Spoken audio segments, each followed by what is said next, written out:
Chapter 1. The ethereal mist drifted like smoke, wafting in with a gentle breeze, bringing a hint of moisture to the mountaintop. As the fog receded, it revealed the bare summit. At the center of the peak, a corpulent figure sat upon the ground, still chewing on something. Alas, I have finished my last chicken leg. Why hasn't that fellow shown up yet? Is he deliberately toying with my appetite? It's truly not easy to feast upon him. Oh heavens! Why couldn't he be a woman? If that were the case, I would do anything to marry her, just so she could come daily to soothe my hunger. As he spoke, the rotund man rubbed his greasy belly with his oily hands, his face a portrait of lamentation. However, the expression of woe on his plump visage appeared rather comical. Fatty, are you daydreaming again? You think I can't defeat you this time? If I win, you must return my phoenix maiden, came a deep voice, echoing as if it emerged from the depths of the abyss. Suddenly, 7 brilliant beams of light descended, producing a soft chime as they landed simultaneously before the rotund man, revealing 7 swords, their hilts the only visible parts. At the end of each blade, a gem of varied shapes and colors was embedded. The hues of blue, red, green, yellow, silver, white, and black shimmered in a dazzling display, enveloping the mountaintop in a mist of radiant light. This was no ordinary radiance, but a unique barrier, a fusion of 7 magical elements. Unless the caster willed it or the 7 colored gems that animated the barrier were completely destroyed, none could touch the 7 swords. The rotund man clapped his hands in delight, exclaiming, "Wonderful, wonderful! My treasures have arrived. Youngster wielding the treasures, come forth. Let me see what new tricks you've conjured. If you can best me, I shall return your phoenix maiden, otherwise, the old rules apply. Prepare to treat me to a full 7-element feast. Fatty, be cautious. This time, you may not only miss out on the 7-element feast, but also lose your life here." A figure cloaked in gray fabric emerged from the mist, a young man who appeared to be in his 20s. His golden hair cascaded down his back, and a faint chill graced his handsome features, enough to incite envy among women. His clear, lake-like blue eyes remained calm, fixated not on the rotund man, but rather on the 7 dazzling gems, as if they constituted the entirety of his existence. The rotund man chuckled. "Then it will depend on your abilities. You must understand, for the sake of food, I shall fight tooth and nail. They say meat shreds are precious. Meat slices are even pricier if there's a large chunk of meat. Both can be cast aside. Come, I reckon there's still enough grease in my belly for us to have around." The young man sighed. "Fatty, why must you make things difficult for me? Return my phoenix maiden, and in return, I shall prepare you a month's worth of 7-element feasts. If you fail to let me see her, I shall, even at the cost of my life, ensure you remain here today." The rotund man pinched his chubby chin. "That simply won't do. If your heart lacks an object of yearning, the flavors you create will indeed falter. Having tasted the best, how could you expect me to settle for anything less? Frankly, your talent is the finest I have ever witnessed. The mastery of magic you've achieved is truly impressive." The young man smiled wryly. "You know well that my pursuit of magic is not to become a mage, but to craft more delectable dishes. Besides, I can only wield up to 8th level magic at most." The rotund man shook his head. "That's not the same. Though you can only wield 8th level magic, your control and understanding of it surpass what so-called magic masters can achieve. Pray tell, who among them can harmonize ice and fire, using the essence of these elements to channel the other 5 wind, earth, space, light, and darkness? Though it may be auxiliary, you're the first true elemental mage across the continent. They call you the Ice-Fire Chef, and indeed, your strength lies primarily in ice and fire. That title suits you perfectly. Ha, today I am in for a treat." The young man's eyes glimmered coldly as he frowned. "So it seems we shall indeed have a duel. Of course. I await your 7-element feast with great anticipation. Just like before, I shall grant you the time to chant your spells. Let's get to it. A little pre-meal exercise wouldn't hurt, as I seem to have gained a bit more weight recently." The young man's gaze shifted, becoming intensely focused. Throughout, his eyes remained fixated on the exposed 7 gems.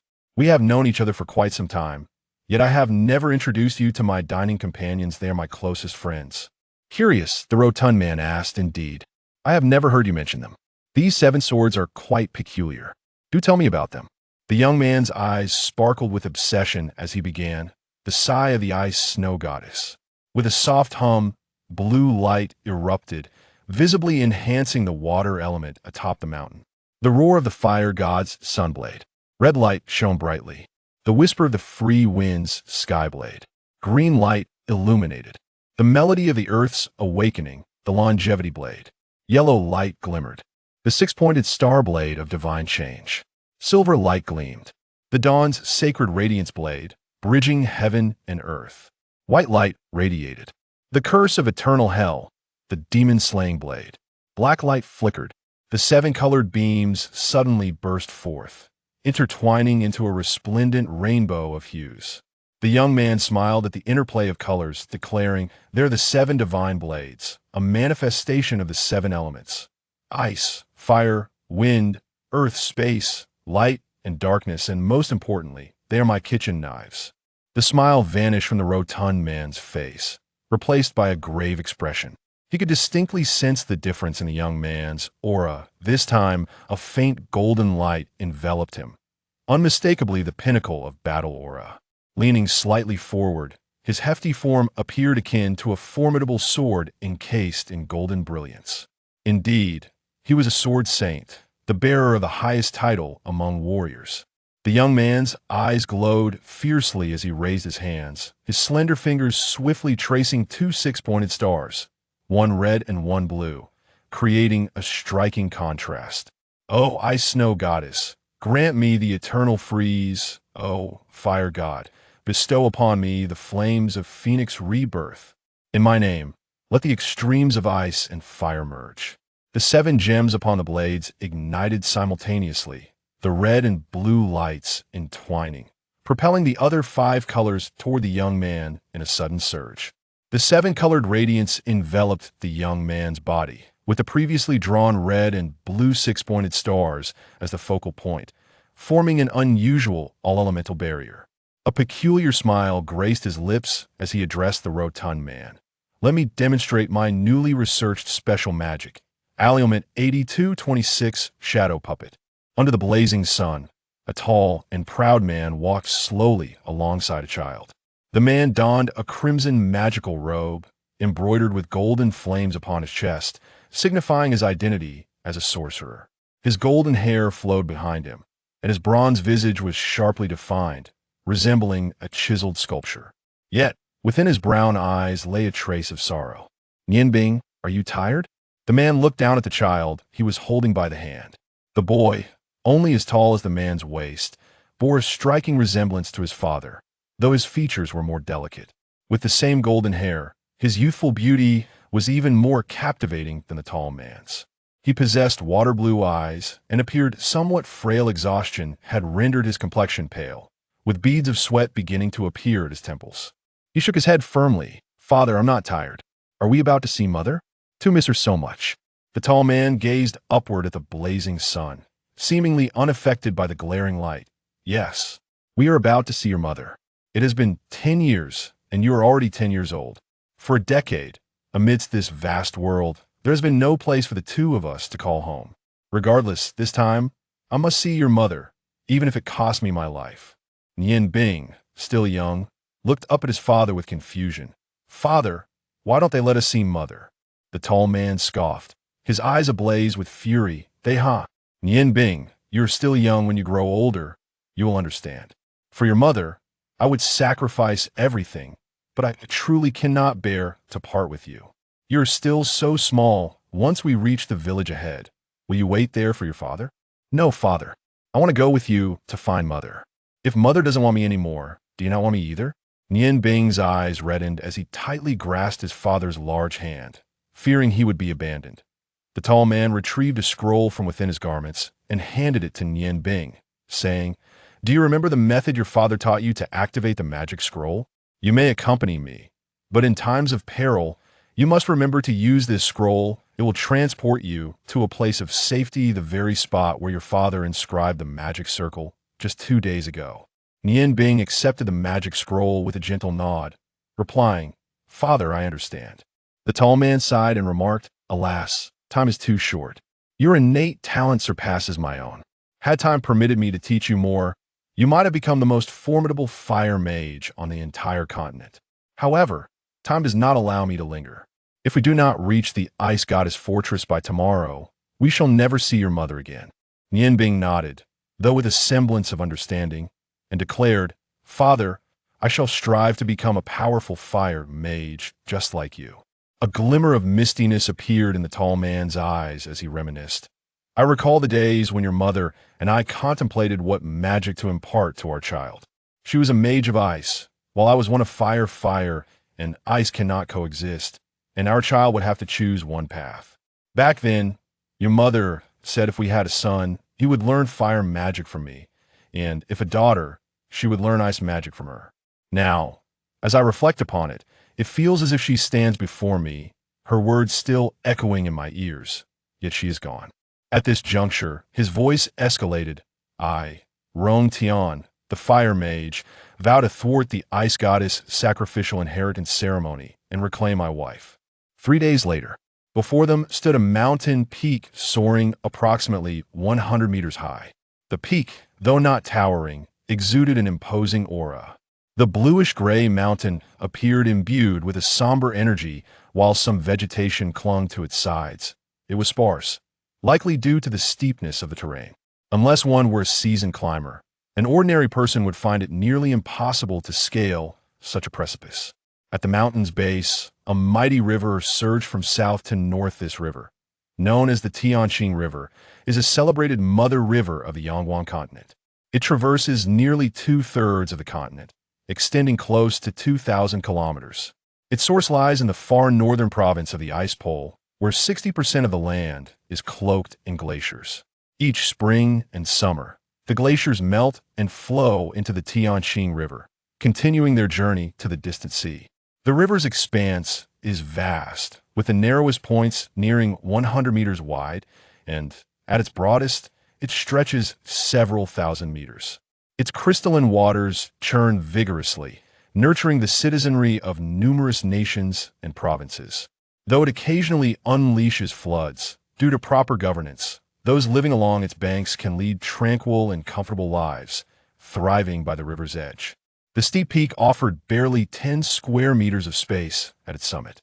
Suddenly, a fiery crimson light erupted from the ground, a luminous point that swiftly darted about, and in the blink of an eye, it sketched a red hexagram. The temperature at the peak surged dramatically, and vaporous ripples formed above the hexagram due to the intense heat. The ripples quivered gently as the red glow intensified, and the surrounding magical elements seemed to sing joyously. Amidst the fervent elemental fluctuations, a gray figure materialized quietly. The figure stumbled, tumbling out of the fiery magic circle, nearly collapsing onto the ground. It was a child, appearing to be in his early teens. Rong Nian Bing, who had accompanied his father in search of his mother 3 days prior. Fear was etched upon his handsome face, his golden hair disheveled, and with a sudden weakness in his legs, he collapsed onto the ground, gasping for breath. "Father, mother, why is this happening?" Tears streamed down his cheeks, the anguish of losing his loved ones weighing heavily upon him. Such sorrow is a burden difficult for anyone to bear, especially for a mere 10-year-old boy. After weeping for a time, the exhausted Nian Bing curled up behind a rock at the summit, succumbing to sleep. At such a tender age, he found himself adrift, uncertain of what course to take. Faint blue and red lights flickered in his embrace, and the surrounding fire and ice elements rapidly coalesced around his small frame. This extraordinary phenomenon persisted for the duration of a meal before quietly dissipating. Time passed unmeasured until violent tremors and acute pain jolted Nian Bing from his slumber. He awoke to find 3 elongated figures standing a short distance before him. A sharp pain in his chest compelled him to cough, a stream of blood trickling from the corner of his mouth, leaving a muddy shoe imprint upon his gray robe. The 3 figures were clad in blue magic robes, their azure hair seemingly merging with the fabric. They appeared as though their forms were sculpted from ice, imparting an indescribable chill. They appear to be in their 30s or 40s. The central figure bore a blue crystal snowflake, intricately embroidered upon the left side of his robe, while the two flanking him bore a solitary snowflake each, suggesting a disparity in rank. The instant teleportation magic scroll, based on fire. Alas, it is employed by a child, leaving a distinctly pronounced aura behind, the central mage remarked with a hint of indifference. Upon seeing the three individuals, the countenance of Nian Bing, youthful and fair, contorted in anguish. You vile miscreants! Return my mother! Return my father! Unbeknownst to him where he found the strength, Nian Bing forced himself upright from the ground and charged towards the figure in the center. At that moment, he had forgotten his identity as a novice mage. Driven by impulse, he acted purely on instinct. You little wretch, seeking death!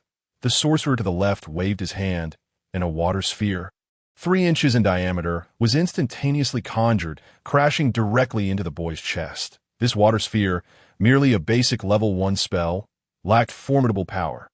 Nian Bing let out a muffled grunt, stumbling backward a few steps before collapsing onto the ground. His hands, which had attempted to steady himself, were scraped by the nearby rocks, leaving multiple wounds. The sorcerer in the center glared at his companion. Enough? He is but a child. I do not wish for him to endure excessive suffering. Yes, esteemed Ice and Snow High Priest, the executing sorcerer replied, hastily retreating to the side. The Ice and Snow High Priest regarded Nian Bing with indifference, stating, Child, I harbor no desire to harm you. However, you are the progeny of those they seek. For the dignity of the Ice God Tower, you cannot continue to exist. Surrender the Ice Goddess Stone, and I shall grant you a swift end. Given his stature, he would not search with his hands. Yet his commanding tone exuded an invisible authority. Little San adhered to his promise. Having just completed the previous chapter, he promptly began the next 2 chapters of the public section, ensuring a daily minimum of 2 chapters with no upper limit. Today, having finished the 2nd chapter, everyone could transition over here. I kindly ask the brothers and sisters supporting Little San to collect and vote generously. Thank you. Apologies for the earlier mistake in transmission. Nian Bing slowly stood up. Despite his tender age, his eyes shimmered with a cold ferocity that a deep-seated hatred burned within him. The dignity of the Ice God Tower. My father once said that the seemingly splendid Ice God Tower is merely a heap of refuse. You wish to reclaim the Ice Goddess Stone? Dream on. Even in death, I shall not yield it to you. It is the last gift my mother bestowed upon me. You shall all perish without any forewarning. He thrust both fists forward, one glowing red and the other blue, as 2 radiant orbs surged towards the 3 ice mages before him. These were fireballs and water orbs, both mere level 1 spells that required no incantation. The simultaneous emergence of ice and fire was an achievement he had not anticipated. The Ice and Snow High Priest's eyes glimmered with surprise as he swiftly chanted a few simple incantations, conjuring a gentle wall of water from thin air. The collision of water and fire generated a misty vapor. Suddenly, a realization struck him. It was too late to intervene. The small figure plummeted from the precipice, leaping off the cliff without a moment's hesitation. With a resounding splash, he vanished into the raging waters below, creating only the slightest ripple. Nian Bing's voice echoed in the ears of the 3 ice mages. They finally comprehended his resolute refusal to surrender the Ice Goddess Stone. The Ice and Snow High Priest stepped forward, approaching the cliff's edge with a soft sigh. What a resolute child. Esteemed High Priest, how is this possible? He is so young, yet he instantaneously conjured 2 conflicting spells. The Ice Mage on the left gazed in astonishment at the churning waters below. The Ice and Snow High Priest replied calmly. It is not due to his magical prowess. Rather, he possesses both the Ice Goddess Stone and the Flame God Stone from Uncle Bing, though he is yet unable to harness their full potential.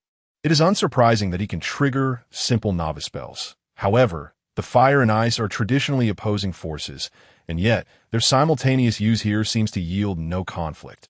This perplexes me that it appears this child possesses extraordinary talent in magic. The mage on the right hissed, What a pity! We lack sufficient magical energy to freeze these turbulent waters. Otherwise, we could have secured both stones. What shall we do about our mission, esteemed High Priest? We should have simply searched him earlier. The ice and snow high priest cast a stern glance at him, the chill in his gaze causing the mage to shudder and fall silent. Remember, to practice magic, one must first cultivate the heart. Without a tranquil spirit, your magical abilities will never reach their zenith. This mission has ended in failure, and I shall bear the responsibility. Let us return. Great ice goddess, please lend me your wrath and guide us to the lost shore. Unbeknownst to him, he had already acquired a magic staff approximately 1 meter in length, its body shimmering a crystalline blue. The head of the staff, resembling a constellation of celestial hands, extended in a manner reminiscent of stars cradling the moon, grasping a transparent gem. The staff was raised gradually, and the ice elements in the air grew increasingly tumultuous, darkening the skies in tandem. What is the wrath of the ice goddess? It is an ice storm. The ice storm, a level 6 wide area ice magic, possesses moderate attack power, yet boasts an extensive range. Snowflakes dance through the air, causing a precipitous drop in temperature. An ideal environment for ice mages. Beneath the dim sky, the wind and snow raged, and the ice and snow high priest directed his staff forward, proclaiming, "Let us go." The two ice mages responded affirmatively, enveloped in a soft blue glow, rising like snowflakes carried by the wind towards the ice god tower. The ice storm facilitated short-distance flight for ice mages. Although they could not sustain flight like wind mages, their speed during these short bursts surpassed that of their wind counterparts. With his companions departed, the ice and snow high priest, Bing Lu, cast one last glance at the expansive Tianqing River. Sighing softly, "Let all be determined by fate. Uncle Bing, all I can do for you is this." With his level of magic, he could have easily slain Yin Bing as he fled. However, his compassionate heart prevented him from doing so, granting the unfortunate child, who had lost his parents, a final glimmer of hope. Xuanji strolled from the peach blossom forest to the banks of the Tianqing River, glancing at the fishing net in his hands. Muttering to himself, "Let us improve our lives. Subsisting on vegetables daily, no matter how delectable, leaves the body lacking in nourishment. I shall catch a few fish to nourish my aging body." The fresh air was slightly humid, filling his nostrils with comfort. T 57 years of age, Xuanji had resided here for a decade. Intimately familiar with his surroundings, with trembling hands, he grasped the fishing net, using his arms to cast it out. Although he cast it only 4 or 5 meters, the Tianqing River was abundant with fish, and with patience, he was certain not to return empty-handed. Securing the net to his side, he tied one of the fishing lines around his wrist and leaned against a nearby tree, enjoying the shade from the sweltering summer sun. Just as he settled in, the fishing line in his hand suddenly jolted violently. He opened his eyes, a glimmer of excitement flashing through them. Could he be so fortunate? Typically, he would have to wait some time for a catch. Oh no. What if it's not a fish? My poor fishing net. As his gaze fell upon the river, he saw not a fish but a piece of wood, about 1 meter long and the thickness of a human leg, entangled in his not-so-sturdy net. Without needing to inspect closely, he knew that the net was likely ruined. Before Xuanji could lament his unfortunate luck, he noticed delicate arms emerging from the wood. There was someone in the river. Not daring to delay, he swiftly wrapped the fishing line around his leg and strode toward the bank, using his strength to pull the wooden piece and its occupant to shore. No. Yin Bing jolted upright, gasping for breath, his eyes reflecting a mix of confusion and disbelief. The sounds of birds chirping clearly reached his ears, and the gentle light warmed him. Shaking his head vigorously, he gradually regained his composure. From the warmth he felt, he realized he was still alive, and as his heartbeat steadied, he surveyed his surroundings. This appeared to be a small wooden cabin. Aside from the bed where he lay, there seemed to be little else. And dust coated the interior, suggesting it had not been cleaned in some time. "You are awake," a weary voice announced as the wooden door creaked open, revealing a figure stepping inside. Instinctively, Yin Bing curled into himself. Who are you?" "Your savior," Xuanji replied, approaching the bedside and placing the bowl he held on the wooden table beside him. He smiled gently at Yin Bing, thinking to himself, what a striking child. As memories of the past few days flooded his mind, Yin Bing shuddered slightly, instinctively checking within his clothing.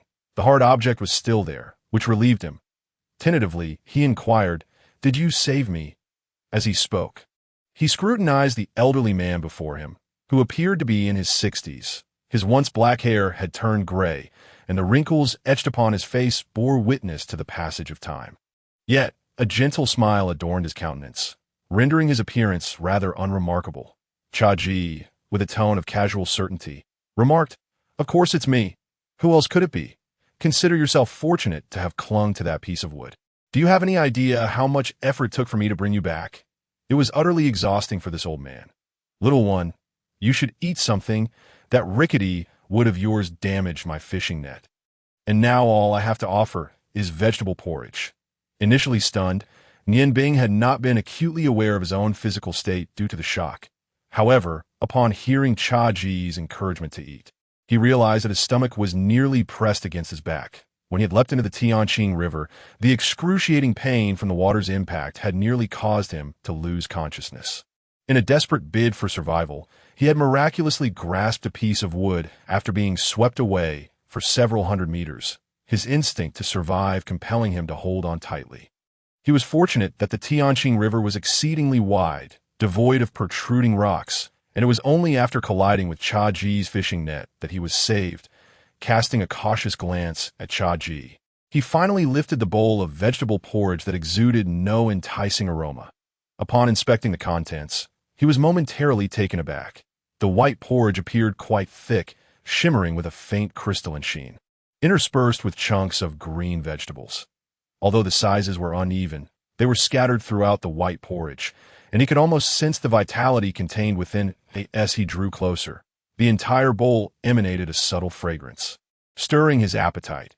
Little did he know, this seemingly ordinary bowl of vegetable porridge was renowned in culinary circles as jade and white porridge, a delicacy rarely afforded to the common folk, its excellence stemming not from the ingredients, but from the method of preparation. The sweetness of the plain porridge, intertwined with the freshness of the vegetables, melded together in perfect harmony. Once consumed, Nian Bing felt a renewed vigor coursing through him, his spirits lifted considerably. The ordinary vegetable porridge left a lingering taste on his palate, a profound satisfaction that endeared him to Xuanji. "Grandfather, thank you. This porridge is exquisite. Did you make it?" Nian Bing asked with curiosity that a fleeting shadow of melancholy crossed Xuanji's eyes. "Now, I can only prepare such simple fare." "Simple? How could that be? This vegetable porridge is the most delicious thing I've ever tasted. Its flavor is truly remarkable. Even the meals my mother prepared before pale in comparison." I could see the mention of his mother. Nian Bing's eyes brimmed with tears, a surge of intense hatred emanating from him, causing Xuanji to feel a twinge of alarm. "Little one, I still do not know your name or how you ended up in the water. Where are your guardians?" Nian Bing froze. Though merely 10 years of age, he had traveled extensively with his father over the years, maturing far beyond his peers. His father had once advised him to speak only a fraction of the truth.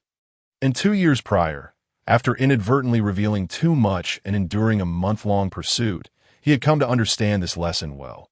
Lowering his head, he replied, "I believe my name is Nian Bing, but beyond that, I cannot recall anything." T10. Nian Bing's words seemed implausible to the seasoned Xuanji. However, Xuanji refrained from pressing further, smiling gently. "I am Xuanji. You may call me Grandfather Xia if you claim to have forgotten everything. Do you have any place to go?" Suppressing his tears, Nian Bing shook his head. I don't know where to go." Seeing the sorrow etched upon his face, Xuanji felt a pang of compassion. "Very well, child. I understand you must harbor some secrets you are unwilling to share. I shall not press you that if you wish, you may stay here for the time being. After all, I am alone in this peach blossom grove." Nian Bing's eyes widened in determination. "No, thank you, Grandfather Xia, but I must leave. You saved me, and I cannot burden you further." Xuanji furrowed his brow. "So, someone is pursuing you. Who could be so cruel as to chase after a child? I heard you calling for your father and mother in your sleep. Have your parents met with misfortune?"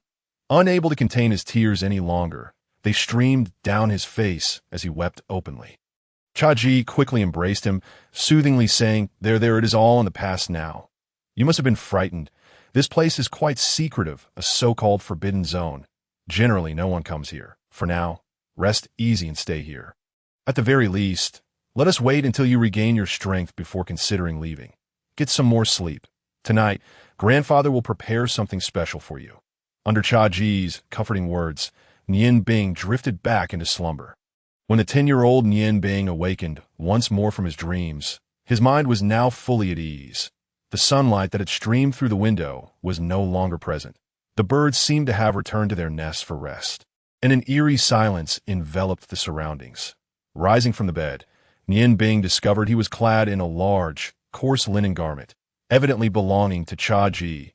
After stretching his limbs and feeling considerably less fatigued, he quietly opened the door and stepped outside. The darkness enveloped him, obscuring the view of his surroundings, while the night mist brought with it a chill. Instinctively, he tightened his grip on his garment and made his way toward a brightly lit room nearby. As he walked, he inadvertently stumbled upon something, producing a soft sound. "Nian Bing, come in," Chaji's voice called from within the room.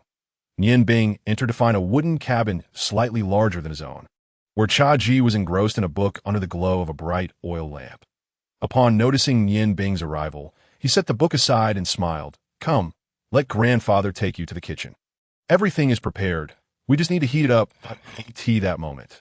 Nian Bing noticed Chaji's towering stature, though his upper body had begun to stoop, wrapping his arm around Nian Bing's slight shoulders. Chaji led him out of the room, conversing as they walked. "In this little courtyard, I live alone. Having you as company alleviates my solitude. Come, see what delicious food grandfather has prepared for you." The kitchen was a separate room, a mere 5 meters away from the 2 bedrooms. Upon entering, Nian Bing was astonished to discover that this kitchen was larger than both his and Chaji's combined.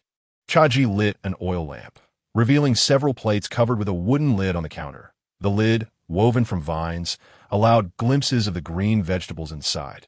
Lifting the lid, Chaji revealed 4 dishes of different green vegetables, simply prepared. Approaching the stove, he paused, retrieving a flint stone, his hands trembling as he attempted to strike it against the uneven firewood. "I've had the vegetables ready for a while. Unfortunately, they have cooled. We'll just need to heat them up. The flavor may be slightly diminished, but it shouldn't stray too far from the mark." Nian Bing was struck by the sight of Chaji's trembling hands, despite the sparks igniting from the flint. His unsteady grip made it challenging to kindle the fire. Quickly, he stepped forward, saying, "Grandfather, let me help you."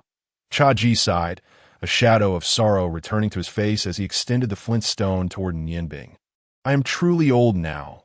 I should have used the oil lamp. Who would have thought that the once great chef now struggles to ignite a fire? All of that is but a memory."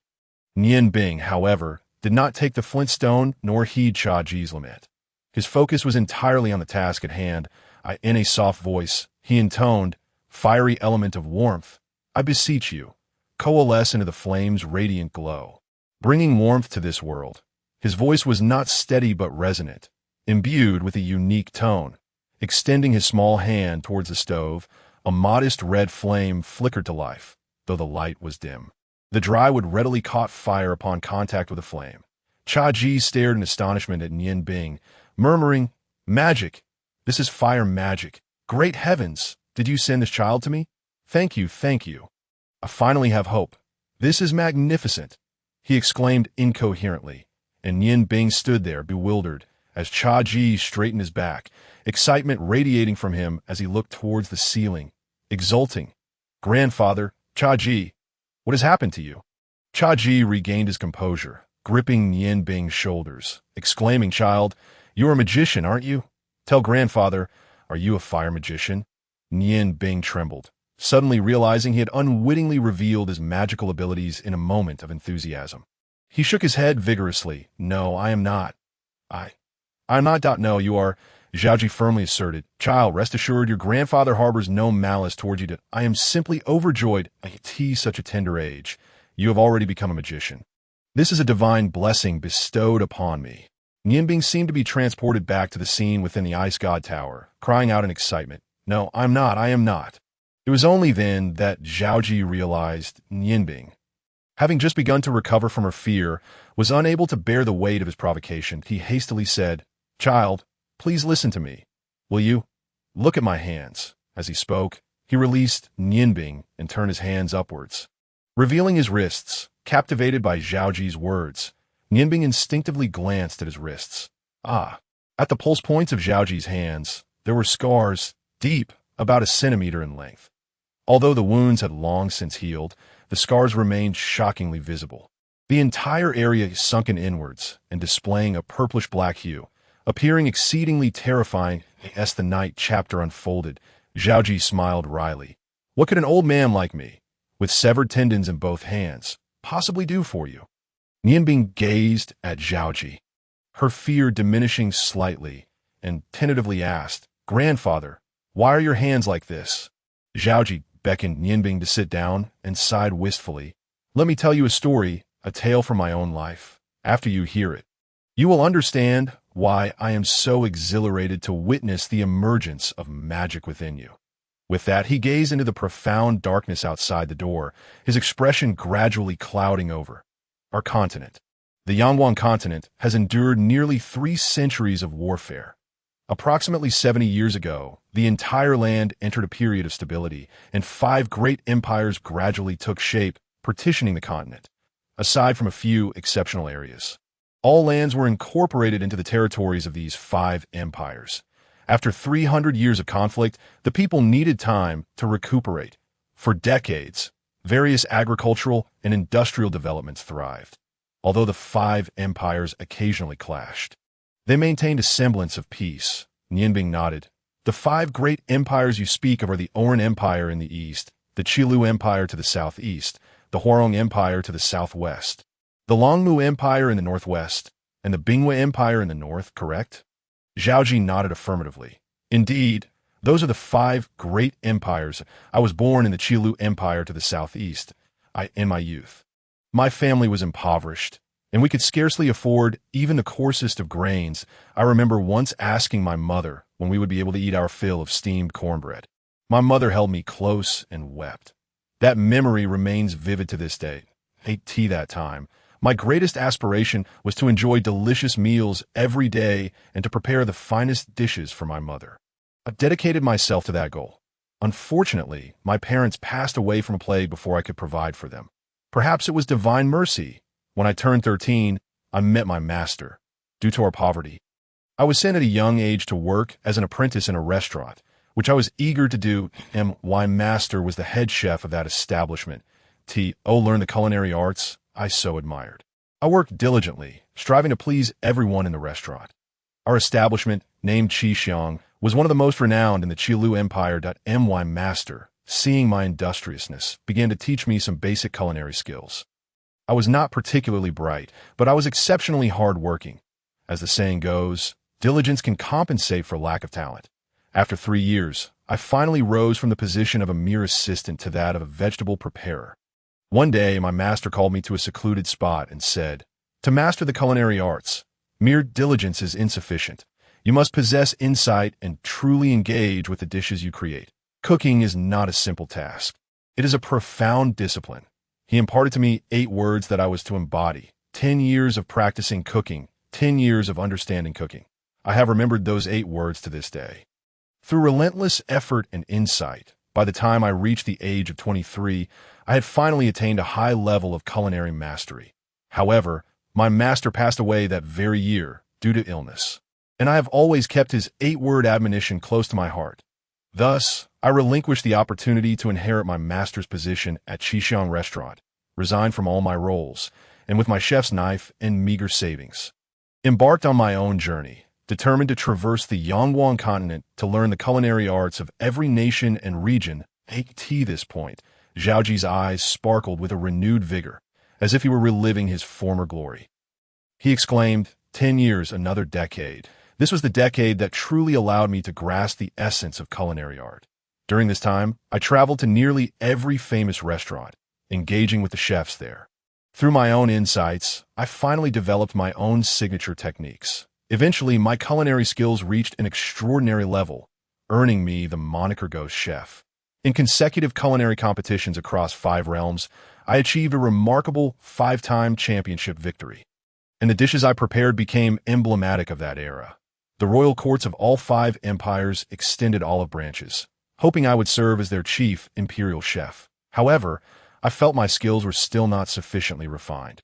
So I continued to explore, seeking to elevate my craft to even greater heights. The journey of continuous exploration and progress was a wondrous sensation, especially when I crafted an exquisite dish. The sense of accomplishment was unparalleled.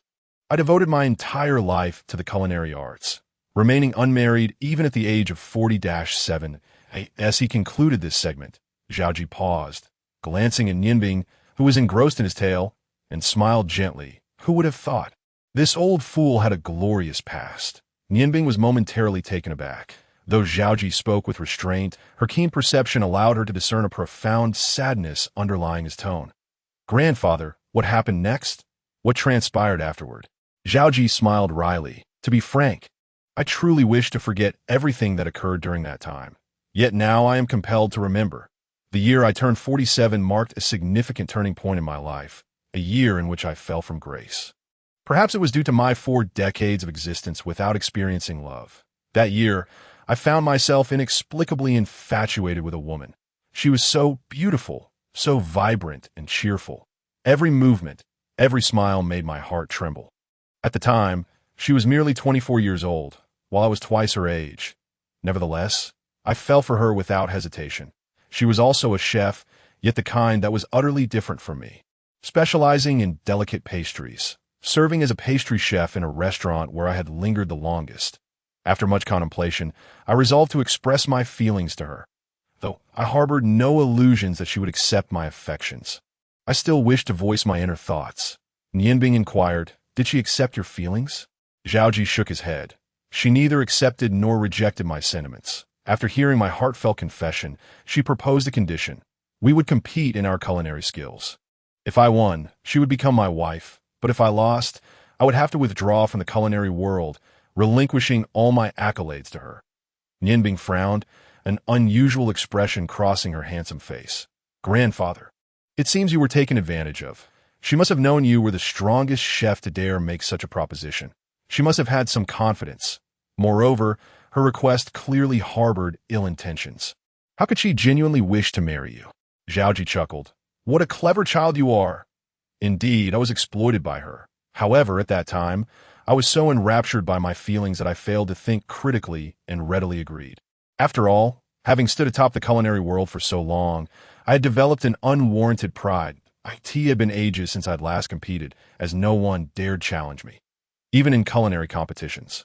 I had merely served as a judge. Since she wished to compete in my area of expertise, I had no reason to decline. Thus began a competition I can never forget. Pausing briefly, Xiaoji continued, to impress her, I resolved to prepare my finest 6 signature dishes. We invited 18 of the most renowned chefs in the culinary world to judge our creations.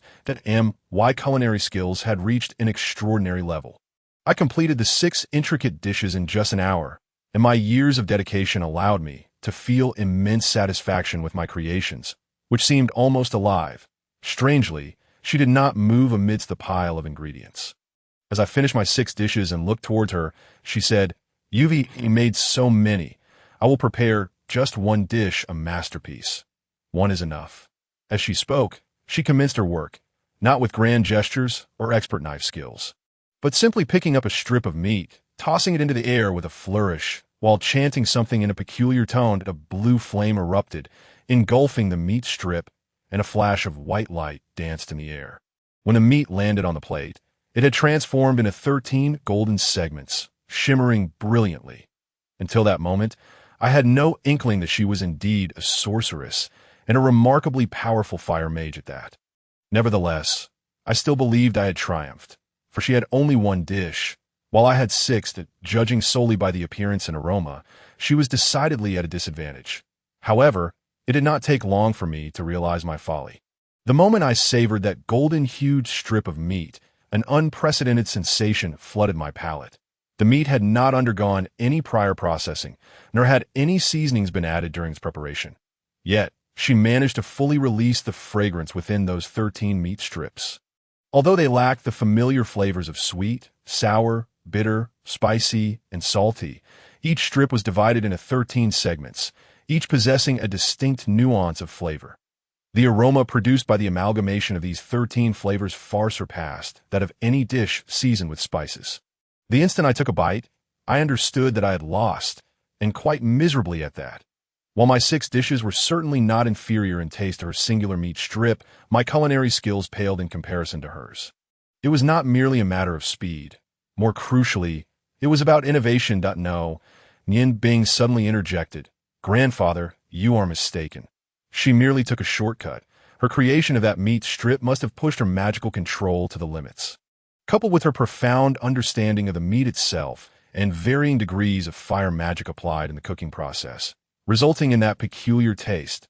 If you possessed magic as well, your creations would undoubtedly surpass hers.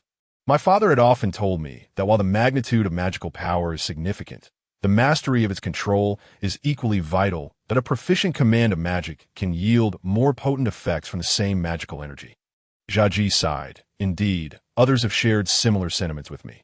However, in that moment, as a man, losing meant losing.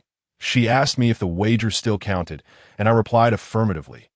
Thus, I publicly declared her the title of Demon Chef as I severed the tendons in my hand with my own chef's knife, signifying my complete withdrawal from the culinary world. Subsequently, I arrived here, where I have resided for a decade. Now, you should understand why I am so moved to see you wield magic. Had I possessed magical abilities back then, my culinary skills would have undoubtedly reached a new pinnacle. Had I been a mage, she would likely have been my wife by now. What remains most vivid in my memory is the expression on her face when I sever my tendons. It was a complex amalgamation of emotions. From her beautiful eyes, I discerned regret. Yet what could that change? For the sake of my dignity, I had to take that step. No one could alter my resolve. From that day forth, the demon chef Xuanji vanished from the culinary stage, giving rise to a new demon chef. Just as I was about to depart, she suddenly approached me, confessing that she could only prepare that one dish.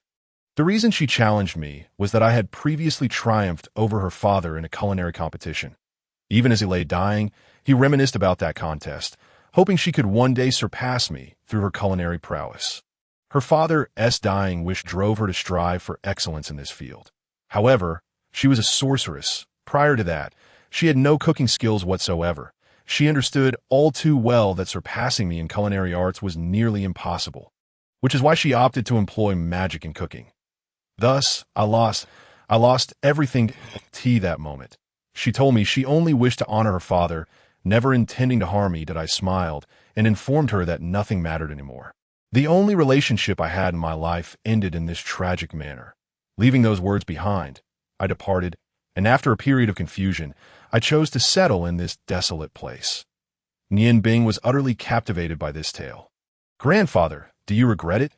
Xuanji shook his head. No, I do not regret it.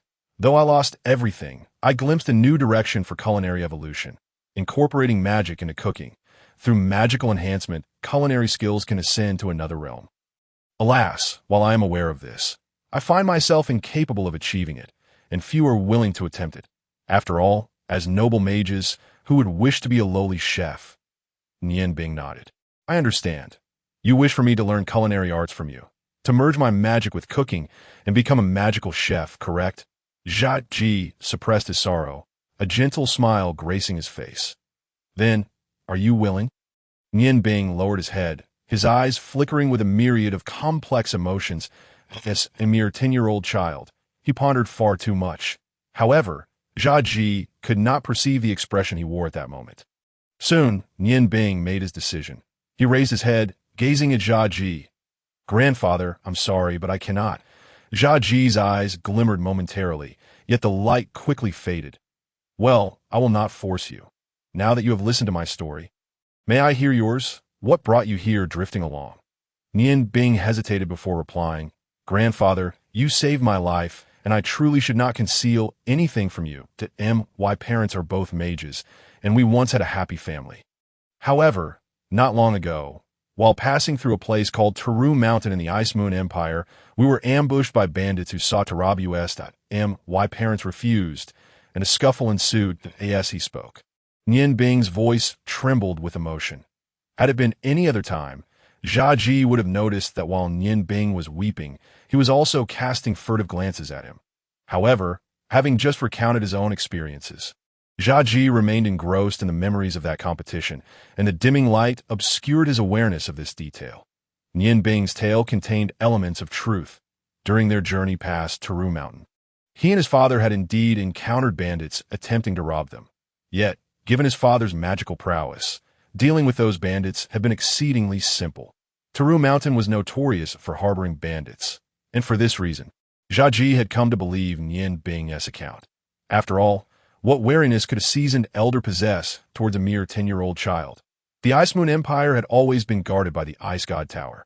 It was perplexing why the mages there had not dealt with the bandits long ago, as they had posed a threat for far too long. Child, do not be sorrowful.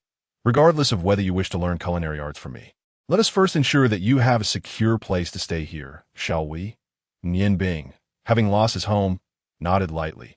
His young heart brimmed with hatred. Ice God Tower, I will reach you one day. Xuanji picked up a cup of water, his hand trembling. With his back turned to Nian Bing, the boy failed to notice the white powder that slipped into the cup amidst the tremors. He handed the water to Nian Bing. Child, drink this water first. I will prepare a warm meal for you shortly. Without suspicion, Nian Bing accepted and drank deeply from the cup. Xuanji's gaze was complex, as if he were grappling with an internal struggle. Yet he soon resolved himself. After drinking, Nian Bing obediently placed the cup aside and stretched his body. Grandfather, why haven't you prepared the meal yet? I'm sure your cooking is exquisite. Xuanji sighed. I apologize, Nian Bing, but I have no other choice. You are my only opportunity. Nian Bing paused, suddenly feeling a wave of dizziness wash over him, causing his body to sway. Xuanji lifted his gaze to Nian Bing, his voice lowering. Look at me, child. Look into my eyes. You are very sleepy, very sleepy. Relax your body. Let go of everything that I'm the one you trust most. Sleep now, sleep. Nian Bing stared into Xuanji's eyes, his gaze gradually becoming vacant. Though his body remained still, all expression faded from his face. Xuanji bit into his own finger, drawing a circle in the air. By my blood as a guide, seal away endless hatred. A flash of red light enveloped Nian Bing's figure. He trembled slightly before returning to tranquility. Xuanji continued, Nian Bing, I am Xuanji, your teacher. From this moment forth, you shall forget everything except for your understanding of knowledge, your perception of the continent, and your magical knowledge. All that has occurred will dissolve into nothingness. Now, within your heart, there shall exist only a fervent dedication to the mastery of magic and culinary arts, and the pursuit of culinary excellence shall become your greatest life goal. At this point, Xuanji paused. While Nian Bing murmured the words he had just heard, his vacant gaze becoming even more entranced, a flicker of compassion crossed Xuanji's eyes as he continued, unless your magic reaches a level capable of annihilating your enemies, the memories you have sealed will remain forever dormant. Sleep now. Child, sleep well. As he spoke, Xuanji embraced Nian Bing, who closed his eyes, and soon his breathing became steady, holding Nian Bing in his arms. Xuanji sighed. He had never anticipated that the sealing hypnosis technique he had exchanged for a meal would be employed for the first time on a child. Nian Bing, I am truly sorry. Your grandfather has no other choice that if you refuse to learn culinary arts from me, I fear that all I have learned will be lost to time, but I hope you can understand my plight. From now on, I shall dedicate myself wholeheartedly to teaching you, so that you may become the greatest chef. Perhaps one day in the future, your memories will awaken to that time, even if you despise me. I shall willingly bear it. You will no longer be the person you once were, nor a ghost chef, but rather a magical chef, one who wields the power of magic in the kitchen. You will surpass everything that came before and reach the true pinnacle of culinary arts. Perhaps I'm being selfish, but if your parents were still alive, they would not blame me. What is better than living forever in hatred is the joyful pursuit of culinary mastery. Xuanji murmured to himself, unaware that as he spoke the final words, a faint red light quietly dissipated from Nian Bing's right hand, which hung by his side. Lifting Nian Bing's body, he carried him back to his room and tucked him in. Xuanji smiled, believing hope had finally arrived, and he would never forsake the gift bestowed upon him by the heavens. Sleep well, my child. Tomorrow, you shall begin your training as a ghost chef. He chuckled. Lost in his obsession with culinary arts, forgetting everything else. For the past decade, there had never been a moment that brought him as much joy as this. With the door closed, Xuanji left, perhaps knowing that tonight he would find no peace in slumber. The wooden cabin returned to tranquility, enveloped in deep darkness. Nian Bing, who should have been asleep, suddenly sat up, his blue eyes shimmering with a faint light, not the vacant gaze of before, but one of contemplation. He reached into his bosom and retrieved 2 stones, one red and one blue.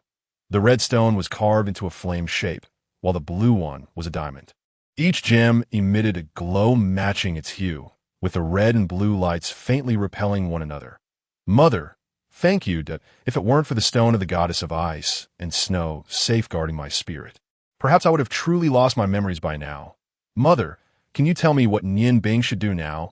Should I really abandon all hatred, as grandfather Xuanji says? No, I cannot do that. Those people caused you so much suffering, did I?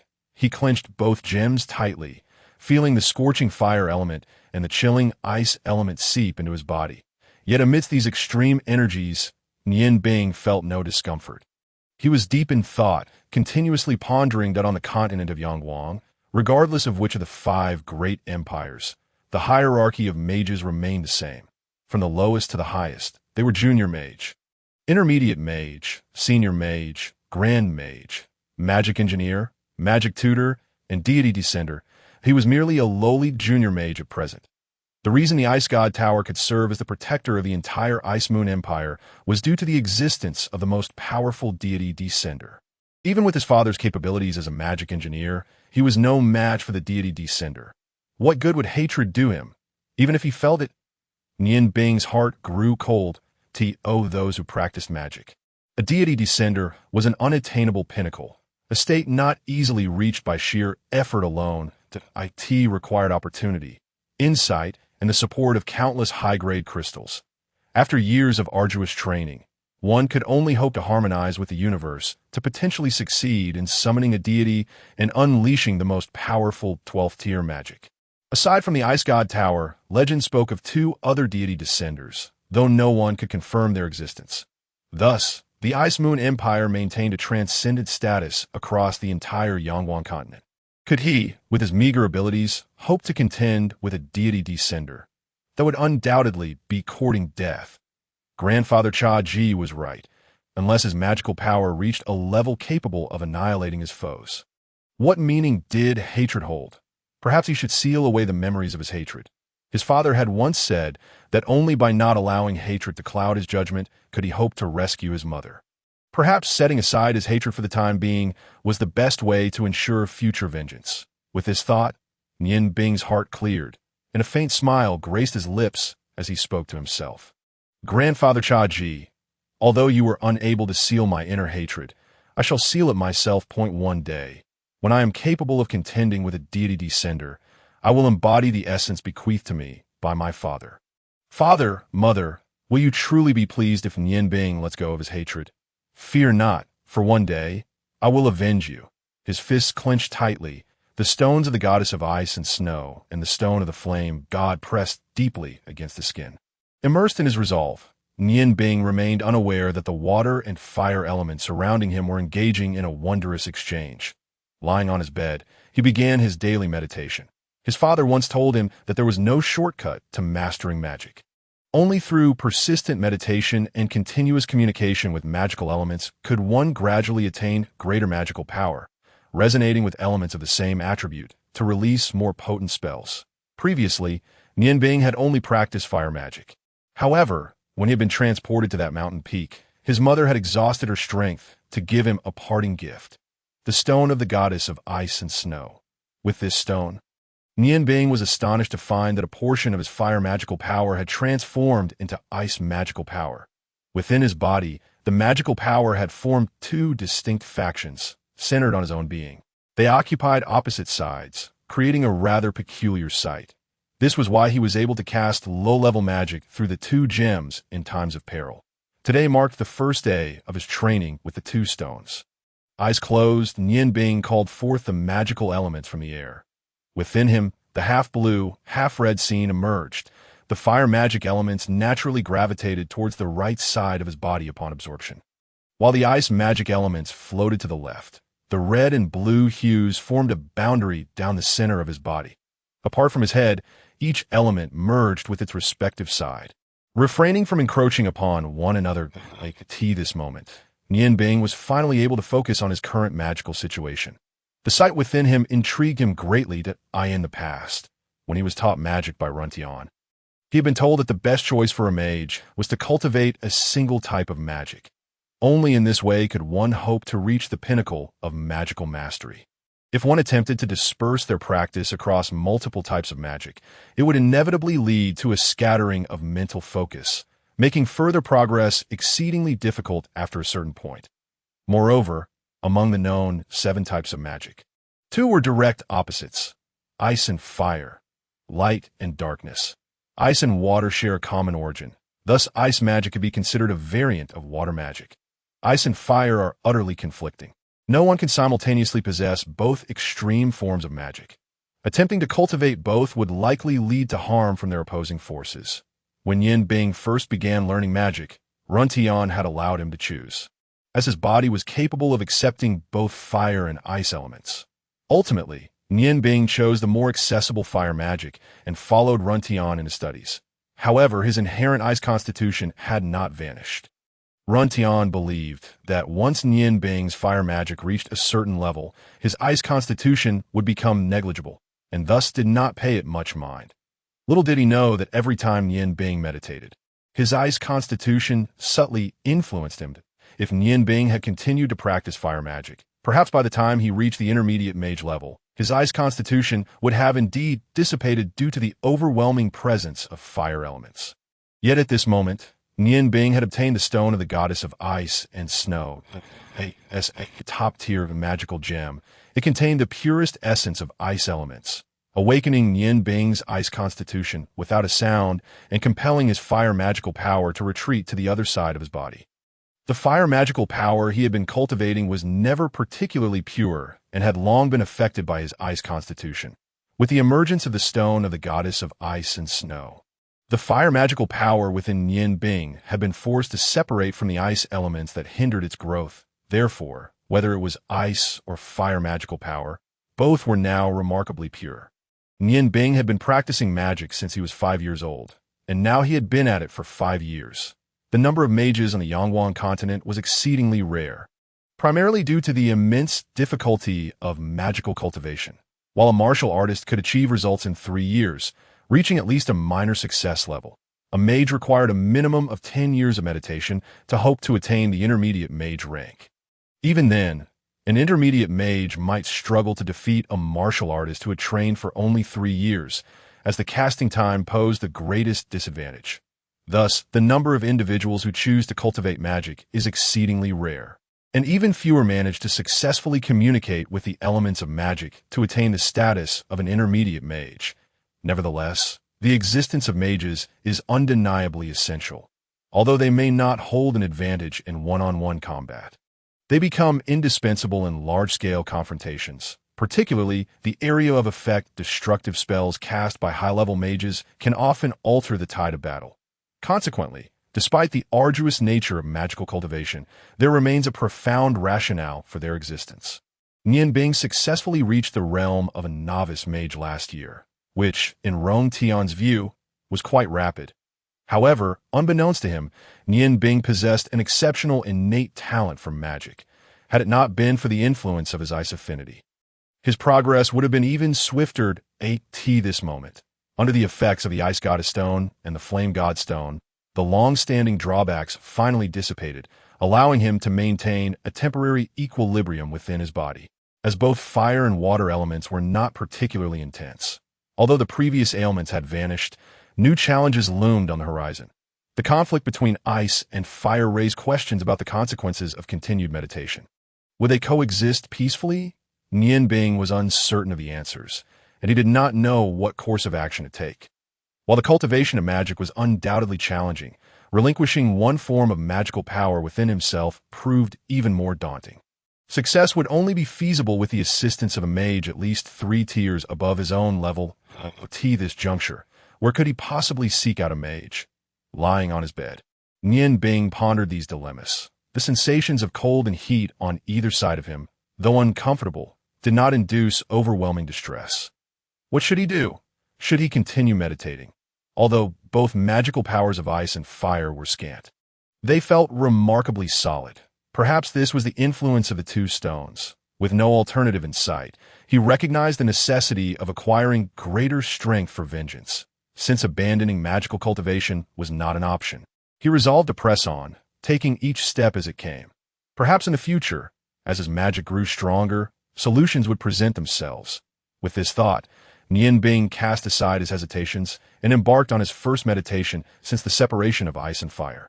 The two magical elements, aided by the gemstones, rapidly coalesced within him, and soon he entered a state of deep concentration.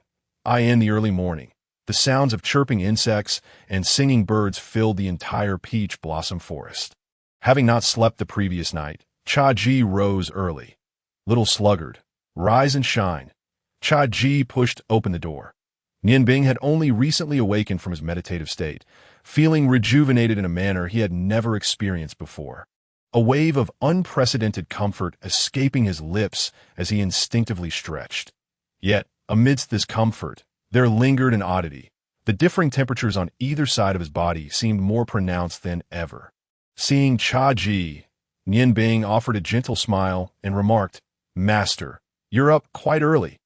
Initially, Cha-Ji had feared his hypnosis would prove ineffective, but upon hearing Nian Bing address him as master, he sighed in relief, smiled slightly, and replied, "Early? Not really. Hurry up, for today marks the beginning of your formal culinary training." "All right." Nian Bing, relieved that Cha-Ji harbored no doubts about him, quickly got to his feet, carefully stowing away the two gemstones while Cha-Ji was distracted, tidying up his room before following him outside. "Master, what shall we start learning first?" Nian Bing inquired, curiosity evident in his voice. Having come to terms with his feelings of hatred, he appeared much more lively than the day before. His childlike wonder for new experiences unmistakable. Cha-Ji smiled slightly and said, "I have devised a daily program for your studies. For now, all you need to do is follow this schedule." Nian Bing, "Do you know what the first step to becoming a good chef is?" Nian Bing shook his head in confusion. "That I've never learned about this before. How would I know?" Cha-Ji replied earnestly, "To become a good chef, one must first undergo a process of becoming familiar with food. Only by fully appreciating the various flavors and mastering the art of tasting can one become a competent chef. Therefore, starting today, you must savor every dish I prepare to hone your sense of taste and smell." Nian Bing paused for a moment, quickly realizing, "Master, you mean to say that all I have to do is eat every day to learn culinary skills?" Cha-Ji chuckled. "Culinary art is indeed an art form, and eating is an art in itself. You think it's that simple? You must not only eat, but also discern the essence within each dish. You need to tell me what you've consumed and what you've gleaned from it." Nian Bing laughed and clapped his hands. "That sounds simple enough. When do we start eating, master? I'm already hungry." Given that he had hardly eaten anything since the bowl of porridge the night before due to the hypnosis, how could he not feel hungry? Cha-Ji retorted, "Simple, you say?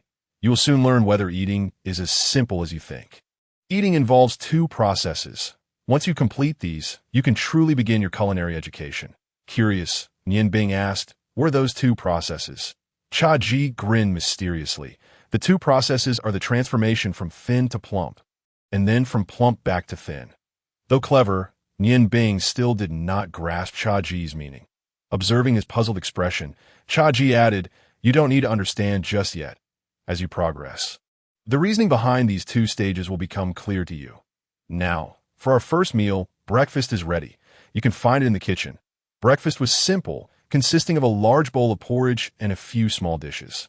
Nian Bing, already famished, finished the meal in record time, nearly gulping it down, thanks to Cha-Ji's culinary skills. Sitting beside Nian Bing, Cha-Ji smiled and asked, "How was it?"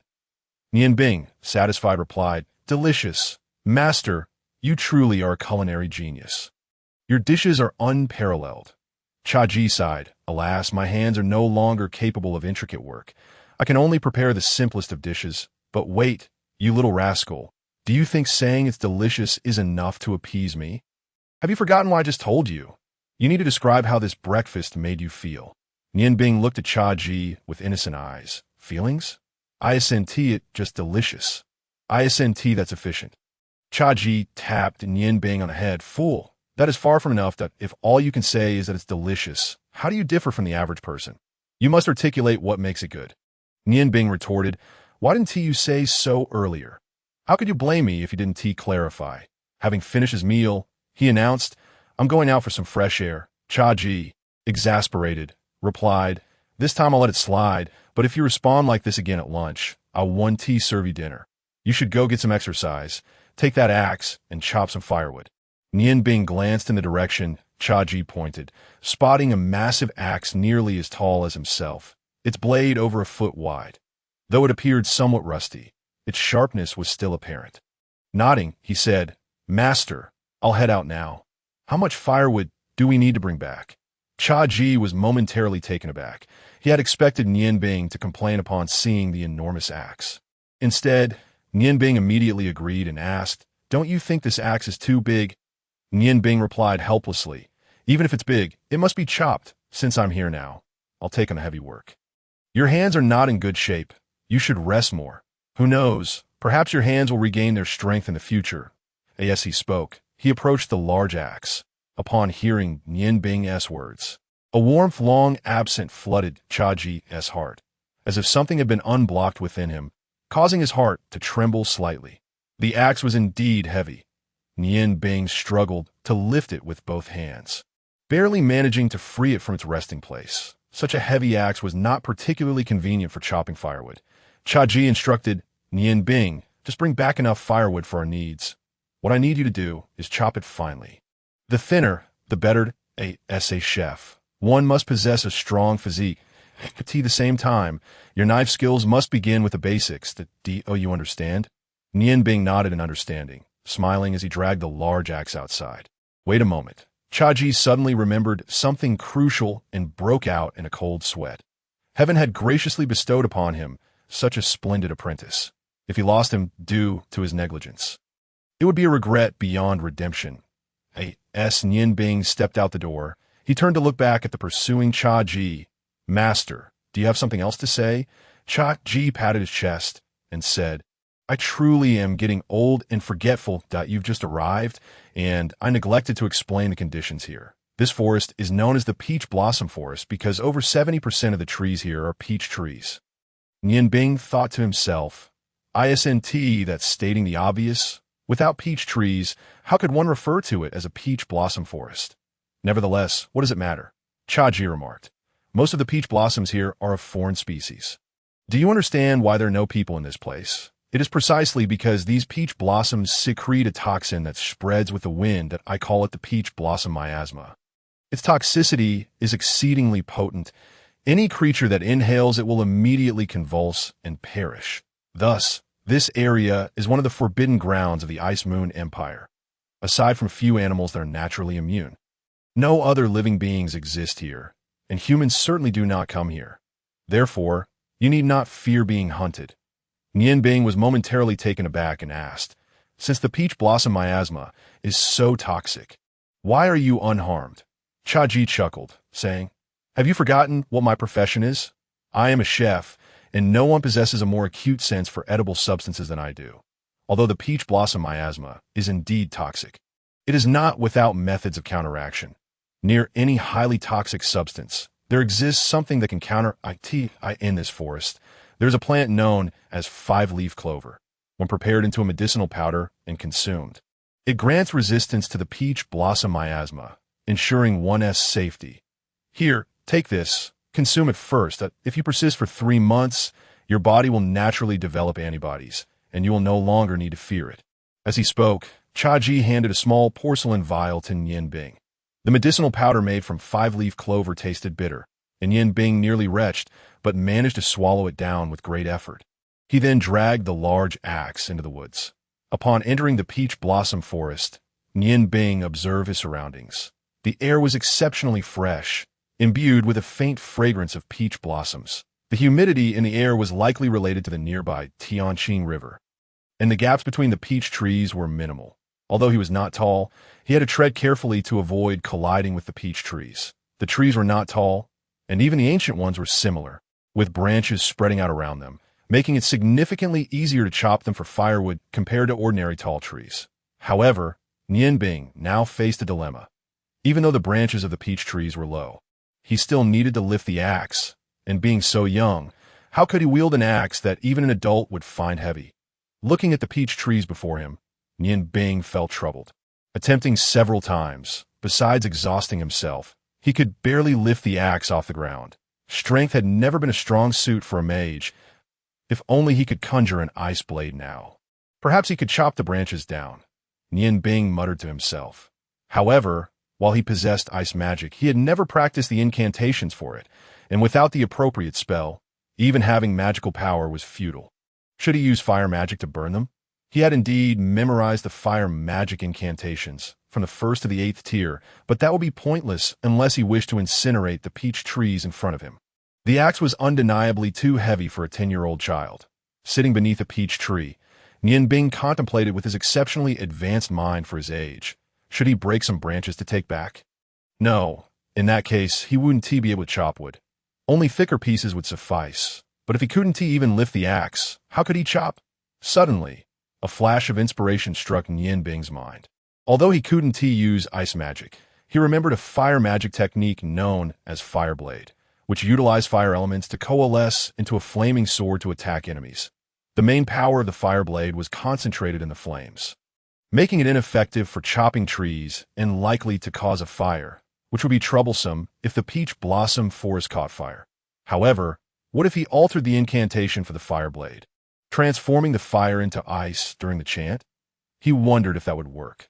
With his magical power, he could barely manage second-tier magic, but it was worth a try. After all, there was nothing to lose. Nianbing jumped up from the ground, disregarding the axe he had thrown aside, and took out his treasured ice snow goddess stone from his pocket. With a slight smile, he raised it above his head, pinching it between his thumb and forefinger, and earnestly chanted, "Ice element, I beseech you, coalesce into a sharp giant blade, sever the bindings and shackles of this world." He followed the voice and tones of the Fire Blade incantation precisely, and he could distinctly feel the ice elements around him rapidly converging, resonating with the ice magical power within the left side of his body. In mid-air, an almost transparent ice blade, approximately 1 foot in length, materialized. Nianbing felt a surge of joy. He knew he had succeeded. Pointing at a branch as thick as his thigh, he commanded, "Go." With a flash of light, the ice blade struck the branch, shattering it into fragments. Although his magical power was still limited, and the ice blade's might was considerably restricted, Nianbing was nonetheless exhilarated. He realized he had stumbled upon a shortcut. Perhaps mid and high-tier magic each had their unique incantations. But for low-tier magic, the chanting methods should be quite similar. The branch, under the assault of the ice blade, bore a deep crack about a third of the way through. Nianbing did not attempt to use the ice blade again. Instead, he rushed to the branch, grasped it with both hands, and pulled with all his might.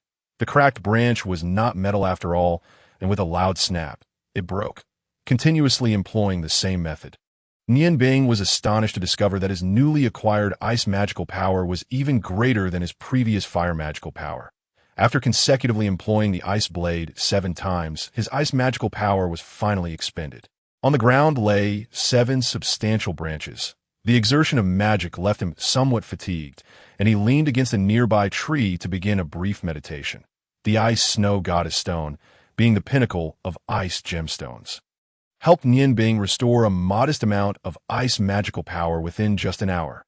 The process of consumption and recovery, combined with the meditation from the previous night, had resulted in a slight enhancement of his magical abilities. Xuanji had just finished preparing lunch and stood before the wooden cabin. Stretching his somewhat stiff body, he found it peculiar that Nianbing had been gone for so long without returning. Could he truly manage to chop wood with that axe? Unlikely. He had sent Nianbing with the axe merely to see how long it would take for the boy to return. The longer he stayed, the more it indicated he was pondering how to chop the trees, that a person adept at thinking would have a deeper understanding of culinary arts when working as a chef. This was a simple test Xuanji had set for Nianbing. However, 2 hours had passed, and the sun was now high in the sky, causing Xuanji to feel a tinge of anxiety. Just as Xuanji was about to head out to search for Nianbing, a crisp voice called out, "Master, I'm back. Look, are these enough firewood? Nian Bing emerged from the peach blossom forest, beads of sweat dotting his forehead, dragging 7 or 8 branches tied to the large axe with vines. The weight clearly burdened him, and he spoke with a slight breathlessness. Did you really chop wood? Can you lift that axe? Cha Ji exclaimed in astonishment. Nian Bing's face flushed as he replied, No, I used magic to bring these back, but my magic is rather weak, and after chopping, I had to recover. So by the time I looked up, the sun was already high. It's nearly noon, so I thought I'd come back first and go again in the afternoon. Cha Ji's interest peaked. What magic did you use? Fire magic for chopping wood. You're not trying to burn this place down, are you? Of course not. I used an ice blade to chop. Look, ice element, I beseech you, coalesce into a sharp, giant blade. Sever the bindings and shackles of this world. With a flicker of light, an almost transparent ice blade appeared before him. You can use 2 types of magic? Cha Ji's eyes nearly sparkled. Not being a mage himself, he was unaware that ice magic and fire magic could not be cultivated simultaneously. He only thought about how fortunate he was to have discovered treasure. Ice was excellent for culinary applications. It seems I must adjust my teachings for you that if used properly, ice and fire can create remarkable dishes. Come, let's have lunch first. The meal was modest, comprising only 2 dishes and plain rice. Yet, how could anything prepared by Cha Ji be subpar?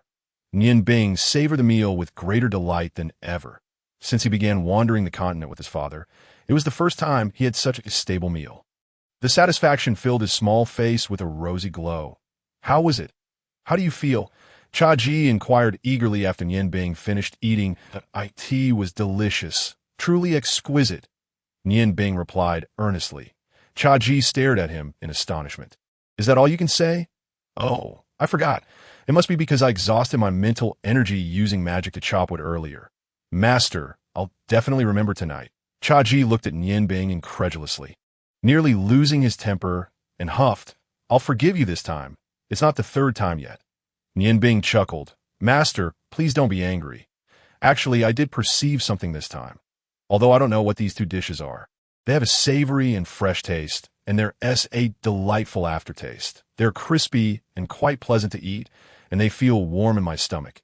Cha Ji retorted, Is that all? After all my effort? Do you even know why they taste so good? For an ordinary person, cooking vegetables is a simple affair. One begins by heating oil, ing scallions and ginger until fragrant, then tossing in the greens for a brief stir-fry, and finally seasoning before serving. However, the reason my dishes are exceptionally delectable lies first in the ingredients. I utilize the freshest vegetables, plucked straight from the forest and immediately tossed into the pot. Furthermore, I refrain from using oil, ensuring that the dish is devoid of any greasy sensation, a feat that would leave most unable to cook without oil. Yet, I can substitute it with water, infused with special elements, including certain herbs. This concoction not only prevents the vegetables from sticking to the pan, but also enhances their sweetness and aroma. Additionally, the timing of the stir-fry is crucial. Often, a mere moment can alter the flavor entirely. It is essential to remember that to make any dish truly delicious, one must highlight its intrinsic flavors. Do you understand? Nian Bing replied, somewhat bewildered. Master, is it too early for you to share all this with me? Shouldn't we proceed step by step? Cha Ji responded, I merely wish for you to understand that delicious dishes naturally possess sound reasoning. Now, go take a rest, and in the afternoon begin chopping wood. There is a hatchet in the corner of the kitchen to your left. That is what you will use. From now on, you are forbidden from using magic for chopping wood. Do you understand? That would be a waste. Magic should be employed at the most critical moments in cooking to truly showcase its value. Oh, how I wish I could wield magic. From that day forth, Nian Bing embarked on a structured life. Each morning, he would rise early, tidying up his bedroom and kitchen before having breakfast and listening to Cha Ji impart culinary knowledge. Cha Ji seemed unhurried to teach him practical skills, instead meticulously explaining the various principles a chef must master. The next task was to chop wood, which was not particularly difficult. The challenge lay in splitting it.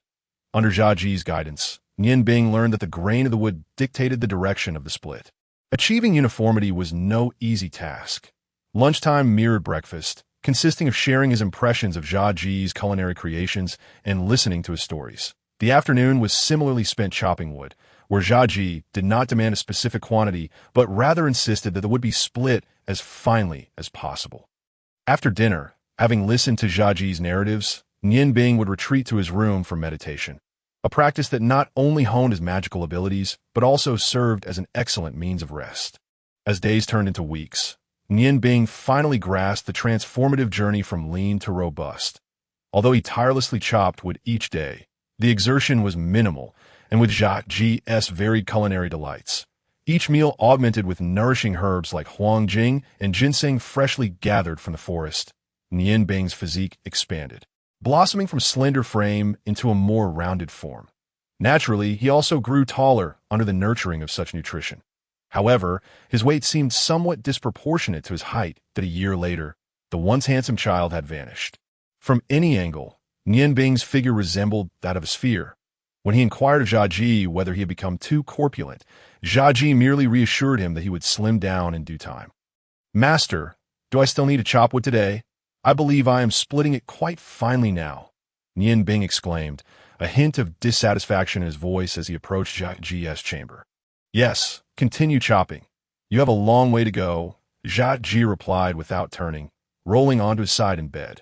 Since Nian's arrival, he had found his days considerably easier, with all the strenuous tasks off his plate. Now he only needed to prepare 3 meals for Nian. "But master, how long must I continue this?" Nian protested. "Chopping wood every day for a full year. Surely, no one could endure such a thing." "Finished? It's simple.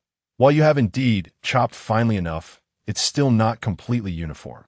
The day you can split all the wood strands to the same thickness, then you may consider it complete." Xuanji remained unperturbed, smacking his lips as he resumed his nap. Uniformity, that concept reminded Nian of the magical energy within him, with the aid of the Ice Goddess Stone and the Flame God Stone. His magical prowess had advanced rapidly over the past year. Now he understood why his father, at the tender age of 37, had ascended to the rank of Magus, likely due to the Flame God Stone's influence. Yet, challenges loomed before him. Initially, he had merely sensed a difference in temperature, one side cold, the other warm. But now, the contrast was stark. The left side felt submerged in icy water, capable of conjuring ice, while the right blazed as if aflame with fever. This dichotomy often left Nian dizzy, especially when utilizing magic, as the uneven magical energy exacerbated the sensation. Thus, he learned to balance his spells. Whenever he cast an ice-based magic, he must also employ an equivalent water-based spell to ensure uniform energy consumption, preventing adverse effects. Nian kept this situation from Xuanji, fully aware that such an imbalance could lead to peril. Nonetheless, he persevered in his training, convinced that maintaining equilibrium in his magical energy would avert disaster. Yet, was this truly the case? Even a divine practitioner might not possess the answer. After all, few dared to cultivate 2 diametrically opposed forms of magic. Resigned, he retreated to the courtyard, pulling a small stool closer and grasping the hatchet in his left hand while positioning the wood before him. The moment the hatchet shifted into his right hand, Nian's demeanor transformed. His gaze became intensely focused, his mind entirely absorbed in the wood before him. The grain of the wood vividly imprinted itself in his mind as he remained still, observing quietly. Xuanji had taught him that the optimal moment to strike is when one has fully comprehended the wood before them. With a deft flick of his wrist, the blade moved fluidly, executing 8 consecutive strikes with the grace of flowing water, devoid of hesitation. The wood remained steadfast, not shifting an inch, the sharp blade gleaming under the sunlight. With a gentle exhale, Nian sent a breath towards the wood, and the bark peeled away, revealing a perfectly symmetrical octagonal shape. Those 8 strikes had merely removed the skin and crafted a regular form. Only in this manner could the resulting wood strands be rendered uniform. No longer needing to support the wood with his left hand, Nian felt confidence swell within him. Though his increased weight might affect agility, it greatly aided his stability and strength. As the flesh of his round face shifted, Nian wielded the hatchet once more, sweeping it towards one corner of the octagon with the swiftness of a breeze. A slender wood strand detached, lying quietly beside the bark. This time, Nian Bing approached the task with utmost seriousness. Each strike was meticulously calculated, and a multitude of wood strands emerged, astonishingly uniform, so much so that they were nearly indistinguishable to the naked eye. Typically, it took Nian Bing mere moments to slice through a piece of wood, executing rapid strikes. Yet today, he dedicated an entire afternoon to this single task. Unbeknownst to him, Xuanji had silently taken position behind him. He remained silent, for the highly concentrated Nian Bing was oblivious to his presence. Wholly engrossed in the wood before him, each strike a product of careful deliberation. Xuanji smiled, a satisfied grin spreading across his face. Splitting wood not only served as an excellent means of building strength, but also honed one's blade skills. While a common chef might find the hefty hatchet cumbersome, it demanded the highest finesse from its wielder.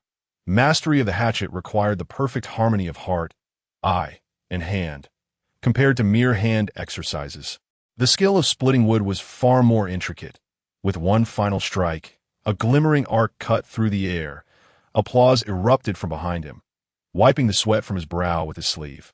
Nian Bing turned to his master and asked, "Master, did I manage to achieve uniformity this time?" Xuanji nodded, replying, "Quite well. When I practiced with the hatchet, it took me 3 full years to attain a basic level of proficiency. Your ability to produce uniformly split strands indicates that you have reached a modest level of mastery." Nian Bing beamed. "Does this mean I can stop chopping from now on?" Xuanji's expression shifted to one of seriousness. "You still have a long way to go. Although your splits are fairly uniform, they are not entirely so, and you can still achieve finer strands. Moreover, consider how much time you took. The day you can split a 30-centimeter diameter piece of wood in under 3 minutes. Then you may consider it complete." Despondent, Nian Bing lamented, "How long will that take? Master, you share with me the principles of cooking and methods, yet you do not allow me to engage in practical application. When will I be able to graduate?" Xuanji smiled gently. "My child, you must understand that building a solid foundation is paramount. Without a strong base, any desire for swift achievement will lead you astray from reaching the pinnacle of culinary arts. Chopping wood may seem tedious, yet it cultivates your hand, eye, and heart in ways that no other method can match. Once you have mastered the skill of splitting wood, you will find that subsequent learning will yield far greater results."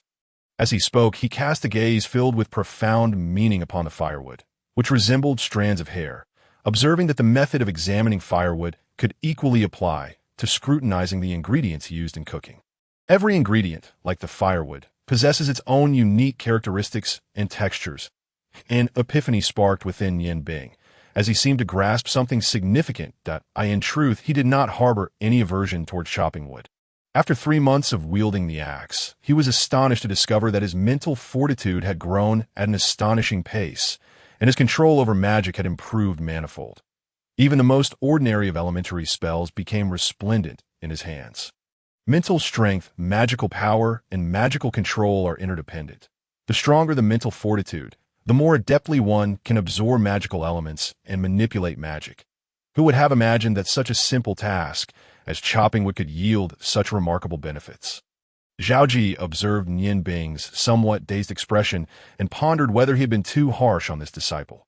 After all, his comprehension was vastly superior to Xuanji's own at that age. The technique of slicing with the axe had taken Xuanji 5 years to master to a modest success. And it was not until a decade later that he achieved complete mastery, which was also related to his concurrent study of culinary arts. However, in terms of innate understanding, he was undoubtedly inferior to this young lad. In truth, he had long been imparting genuine culinary skills to him. The daily teachings provided theoretical knowledge, while the meals prepared honed his senses of smell and taste. The act of slicing with the axe served as the finest training. Once all these elements were integrated, progress would accelerate remarkably. "Very well. Go and bring out the cart from behind the cabin. We shall set off now." Nian Bing was momentarily taken aback and inquired, "Set off? Where to?" Since arriving in the peach blossom forest, he had never ventured beyond its confines, nor had he witnessed Xuanji leave. Xuanji replied, "It has been quite some time since we last ventured out. Although we can forage for vegetables from the peach blossom forest, we still need to purchase essential seasonings, and our rice supply is running low. You have been here for a year. It would do you good to explore a bit. How wonderful. Finally, we can go out. Although Nian Bing's mindset had matured beyond that of a mere child, he was still only 11 years old. Having lived a structured life here for so long, he had grown somewhat weary of it. The prospect of venturing out filled him with excitement.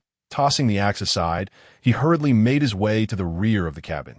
In order to avoid disturbances, Xuanji had constructed the cabin in the very heart of the peach blossom forest. Due to the peculiar nature of the peach blossom mist, although the forest was quite expansive, it was devoid of venomous snakes and fierce beasts. Thus, he had not even erected a fence. For someone with severed tendons, creating such a dwelling was already a considerable feat. The so-called cart was a simple wooden pushcart entirely crafted from timber. Fortunately, the two wheels were relatively round, making it not too burdensome to push. Over the past year, Nian Bing had transformed from a charming young boy into an adorable little chub, yet his physical strength had increased significantly. The supplements he consumed were not in vain, and the rigorous exercise of chopping and splitting wood had endowed him with considerable strength, making the task of pushing the cart a breeze. "Master, if you tire, you may sit in the cart while I push you," Nian Bing exclaimed with excitement, eager to showcase his newfound strength to Xuanji. Xuanji chuckled and remarked, "I am not yet so old as to require such treatment. Conserve your energy, that on our return, you may find yourself laden with goods.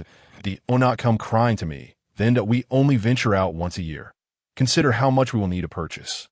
Nian Bing's eyes sparkled with mischief as he proposed, "Master, recently, I have encountered some difficulties in practicing magic, particularly with fire magic, which seems rather unstable. When I become too fatigued, my control over the fire elemental energy within me falters. If you're not afraid of me incinerating everything, it would be fine to buy a bit more." Xuanji retorted with mock irritation, "You little rascal, are you threatening me? Not at all. How could I dare to threaten you?" Nian Bing protested, though the gleam in his eyes betrayed his true intentions. Xuanji found himself at a loss when it came to his magical disciple, snorting in response, "We shall see about that later." Although the peach blossom forest was devoid of visitors, Xuanji had deliberately carved a small path leading outward during his woodcutting sessions. Once Nian Bing began chopping wood, the task of maintaining this path fell to him, making their exit from the forest quite manageable. As they stepped out of the peach blossom forest, the sun was nearing its zenith. Though the Ice Moon Empire lay in the northern reaches of the Yangwang continent, where temperatures were relatively low, the direct sunlight still brought a hint of warmth. Nian Bing felt little discomfort, for he carried the stone of the ice goddess. Yet Xuanji, whose health had never been robust, was already panting slightly. "Are you not tired, my boy? Let us take a brief rest," Xuanji called out to Nian Bing. "Oh." Nian Bing pushed the cart to the shade of a large tree, assisting Xuanji to sit beneath its cool canopy. "Master, would you like me to cast a little spell to cool you down?" "Not necessary." Xuanji waved his hand repeatedly. "Your magic is far too extreme for me to endure." He vividly recalled the last time Nian Bing attempted to cool the air in their room, nearly freezing him into a popsicle. In truth, Nian Bing himself was unaware that he had already ascended to the rank of an intermediate mage.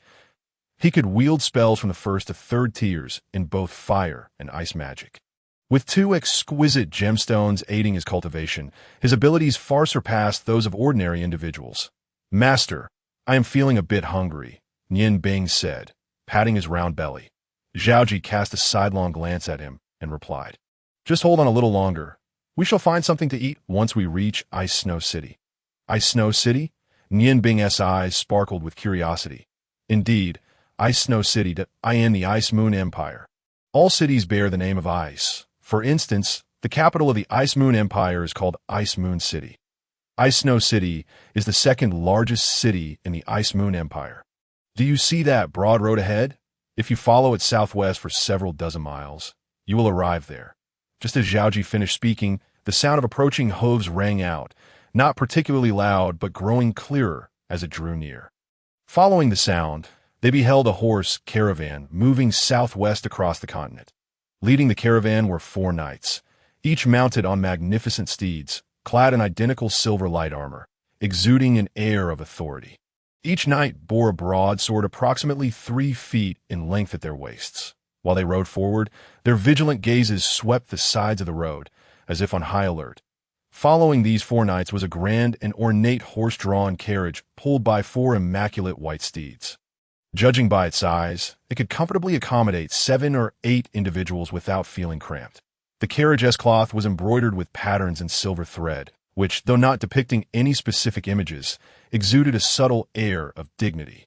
The coachman appeared to be of a similar age to Zhaoji, effortlessly guiding the 4 noble horses while maintaining a steady pace, and on either side of the carriage stood 2 silver-armored knights as protectors, with a squad of 10 knights trailing behind, making a total of 18 knights whose coordinated attire was strikingly conspicuous, although they were still some distance away from Zhaoji and Yanbing. They could be clearly discerned. "Master, who are those people? They seem quite impressive." Yanbing inquired. Zhaoji's eyes sparkled with insight as he replied, "They appear to be the entourage of some high-ranking official. However, they do not seem to belong to the Ice Moon Empire." Yanbing, puzzled, asked, "How can you tell so readily?" Zhaoji scoffed lightly and said, "Experience brings wisdom. Observe the embroidered patterns on their carriage. It is a form of artistic script in the Orlan language. From this, one can deduce that this caravan hails from the Orlan Empire. Furthermore, these knights are clearly not mere mercenaries, but seasoned soldiers who have been tempered in the crucible of battle. Otherwise, they would not exude such an intense aura of lethal intent. To command such a number of genuine soldiers, one must be a person of considerable status.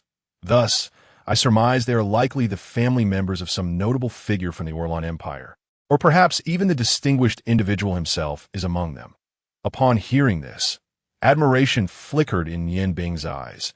To deduce so much merely from appearances spoke volumes of his master's astuteness. Just then, the rapid sound of hooves echoed from another direction. Prompting Yanbing to turn his gaze, he beheld a rider approaching with the swiftness of lightning towards the caravan, causing the entire caravan to come to an abrupt halt. Yet, rather than displaying caution, the 4 knights dismounted their horses instead. With a sharp whinny, the approaching steed reared up just as it was about to collide with the knights in front of the caravan, its 2 forelegs soaring high before veering aside, halting its forward momentum in a display of horsemanship that could only be described as miraculous. The rider, clad in the same silver armor as the 18 knights, was also a knight. Distinctively, his helmet was adorned with a long, white feather. With a sharp gasp, I recognized their identity. They appeared to be members of the Silver Feather Knights, the elite cavalry of the Orlan Empire. The fact that they were personally escorting this carriage suggested that the occupants were of no ordinary stature. The Silver Feather Knights? What are they?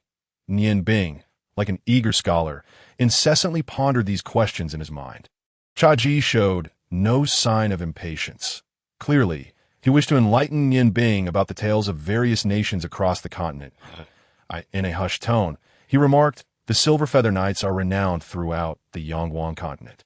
They are the pinnacle of the Orlan Empire's military prowess, famed for their colorful feathered silver armor. Depending on their rank, the feathers adorning their helmets vary in in terms of martial prowess. The ranks of warriors ascend from the lowest to the highest as follows: warrior, senior warrior, sword master, grand sword master, martial artist, martial saint, and divine master. In rank, a warrior is almost equivalent to your mages. Yet, as you know, in close-quarter combat, mages often struggle to prevail against warriors. However, this is not an absolute rule. As I understand it, once a mage attains the rank of magus, it becomes exceedingly difficult for an equally ranked warrior to inflict harm upon them.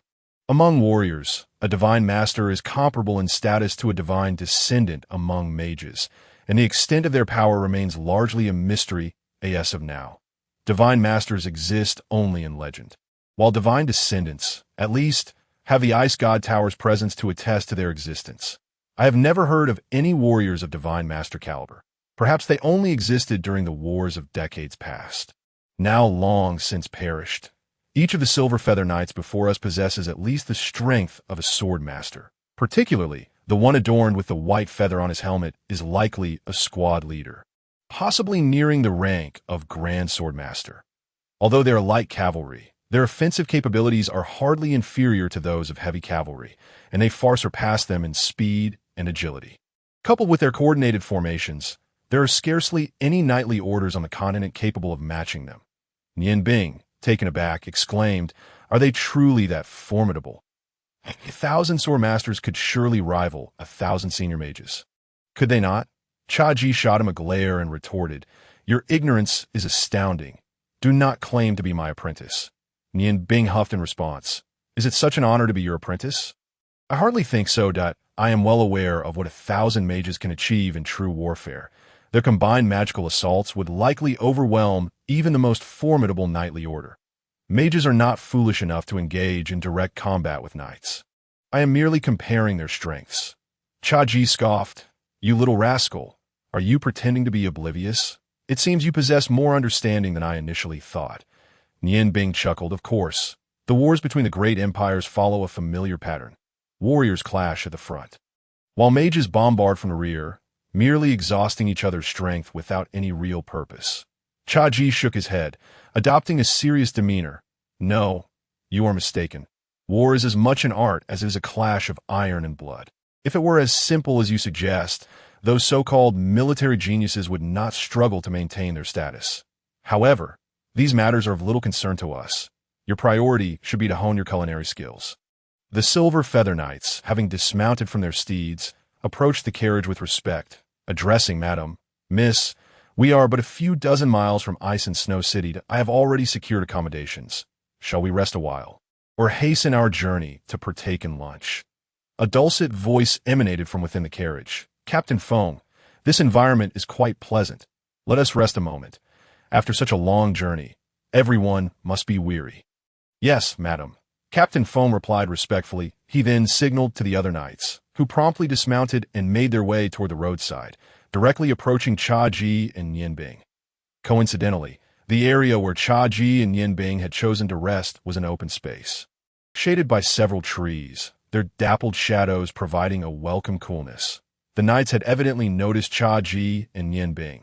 One of them strode forward, his voice firm. "Please vacate this area immediately." "Yes," he spoke. He tossed a few silver coins towards Xuanji. I in the Yangguan continent. Currencies are interchangeable across nations, with the most valuable being the purple gold coin, equivalent to 10 gold coins, 100 silver coins, or 1,000 copper coins. That a handful of silver coins would suffice for a typical family's sustenance for half a month. The knights were certainly generous in their offer. Xuanji, having once been a renowned culinary artist, was accustomed to receiving exceptional treatment wherever he went. As the silver coins landed before him, he did not even glance at them, snorting disdainfully, "Do you take us for beggars? This road is not your private property." The knight stepped forward, his expression unyielding, yet an invisible pressure emanated from him, intensifying as he reiterated, "I ask once more, please leave at once. On what grounds do you presume to be so domineering?" Nian interjected angrily, positioning himself defiantly in front of his mentor. Although he recognized the knight's strength as a swordmaster, he felt no fear. The knight, observing the stout young boy before him, furrowed his brow, resting a hand on the hilt of his sword. For the third time, he commanded, "I insist that you leave immediately." It was clear that should they refuse once more, he would not hesitate to act. At that moment, two figures emerged from the carriage, both women. The melodious voice resounded again. "Enough, this is not our territory. When traveling, why must we create unnecessary conflict?" The enchanting voice captivated Nianbing's attention, and upon recognizing the two graceful figures, he became momentarily entranced. The first woman appeared to be in her late 20s or early 30s, clad in a pale blue gown embroidered with intricate silver patterns. Her delicate brows and refined nose, paired with skin as smooth as cream, framed her flowing dark green hair, cascading like a waterfall down her back, secured by a silver ring. Her azure eyes sparkled with clarity, and a gentle smile graced her lips as she gazed back at him. Nianbing's gaze became utterly transfixed, his previously steady hands trembling ever so slightly. Xuanji, upon seeing the woman, couldn't help but silently commend her. In all his years traversing the continent, he had encountered few who matched her exquisite beauty. "Little lecher, what gives you the right to gaze at my mother so?" The little girl beside the beautiful woman suddenly interjected, placing her hands on her hips, her expression one of indignation directed at Nianbing. She appeared to be around 12 or 13, dressed in a white dress, bearing a striking resemblance to her mother. Despite her anger, she remained irresistibly cute, her short dark green hair barely brushing her ears. And her defiant stance only heightened her charm. "Mommy, mommy!" Nian Bing's eyes shimmered with unshed tears as he suddenly cried out, "Mommy!" Ji, unable to restrain him, watched as Nian Bing dashed towards the beautiful woman. The knight, initially stationed before them, moved swiftly, stepping into Nian Bing's path to block his advance. Yet, at that moment, Nian Bing saw nothing but the woman before him. With surprising agility, his chubby form sidestepped, instinctively drawing the knight's sword from his waist. Using the sword as a blade, he unleashed a flurry of 7 swift strikes toward the knight. Simultaneously, his left hand flicked, producing 2 ice spikes that hurtled toward the knight's eyes, his sword master, and a knight of the Silver Feather Knights. One would expect him to have undergone trials of blood and fire. Yet, how prepared could he be against a child no taller than his waist? The sword that had accompanied him for years felt alive in Nian Bing's grasp. Although the 7 strikes lacked any formal technique, their sheer speed rendered evasive maneuvers nearly impossible. Having trained for a year with a chopping knife, Nian Bing's wrist strength approached that of an adult, and the knight's silver armor sparked as the sword met it, leaving him in a state of disarray. Time was of the essence for Nian Bing, who deftly maneuvered around the knight and raced toward the beautiful woman, tears streaming down his cherubic face as he radiated an aura of sorrow. For a knight, a sword is akin to life itself. Losing one sword is an unthinkable humiliation to make matters worse. It was a mere child who had seized his weapon. The once composed knight bellowed in fury, lunging after Nian Bing, a pale blue glow coalescing in his right hand as he aimed to strike down upon the boy's head. "Be careful!" Ji exclaimed in alarm. That moment, Nian Bing's world was solely occupied by the beautiful woman. Every sound around him faded into oblivion. Clutching the knight's sword tightly, he continued to sprint forward, blissfully unaware that the furious hand capable of ending his life was poised behind him, beckoning him towards doom. He was merely a child, the serene Sigh echoed, and in a fleeting moment, a delicate and elegant hand radiated a silvery glow. Thwarting the call of death, the knight stumbled, a flush of crimson rising to his face as he staggered several steps to regain his balance. The one who had unexpectedly saved Nian Bing was none other than the beautiful woman, whose form suddenly vanished from Nian Bing's sight, causing him to pause momentarily. His astonishment, she stood right beside him, prompting him to discard the sword in his hand and cry out in despair.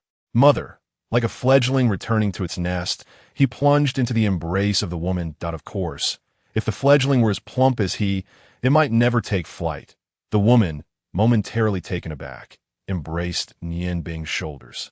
Feeling somewhat at a loss, before her marriage, she was notorious for her fiery temper. Though she had tempered it somewhat afterward, those familiar with her reputation would instinctively steer clear, aside from her husband. Any man daring to lay a hand upon her would likely find himself swiftly dispatched. Yet now, as Nian Bing, filled with sorrow, rushed into her arms, a maternal instinct surged within her. Rather than resisting, she instinctively drew him closer. "Child, do not cry. Tell Annie, what troubles you?" The woman gently inquired. "Mother, mother, do not leave me, do not leave me." Nian Bing's longing for his mother surged forth at that moment, as he clung tightly to the woman's skirt and wept uncontrollably. The little girl who had disembarked with the woman watched in dismay as her mother was occupied by another, in a fit of indignation. She rushed over, pushing against Nian Bing with her small hands. "What are you doing? You cannot hug my mother." The little girl possessed surprising strength, and though Nian Bing braced himself, he was no match for her. He stumbled sideways, but still held onto the woman's skirt. The sound of tearing fabric echoed as the woman gasped in shock, and 2 strips of her skirt were suddenly yanked away, revealing glimpses of her delicate skin. Her pretty face flushed a deep shade of red as she hurriedly grasped the hem to prevent further exposure. The knights accompanying her turned away in haste, silently praying, I saw nothing, that if the Marquis were to find out, it would surely result in dire consequences." "Chun, what are you doing?" The woman chided her daughter as she concealed her modesty. "Mom, why does he call you mother? You are only my mother," Chun protested, pouting with indignation. The woman regarded her daughter with a mixture of affection and exasperation, shaking her head helplessly. Suddenly, a silvery glow appeared, and the torn fabric of her skirt miraculously rejoined itself in that peculiar light. Although it looked somewhat awkward, at least it was restored to its original form. Having fallen, Nian Bing regained some clarity. At this moment, Chaji had rushed over to help him up. "Nian Bing, what happened?" he asked, concern etched on his face, fearing that the memory seal he had placed upon Nian Bing might have been broken. Nian Bing stood up, allowing Chaji to dust him off, his gaze still fixated on the beautiful woman as he murmured, You are not my mother. My mother has blue hair." The woman, having adjusted her skirt, approached Nian Bing warmly and asked, "Little one, do auntie and your mother resemble each other so closely?" Nian Bing nodded vigorously. The woman gazed at his cherubic face with a glimmer of tenderness in her eyes. "And where is your mother now?" Nian Bing, now more composed, lowered his head and gently shook it. "I do not know. I only have my master." Upon hearing this, Chaji sighed in relief and quickly explained, "Madam, I apologize that my disciple is orphaned. Perhaps he is simply longing for his mother, that I hope you can forgive any offense." The woman smiled gently. "It is quite all right. This child is truly adorable." Chun, feeling left out, pouted, "But he is not as cute as me. He looks like a ball." Truth be told, while Nian Bing was somewhat plump, he was still young, and with his originally handsome features, he could hardly be deemed unattractive. Though Chun protested, she secretly thought that this little chubby boy seemed rather amusing. Nian Bing's mind began to clear, disregarding Chun's taunts, and addressed the woman, "Auntie, you really look like my mother." As he spoke, tears brimmed in his eyes once more. The woman comforted him, "Child, do not cry if you wish. Auntie can be your mother." All right. The radiance of her maternal instinct compelled her to utter those words. But as soon as they left her lips, she realized her impulsiveness. After all, she was unfamiliar with both the young boy and his mentor. Yet, given her status, how could she retract her words? Nian Bing glanced at Chun, whose expression was less than amiable, and shook his head. "No need. Thank you, Auntie, but you are not my mother. I do not require pity."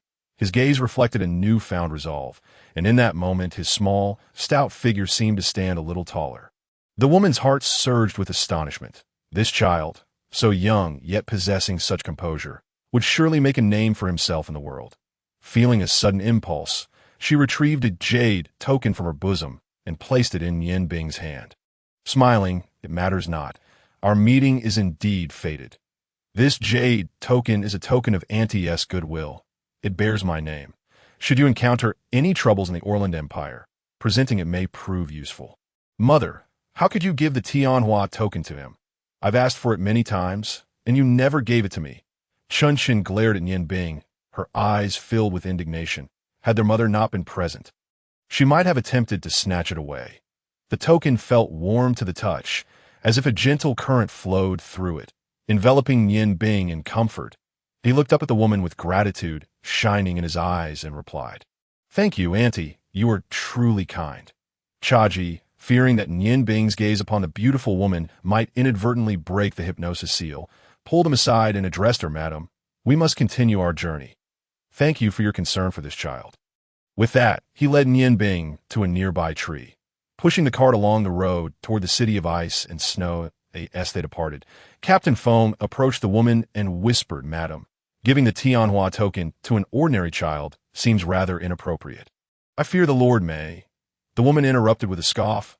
"What do you know? Have you ever seen an ordinary child who can cast low-level magic instantaneously at such a tender age? I have a premonition that this child will carve out a name for himself on the continent point. One must think long-term, Captain Feng. I suggest you keep a close watch on your subordinates and prepare for departure." With that, she took her daughter's hand, and both disappeared behind the curtain of the carriage. Captain Feng, having met resistance, showed no sign of displeasure. His gaze fell upon a knight who had lost his sword earlier, and he approached him calmly. "Hand over your feather." The knight trembled slightly, fear evident in his voice. "Captain, Captain Feng's eyes turned icy as he repeated, "Hand over your feather. I do not wish to repeat myself."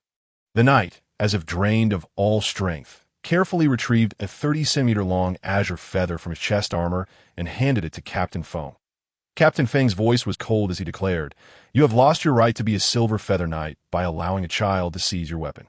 I hereby demote you to a trainee knight, I will reclaim the azure feather, and upon returning to the camp, further punishment will be decided. Oh, you accept? The knight lowered his head, gazing at the faint marks on his silver armor left by the weapon. Yes, Captain. Captain Fang's piercing gaze swept over the other knights, his voice grave. You all should know your duties, to uphold the dignity of knights, even above your own lives, from this moment forth. Each of you must remain vigilant and focused. Should a similar incident occur again, the consequences will be far more severe. The conversation with the beautiful woman had stirred within Yin Bing a profound longing for his mother, rendering him more silent than usual. Chaji, concerned that he might dwell on painful memories, recounted amusing anecdotes from his past as they walked. Being a child, Yin Bing soon found himself buoyed by Chaji's tales. Regaining his lively spirit, "Master, that lady just gave me a jade token," he exclaimed. Earlier, as they departed, he had casually tucked the token into his bosom, feeling its inexplicable warmth, which contributed to his rapid emotional recovery. As she spoke, Yin Bing pushed a cart with one hand while retrieving a jade tablet from her bosom with the other. The jade tablet was modest in size, rectangular, its longer edge approximately the length of Yin Bing's pinky finger. Its surface exuded a creamy white hue, warm to the touch, and on its front was intricately carved a lifelike phoenix. The bird's eyes were adorned with a small red gemstone, providing a striking focal point that accentuated the entire piece. At the top of the jade tablet, there was a small, uniform hole, seemingly just large enough for a fine thread to pass through. A faint mist of white vapor enveloped the jade tablet, almost imperceptible unless scrutinized under the sunlight. Xiaji's gaze also fell upon Yin Bing's hand. In his haste to distance himself from the crowd earlier, he had overlooked what the beautiful woman had given her. Upon seeing the jade tablet now, he couldn't help but be astonished. As a former ghost chef, he had encountered many treasures, and while Yin Bing may not comprehend its significance, how could he not? The tears of the pearl under the moonlit sea, the warmth of the jade in the sunlit blue field. Heavens, the ethereal beauty of this jade was unmistakably that of the renowned Aotian jade. That woman was indeed extravagantly generous. Yin Bing, taken aback, inquired, "Master, is Aotian jade truly so precious?" Ji took the jade tablet from Yin Bing, examined it closely, and exclaimed, "Indeed, it is precious. Moreover, this is not just any Aotian jade. It is the rarest form known as mutton fat jade. That a friend of mine who dealt in jade once told me that mutton fat jade is the pinnacle of jade varieties, possessing an inner radiance. A texture akin to congealed fat, dense yet smooth, warm and delicate. Adorning oneself with it can nurture the spirit, ward off evil, and bring good fortune. Just look at this jade tablet. Does it not embody these very attributes? Coupled with the exquisite craftsmanship of the carving, it is truly a treasure. Wearing it can bring tranquility to one's heart. Indeed, it is a remarkable item. A calm disposition is of utmost importance for a chef." As he spoke, he turned the jade tablet to observe its reverse side, where 3 characters were carved in an ancient script. Yu Ru Yin. This must be the name of the woman they had encountered earlier. Truly, she was as her name suggested, yet her generosity seemed almost excessive. Yin Bing smiled and remarked, "That aunt is truly kind. Once I have mastered my culinary skills, I shall prepare the finest dishes for her to savor." Ji pondered for a moment before returning the jade tablet to Yin Bing. "Let us proceed. Once we reach Ice Snow City, I will procure a red cord for you to wear around your neck, close to your skin, allowing its benefits to gradually manifest." The two continued their journey, and as they had not traveled far, the sound of urgent, synchronized hoofbeats echoed from behind.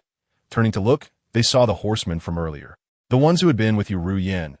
However, this time, the horsemen did not pause but galloped swiftly past them. When Yin Bing glanced towards the carriage, he caught a glimpse of the curtain lifting slightly. And Chun shot him a somewhat provocative glare. Yin Bing intended to return the look, but the horseman had already dashed 100 meters away. Ji chuckled at the dissatisfied expression on Yin Bing's face. "What? Have you taken a liking to that young lady? Although our statuses differ greatly, who knows what the future holds? Perhaps when you mature, there will be opportunities." Yin Bing snorted. "Who will be interested in her? With such a temper, she's simply irritating." Ji smiled in silence, noting that fate often intertwines paths. Perhaps one day, while wandering in the Orland Empire, Nian Bing might indeed cross paths with her again. The day is growing late.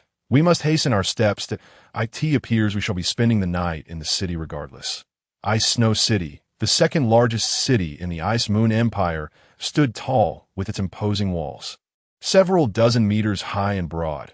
While it may not exude an overwhelming presence, the city stood steadfast, imparting a sense of stability.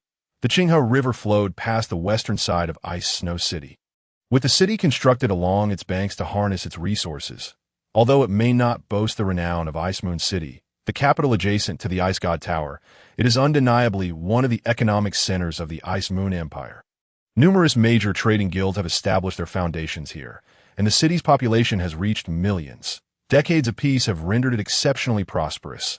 Nian Bing and Jia Ji entered through the northern gate of Ice Snow City, their ordinary attire rendering them inconspicuous. The soldiers at the entrance paid them no heed, allowing them to slip into the city with ease. Upon entering, they were immediately enveloped by a different atmosphere.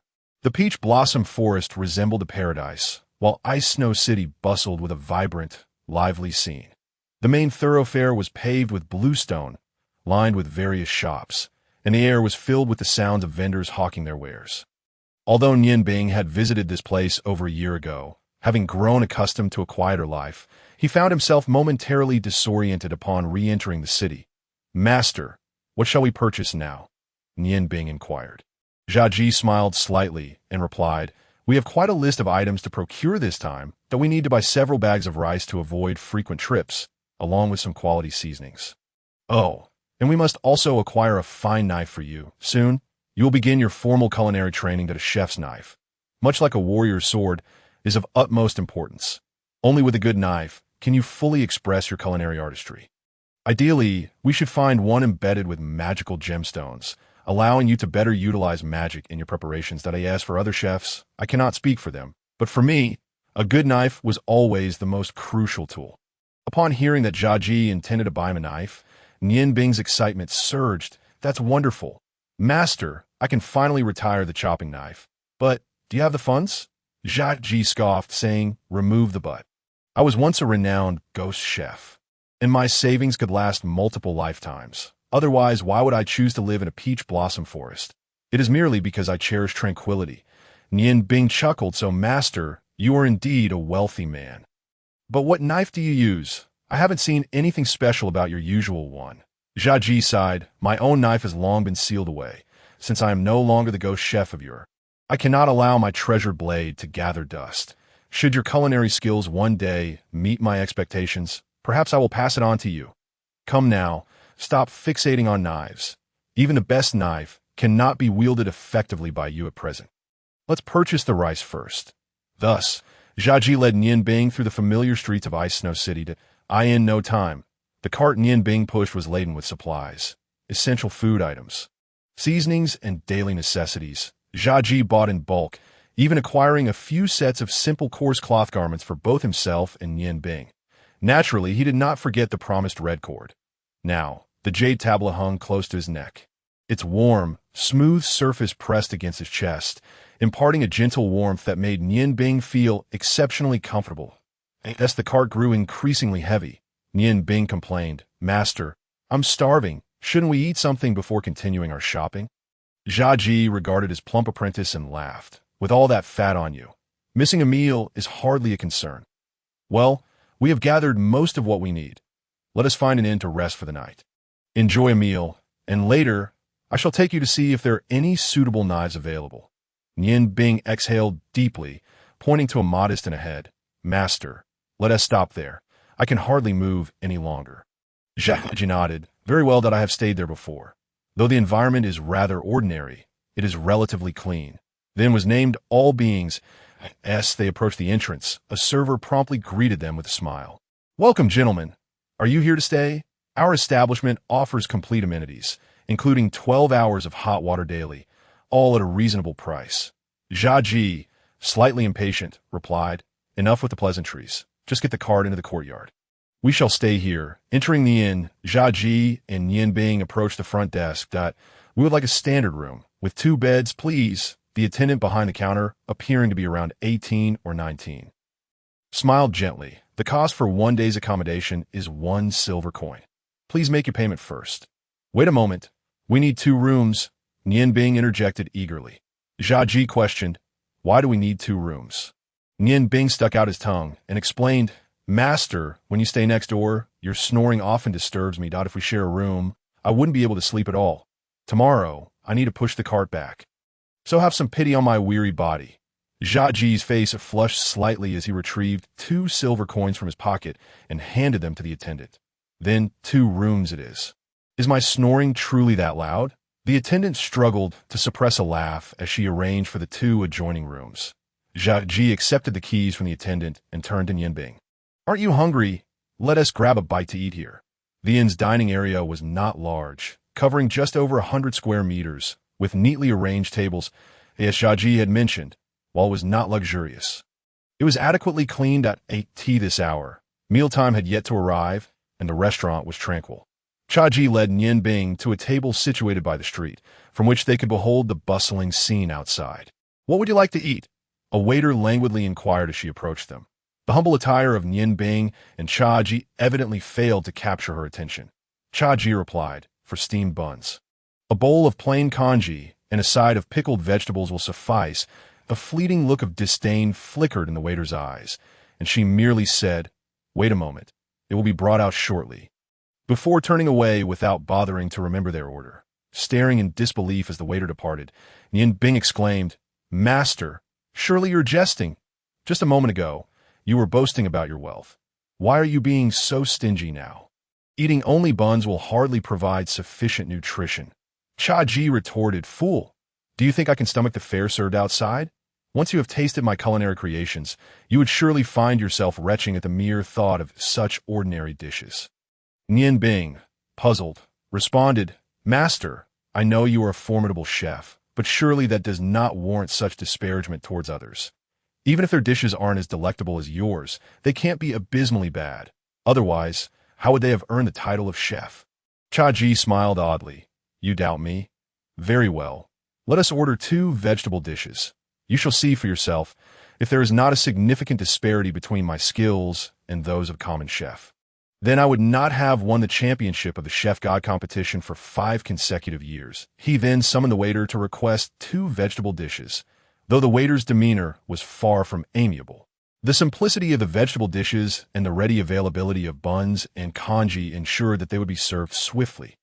Having grown hungry, Nian Bing skeptically took a large helping of vegetables and placed them into his mouth. Wow, yuck, yuck, yuck. He spat them out before even chewing. What on earth is this? It tastes horrendous. It reeks of raw oil. The oil must not have been heated properly while cooking, and the vegetables are undercooked. Failing to bring out their natural fragrance, there's an excessive amount of salt and MSG. It's utterly inedible. Xuanji did not mock Nian Bing. Instead, he nodded in satisfaction. Indeed, it seems your year of training with me has not been in vain. You have accurately identified the flaws in this dish. Considering you possess some talent, I shall demonstrate a technique for you today. Meanwhile, the waiter, having overheard Nian Bing's complaints about the food, became impatient. What do you want? Our dishes taste like this. If you desire better food, you can go to Changsheng or King Feng's in the city. Their offerings are exquisite, but I fear you may not be able to afford them. Xuanji shot her a cold glance and tossed a gold coin onto the table.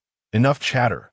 Take us to the kitchen, that we will prepare a dish ourselves using your ingredients. Just 1 dish.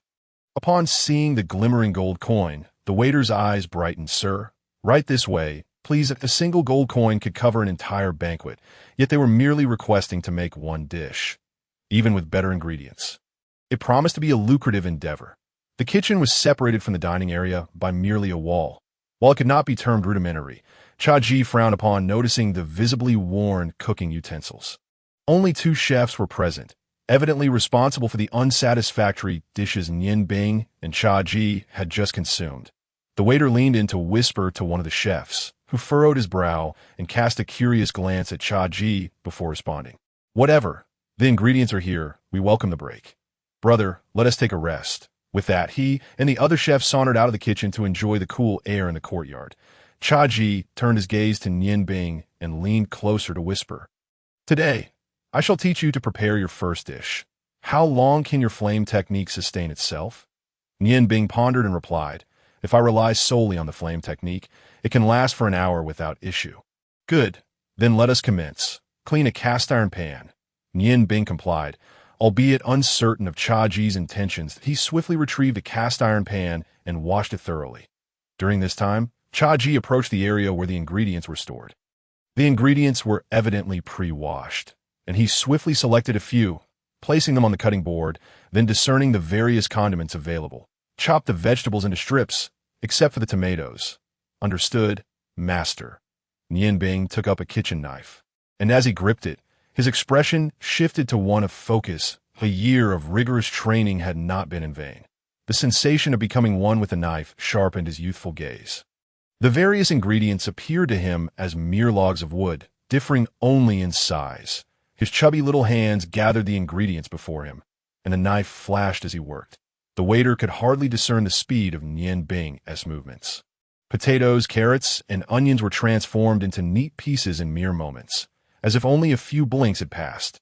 Chaji smiled slightly and handed Nian Bing an empty spice box. Seasoning is a crucial component of culinary arts. This dish has modest technical demands. You shall handle it all. Chop the tomatoes, shrimp, and oysters into a paste, and place them in this box. All right. Nian Bing responded, following Chaji's instructions. The rhythmic sound of the knife striking the cutting board echoed clearly as he worked. Chaji, meanwhile, took another spice box and filled it with various seasonings, stirring them together seamlessly. Once Nian Bing completed his task, Chaji poured the prepared sauce into the mixture of tomatoes, shrimp, and oysters. Handing Nian Bing a pair of chopsticks, he instructed, stir it well. With everything in place, Chaji smiled and remarked, now, we shall officially begin. He handed Nian Bing a small brush and, with a focused gaze, hastened his speech, apply a third of the sauce as the base, place the cut ingredients on top, and brush another third of the sauce over them. Although it was Nian Bing's first time cooking, he was not unfamiliar with the tasks of chefs due to his year of exposure. Though somewhat clumsy, he soon completed everything with ease. Chaji took a plate of cut fish and placed it into the pan already layered with sauce. Wait a moment, please, he said to the waiter, who he wished to keep from discovering Nian Bing's magical abilities. The waiter hesitated, but Chaji interrupted impatiently. Rest assured, we will not set this kitchen ablaze. After earlier witnessing Chaji's gold coin, the waiter dared not protest further and exited the kitchen, leaving only Nian Bing and Chaji behind. Chaji smiled faintly and applied the remaining sauce. Igniting the pan over the heat, "Oh, fervent fire elementals, I beseech you, gather your flames and bring warmth to the world."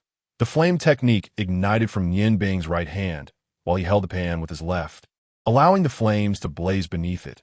Chaji smiled slightly. Your magical flames burn at a higher temperature than ordinary flames, and the heat is more evenly distributed, enabling us to enjoy our meals sooner. Remember the steps I just taught you. This is the simplest of dishes, known as three-sauce braised fish. Given the quality of the ingredients here, the flavor may be somewhat lacking, but it will suffice as Nian Bing maintained the flame. He asked Chaji, Master, are you not concerned that the waiter might learn from what we are doing? Chaji smiled slightly. The combination of seasonings is my own creation, comprising over 10 varieties. Do you think she can remember them all? Moreover, the specific quantities of each seasoning are crucial. It is not so easily mastered. Maintain your flame. We shall be able to eat within the time it takes for half a stick of incense to burn. The essence of this dish lies in the sauce. The three sauces refer to the condiment sauce, seafood sauce, and tomato sauce, layered over a foundation of potatoes, carrots, and onions. With the fish's inherent freshness, the dish's essence is revealed. As for the detailed method of preparing the three sauces, I will teach you thoroughly when we return. As he spoke, he retrieved a lid and covered the cast iron pan. Nian Bing cast a low-tier ice magic to shield his left hand from the heat of the pan. Under the searing flames, the enticing aroma began to waft from the pan, causing Nian Bing to involuntarily swallow. After the time it took for half a stick of incense to burn, a delightful aroma filled the air. What does that smell? Indeed, it's so fragrant. I have never encountered such a delicious scent before. Could it be the work of that old man? The two chefs who had previously stepped outside returned upon catching wind of the enticing aroma. Upon entering, they beheld Nian Bing holding the cast iron pan, from which the delightful scent emanated. Xuanji cast a glance at the two chefs and remarked nonchalantly, "There is no need for ingredients." The quality of a chef speaks volumes. The two chefs appeared oblivious to Xuanji's words, their gazes fixated on the cast-iron pan, much like Nian Bing earlier. Swallowing hard, one of the chefs exclaimed, "Hey, what is this dish you've prepared? It smells amazing." Nian Bing was about to respond when he was interrupted by Xuanji. He looked at Nian Bing and said, "Remember, when cooking, one must consider the audience. Not everyone is entitled to enjoy the delicacies. A chef possesses his own dignity. The creations we produce are meant solely for those worthy of them. Now, let us depart." The delectable three-sauce braised fish was evidently delightful. As evidenced by Nian Bing's enthusiastic consumption, he had nearly polished off an entire pot by himself, accompanied by 2 steamed buns. Relishing every bite, by the end of the meal, his clothes bore numerous stains from the sauce. Aside from the fish bones, only remnants of sauce remained in the pot, prompting the nearby waiter to widen his eyes in astonishment. "Master, I am increasingly in awe of your culinary skills. This is simply exquisite. I truly cannot fathom how I shall manage without you in the future," Nian Bing exclaimed, patting his protruding belly with satisfaction, a contented sigh escaping his lips.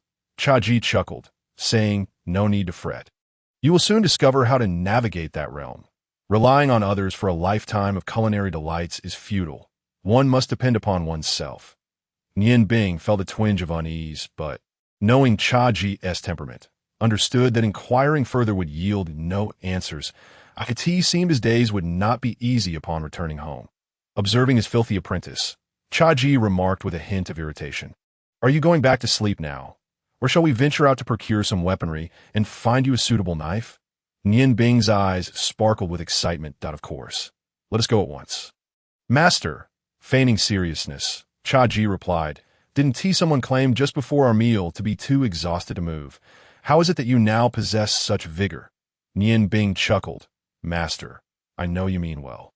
ISNT their newfound motivation. The sooner I acquire my own prized knife, the more adept I shall become." Xuanji rose and said, "Then hasten back to change your attire. You cannot embarrass me in such a state." Yes, I shall go immediately," Nian Bing exclaimed, darting towards the inn's backyard with surprising speed, his stature belied by his agility. As Xuanji and Nian Bing emerged onto the streets of Ice and Snow City, twilight had begun to descend. In the distance, clouds glimmered in the fading sunlight, casting a beautiful crimson hue over the street, leaving behind a lingering glow. After walking for a while, Nian Bing pointed to a large shop not far ahead, exclaiming, "Master, that must be a weapon shop. Shall we take a look?" The sword-shaped sign at the entrance was conspicuous, displaying the words "Treasure Pavilion" in bold letters.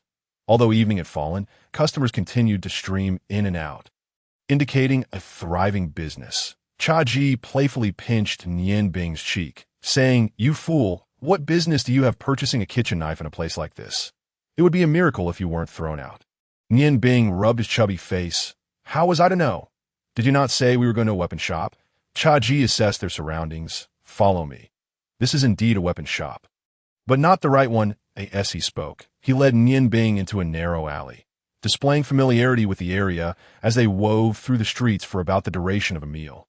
When darkness finally enveloped the sky, Xuanji, panting, stopped and pointed ahead, stating, "This is the place."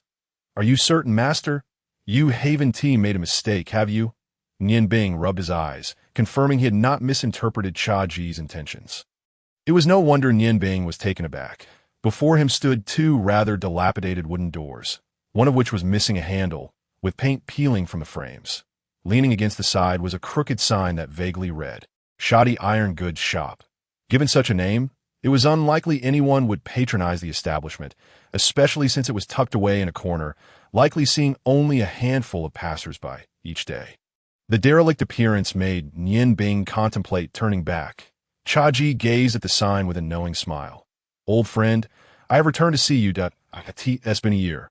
I wonder if you've met your end." Nian Bing exclaimed, "Master, do you know the owner of this place?" "Of course I do. Otherwise, why would I have brought you here?" Xuanji replied, "Nian Bing, remember this. Never let appearances deceive you. Although this place seems unremarkable, Who besides me knows that within this so-called shoddy iron goods shop lies a master blacksmith? The greatest in the world, the greatest blacksmith in the world. Master, you cannot be serious. If he were truly the best, would he reside in such a place? Xuanji smirked slightly. Why not? The ghost chef resides in the most desolate peach blossom forest. Why can't a divine blacksmith dwell in a run-down courtyard? Now, listener, yes, he spoke. He pulled Nian Bing toward the door, kicking it open without knocking. With a resounding thud, the worn door surprisingly remained unscathed, creaking open to reveal a dimly lit courtyard. Little broken knife, are you still alive? Xuanji called out loudly. An aged voice echoed from the depths of the courtyard. Who is so rude? Ah, it's you, old ghost. Back again. A frail figure emerged, holding a dim oil lamp, exuding an air of frailty. Nian Bing inwardly mused. Could this truly be the legendary blacksmith? Had Master made an error? As Xuanji led Nian Bing into the courtyard, illuminated by the flickering lamp, Nian Bing discerned an elderly man clad in a long black robe, his back slightly hunched, hair snow-white, and face lined with deep wrinkles, appearing at least a decade older than Xuanji, old ghost. Why have you brought someone along? Who is this chubby lad? The elderly man in black scrutinized Nian Bing with evident displeasure. Little broken knife, this is my new apprentice. I think it's high time you found someone to pass on your legacy. Unless you intend to take everything with you to the grave, Xuanji countered. The black-robed elder scoffed. You know nothing. It all depends on fate. Do you think one can simply take on an apprentice at will? Your apprentice appears quite the glutton, fitting for you. Although Nian Bing felt a pang of indignation, he refrained from interjecting, choosing instead to observe his surroundings, that he noted that the modest courtyard was almost empty, lacking even a semblance of a weapon rack, save for a large furnace-like structure in the corner. Xuanji laughed heartily. You old coot, still as cantankerous as ever after all these years. Enough with the pleasantries. You know I wouldn't come here without reason, the black-robed elder replied. Then come inside. With that, he led Xuanji toward a back room. Upon entering, Nian Bing felt an unexpected chill run through him. The stone of the ice goddess stirred within him, causing a momentary dizziness as the two types of magical energies within him fluctuated uneasily. Alarmed, he realized this was due to his failure to balance the fire magic he had recently employed with an equal application of ice magic. However, now was not the time to use ice magic. Moreover, the chaotic interplay of magical energies left him uncertain of how much ice magic would be necessary to restore balance. Drawing on his willpower, he forced the two energies apart. Just then, the Tianhua amulet gifted by Urian emitted a warm current that flowed into Nian Bing, easing his discomfort and alleviating the extremes of cold and heat. The black-robed elder lit the lamp on the table, illuminating the room. This was the outer chamber, with a tall counter at its center, behind which lay another door. The elder approached the counter and rubbed his hands together, saying, Bring me the money. Whatever you need, pay the appropriate amount. Xuanji replied with mock annoyance. Little broken knife, after all these years, you still have an insatiable love for money. The elder huffed, friends are friends. But business is business. Since you can no longer create the exquisite 8 delicacies, you must resort to monetary exchange that, in the realm of commerce, are equal. Xuanji stepped up to the counter. Leaning in toward the elder, stop feigning indifference. Get my prized apprentice a good knife. Once he completes his training, you'll be able to savor the 8 delicacies once more. The elder's eyes brightened momentarily before dimming again. That sounds lovely, but by the time your prized apprentice is ready to serve, I may very well have departed this world. Xuanji chuckled. Not necessarily. When I last saw you, you were in this same state. Now, you remain unchanged. I reckon you could last another 10 or 20 years. The elder clad in black sighed deeply and remarked, One knows one's own body best. Throughout my life, I have transgressed too many celestial laws.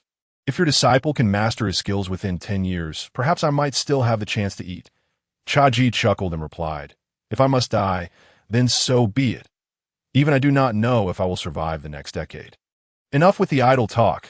Quickly procure a knife for my disciple. Name your price. The black-clad elder cast a glance at Nian Bing and said, That is not permissible. Xuanji furrowed his brow and retorted, A mere knife? Surely you wouldn't deny me this small favor. The elder snorted and stated, "It is not a matter of favor. Do you understand? Whether it is a kitchen knife or a combat blade, it must suit the user. Your portly disciple has yet to mature. Both his physique and grip on the weapon will undergo significant changes in the future. Crafting a knife for him now would hold no meaning, as it would become unsuitable once he grows." Upon hearing that the elder was unwilling to forge a weapon for him, Nian Bing grew anxious and pleaded, "Then simply model it after your own, and I assure you I will be able to wield it." The elder regarded him with a knowing look and thought, "Like master, like disciple, you think the blades I forge are akin to those of the mediocre?" He continued, "If a knife does not resonate with its wielder, what use is it? A personal blade is akin to undergarments. It must fit perfectly to unleash its full potential. Should you acquire a poorly fitting pair, you might feel comfortable after wearing it for a while. Not because it is exceptional, but because you have adjusted to it. The comfort derived from adaptation is worlds apart from the harmony found in a perfect fit. Come back when you are 18 and your body has taken form. I hope to still be alive by then." Chaji's eyes gleamed with contemplation. "It appears I have been careless, old friend. Let us defer this matter for now. How about granting me a tour of your armory? Do you have any recent masterpieces?" The elder in black sighed with a hint of resignation. "I am growing old. Though my skills have become more refined with experience, my physical strength has waned, leaving me without the vigor to source quality materials. The finest creation of my life remains the Zhengyang Blade, imbued with fire magic, which I crafted for you. Alas, I have only produced one satisfactory knife in my entire life. Since you wish to see, follow me. I shall let you select a blade for your rotund disciple to use temporarily." As he spoke, he turned towards the room behind the counter. Nian Bing and Chaji followed the elder into the inner chamber. Upon entering, Nian Bing experienced a wave of dizziness. This time the fluctuations from the ice goddess stone were more intense, and the frigid aura was nearly unbearable. Even for one adept at ice magic, he instinctively touched the gemstone nestled in his bosom. Chaji marveled. What a profound aura of death. Truly, the finest blacksmith on the continent. The elder approached a nearby cabinet, opened the door, and said, "These are the 7 blades I have left. Choose wisely. I will charge you a mere 100 for them." Inside the cabinet hung 7 unsheathed knives, each with a distinct design. Under the glow of the oil lamp, a chilling brilliance radiated from them, and a faint chill enveloped the air. The sharp edges of the knives glimmered with an ethereal blue hue, their ancient styles revealing no blemishes upon closer inspection. As the cabinet door swung open, Nian Bing's gaze instinctively fell upon the knife on the far left, his eyes fixated upon it. This particular knife was the least conspicuous among the 7 and the shortest in length. Under the lamp's light, it alone lacked any reflective sheen. Its blade was dull, measuring approximately 1 foot 2 inches, with a 5-inch handle, entirely black. The blade's streamlined form was exquisitely crafted, standing straight with a slightly upward curve at the tip, and a 2-inch wide edge that appeared quite thick. Nian Bing's attraction to this blade stemmed entirely from its aura, a visceral sensation as if the knife was destined to belong to him. The coldness emanating from the ice goddess stone intensified, as if it were beckoning something forth. With a dazed expression, Nian Bing stepped closer to the cabinet, just as Chaji reached out to stop him. The elder in black intervened. "Let him choose. After all, it is his weapon. Indeed, it seems this lad possesses an affinity for blades. He has made his choice," the elder mused. Just then, he noticed Nian Bing reaching for the unassuming short knife, and he couldn't help but emit a soft gasp. Chaji understood that among the 7 blades, some would surely be superior while others inferior. Given their equal pricing, the selection process was of utmost importance. Seeing his stout disciple choose the least remarkable one, he inwardly cursed and turned to the elder. He expected his old friend to wear an expression of schadenfreude in this moment. However, upon seeing the elder's face, he was taken aback. The elder's eyes were wide, fixated on Nian Bing's hand, his lips moving as if attempting to articulate something but failing to do so. Nian Bing, not particularly tall, pinched the knife's tip and lifted it, removing the unremarkable short blade from its resting place. As he grasped the knife, a rush of cold energy surged through him, invigorating his body and spirit. Yet he sensed a more potent fluctuation of magical energy within him. Examining the textured handle closely, he noticed a diamond-shaped hole. The moment he gripped it, he distinctly felt a connection between his internal ice magic and the knife, as if the blade had become an extension of his left arm. The magical energy flowed naturally into the blade, which immediately emanated a soft, blue glow. "Master, I shall take this one," Nian Bing declared, effortlessly swinging the short knife, producing arcs of pale blue light that seemed to cool the entire room by several degrees. Upon witnessing the blade's luminescence and recalling the elder's expression, Xuanji burst into laughter. "You, my stout lad, seem to have struck gold by chance. This little knife is indeed the one." The elder stared at Nian Bing in astonishment. Suddenly, he lunged forward with a speed akin to lightning, reaching Nian Bing in the blink of an eye and attempting to snatch the short blade from his grasp. Startled, Nian Bing reacted instinctively, flipping the knife in his left hand to point the blade toward the elder, a chilling aura emanating from it. Unfortunately, his left hand lacked the training of his right, and he felt the knife slip from his grip, landing in the elder's possession. Nian Bing was momentarily stunned. "Elder, what are you doing?" Xuanji stepped beside him, placing a reassuring hand on his shoulder. "You wouldn't truly be reluctant to part with it, would you? What kind of knife is this, exactly?" The elder gently caressed the blade, sighing in resignation. "To be frank, I never anticipated that your stout disciple would select this one. It is the least impressive among the 7. Xuanji frowned. "A blade that emits an unusual light cannot be inferior. If you are unwilling to part with it, then I shall not force you." The elder retorted. "Do you think I am reluctant? My words carry weight. I have promised you both the freedom to choose. What has been selected is final. This knife is indeed the least remarkable of the 7, and it is the only one not forged by my hand. The light it emits comes solely from your disciple, that if I am not mistaken, your disciple has trained in ice magic. Otherwise, this knife could not possibly radiate such brilliance." "Old ghost," he exclaimed, "I never expected you to truly cultivate a successor in the magical arts." Xuanji chuckled. "It is merely fate. If it is inferior, so be it. After all, you mentioned that Nian Bing is still young. He can always change it later." The elder replied. "I have not finished speaking. Although this knife is the least impressive, it could also be considered the best, for I cannot fathom its blade's nature myself. I acquired this cold blade from a down-and-out scholar for merely 1 gold coin. The blade is crafted from a unique mineral, rendering it exceedingly resilient. The most peculiar aspect is its inherent coldness. When infused with ice magic or cold energy, it can emit the light you observed earlier. But do you know why I deem it the least impressive? Because this blade possesses no soul." "No soul?" Nian Bing and Xuanji echoed in unison, their eyes brimming with confusion. The elder Aotian continued. "Indeed, this blade is soulless. Tell me, stout lad, how old do you think I am this year?" Nian Bing, initially awaiting an explanation, instinctively responded, You must be a bit older than my master." Aotian erupted into laughter. "You are quite kind, stout lad. Had it been anyone else, they might claim I am at least 10 years older than your master. In truth, I am 3 years his junior. I have practiced martial arts since childhood.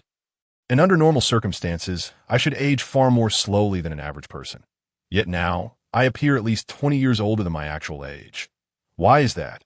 It is because I infuse my essence into the weapons I crafted, sacrificing my vitality in the process. This technique has resulted in my current state. However, this cold blade lacks a soul derived from my essence. A soulless blade, no matter how fine the materials, can never reach the pinnacle of quality. Thus, while its material is exceptional, its quality remains the worst." Xuanji interjected. "With your forging prowess, you could simply reforge this blade, imbuing it with a soul, thus transforming it into a top-tier weapon." Aotian forced a smile and said, "If you can think of it, how could I possibly not? However, I have attempted numerous times, and even with the 9 heavenly fire, I have been unable to melt this blade. How am I to reforge it? With my understanding of metals, I cannot discern its origin. It seems I can only keep it for now. Without a soul, it remains just that, a soulless blade. Regardless, you all merely use it as a kitchen knife. This blade, sharp enough to slice through iron as if it were mud, is certainly more than capable of chopping vegetables. Just be careful not to cleave the cutting board in half." As he spoke, he handed the knife back to Nian Bing. Nian Bing took the knife, and once more felt a sense of unity with it. Senior, is there truly no way to endow it with a blade soul? Huatian replied, there are indeed methods. If we can find a gem with spiritual essence to set within the hole of the hilt, using the stone as a soul, it may yield even better results. However, if the gem is not of exceptional quality, embedding it would serve only as a burden. Nian Bing's heart stirred. The ice snow goddess stone was indeed diamond-shaped, and its size seemed similar to that of the hole in the hilt. After a moment's hesitation, he retrieved the ice snow goddess stone from his pocket and said, Senior, would this suffice? As soon as the ice snow goddess stone was unveiled, a pale blue radiance illuminated the entire room. The cold blade emitted a soft chime, seemingly coming to life, quivering gently in Nian Bing's grasp. Although the ice snow goddess stone usually emanated brilliance, it had never shone so brightly before. The stone and the blade seemed to resonate with one another, as if calling out to each other. Regarding the matter of the first 6 chapters of certain book on another website, that was a misunderstanding. The New Blue Network is operated by the traditional publisher of Shaosan, and on the 8th of this month, they will begin publishing the first volume in traditional format. They released the 6 chapters for promotional purposes, which led to some unscrupulous individuals casually reposting them. Shaosan only learned of this last night and has now posted these 6 chapters as well, assuring everyone that this book is indeed a first release from Qidian, and such a situation will not occur again. Everyone is encouraged to collect this book and to cast your precious recommendation votes in its favor. Meanwhile, for this month's VIP tickets, Shaosan hopes everyone will continue to support Kong Su and transfer your support after the book is officially launched. Notice, this Sunday at 12:05, the enhanced meeting will be held here. Everyone is welcome to join the discussion area of Ice Fire Magic Chef. This is Hua Tian's face revealed a look of excitement as he snatched the ice snow goddess stone from Nian Bing's hands. Feeling the intense chill emanating from it, he exclaimed in delight. What an exquisite ice stone! Where on earth did you acquire this, you little fatty? Nian Bing glanced at Xuanji and replied, It seems I've had it for quite some time. I'm not certain of its origins. Xuanji looked at him, astonished. So it was with you all along. How come I never heard you mention it? Nian Bing explained, Master, I only knew that this gem could enhance the speed of magical training. You never inquired about it, so I naturally said nothing. Senior, can this be embedded? Hua Tian slowly closed his eyes, sensing the surging spirit within the ice snow goddess stone. His voice trembled as he answered. Yes, of course it can. The call between them has already proven everything that, oh heavens. Are you truly going to grant me this opportunity? With such fine materials, I can finally forge a blade that can seize the heavens. I, Hua Tian, have dedicated my life to the craft of forging, and I have awaited this day for so long. Follow me. With a swift motion, Hua Tian dashed out from the inner chamber. Xuanji exchanged a glance with Nian Bing, who looked somewhat bewildered. Let us go, Xuanji said. It seems you're in luck. Upon entering the courtyard, they found the previously cornered furnace had been moved to the center of the yard. Hua Tian produced a bellows from an unknown source, connecting it to the furnace below, and poured a bag of powdered substance into the furnace. He turned to Nian Bing and said, Little fatty, come help me operate the bellows. Though the 9-ly heavenly fire cannot melt the cold blade, it can soften its texture, which is the moment of embedding 0.9-ly battle chi. Rise. Hua Tian radiated a scorching aura. Unfortunately, Nian Bing stood on the opposite side of the furnace, avoiding the heat emanating from him. That a faint red glow appeared around his body.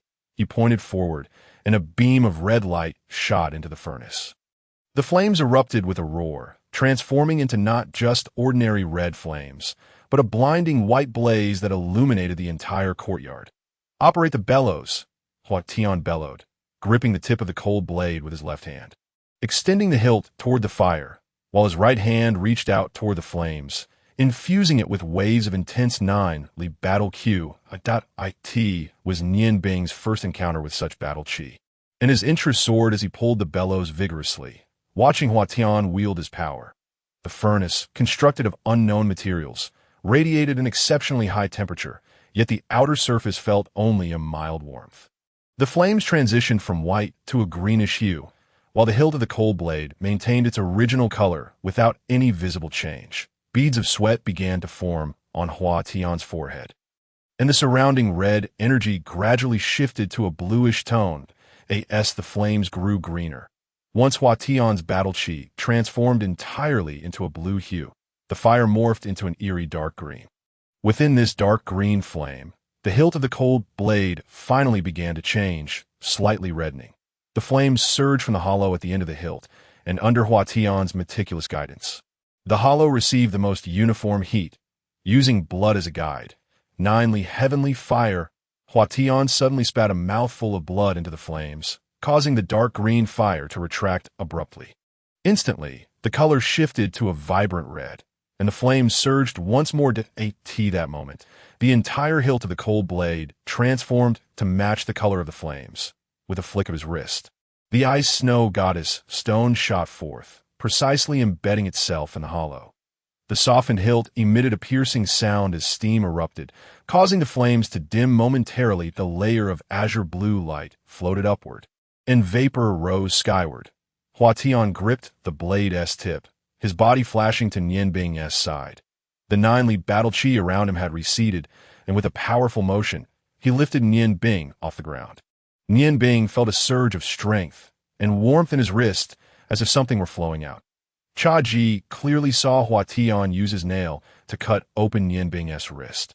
A stream of blood shooting directly onto the junction of the ice snow goddess stone and the cold blade. The blood was swiftly absorbed by the hilt, perfectly embedding the ice snow goddess stone. The red hue vanished, and the cold blade transformed from its original black to a stunning azure blue, radiating an autumn-like beauty and exuding an icy aura. The blade's light soared into the heavens, piercing the sky. In that instant, the heavens shone brightly, albeit briefly, signaling the emergence of this extraordinary divine blade. The Ice Snow City Martial Arts Guild branch, an elderly man clad in splendid robes, with a long sword hanging at his waist, stood resolutely on the rooftop, his posture as stable as a boulder. His cold star-like eyes gazed into the distance, seemingly lost in thought. Just then, he was astonished to see a burst of azure blue light shoot into the sky nearby, intertwined with a faint red thread. The chilling aura emanating from it was so palpable that it filled him with alarm. When he turned his gaze again, the azure blue glow had vanished, and he inhaled sharply. The emergence of a divine weapon, accompanied by bloodshed, could it be that the continent is about to plunge into chaos once more? The long sword sheathed in green sharkskin at his waist vibrated momentarily before settling back into silence. The elderly man patted it, saying, "Old friend, you seem to be afraid. What kind of divine weapon could it be to instill such fear in you?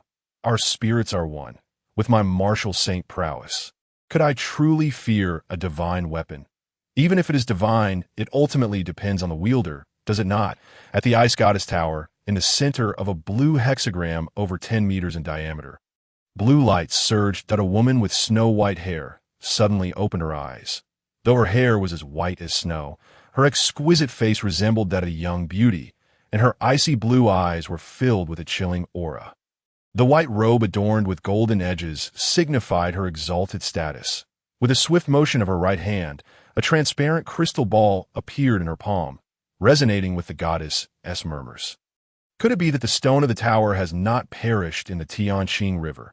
In the name of the ice snow goddess, I call forth the goddess's essence. That a blinding white light erupted, and a mist enveloped the crystal ball.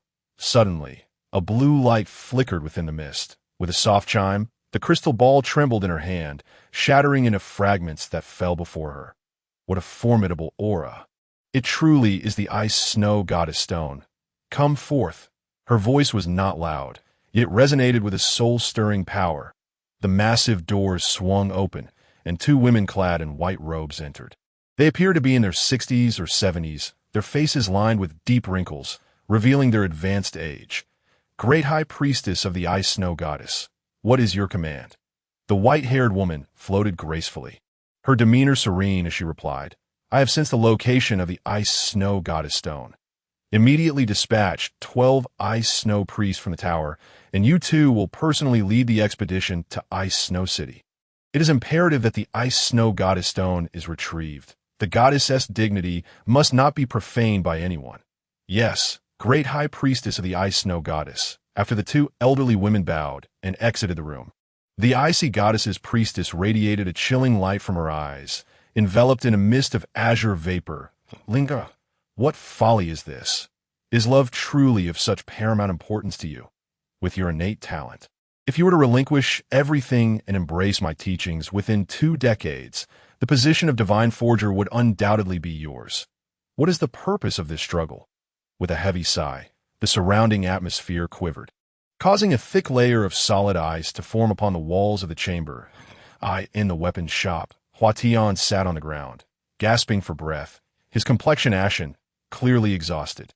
Yet, in his murky old eyes sparkled excitement and joy as he gazed upon the dew formed from the white mist coalescing on the short blade in his hand, his voice trembling with exhilaration. Success! Success! The autumn water white dew. What a peerless divine blade! I never anticipated that this ice stone would possess an essence far more potent than I imagined. At last, I have forged a legendary blade, finally catching up to the divine forgers of history. Haha! Nian Bing clutched his wrist, murmuring softly, "Gentle waters, I beseech you, with your tender smile, mend my wounds." Healing art. A faint blue light caressed the injury on his wrist, and in an instant, it healed. Although the scar remained, the bleeding had ceased. Water and ice share a common origin. A first-tier healing spell posed no challenge for Nian Bing. Huatian, trembling, rose from the ground, his gaze fixated on the blade, then turned to Nian Bing, saying, "Little fatty, I shall consecrate this blade with your blood. From now on, only you can unleash its full potential. You must treat this blade with respect. To be frank, I truly hesitate to bestow it upon you. Allowing such a divine blade to become nothing more than a kitchen knife would be a disgrace." Chaji chuckled heartily. "You jest. That gem does not belong to me. Without the ice stone, no matter your prowess, you could not forge such an exquisite blade. Enough of your prattle. 100 purple gold coins. Is that right? Here you go." He rummaged in his pocket and tossed a coin pouch to Huatian. Huatian scoffed, tossing the pouch back to Chaji. "Such a magnificent blade cannot be sullied by the stench of copper. Consider this a bargain for you. However, I advise your apprentice to wrap the hilt in cloth, lest the gem's brilliance be exposed. As the saying goes, an innocent man suffers for his wealth. If it were to be stolen, all my efforts would be in vain. There will be another chapter tonight. I encourage everyone to collect and vote generously," Chaji said as he approached Huatian, handing over the cold blade to Nian Bing. "And no need for thanks, but will you provide us with a sheath?" Huatian, reluctantly gazing at the divine blade, turned and returned to his room. In a short while, he emerged with a rusty scabbard, tossing it to Nian Bing. "This sheath is crafted from cold iron, and after my special treatment, it fits the cold blade perfectly. When the blade is sheathed, it will not touch the sheath itself, and it can also conceal the blade's shield. I've truly incurred a great loss this time." As Nian Bing sheathed the cold blade, indeed, the azure glow vanished, and the chilling aura dissipated, leaving only the faint blue light emanating from the ice goddess stone embedded in the hilt. Holding the blade reverently, Nian Bing bowed deeply to Huatian. "Thank you, Senior, for bestowing this blade upon me. Senior, since this blade is now adorned with a gem, it is unlike before. Please grant a name." A misty light flickered in Huatian's eyes. "Autumn water white dew, in the frigid heavens and frozen earth. Let it be named the Morning Dew Blade." Chaji praised. "Morning Dew, truly a splendid name." Tightly gripping the morning dew, Nian Bing silently called out, "Mother, will you resent me for embedding the ice goddess stone you gave me into this blade? I still remember your sigh filled with reluctance as I departed. This blade, with the ice goddess stone as its soul, shall henceforth be known as the Sigh of the ice goddess. The Sigh of the ice goddess Morning Dew Blade. A peerless divine blade has thus come into existence." Huatian glanced at Chaji and said, "I am weary. You may leave. The blade's brilliance likely caught the attention of the warriors. Be cautious on your return." A kitchen knife. How lamentable. It has turned into a mere kitchen knife. Damn it. Expressing his dissatisfaction, Huatian staggered towards a small, dark room. Chaji took Nian Bing's hand and said, "The little blade speaks wisely. Let us depart swiftly to avoid drawing attention. Truly, you have been fortunate." Yes, they walked, Xuanji tore a strip from his garment to wrap around the hilt, obscuring the ice goddess Stone's radiance, and quickly tucked the blade into Nian Bing's embrace as they hurried away. Most of the inhabitants of Ice Snow City had already succumbed to slumber, and the streets appeared rather desolate. As they walked, Nian Bing quietly inquired of Xuanji, "Master, was that Senior Huatian practicing martial techniques?" Xuanji smiled slightly. One could say so, yet one could also say not. Though he practices fighting energy, he possesses no martial skills. With his level of 9 fighting energy, he should surpass the great sword masters among warriors, and may even have reached the realm of martial forgers. Yet, he lacks any martial techniques. His 9 fighting energy is solely cultivated for forging. As you have seen, a premium fire attribute fighting energy, what could be better suited for forging weapons? Master, can fighting energy be used for cooking? Fighting energy can possess various attributes, Nian Bing queried, voicing his curiosity. Xuanji shook his head. That is not feasible. Fighting energy is too domineering, emphasizing explosiveness, while magic can be wielded at will. Enough talk. Let us hasten back to the inn. Tomorrow morning, we shall return to the Peach Blossom Forest. Until we return, do not let the Morning Dew Blade leave its sheath if it catches someone's eye. We cannot protect this treasure. By the time they returned to the inn, it was late at night. Xuanji, weary from the day's journey, escorted Nian Bing back to his room before heading to rest in the adjacent one. Though Nian Bing was also fatigued, the excitement of his newfound treasure rendered him sleepless. He retrieved the Morning Dew Blade from his pocket, playing with it repeatedly. Had it not been for Xuanji's admonition, he would have drawn the blade from its sheath to admire the azure glow once more. The sound of snoring from next door indicated that Xuanji had already fallen into a deep slumber. Nian Bing stuck out his tongue, muttering to himself, "Thank goodness we took 2 rooms. Otherwise, I would have no hope of sleeping tonight. The power of Master S snoring is truly formidable." Cradling the sigh of the ice goddess, Nian Bing slowly closed his eyes, commencing his daily meditation. In a short span, he entered a state of deep focus. Under the influence of his mental energy, fire and ice elements gradually coalesced around his body. Today, fatigue combined with the excitement of obtaining the Morning Dew Blade caused him to forget that the fire and ice magical energies were currently in an unbalanced state and lacked proper control. As a person naturally attuned to magical elements, they began to gather around his body.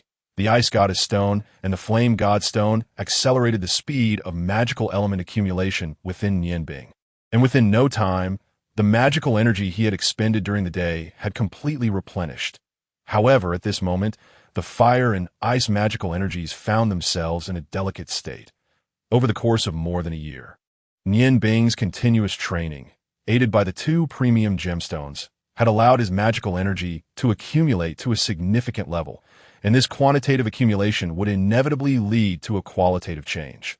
For an ordinary mage, continued training could see their magical power break through bottlenecks, reaching higher realms. Yet, Nian Bing was different. He possessed 2 opposing magical energies. Although he had reached a bottleneck, a special transformation was occurring as the ice and fire elements filled their respective halves of his body. They began to clash, seeking greater space. The ice magic surged through the meridians from left to right, while the fire magic traversed from right to left. Amidst this escalating conflict between the 2 increasingly agitated magical energies, Nian Bing's body underwent a striking transformation.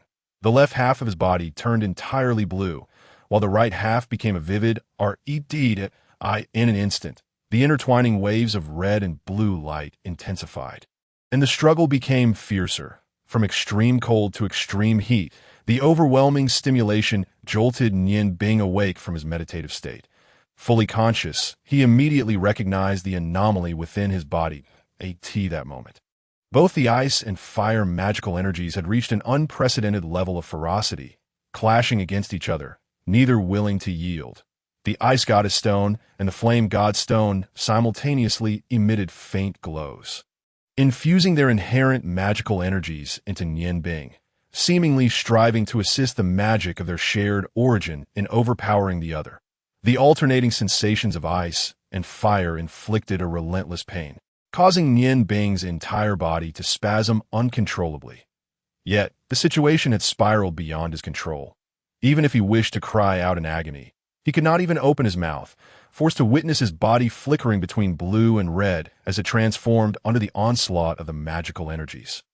As the two magical energies grew increasingly violent, the left side of Nian Bing's body became coated in frost, while the right side burned with fire, the fabric of his clothing emanating a faint charred scent. Amidst the collision of these extreme cold and heat magical forces, Nian Bing's consciousness began to blur as he thought of his father, his mother, and recalled all that had transpired at the Ice God Tower. Mother, father, am I to perish? Am I to die? No, Binger does not wish to die. Father, did you not once say that ice and fire are not entirely opposing forces? Why then do I feel such profound sorrow? You are fire, and mother is ice. You both can unite. Yet why can my magical essence not achieve the same? Father, mother, please guide me. What should I do now? A person's physical constitution varies based on their birth circumstances and the hereditary traits of their parents, resulting in differing inherent attributes. That one's attributes dictate the type of magic or combat energy they are suited to cultivate. For a fire-affiliated individual, to attempt to practice ice magic or ice combat energy is nearly impossible. Even if one were to forcefully pursue such training, the outcomes would be dismal, yielding little success throughout a lifetime. Nian Bing possesses the unique ability to wield both forms of magic, a result not only of the dual stimulation from the Ice Goddess Stone and the Fire Goddess Stone gifted by his parents within the Ice God Tower, but also intrinsically tied to his own attributes. Typically, if both parents possess differing attributes, the child inherits only one. However, Nian Bing's parents are both exceptionally powerful, representing two extremes.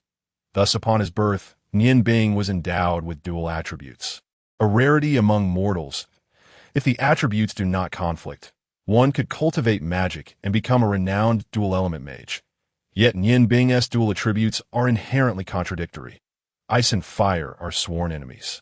Over the past year, he has clumsily attempted to cultivate both opposing magics without guidance, maintaining a state of balance, and due to his relatively weak magical power, he has thus far avoided catastrophe.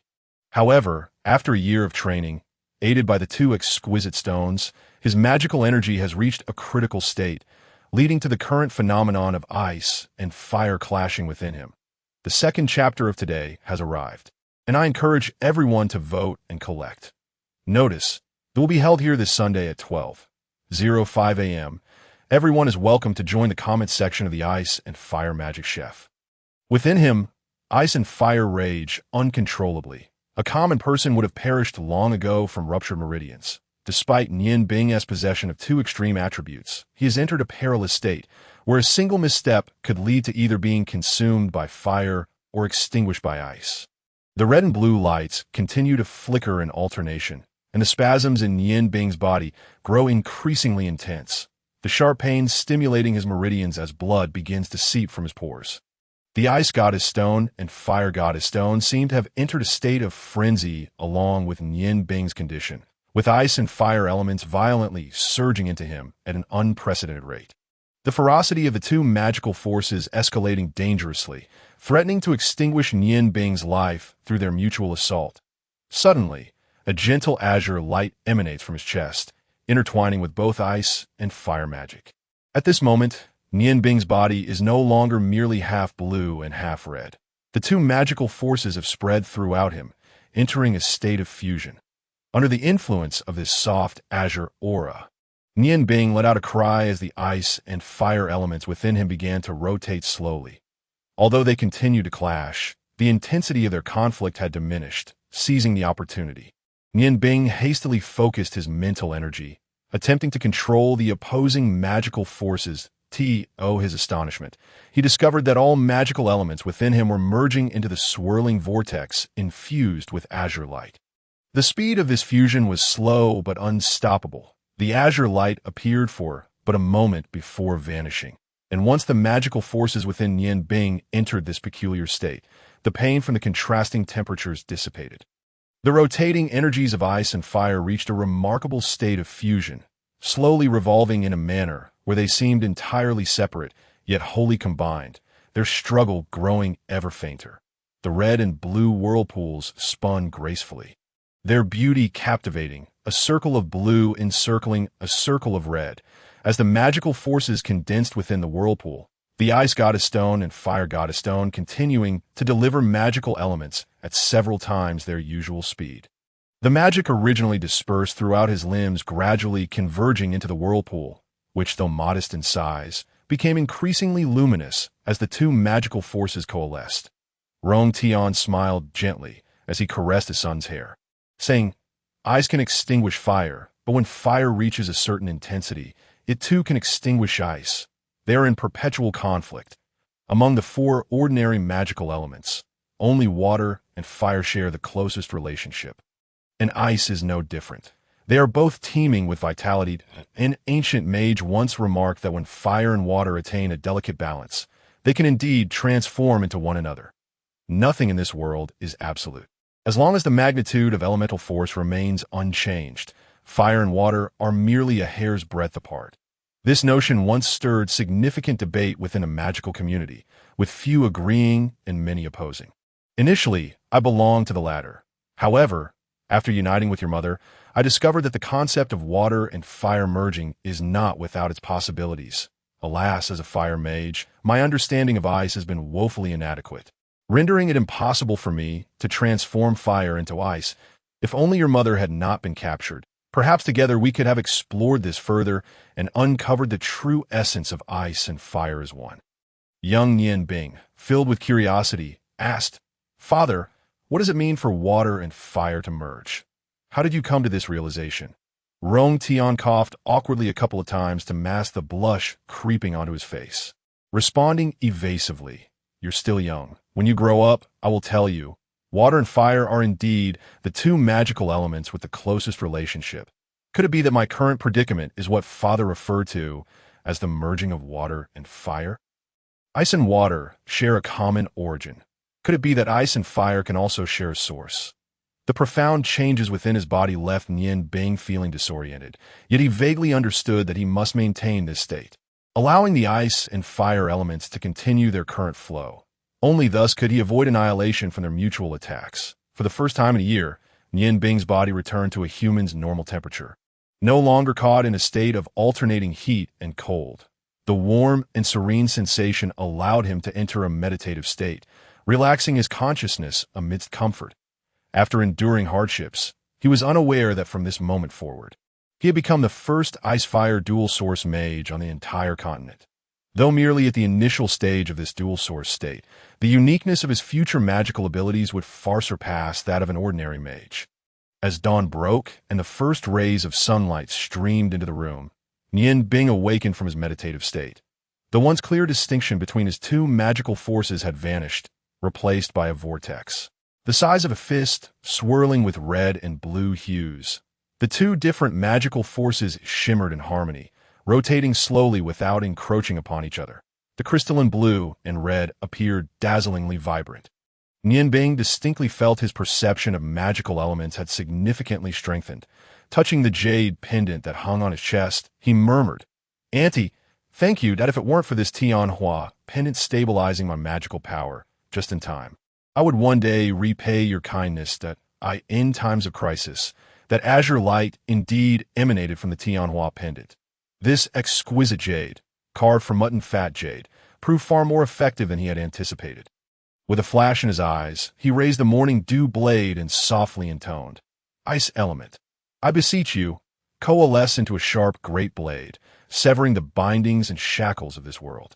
A blue light radiated from the Ice Goddess Stone, visibly coalescing into form as a blue, tangible ice blade manifested before him. The swirling vortex within him continued to rotate without disruption, and he felt no decrease in his ice magical power. It remained in a state of balance. Nian Bing's heartbeat quickened as he instinctively retrieved the Fire Goddess Stone, reciting once more, "Fire element, I beseech you, coalesce into a sharp great blade, severing the bindings and shackles of this world." The fiery glow replaced the blue ice blade, and amidst the flickering light, a solid flame blade materialized before him. With his right hand, there was no longer a distinction between ice and fire. Nian Bing's heart trembled as the exquisite union of the two granted him the true ability to wield both opposing magics. With a flash of light, propelled by his mental energy, the ice blade and flame blade collided midair, producing a hissing sound as steam erupted. Both second-tier magics vanished simultaneously. Success! It was incredible. I can finally utilize both magics. Nian Bing joyfully leapt from his bed, the dual source of ice and fire bestowing upon him special abilities. A knock at the door echoed, and Chaji's voice called from outside. "What are you screaming about so early in the morning?" "Open the door." Nian Bing hurriedly stowed the fire goddess stone and rushed to open the door. The moment Chaji saw him, he immediately covered his nose, exclaiming, "Ugh, it stinks. Did you take a dump in your room?" Nian Bing momentarily froze, lowering his gaze to himself, only to discover that he had become inexplicably sticky, his clothing tarnished by a viscous substance that rendered him quite uncomfortable. Chaji scrutinized Nian Bing from head to toe, feeling a slight shock. In just one night apart, Nian Bing seemed to have grown taller. And the most striking change was in his eyes, which, once innocent and childlike, now appeared remarkably profound, exuding a maturity reminiscent of an adult. Particularly, the lustrous glimmer in his gaze imparted an extraordinary aura. "Nian Bing, what transpired last night?" Chaji inquired, astonished. Nian Bing scratched his head and replied, "Master, it seems my magic has made a breakthrough, reaching a new realm that I am unsure why I am sweating so profusely." Unbeknownst to him, the violent clash of ice and fire had expelled the impurities from his body, subjecting him to a transformative experience, hence the physical changes he was undergoing. Please, everyone, cast your votes and save your VIP tickets for Kong Su. Once this book is released, please transfer them over. Thank you. Announcement. This week's premium meeting will be held here at 12:05 p.m. on Sunday. All are welcome to participate in the review section of Ice and Fire Chef. Chaji frowned and remarked, "I am not well-versed in magic, but progress is always a positive development. Quickly wash up. We must return to the peach blossom forest. You could discard those clothes. They are beyond salvaging." Nian Bing acknowledged with a nod and turned to wash up in the bathroom of his room. Observing his plump figure, Chaji wore a contemplative expression and sighed, "Let everything unfold as it should." Pushing the wooden cart, Nian Bing followed Chaji, and the two strolled slowly towards the city outskirts. The weather was exceptionally clear today, the sky vast and cloudless, with the refreshing morning air gently caressing them, providing great comfort. As they arrived at the North City Gate, the sound of hooves suddenly echoed from outside the gate. The soldiers of the Ice Moon Empire stood in neat rows, some directing those entering and exiting the city aside. 3 carriages swiftly entered the city, their pristine white bodies adorned with silver threads embroidered into a grand hexagram, at the center of which lay a delicate ice flower. Upon seeing such an emblem, the common folk of Ice and Snow City were compelled to show respect, some even bowing reverently to the carriages. Naturally, this did not include Chaji and Nian Bing. The symbol of the ice flower was all too familiar to Nian Bing. His fists clenched tightly, a fierce hatred gleaming in his eyes that it was them, they who had stolen his happiness. The carriages swiftly passed by, and Chaji coughed, stating, "Let us be on our way." Nian Bing felt a sense of relief. He silently reminded himself that his abilities were still lacking, and he must endure. He had to endure. Although the journey from Ice and Snow City to Peach Blossom Forest was not particularly long, they did not arrive back at the wooden cabin until noon. After attending to the items they had purchased, Chaji instructed Nian Bing to rest in his room, promising to continue teaching him culinary skills the following day. Having just entered the realm of ice and fire coalescence, Nian Bing was eager to meditate and solidify his magical power. After enjoying a delicious lunch prepared by Chaji, he retired to his room for rest. Days turned into weeks, and under Chaji's tutelage, Nian Bing gradually matured. The day after returning from Ice and Snow City, he understood why Chaji had once told him that mastering culinary arts required a journey from thin to plump, and then from plump to thin. The transition from thin to plump came naturally as he savored Chaji's meals daily, discerning the flavors, and with ample nutrition, he inevitably became a little chubby. The process of returning from plump to thin was, however, far more arduous. Chaji's method was straightforward. He assigned Nian Bing the task of cooking every day that he would eat what he prepared, offering only theoretical guidance while allowing Nian Bing to explore independently. Thus, a year passed, and Nian Bing shed the excess weight, transforming back into the refined youth he once was. It was apparent what a novice's cooking tasted like. After indulging in exquisite dishes, the edible creations he produced were indeed rare. Making it impossible not to lose weight. 2 years had laid a solid foundation for Nian Bing. By the third year, he entered the formal study of culinary arts, where Chaji's demands were exceedingly stringent, leaving Nian Bing utterly exhausted from daily practice. Evening meditation became his solace, not only restoring his body from fatigue, but also enhancing his mental acuity at a pace comparable to his magical prowess. As time progressed, Nian Bing increasingly appreciated the marvels of culinary arts.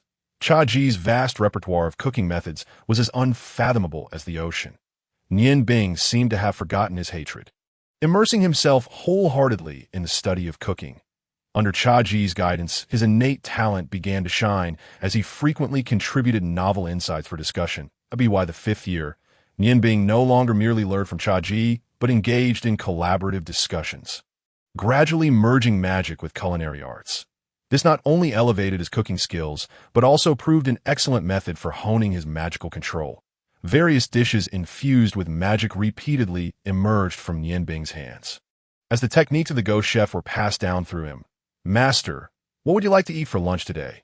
Your health has not been well lately, so I will catch a couple of fish and make a soup. The Ming Flame fish soup I developed recently will surely whet your appetite," Nian Bing inquired after completing his daily task of chopping firewood. Chaji sat in a recliner within his room, his facial wrinkles having deepened considerably over the years. "Nian Bing, come in and sit down. I have something to discuss with you." Nian Bing was momentarily taken aback, but then strode into the room, pulling up a chair to sit beside Chaji. "Master, what troubles you today? My skill in slicing with the axe has reached a high level. Do you not wish to see? It is time to eat. Your stomach is not well, and if you do not eat on time, your old stomach ailment will resurface." Gazing into Nian Bing's concerned eyes, Chaji smiled and said, "It has been 8 years. You have been with me for 8 years. Over this time, you have transformed from a child into a graceful youth, and I have little more to teach you. With your current skills, you have fully reached the realm of surpassing your teacher. Silly boy, I have been deceiving you all along. Achieving the level of slicing as thin as hair is already a great accomplishment. There's no need to reach the point of suspension without falling or lengthy strands without breaking. Your knife skills have already far surpassed the peak of my own in my younger days, that I never anticipated that what was merely a theoretical concept would truly manifest through your hands. Such extraordinary skill is unparalleled. I have little left to teach you, and thus, it is time for you to depart." The 18-year-old disciple appeared exceptionally handsome. Though he was clad in simple clothing, his elegance could not be concealed. His tall stature, broad shoulders, and golden long hair rendered him nearly perfect. Nian Bing stared blankly at Chaji. "Master, are you saying I can graduate?" When he first began learning culinary arts under Chaji, he constantly yearned to master his skills and leave this place. However, as emotions run deep, after 8 years of companionship, despite Chaji's strictness, a profound bond had formed between them. Hearing Chaji suggest his departure filled Nian Bing with an inexplicable sense of loss. Observing his master, who seemed considerably aged compared to 8 years ago, he said, "Master, at your age, who will care for you if I leave?" Chaji smiled and replied, "Silly child, was I not alone before you arrived? Rest assured, do you think the renowned ghost chef would starve? Your culinary skills, much like mine in my youth, have reached a plateau. Remaining here any longer would yield no further improvement. Only by exploring more will you gain deeper insights." Making my teachings worthwhile, that a glimmer flickered in Nian Bing's eyes. "Master, I am reluctant to part with you." Chaji clasped Nian Bing's slender hand and sighed softly. "Foolish child, do you intend to remain here with me forever? Even if you accompany me, one day, I will still pass away. When I took you as my disciple, it was out of selfishness, solely to pass on my skills. You never resented me and devoted yourself to learning. After all these years, you have truly worked hard." Nian Bing's entire body trembled. "Master, you are already aware?" Chaji smiled and said, "When you revealed that piece of ice stone and displayed such intense hatred upon seeing the Ice God Tower's carriage, I understood that the hypnosis had not taken effect. You know, at that moment, I felt a twinge of fear. You were merely a 10-year-old child, yet possessed such profound cunning. Something I never anticipated. I truly do not know whether to be pleased to have a clever and composed disciple or to fear your cleverness. However, all of this is inconsequential now. I believe you are a good child, and within you lies a story, one that pertains to your parents. Master, I will tell you everything. Nian Bing's voice trembled as he gazed at Chaji's kind face. Suddenly gripped by a foreboding sense, Chaji shook his head and said, "No, keep it buried in your heart. I suspect your parents are connected to the Ice God Tower." Thus, it was only upon seeing that carriage that such profound hatred welled up within you. My child, harboring hatred is not inherently wrong. However, as I once advised during my attempts to hypnotize you, when one lacks sufficient strength, such emotions must remain concealed within the depths of one's heart. A gentleman avenges himself 10 years later, if need be. Nian Bing resolutely nodded and said, "Master, I promise you that until I possess adequate power, I shall not attempt to seek vengeance at the Ice God Tower." Chaji smiled faintly and replied, "That is good to hear. Nian Bing, my master once imparted to me the wisdom of 10 years to hone culinary skills, 10 years to comprehend them. These 8 characters I have carried throughout my life. Upon arriving in this peach blossom grove, I added another 8 characters, a lifetime of solitude, a complete downfall. The second chapter of today has arrived. I kindly ask everyone to vote and bookmark it generously. A VIP vote should be cast for Kong Su, and once this book is officially published, please redirect your support accordingly. Thank you." Notification: this Sunday at 12:05 a.m., the enhancement conference will be held here. Everyone is welcome to participate in the review section of the Ice Fire Magic Chef. 10 years to hone culinary skills, 10 years to comprehend them, a lifetime of solitude, a complete downfall. Nian Bing repeated Chaji's words. "Master, I understand. You need not worry. I will certainly reclaim the title of the Ghost Chef for you." Chaji gently shook his head and said, "No need for that. The Ghost Chef is I, not you. You have learned my techniques, yet you must not be complacent. Only through continuous improvement can you reach the pinnacle of culinary artistry. Being a chef is a rather ordinary profession on this continent. You must diligently cultivate your magical abilities, and this profession serves as your best guise. I harbor no hatred for that woman from the past, nor need you seek her out. The past is the past. Had it not been for her, perhaps I would not have comprehended the profound connection between magic and culinary arts, nor would I have gained such an excellent disciple like you." As he spoke, his wrinkled hand retrieved a long fabric bundle from the side, presenting it to Nian Bing. "This is my old companion, and from now on, it shall be entrusted to you. Take a look." Nian Bing unwrapped the fabric, and as the layers of cloth gradually disappeared, a knife emerged before him. Unlike an ordinary kitchen knife, this one bore a sheath, reminiscent of his morning dew. The blade matched the length of the morning dew, yet its edge was significantly wider, measuring 4 inches with an exceptionally thick spine of ½ inch. Upon grasping it, its weight was equivalent to 3 morning dew knives. The sheath was a vivid crimson, adorned with ancient and elegant patterns. Nian Bing held the knife handle, perfectly fitting to his grip, and slowly drew the blade out. A faint, searing warmth emanated from the dark red blade, causing Nian Bing's hand to tremble.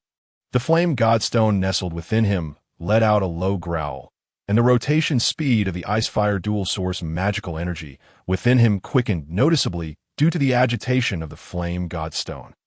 When the entire blade was freed from its sheath, the initially incongruous wide blade and thick spine exhibited an extraordinary beauty, shimmering with a dark red luster, the edges of the blade sharp and defined, resembling the fin of a shark with elegant streamlined curve traversing the entirety of the blade. Holding it in his hand, the sensation of fiery vigor surged within Nian Bing, igniting his fervor. "This is the treasured blade I acquired after gaining fame. It has been my steadfast companion, akin to a brother, always by my side. You remember Hua Tan. This was also his most proud creation aside from your morning dew. This Zhengyang was not forged for metal. To be precise, it was sculpted. Its fundamental material is the horn of a fire dragon. Fire dragon horn. Master, do fire dragons truly exist?" Nian Bing inquired, gazing at the knife's exquisite streamlined patterns. This is a question I cannot answer. I can only say that legends speak of them. Even if they exist, they're exceedingly rare. I discovered the fire dragon horn in a valley, and due to its intense heat, I recognized it as a treasure. Thus, I sought out Aotian and showed it to him. He immediately declared he would take it, no matter the cost. How astute of me. I told him that while he could have the horn, he must forge for me the most remarkable knife of his lifetime to be my kitchen knife. Aotian agreed, and thus the Zhengyang Blade came into being. He truly proved to be a good friend, directly sculpting this treasured knife on the fire dragon horn. Because it was sculpted, there are no seams on the blade, and it possesses the essence of the fire dragon, inherently imbued with fire attributes. Had I not been overly arrogant during that competition with that woman, and had I employed the Zhengyang, even with her magical culinary skills, she could not have possibly defeated me. The title of Ghost Chef is not mere exaggeration. As he spoke, Xuanji coughed several times, yet the pride in his eyes remained undiminished. Master, please take a moment to rest. Do not overexert yourself, Nian Bing said with concern, gently patting Xuanji's back. Xuanji smiled and replied, I am fine. I am merely overwhelmed with my disciple is about to graduate, and I have not taken my skills to the grave. Nian Bing, what are your plans upon leaving here? Nian Bing hesitated and said, Master, I have never contemplated this question. Xuanji advised, then heed my counsel. After leaving here, first go to Ice Snow City. I wonder if that old rascal Aotian is still alive. Please pay him a visit for me. As the continent's premier blacksmith, he possesses many treasures, far beyond what you have seen.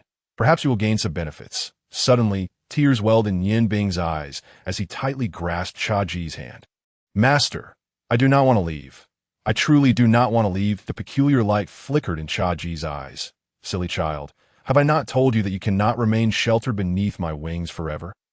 Those who must depart will inevitably do so. The Changsheng and Qingfeng Zhai in Ice Snow City are both renowned restaurants within the Ice Moon Empire. That will be your first stop. You may choose either one. Find a way to enter the kitchen and observe the chef skills that may benefit you greatly.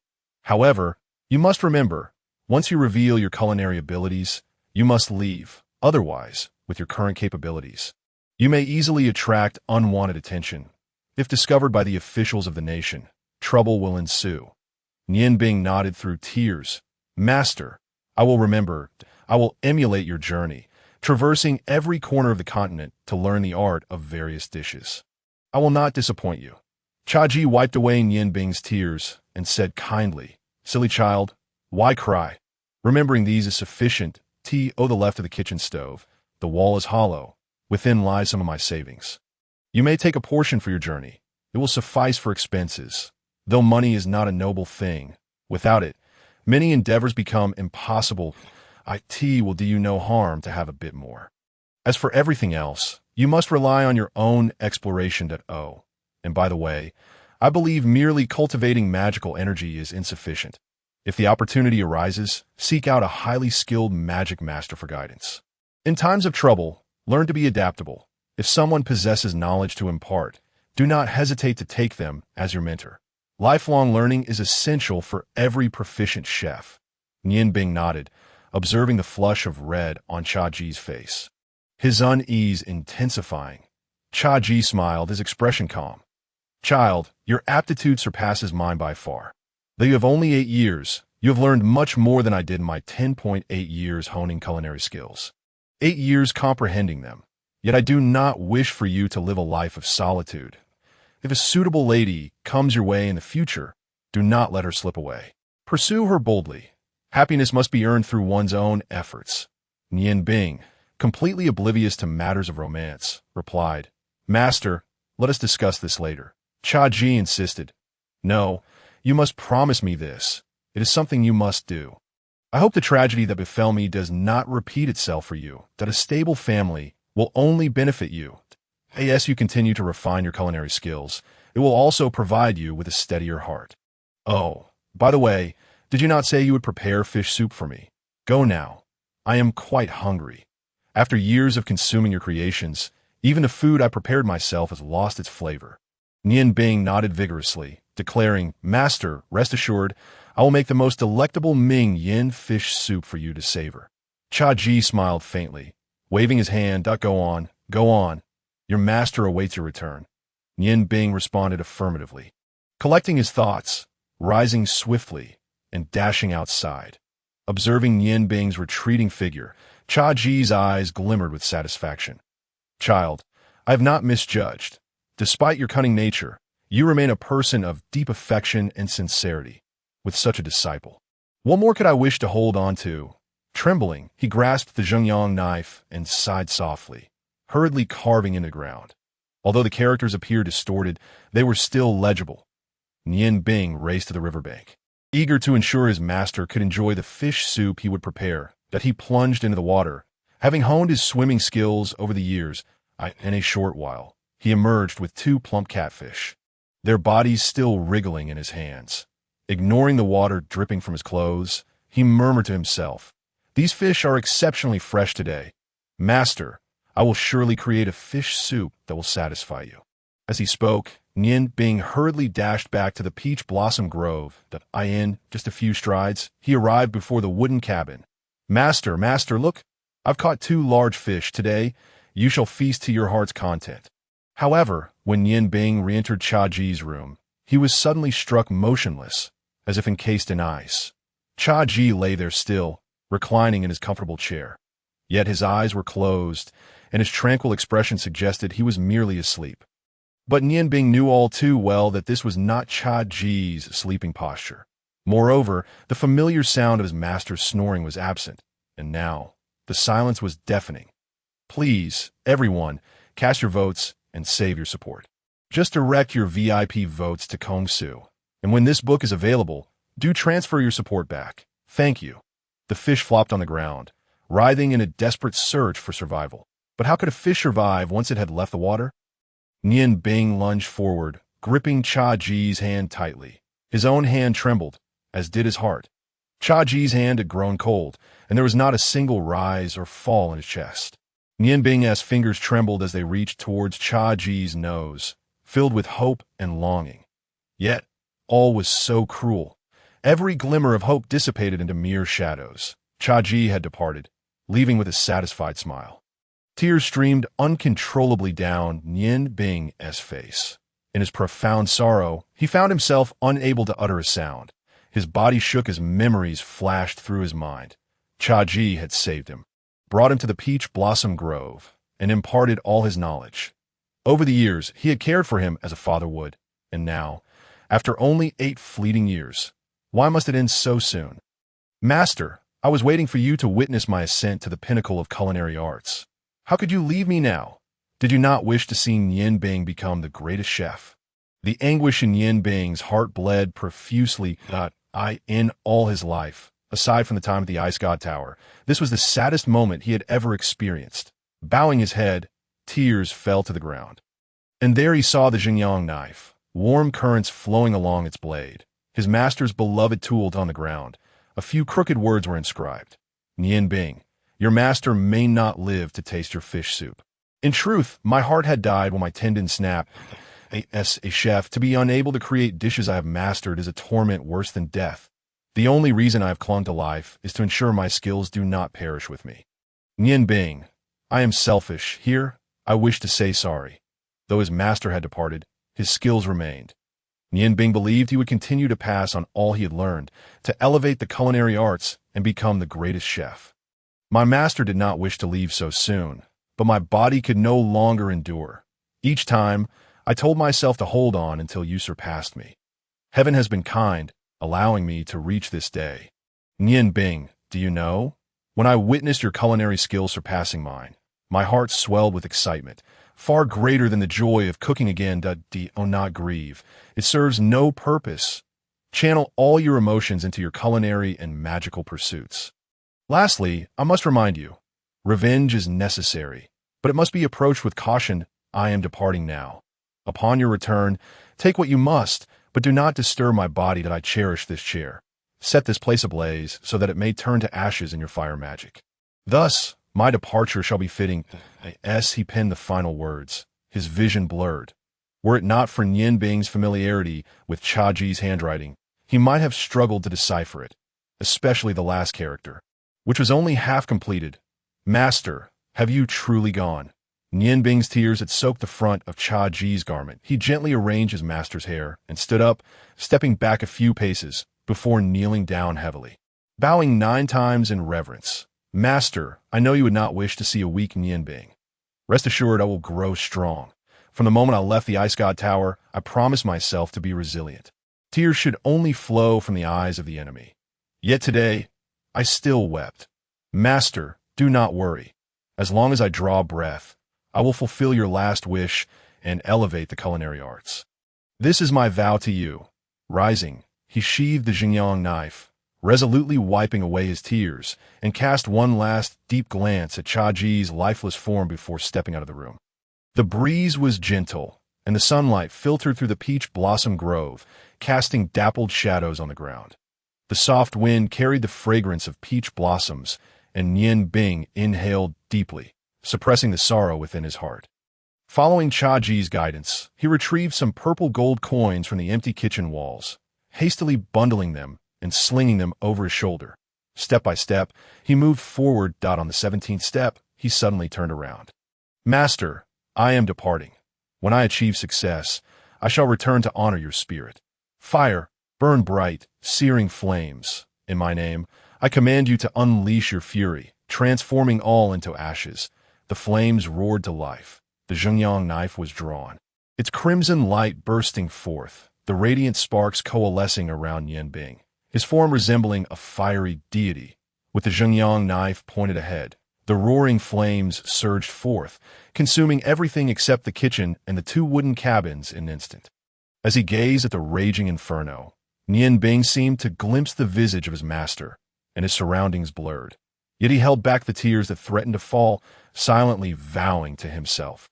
From this day forth, he would become stronger, for only the strong could endure longer and fulfill both his and his master's aspirations. The fire roared across the land. The 4th tier wide area fire magic, though classified as 4th tier, required a high-level mage to wield due to its extensive coverage. The searing flames swiftly reduced the wooden cabin, where Nian Bing had lived for 8 years, to ashes. Likewise his master. The ghostly chef Cha Ji fell into the earth. Everything vanished. With tear-filled eyes, Nian Bing embarked on the journey Cha Ji had planned for him, unaware of what awaited him ahead. Yet he was resolute. No hardship or obstacle could deter his advance. The peach blossom grove fell silent once more, the ruins of the wooden cabin emitting wisps of smoke. An hour after Nian Bing's departure, the ashes stirred, followed by the sound of splintering wood. A piece of timber flipped over, and a staggering figure emerged from the ground, covered in dust. Well, you truly are something else. Had I not acted swiftly, I would have indeed become ashes. To his astonishment, the figure emerging from the ruins was none other than the seemingly deceased Cha Ji. Brushing off the dust, he appeared vibrant and full of life, showing no signs of illness. Watching Nian Bing's departing figure, Cha Ji chuckled. Foolish boy, I had to deceive you once more that if you thought I was truly dead, how could you wholly dedicate yourself to mastering the culinary arts? Damn it, this turtle-breathing technique is troublesome. Thankfully, I practiced long enough to endure it. Alas, the flames consumed everything so thoroughly, it seems I have no choice but to leave. Shall I go seek her? Then so be it. With no more ties, I shall pursue what my heart has long desired. Just to see her once more, I would willingly embrace death. Nian Bing, walk your path well. Perhaps one day, our fates will intertwine again. Ha ha ha ha. As Nian Bing walked along the road, his heart still heavy with the grief of Cha Ji's departure, he remained blissfully unaware that his master had played him once more. The Zhengyang knife and the morning dew knife rested in his embrace, the contrasting flows of heat and cold continually invigorating his body, fueled by the ice magic circulating within him. Despite the blazing sun, he felt no warmth. Ice and Snow City, my master has sent me there, so that shall be my first destination, and no need for a cart. No need to follow Cha Ji's footsteps.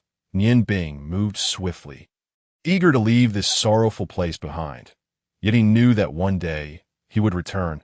When that time came, he would return as a Nian Bing consumed by vengeance. O great ice element, grant me your fury, and guide us to the lost shores of the blizzard. The grand avenue lay desolate, and Nianbing conjured a vast array of ice spells, causing the surrounding air to turn frigid. Under the influence of the azure magical energy, a tremendous magical effect erupted through the stone of the ice goddess, summoning a tempest of wind and snow that transformed the area into a boundless ocean of ice and snow. With a subtle smile, Nianbing's body surged into motion, swift as the wind.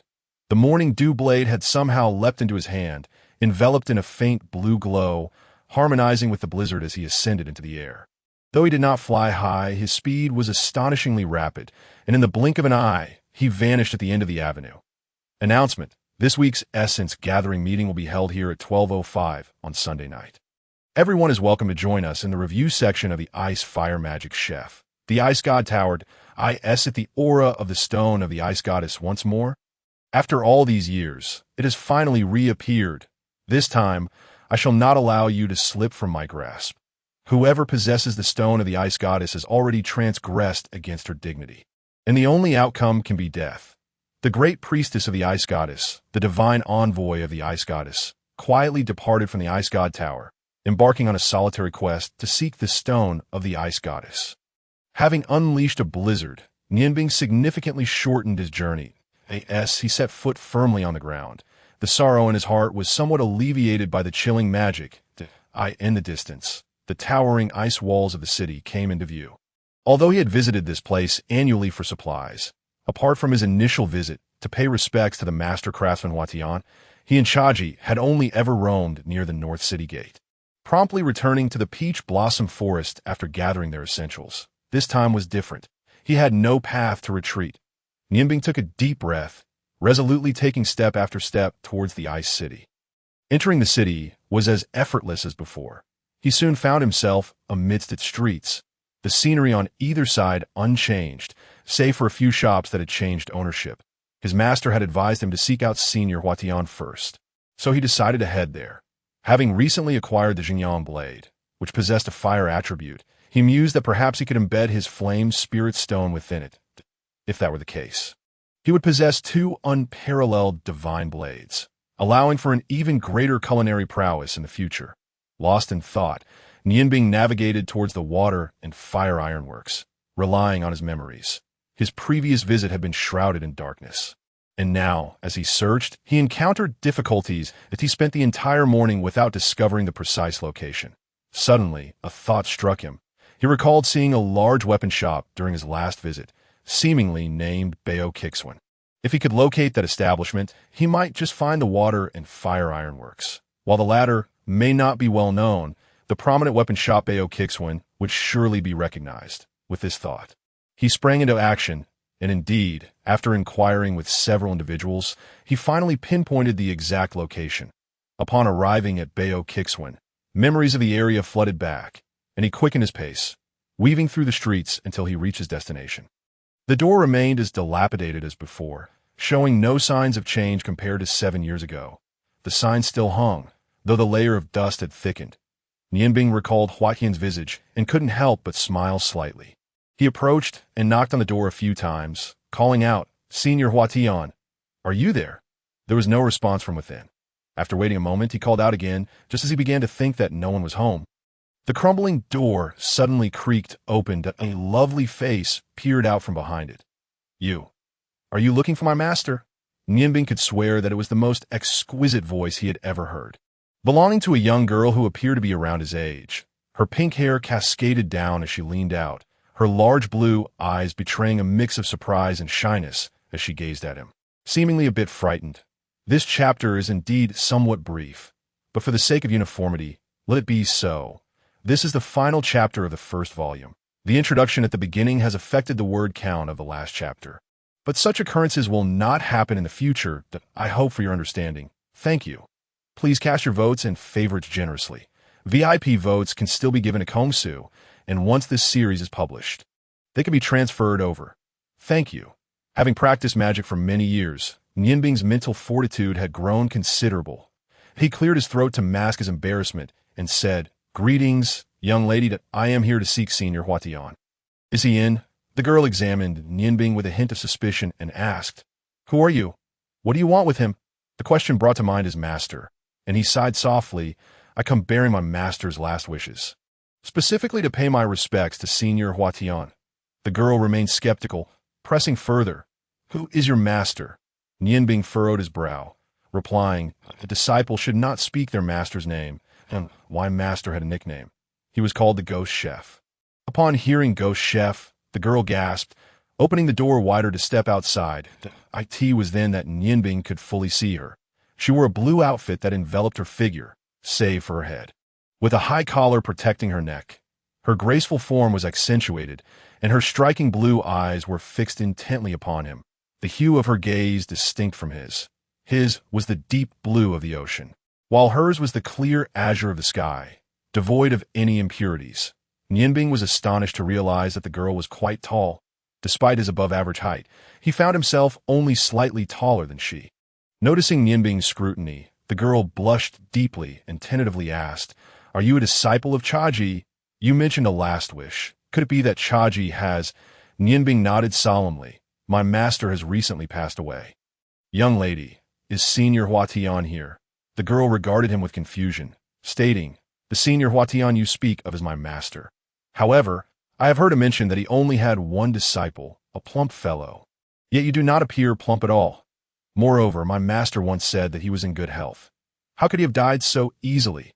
Observing the girl's earnest expression, Nianbing felt a fraction of the sorrow stemming from Chaji's death lift. He chuckled softly. "Life is unpredictable. Who can claim to know how long they will live? Do you think I'm fraud? The last time Senior Huatian saw me, I was merely 11 years old, and that was 7 years ago. Just because I was chubby then does not mean I remain so." That a glimmer of coldness flashed in the girl's eyes as she insisted, "Unless you produce something to prove your identity, I will not allow you to see my master." With a resigned sigh, Nianbing remarked, "I recall that when I last visited, Senior Huatian had not yet taken on any disciples, if you require proof. Then behold this." As he spoke, he reached into his robe and retrieved the Morning Dew Blade, crafted by Huatian himself.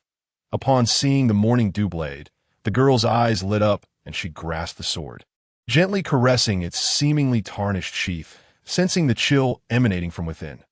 "Indeed, this is it. The Morning Dew Blade," she exclaimed, her hand moving to the gem embedded in the hilt, touching the diamond-shaped stone that radiated a cool aura. Her conviction grew stronger. Nianbing observed the precious blade in her grasp and declared, "I have named it the Sigh of the Ice Goddess." The girl paused, then remarked, "What a beautiful name, though it sounds somewhat sorrowful." "Why do you call it that?" Nianbing smiled faintly. "That is a secret I cannot disclose, a personal mystery. Beautiful lady, may I now meet Senior Huatian?" The girl nodded, tightly clutching the Morning Dew Blade as she turned to lead him inside. "Follow me." Nianbing trailed the girl into the courtyard of the water and fire ironworks, which remained as empty as it had been during his last visit. The forge stood in the center, flanked by various items that appeared to be kindling. The girl guided him to the interior rooms. It was daylight now, allowing Nianbing to see the dilapidated state of the two small houses, which seemed on the verge of collapsing. As they reached the entrance, the girl suddenly halted, turning to Nianbing and saying, "Please come in." With that, she swung the door open and gestured for him to enter. Gazing into the girl's crystalline blue eyes, Nianbing felt an inexplicable surge of trust, devoid of any doubt, and he stepped boldly into the room. Nianbing gasped, halting in his tracks as he crossed the threshold. In the room, there was but a single window, through which daylight filtered, infusing the dim abode with a hint of brightness. Nianbing's gaze fell upon a plaque resting on the counter, unmistakably a spirit tablet, inscribed with the words, "The spirit position of the esteemed Master Huatian." Suddenly turning, Nianbing's eyes met those of the maiden. Had Senior Huatian passed away? The girl's eyes glistened with tears. "Indeed, 2 years prior, my master had left this world." Nianbing closed his eyes briefly, the sorrow within him surging anew as he faced the tablet once more. He stepped forward, arms hanging respectfully at his sides, and bowed 3 times in reverence. "Senior, I never imagined that our parting that day would be our final farewell. May you find peace in the heavens, and my master has also ascended to paradise. Perhaps, when you meet him, he might prepare some delightful dishes for you." The maiden observed Nian Bing from behind, and witnessing his profound respect for Hua Tian, felt a surge of admiration. She approached his side and remarked, "Though my master has departed, his spirit endures. He will forever reside in my heart. I shall never forget the 5 years of guidance he bestowed upon me. Alas, he did not grant me the chance to serve him a little longer." Nian Bing sighed deeply. Death is an inevitable fate for all, beyond anyone's control. Senior Hua Tian was no exception, nor was my master. I wonder when my turn will come. The girl regarded Nian Bing, her gaze revealing depths that belied her youth. A faint crimson glimmer flickered in her blue eyes. "I am yet unaware of your name." Nian Bing snapped back to reality. That was my introduction. "I'm called Nian Bing. And you, fair maiden?" The girl murmured his name. Nian Bing, Nian Bing. The sound lingering in the air. "I'm Feng Nu." Nian Bing praised her. "Truly, you are like a celestial phoenix. You embody your name splendidly. It is hard to believe that 7 years ago, when I first arrived here, my master and Senior Hua Tian would jest with one another. Yet now, everything has changed. They are no more, leaving only you and me. Sharing a room with one of the opposite gender feels somewhat improper. Since Senior Hua Tian has departed, I shall take my leave. Miss Feng Nu, perhaps we shall meet again by fate." Feng Nu watched as Nian Bing took the morning dew blade and prepared to exit.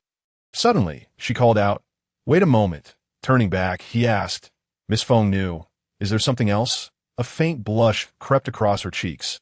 Fortunate that the room's dim lighting concealed it. "I merely wished to inquire if you had come for any particular reason regarding my master." Nian Bing pondered. Since Feng Nu was a disciple of Hua Tian, perhaps she could assist him. With this thought, he retrieved the Zhengyang Blade from within his robes and presented it to her. "You must have heard of this blade from Senior Hua Tian. It was once his proudest creation." Without needing to examine it closely, Feng Nu laid her hand upon the hilt, and her eyes suddenly sparkled with brilliance. Even more so than when she had held the morning dew blade. "Is this the Zhengyang Blade?" Nian Bing nodded. "Indeed, it is the Zhengyang Blade. Before his passing, my master entrusted his most cherished companion to me. I have carried it ever since. My visit to Senior Hua Tian was not solely to pay my respects. I also sought to discuss the Zhengyang Blade. While it is a fine weapon, it cannot compare to the morning dew blade, as it lacks a soul of its own. Although the fire dragon horn is a rare treasure, it does not house the spirit of a fire dragon. Thus, I wish to imbue this Zhengyang Blade with a soul that, if successful, it shall rival the morning dew in excellence." Feng Nu gazed intently at Nian Bing. "Are you suggesting that you possess a fire attribute gem that is not inferior to that ice stone?" Nian Bing smiled slightly, reached into his breast pocket, and extracted the flame god stone. The flame-shaped gem radiated a soft red glow, causing the very air in the room to stir with excitement upon its unveiling. Tonight at midnight, another chapter will be uploaded. I welcome everyone to read. Additionally, the refinement conference will commence promptly on December 5th, and I hope all can attend and cast their recommendation votes for me. Thank you. Feng Nu gasped as she took the flame god stone from Nian Bing's hand, her body trembling slightly. Suddenly, a burst of flame erupted from her form, transforming her originally pink hair into a vivid crimson, while her blue eyes glimmered with a faint red hue. The intense heat enveloped Nian Bing, compelling him to raise the morning dew blade, his thumb deftly nudging it from its sheath.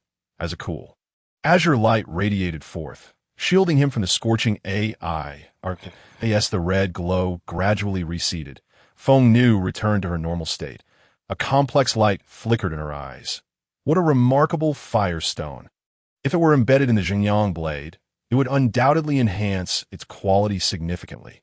Although my master is no longer here, if you trust me, I would be willing to attempt embedding it into the Zhengyang Blade. Upon witnessing the sincerity in Feng Nu's clear gaze, Nian Bing felt an inexplicable flutter in his heart, nearly agreeing without hesitation. However, he quickly regained his composure. The earlier flames had made him acutely aware that this beautiful girl was far from simple. After a moment of hesitation, he asked, "Miss Feng Nu, may I inquire how Senior Hua Tian met his demise? Could you enlighten me?" The flame godstone was a legacy from his father. He could not allow himself to be swayed by beauty and risk any complications. It was precisely because of this stone that his father had fallen out with their family. He had to proceed with caution. Feng Nu regarded Nian Bing with a penetrating gaze that I am 17 years old. Born in the Longmu Empire, my parents were but commoners. That year, a great plague swept through my hometown, claiming their lives. Since then, I have wandered the streets 0.5 years ago, while begging in ice and snow city. I encountered my master. He recognized my innate fire affinity and took me under his wing, imparting all his knowledge to me 0.5 years ago. Sensing his body could no longer endure, he refused to succumb to fate and forged a sword. Upon its completion, he cast himself into the forge, merging his very soul into the blade, creating an unparalleled divine sword. Yet he left no remains, not even ashes. He did not die. His essence became one with the sword. This sword, drawing upon my master's heavenly fire in his soul, I named the Litian sword. You must have heard Elder Cha Ji speak of its material. It is the same as the Zhengyang Blade, the fire dragon horn. As she spoke, Feng Nu returned both the flame godstone and the Zhengyang Blade to Nian Bing and walked into the inner chamber. Nian Bing felt a stirring within, as Feng Nu recounted how Huatian had forged the sword with his own body. He could not help but believe in her identity, for the profound sorrow hidden in her eyes was unmistakable. After a brief interval, Feng Nu emerged from the inner chamber, cradling a long sword in her hands. The scabbard bore a resemblance to the Zhengyang Blade, also of vibrant red, intricately carved with a lifelike five-clawed fire dragon, which held a white pearl in its mouth, emanating a gentle glow that rendered the scabbard exceptionally resplendent. The hilt was adorned with a spiral pattern, with a white jade stone embedded at the end. This jade was familiar to Nian Bing, identical to the sheep-fat white jade of his Tianhua tablet. Feng Nu looked at Nian Bing and said, "This is the Litian sword, the final legacy left by my master. It measures 3 feet 7 inches in length, 1.5 inches in width, with a blade length of 2 feet 8 inches and a hilt of 9 inches. With a soft sound, a dragon's roar echoed throughout the room as the sword was drawn. A fiery red light burst forth, radiating an intense heat. Feng Nu's wrist trembled slightly, and the Litian sword released a wave of crimson brilliance. "A fine sword," Nian Bing exclaimed, observing the sword's radiant aura. He could clearly sense that it was a weapon of quality rivaling that of the Morning Dew Blade. Feng Nu smiled gently, her eyes filled with emotion. "Indeed, it is a splendid sword. Though it lacks the finest gems and cannot serve as a magical staff like your Morning Dew, it possesses my master's spirit. As a weapon for a martial artist, it is undoubtedly a treasure among treasures that I believe we need no longer harbor doubts about one another." Nian Bing's cheeks flushed slightly. "Miss Feng Nu, I do not intend to doubt you. It is simply that this flame stone is the only remnant left to me by my father. Hence, I must exercise caution." Feng Nu's eyes softened. "I bear you no ill will. I have clarified everything now. As a craftsman, what could bring greater joy than to forge an unparalleled divine blade with my own hands? Please allow me the opportunity to perfect the Zhengyang Blade for you, if you would. Crafting will require considerable time, during which you may take my Litian sword. Once the engraving is complete, you may return with the Litian sword and the flame stone. I believe your assistance will be essential when it is time for the actual embedding." Nian Bing shook his head. "No, that will not be necessary. Feng Nu, may I call you that? You may keep the Zhengyang Blade, and I shall not take the Litian sword, and my master and senior Huatian were good friends. I hope we can become friends as well. I trust you," he said, turning the Zhengyang Blade around and extending the hilt towards Feng. Feng was momentarily taken aback. With a flick of her wrist, she sheathed the Litian sword and accepted the Zhengyang Blade. As her delicate fingers, as pristine as white jade, inadvertently brushed against Nian Bing's. Both of them felt a jolt run through their bodies, having had little contact with the opposite sex. They couldn't help but flush a deep crimson. Lowering her gaze to the Zhengyang Blade, Feng asked, "Why do you trust me so quickly?" Nian Bing smiled faintly and replied, "Because I believe in my intuition." Is it truly intuition? Perhaps to some extent, but certainly not entirely. The reason Nian Bing made his decision swiftly was that he had come to a realization. When Feng drew the Litian sword, the overwhelming aura of fighting spirit emanating from her seemed to rival that of Huatian from back then. In such a confined space, if she intended to harm him, it would be a simple task indeed. While a mage might contend with a warrior at close range, he could only cast low-level spells in an instant and would not be spared. The fact that she had refrained from doing so proved much. Trust was born from this understanding. Feng smiled, seemingly delighted by Nian Bing's trust in her. Thank you. We are friends now, aren't we? The carving will take at least a month. Come back here with the flame stone in a month, and I hope to have a new divine blade in my hands. If you have matters to attend to, I will wait for you here after completing the carving. I won't leave for at least 1 or 2 years, Nian Bing replied. I, too, will linger in Ice and Snow City for a while. Let us meet again in a month, that I must take my leave now. Feng looked at Nian Bing and suddenly said, Why not have a meal before you go? I imagine you haven't eaten yet. Nian Bing paused, a strange feeling rising within him, and nodded, Indeed, I have not eaten. The sorrow of Chaji's death weighed heavily on his heart. Although he had managed to control his emotions well, he had lost all appetite throughout the day. Hearing Feng's inquiry now made him realize his empty stomach. He was indeed a bit hungry. Then allow me to cook a meal for you. As a token of my gratitude, the Feng's clear eyes lit up. Of course. How could I forget? You are the disciple of the ghost chef. Your cooking must be exquisite. It seems I am in for a treat. Did you not just call me by my name? There is no need to add miss to it. Her exuberance was a stark contrast to the calm demeanor she had earlier, resembling a young girl filled with delight. When Nian Bing followed Feng into the kitchen of the water goods ironware shop, he could only smile wryly. The saying a clever housewife cannot cook without rice held true. No matter how skilled a chef, without ingredients, their talents would go to waste in this small kitchen of merely 4 or 5 square meters. One could find no fresh vegetables or meat, and the only seasoning available was salt. Aside from rice, there seemed to be nothing edible. Feng, what do you eat every day? Why is there only rice? Nian Bing asked, puzzled. Feng lowered her head, slightly embarrassed, and replied, I drink porridge every day. It has always been like this when Master was here. He said porridge is the easiest to digest. Sometimes we buy some vegetables, tear them up, and cook them in the porridge. Master said that would suffice for nutrition that I finished the vegetables yesterday. I can go buy some now. What do you need? Only porridge. Nian Bing stared at Feng, a bitter smile creeping onto his face. Your life is indeed quite simple, and no need to buy anything. Let us head out first. As they returned to the courtyard, Feng looked at Nian Bing, a hint of embarrassment in her voice. I had intended to invite you for a meal, but I forgot I had no vegetables. I apologize. Nian Bing shook his head with a smile, feeling an inexplicable sense of pity rise within him. But it's all right. I have a solution. If I cannot overcome even this, I would not deserve to be a disciple of the ghost chef. As he spoke, his gaze wandered, searching the sky. Soon he spotted his target atop the wall. With a flash of blue light in his eyes, he pointed his wrist towards the wall, and 2 streaks of blue light zipped away. Instantly, 2 pigeons playing on the wall were pierced by the blue light, falling to the ground of the courtyard. Feng looked at Nian Bing in astonishment. You know martial arts? Why did you kill those 2 pigeons? They were so pitiful. Nian Bing replied, I do not practice martial arts. That was merely a low-level ice arrow technique that I cannot harm a person, but it's no issue to take a pigeon. Feng, you must understand, to a chef, anything edible is an ingredient. Since you lack materials here, I must procure some myself. Feng gazed at Nian Bing with dissatisfaction, surprised by his seemingly cruel nature.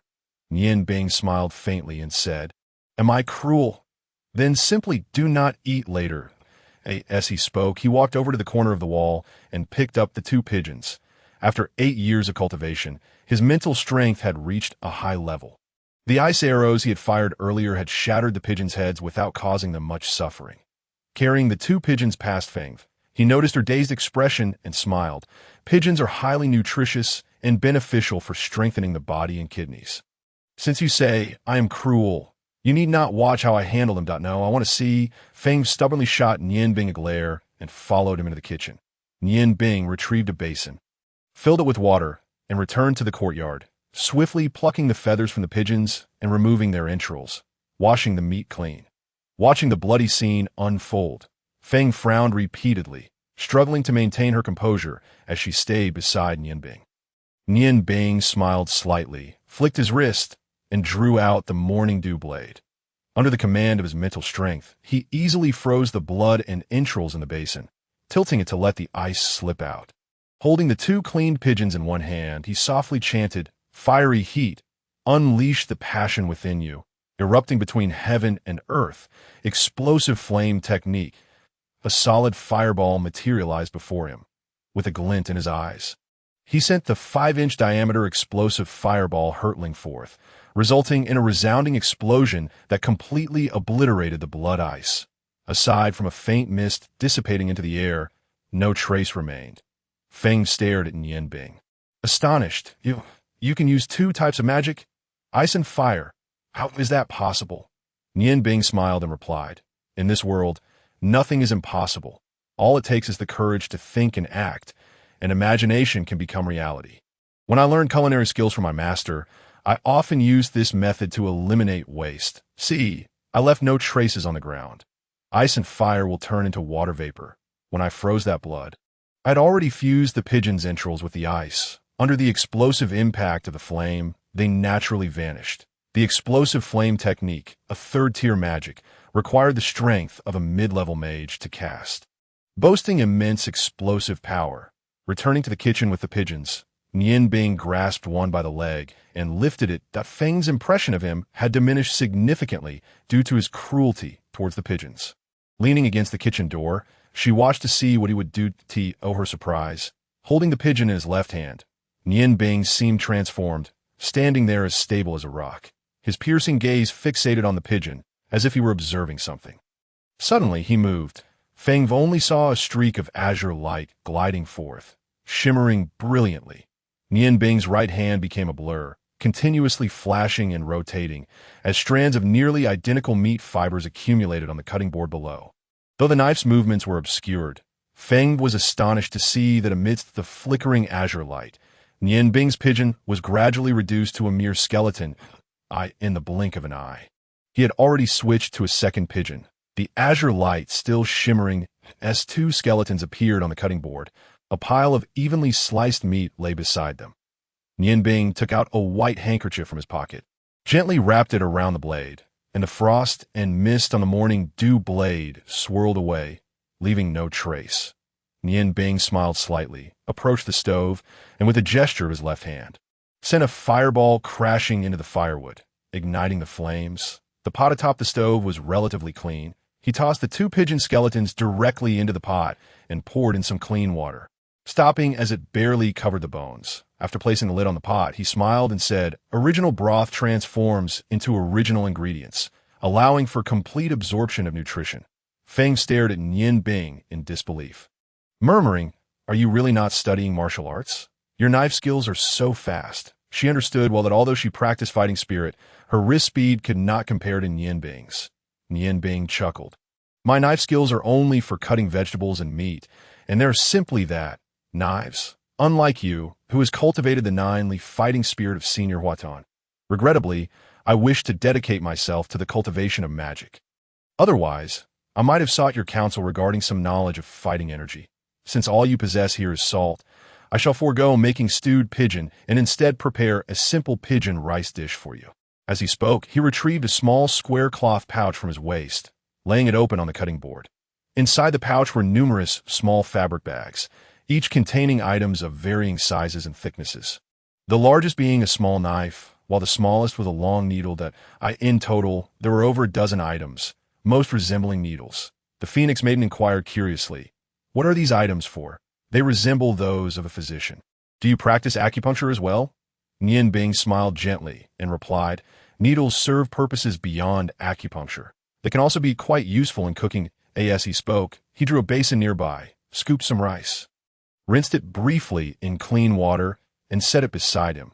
With his left hand pinching a grain of rice, he deftly plucked the second thinnest needle from the fabric bag with his right hand. The moment the needle touched his palm, its tip turned a vibrant red, emanating a faint warmth. With a flick of his wrist, the magically heated needle pierced the grain of uncooked rice held in his left hand. Simultaneously, his left pinky deftly flicked, threading a strip of meat through the hole at the needle's end, as if it were mere thread, and the needle emerged from the opposite side of the grain, perfectly threading it with the meat. Nian Bing's movements quickened, as one grain after another was threaded onto the strip of meat, forming an exquisite string. The Phoenix Maiden's amazement grew, for this was no mere cooking. It resembled the creation of a flawless work of art. The intricate process unfolded seamlessly in Nian Bing's hands, his fingers moving like shadows, swift, precise, and without a hint of hesitation or error. However, even at his remarkable speed, it took nearly half an hour to completely thread all the strips of meat onto the grains of rice.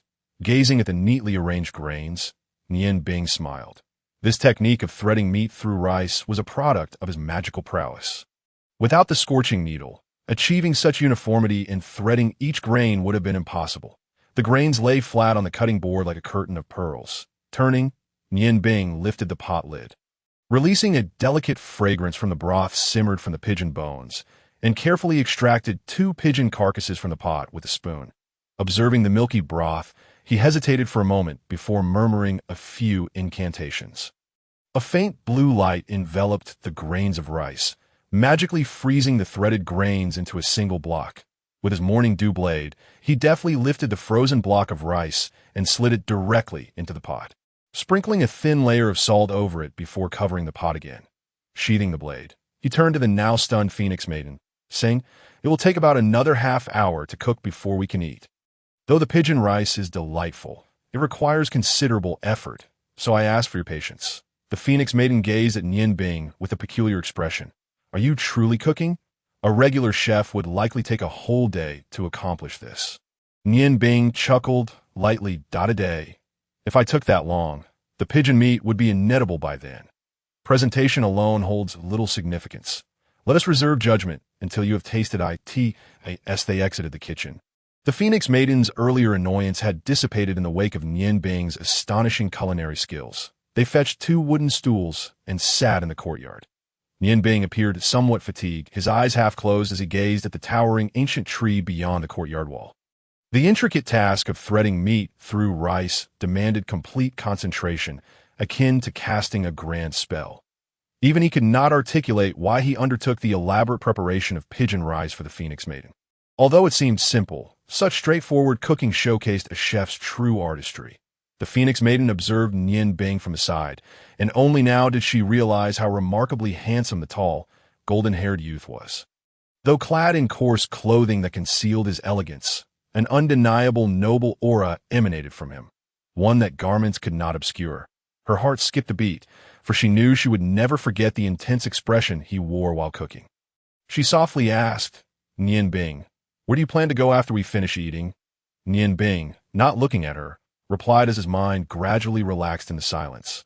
"I will remain in Ice and Snow City for a while. My master mentioned that there are 2 restaurants here with skilled chefs, and I wish to observe them. Perhaps I can learn something." The Phoenix Maiden's eyes brightened. "You must mean to Changsheng and King Feng's High. Dining there is frighteningly expensive. I've only heard of them and have never stepped inside. However, I believe they could never replicate your marvelous pigeon rice. How long do you intend to stay here? And where will you go next?" Upon hearing the Phoenix Maiden's detailed inquiries, Nian Bing turned to glance at her. Her cheeks flushed slightly as she hurriedly added, "I mean no offense, since we are friends. I simply wish to know where I might find you in the future." Nian Bing smiled that "I will remain in Ice and Snow City at least until you finish forging the Zhengyang Blade. As for my future, I plan to traverse every corner of the continent. 8 years of honing my culinary skills, 8 years of understanding. My training has concluded, and now I seek the process of enlightenment. I am unsure if I can traverse the continent in 8 years. The Phoenix Maiden seemed to ponder something. In truth, fame is not always a blessing. Take my master, for instance, when he forged the divine casting of Aotian. How renowned he was! Now, generals from every nation take pride in wielding weapons crafted by him. Yet, what has been the outcome? Every empire wishes to confine him within their borders, compelling him to forge weapons for them. If not for his fame, he would not have been reduced to spending his twilight years in this place. Before forging the Litian sword, my master once told me, regardless of the industry, to pursue excellence. One must have formidable strength as a foundation. Otherwise, it is impossible to pursue one's desires freely. Formidable strength as a foundation. Nian Bing felt a stirring within and nodded in agreement. What Senior Huatian said is indeed correct. With strong backing, one can better pursue what they desire. And oh wonder your fighting energy seems so powerful. It appears Senior Huatian has invested considerable effort in you. The Phoenix Maiden smiled faintly. Your magic is quite impressive as well. Mastering both ice and fire magic. How do you manage it? Do the two not conflict? Nian Bing was reluctant to delve into this topic, rising to his feet and stating, there may be some conflict, but I only employ low-level magic, so the impact is minimal. The convergence of ice and fire was one of his greatest secrets, and he could not easily divulge it, even to this girl for whom he had developed a fondness. The two continued their conversation, wandering through various topics, mostly sharing amusing anecdotes from their time studying with their masters. When Nian Bing remembered that the pigeon rice was likely ready, both felt a twinge of regret that their chat had not yet reached its conclusion. Wow, this is absolutely delicious. It smells heavenly. The Phoenix Maiden's eyes sparkled with appetite upon her first taste of the pearl-like pigeon rice. Nian Bing, unfamiliar with women, was nonetheless taken aback by the speed at which she devoured the dish. Nian Bing, why aren't you eating? If you don't hurry, I might finish it all myself. How can this pigeon rice be so delicious? I see you only added salt, she exclaimed between bites, beckoning him to join her. Nian Bing managed a wry smile that I will eat. The reason the pigeon rice is so delightful is due to the thorough integration of the pigeon's nutrients with the rice, the inner essence of the pigeon meat. Combined with the outer pigeon bone broth, permeates the rice with a rich flavor that a sprinkle of salt enhances it naturally. As he spoke, he began to eat as well, realizing he might not have any left if he delayed further. In the end, the entire pot was devoured between them. Nian Bing had consumed only a third, while the remaining 2/3 had vanished into the Phoenix Maiden's stomach. Leaning back against her chair, she panted softly, her lips appearing even more rosy and a light sheen of sweat glistening on her cheeks. Nian Bing, this was absolutely delicious. I have never tasted such exquisite rice before. And no wonder Senior Cha was renowned across the world. Nian Bing chuckled, but my surprise is no less than yours. Phoenix Maiden, all girls eat so heartily. Keep in mind, I prepared this meal with your dinner in mind. This was calculated based on my own appetite. Yet we finished it all. The Phoenix Maiden's cheeks flushed crimson as she shot him a glare, playfully retorting, I eat porridge every day. Is it so wrong to enjoy a hearty meal once in a while? Who told you to wait until now to mention that this was my dinner? Nian Bing smiled gently.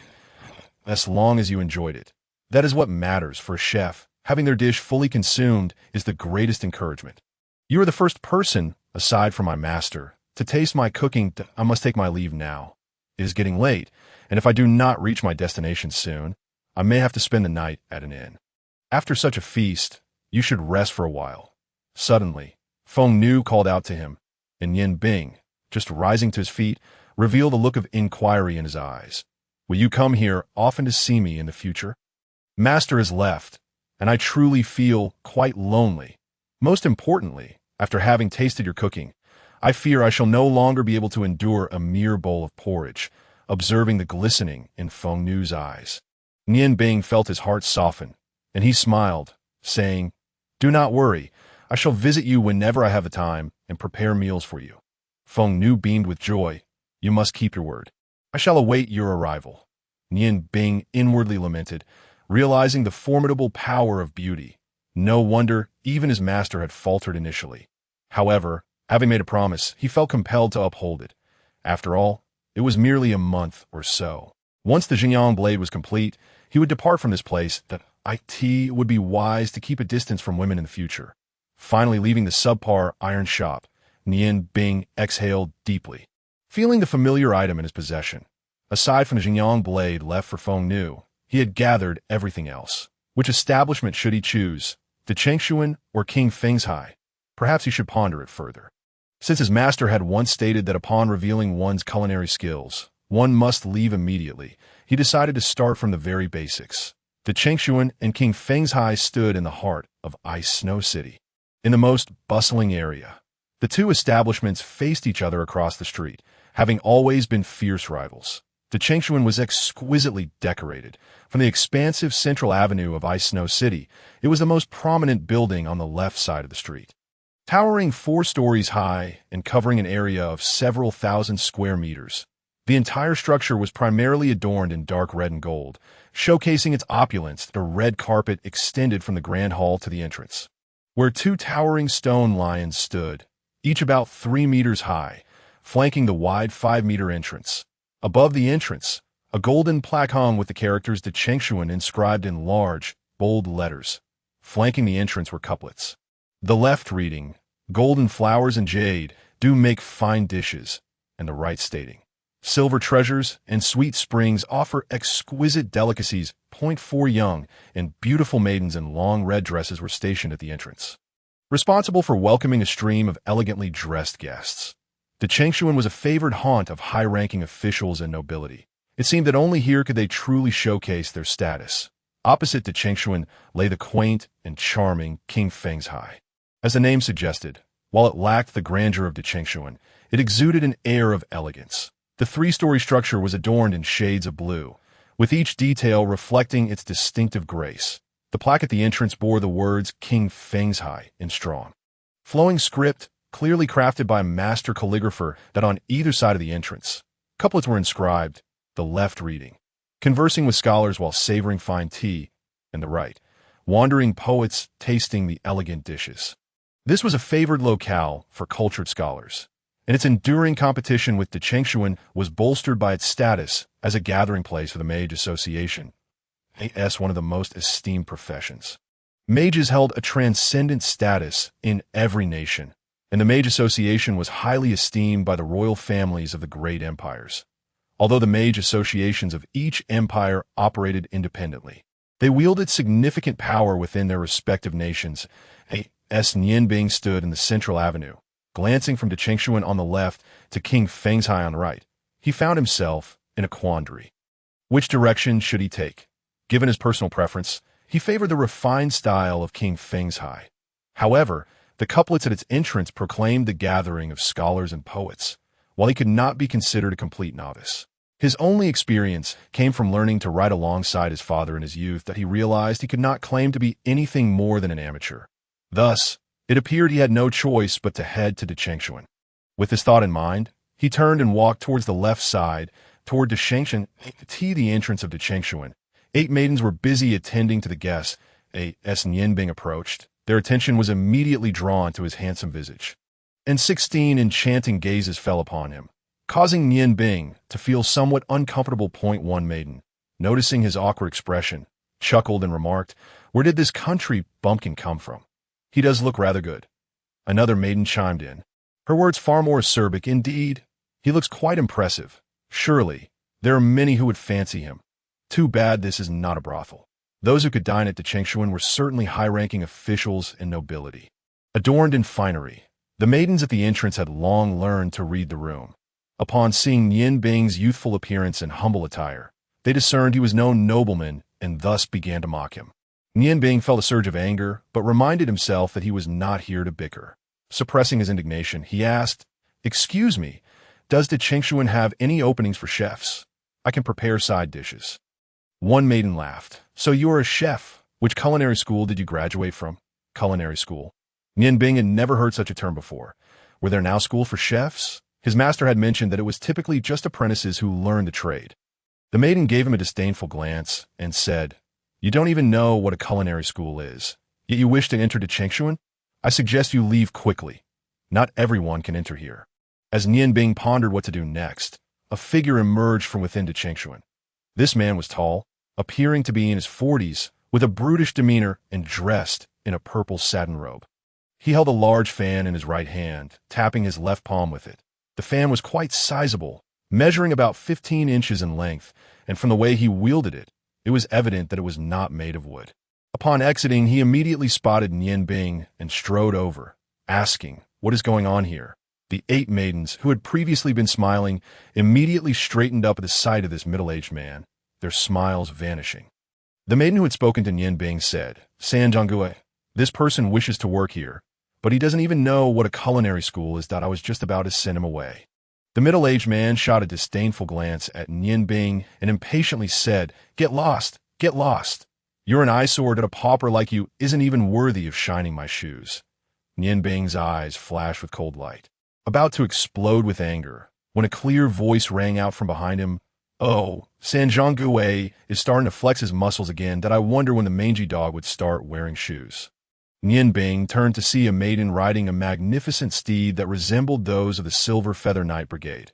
The horse was entirely snow-white, without a single blemish, and the maiden, clad in red attire, possessed a tall and athletic figure, exuding an air of confidence.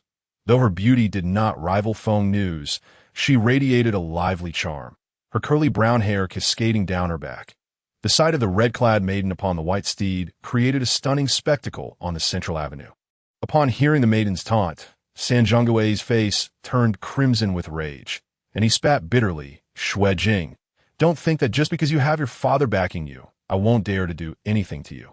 Shuejing dismounted gracefully and approached Nian Bing, casting a smile at Sanjunga. "Oh, then come at me. I would love to see what you could do. Wasn't it you who fell flat on your face last time?" Sanjunga clearly held a strong apprehension toward the maiden Shuejing. Though his face flushed with anger, he dared not retaliate. As his gaze shifted, his anger found a new target, and he suddenly swung his fan toward Nian Bing's shoulder. Growling, "You little brat, hurry up and get lost." Nian Bing's heart was already consumed with hatred. Seeing the wind from Sanjungui's swing, he knew that if it landed, it could shatter his shoulder blade. However, calculating and composed, he did not retaliate. With a yelp, he stumbled back behind the red-clad maiden. Shuejing flicked her wrist, unleashing a surge of red energy, which struck Sanjunga, sending him stumbling back several steps, nearly falling to the ground. With a disdainful huff, Shuejing remarked, "The mangy dog thinks it can bite. Today, if I don't teach you a lesson, I won't call myself Shuejing. Miss Shue, for my sake. Let it go." A booming voice suddenly called out, as another figure stepped out from the Changsheng. This man appeared to be in his 50s, stout and dressed in a golden robe embroidered with floral patterns. His face was round and fleshy, with small eyes that glimmered with shrewdness. "Boss, Shuejing is causing trouble at our doorstep again. You must teach her a lesson." Sanjungu eagerly sought the stout man's assistance. The stout man furrowed his brow and slapped Sanjunga, sending him staggering, coldly commanding, "Get back inside. Haven't you embarrassed yourself enough?" Sanjungui's expression shifted slightly, yet he dared not utter another word, retreating back into the Changsheng in disgrace. As soon as he departed, a broad smile spread across the face of the stout man, the flesh on his cheeks trembling with mirth. "Snow Maiden, art at Changsheng has always maintained a peaceful coexistence with your Qing Feng Zhai. Let us conduct our affairs amicably." Shuejing let out a cold laugh, realizing that the chief steward had emerged. "Very well. Even when chastising a dog, one must show a modicum of respect to its master. Consider this a warning. Tell Liao San to remember it. Should I catch you bullying others again?" "Humph." As she turned to leave, her gaze fell upon Nian Bing behind her, noting the flustered expression on his face. Shuejing remarked, "For someone of your stature, you truly are a waste of space. What is wrong with men these days?" Nian Bing had harbored a slight fondness for Shuejing, but her domineering words swiftly diminished his affection. Just as he was about to respond, Shuejing continued, "Looking for a job, are you? Follow me. Qing Feng Zhai is in need of firewood chopper." With that, she led her white horse and walked toward the side door of Qing Feng Zhai. "Chopping wood? Surely not. After years of doing this, I now have to chop wood again," Nian Bing thought to himself, a wry smile creeping onto his face. Though he was weary of chopping wood, it seemed this was the only way to enter Qing Feng Zhai without revealing his culinary skills. Resigned, he followed Shuejing through the side door. Upon entering, Nian Bing was immediately enveloped by a faint, refreshing aroma of plants, as if the very air had transformed. His eyes scanned the surroundings, aside from small stone-paved path. The area was a lush expanse of greenery. In the distance lay a small lake, no more than 300 or 400 square meters, adorned with winding corridors and 4 pavilions, each exuding a unique charm and an atmosphere of elegance. "Hey, what are you staring at? Hurry up!" Shuejing snapped at Nian Bing that moment. She finally took in his appearance and thought to herself, "He is indeed handsome, but utterly devoid of talent. What a waste of such a visage bestowed by heaven." 2 attendants dressed in blue approached, one of whom took the reins from Shuejing's hand and respectfully said, "Miss, you have returned. Master Long Ling has been waiting for you for quite some time." "Sister Linger is here. Splendid. I was just looking for her." "Where's she?" Shuejing's face lit up with excitement. "The great mage Long Ling is in the Lanhua Pavilion." "All right, I shall go at once." Oh, by the way, this person is someone I rescued from the street. Let him chop wood in the woodshed. I recall we are short-staffed. Yes, Mississippi Xuanji dashed away, disappearing through the corridor in the blink of an eye. One attendant led her horse away, while the other turned to Nian Bing and said, "Follow me." Nian Bing obliged, following the blue-clad servant deeper into Changsheng Blade. The further they went, the more he was captivated by the refined ambience. Every detail displayed the owner's unique craftsmanship, with pavilions and halls arranged to evoke a sense of understated beauty. The attendant guided Nian Bing out of the front courtyard and to a row of buildings on the side. Stopping before the innermost door, he respectfully called out, "Master, are you in?" A clear voice responded, "Come in." The attendant gestured to Nian Bing, and they entered. The room was clean, comprising 2 adjoining suites, though the inner one was not visible. The outer room, however, was filled with a scholarly atmosphere, adorned with calligraphy and paintings, while a wide, intricately carved wooden table was cluttered with various writing implements. Behind the table sat a man in his 30s, donning a white robe and engrossed in writing. Though only his profile was visible, Nian Bing was struck by a sense of unusual charisma emanating from the seemingly ordinary man, a subtle nobility hidden beneath his understated demeanor. "The steward of Changsheng Blade," Nian Bing mused. The attendant addressed the middle-aged man. "Master, the missus brought this person in, saying to let him assist in the woodshed, so I brought him for your approval." The white-robed man looked at Nian Bing, their eyes meeting in that exchange. Nian Bing discerned a glimmer of wisdom in the man's radiant gaze and inwardly thought, "This person will not be easy to deal with." The white-robed man, noticing Nian Bing's handsome features and tall stature, paused momentarily before asking, "What is your name? Where are you from? And what skills do you possess?" "I am called Nian Bing, originally from the Huarong Empire. I have studied cooking for a time," Nian Bing replied. The white-robed man smiled slightly. "So, have you attended a culinary school?" "Another culinary school?" Nian Bing thought he should visit one of those someday. Shaking his head, he replied, "I have not." The white-robed man instructed, "Sigh, take him to get a set of clothes." The suggested, "Let him start working in the woodshed. If he performs well, we might consider training him to be a junior cook." Sigh respectfully acknowledged, "Yes, master, come with me." After donning the blue attire Sigh procured for him, Nian Bing was led to a small, secluded courtyard at the back. The courtyard was filled with stacks of firewood, some already chopped and neatly piled, and a shelter overhead to protect the wood from rain. Upon entering, Sigh called out, Uncle Lee, I have brought a new recruit." A resonant voice responded, "A newcomer." "Huh, excellent. This old body of mine could use some relief." An elderly man in his 50s appeared, dressed in similar blue attire. With a few wrinkles on his face and a tall stature, he held an axe in his hand. His ordinary appearance complemented by a warm smile that suggested he was easy to approach. Uncle Lee's gaze fell upon Nian Bing, and he scrutinized him briefly. You seem to be in decent shape, but I wonder if you can handle the hard work. All the firewood for Changsheng Blade is chopped right here, that if you can't finish the work, you might have to stay late." Nian Bing smiled and replied, "Hello, Uncle Lee, I've had a tough upbringing, so hard work is no problem for me." "You can rest assured that that's good to hear," Uncle Lee said. "Sigh, you can head back now. I will take care of him. With the new recruit, I won't have to look for others to help anymore. Together, we should be able to supply the kitchen adequately. Now, let me show you to your living quarters." After Sigh left, Nian Bing followed Uncle Lee to a house in the corner of the courtyard, which contained 3 rooms. Uncle Lee explained, "Ideally, chopping would should be a job for 3 people, but since the Changsheng opened, we've lost some business, so I'm managing alone and only sought help when I couldn't keep up. You can stay in the right room. The middle one is rather messy and hard to clean. Even a woodchopper has his own room. Changsheng Blade is indeed quite prosperous." Nian Bing thought as he entered the right room, dropped off his belongings, and quickly came back out.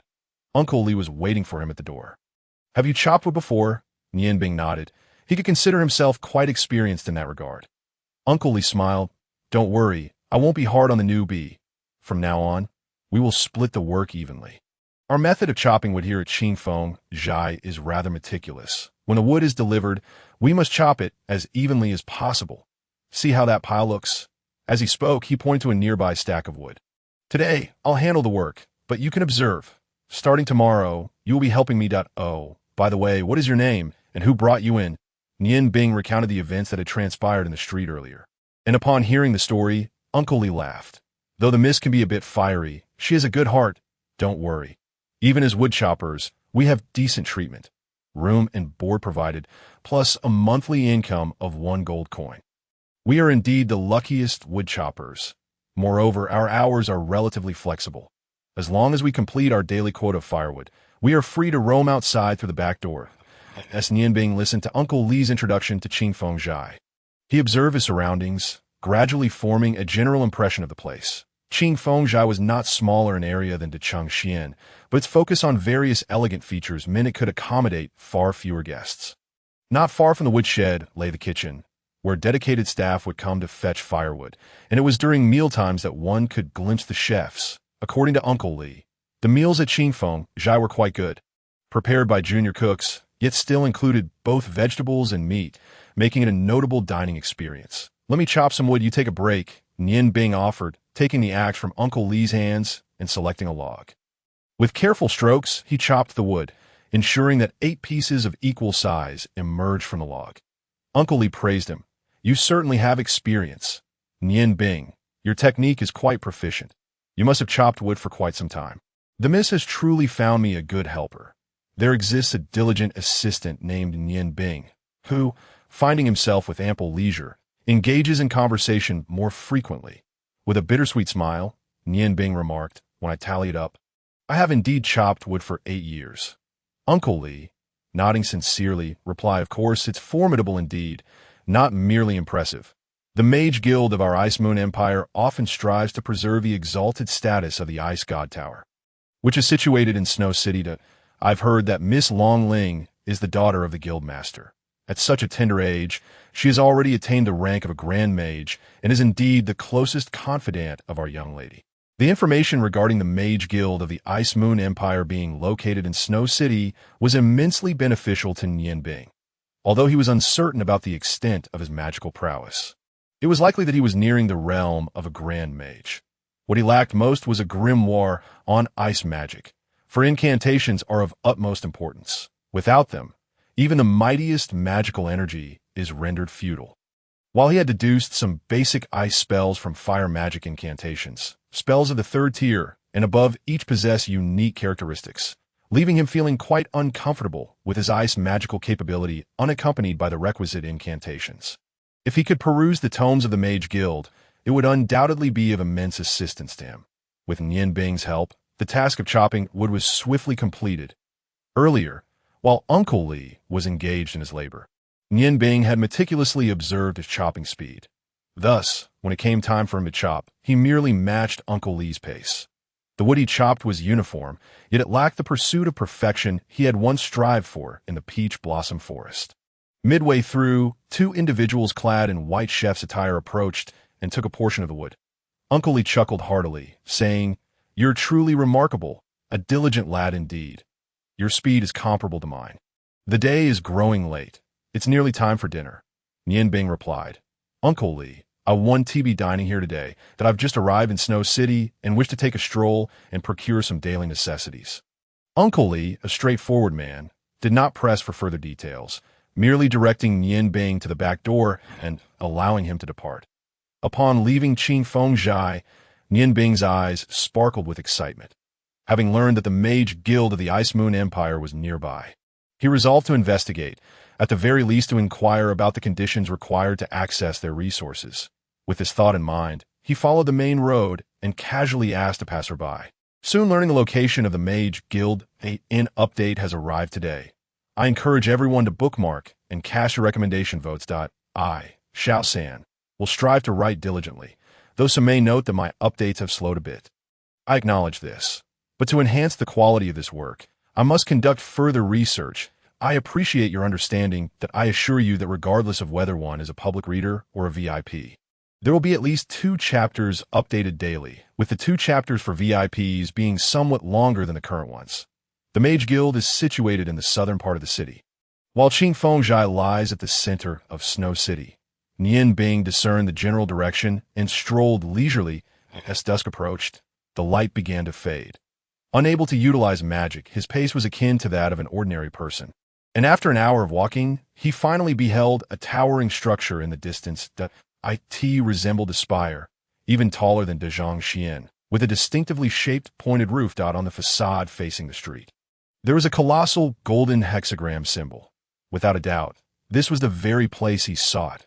With this realization, he quickened his steps towards the Mage Guild that moment. He heard the rhythmic sound of hooves approaching from behind. The cadence was not fast, but possessed a melodious quality. The sound of the hooves striking the ground akin to music. In his childhood, Nian Bing had heard his father mention that only the finest horses run with such a steady rhythm. Curiosity piqued, he turned to see a young lady riding a magnificent chestnut stallion. Approaching him with grace, she donned a blue mage robe, devoid of any insignia, and her long purple hair was neatly styled behind her. Her beauty struck Nian Bing, who couldn't help but compare her to Feng Nu, surprised to find that this seemingly delicate girl was no less lovely than her. Her large, dark eyes were fixed on the direction of the Mage Guild, exuding a gentle smile. The passers-by on either side appeared to recognize her, smiling as they made way. Though the young lady's horse was not moving swiftly, it was still faster than Nian Bing's walking pace, allowing her to arrive at the Mage Guild ahead of him. Dismounting, a man clad in a yellow mage robe emerged from the guild to take the reins of her horse, warmly exclaiming, "Ling Er, you have finally returned. What took you so long?" Ling Er smiled softly, replying, "Xuanji invited me for dinner. You know how much I adore the food at Qingfengzhai. Thus I return a bit later. Have you all eaten?" The man smiled back, "We've already dined. Come, let us enter." Upon hearing the name Ling Er, Nian Bing's heart stirred. Could this young lady be the Grand Mage Long Ling Er, whom Miss Xuejing had mentioned? Observing her demeanor, it was evident that her temperament was entirely different from that of Xuejing. Their names should indeed be swapped, since she was the daughter of the guildmaster. Inquiring with her would likely yield answers with relative ease. With this thought, he hurriedly approached, interjecting before Long Ling Er and her companion could enter the guild. "Excuse me, is this the Mage Guild headquarters?" Long Ling Er regarded Nian Bing with curiosity, her lips curling into a smile at his hurried demeanor. The man cast a glance at Nian Bing and arrogantly replied, "Indeed, this is the Mage Guild headquarters." "What is it you seek?" Nian Bing responded, "I wish to inquire about the requirements needed to access the magical tomes within the guild." The man's brow furrowed slightly. Only members of this guild may peruse the texts. And access is determined by one's rank. One cannot read beyond their level. "Are you a mage?" Nian Bing nodded eagerly. "Yes, I am an ice mage that I hope to gain entry to the guild to study." Having mastered the first 8 tiers of fire magic, he was well aware that only a seasoned magus could wield 8th-tier spells. Thus, he identified himself as an ice mage, as he desperately needed ice magic incantations. The man's expression softened slightly upon hearing Nian Bing's claim. "Have you joined any other country's guild? If so, we do not welcome you here. Otherwise, you may take the test within our guild. Based on your results, we will issue you an appropriate mark. However, judging by your appearance, even if you are a mage, your level is likely not very high." Though the man's words were somewhat cutting, they held a kernel of truth. Being a mage is an exceptionally expensive vocation, especially in the early stages. Without high-quality gemstones to aid them, it is difficult to sense the presence of magical elements. And gemstones are notoriously expensive across all nations of the Yangwang continent, beyond the means of an ordinary individual. Moreover, mastering magic often requires the guidance of a mentor. Without a knowledgeable teacher, progress is arduous. Thus, it was no wonder the man harbored doubts. Nian Bing was indifferent to joining any guild. His primary goal was to learn the necessary incantations. He quickly replied, "I have not joined any guild at present. Would you kindly assist me in entering for the test? If all goes well, I would be more than willing to join the Mage Guild of the Ice Moon Empire." The man glanced at Long Ling Er, who was also observing him intently. "Senior brother, you should help him. He appears to be from out of town. As the numbers in the guild dwindle, we are in need of fresh blood. If he possesses potential, we might gain an additional ally." The man nodded. "However, it is already quite late. That I believe it would be best to discuss this tomorrow. Young man, return here tomorrow morning." Nian Bing mused that he needed to remain at Qingfengzhai the next day and ought to sample their signature dishes. So his time was limited. He thus implored the man, Esteemed Grand Mage, might you consider a concession? I have matters to attend to tomorrow, yet I am presently available. Though the man was Long Ling Heir senior brother, he had not yet reached the rank of Grand Mage due to his limitations, and upon hearing Yin Bing address him as such, his spirits lifted. He thought to himself, if I assist this lad, perhaps my sister will hold me in higher regard. With this in mind, a faint smile graced his face as he said, considering you have traveled from afar, I shall make an exception this time. Come, follow us inside. Long Ling Heir smiled slightly, affirming, Senior brother, I knew you were the kindest. Upon receiving such an affectionate gesture from his beloved junior sister, the young man felt an immediate uplift in spirits. He offered a gentle smile to Long Ling Heir, took the reins of his horse, and led the way inside, with Yin Bing following closely behind, casting a grateful glance at Long Ling Heir. They entered the grand edifice of the Mage Guild. The immense structure outside merely hinted at the grandeur within. Passing through the entrance revealed an expansive courtyard reminiscent of a playground, surrounded by a series of closely knit spire-topped buildings. The sheer size of the area could easily surpass that of both the Changsheng and Qingfeng. Truly befitting the headquarters of the Ice Moon Empire's Mage Guild. After entrusting Long Ling Heir's horse to an attendant, the young man, alongside Long Ling Heir, guided Yin Bing into a nearby, spire-topped building. As they walked, he inquired, What is your name, and to what level have you attained in ice magic? Yin Bing promptly replied, I am Yin Bing that I have always practiced alone, so I am uncertain of my current level. May I ask, esteemed great mage, what is your name? The young man answered nonchalantly, I am called Shurjiao. This is a testing ground. The guild stipulates that any magical assessment must be overseen by an elder of at least Magus level. Please wait here while I check if any elders are in meditation. If they have already begun, you will need to return tomorrow. With that, he exchanged a few words with Long Ling Heir and stepped through a side door. Long Ling Heir smiled faintly and said, Though my senior brother may have a peculiar temperament, he possesses a kind heart. If any of his words offend, I hope you can forgive him. While speaking, she continued to lead him further inside. Listening to Long Ling Heir's gentle words, Yin Bing felt an unusual comfort. Sensing that she was far more agreeable than Shui Jing, that he smiled and said, Esteemed great mage, you need not be so formal. I truly appreciate your assistance. Though I have been practicing magic for some time, I have yet to grasp its essence. Therefore, I sought to learn within the guild, and I hope to receive your guidance in the future. Long Ling Heir responded with a soft smile, I am unworthy of such praise. You need not call me great mage. I have not yet undergone the upgrade assessment. This is a request from my father, who insists that none of his disciples participate in testing or display the insignia until they achieve the rank of great mage, to spare him embarrassment. And my father is quite formidable, should you pass the assessment. I can introduce you to him. You may simply call me by my name. I am Long Ling Heir, and everyone calls me Ling Heir. Interestingly, like you, I'm also an ice magic practitioner. But why are you not wearing a mage robe? It is essential to represent your identity as a mage. Feigning a bitter expression, Yin Bing replied, Since childhood, I have aspired to become a mage, but my family is too impoverished for me to seek proper training. I once encountered a mage by chance who told me I possessed an ice affinity and taught me the method of meditation. Following his guidance, I eventually acquired magical power, but he only taught me meditation and did not share any incantations. Thus, I am left with only the most rudimentary ice spells at that moment. They had traversed 2 doors and arrived in a grand hall. The spire-like architecture made the hall appear exceedingly lofty, covering an area of approximately 200 square meters. The walls were adorned with various murals depicting mages in robes and magical artifacts. In the center of the hall lay a circle with a diameter of 5 meters, featuring a hexagram within. The 6 points of the hexagram were colored white, blue, red, green, yellow, and gold, symbolizing the 6 most prevalent schools of magic. Upon hearing Yin Bing's story, Long Ling Heir displayed an expression of sympathy. Comforting him, it is all right. As a mage, relying on meditation to cultivate magical power is of utmost importance. Magical power is the foundation of all magic, as long as your magical power is sufficiently strong. Combined with incantations, you will naturally be able to wield higher-level spells. And regarding the mage robe, you need not worry. Once you pass the assessment, we will provide you with one. However, you must reach at least the intermediate mage level to join our guild. Otherwise, you will have to continue your self-training.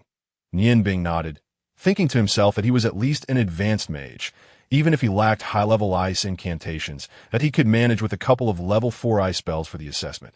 Miss Linger, I truly thank you. If not for your encounter and the assistance of your senior brother, I would have been at a loss as to how to enter the Mage Guild. Longlinger smiled. There is no need for thanks.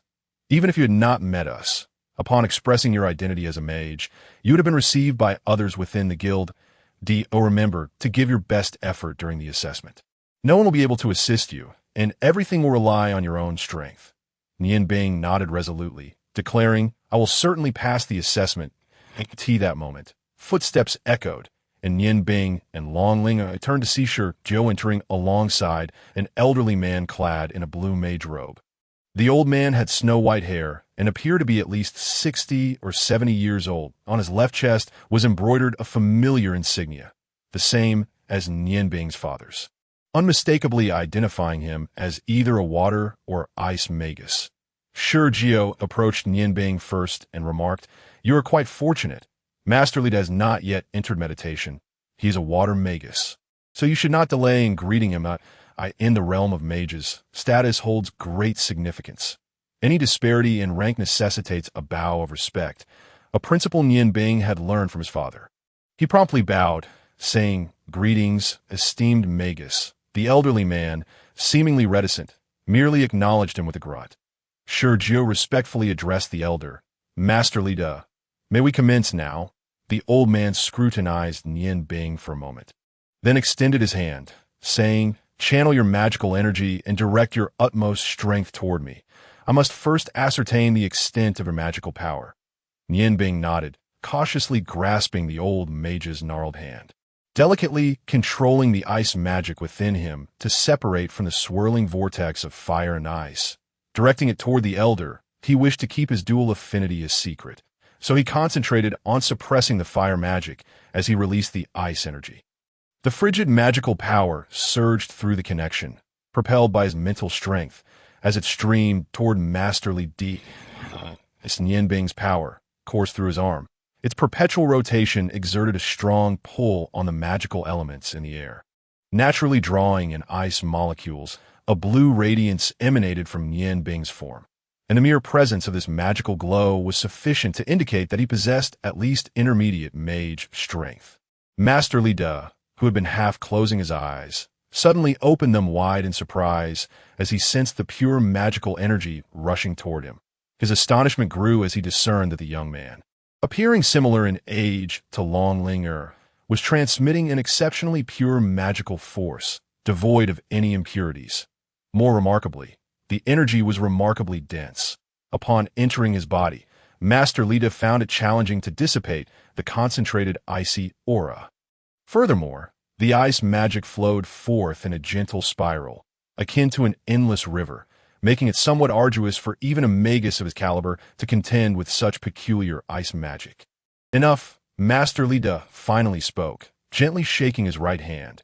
Nianbing felt a soft current akin to waves dislodge his hand from the elder's grip. With a furrowed brow, Master Li scrutinized him, asking, Tell me, who is your teacher? Nianbing lowered his head and replied, Esteemed magus, I do not have a teacher. I once learned meditation from an unknown mage, and since then, I have relied solely on my own exploration and practice. Do you think I can pass the assessment? A strange light flickered in Master Li's eyes as he replied, Whether you pass the assessment will depend on your performance moving forward. Now, you may unleash your most accomplished spell, your highest tier magic, against me. Remember, magical control is a crucial component of magic. If you can release magic but lack effective control, you cannot be deemed a qualified mage. Aside from his father, this was Nianbing's first time receiving guidance from another mage, but he swiftly nodded, refraining from using the ice goddess's stone. Instead, he raised his hand and began to chant, O mighty ice goddess, please lend me your wrath and guide us to the shores of the lost. Upon hearing his incantation, Li exhibited no discernible reaction. However, Longlinger and Shengao exchanged astonished glances. Longlinger whispered to Shengao, Senior brother, This must be the incantation for a snowstorm. The snowstorm is a level 4 large-scale ice magic, and I've only recently grasped it myself. If he is capable of wielding this spell, his magical prowess should be at least on par with mine. That it seems we were indeed correct to allow him to undergo testing. Shurjio's expression darkened slightly. He scoffed and remarked, "That remains to be seen. We must ascertain whether he can genuinely cast this spell. Perhaps he is merely reciting the incantation without true capability. What good is that?" Under the influence of the incantation, the temperature in the air plummeted dramatically, with visible blue light particles coalescing around Nian Bing's form.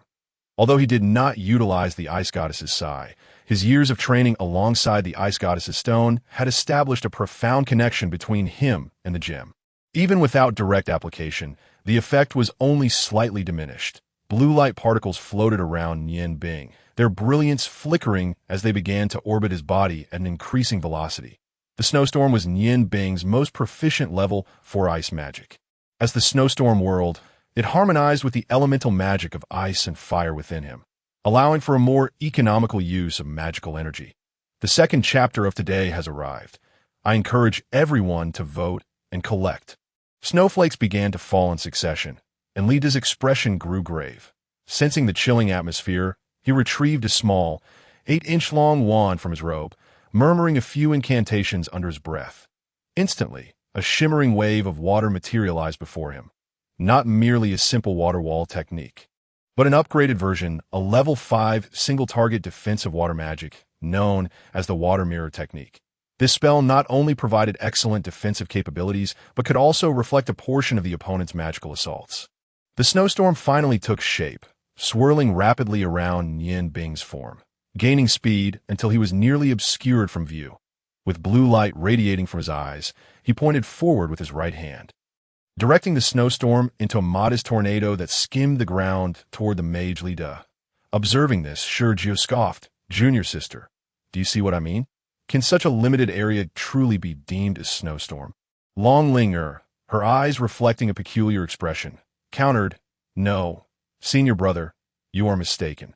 Father once mentioned that the snowstorm spell can not only execute large-scale assaults and facilitate brief flights for ice mages, if one's magical power reaches a certain threshold. Combined with adept magical control, it can indeed function as a single-target attack spell. Only when used in this manner can its full potential be realized. Father told me that once I achieve such mastery, I can continue my journey toward becoming a mage." Eslida witnessed the snowstorm coalescing to such an extent. His countenance shifted multiple times, and with another wave of his wand, he conjured 2 more water mirrors to shield himself. Just as the gathering snowstorm was about to reach Lida, its advance abruptly halted, as the other 3 mages present stood in astonishment. The snowstorm suddenly ascended, its vortex twisting like a colossal whip, descending upon Lida's position. Having immersed himself in magic for years, Lida remained unfazed amidst the chaos. He stepped forward, raising his wand to lift the 3 water mirrors above him to counter the snowstorm's assault. The snowflakes conjured by Nian Bing's ice-fire hybrid magic were as sharp as blades, while the mirrors could reflect light and even energy. When faced with such cutting force, they could only meet it head-on. A cacophony of friction ensued as the first water mirror shattered under the rapid rotation of the snowstorm, followed swiftly by the second. When the snowstorm reached Lida's final line of defense, it showed no signs of diminishing. Aside from a slight thinning of the snowflakes, its offensive power remained undiminished, filling the hall with a tempest that forced Shurjio and Long Linger to retreat to the edges, each casting their own defensive spells at that moment. Nian Bing had pushed his magical energy to its limits. Elida's eyes gleamed with intensity as his body began to distort.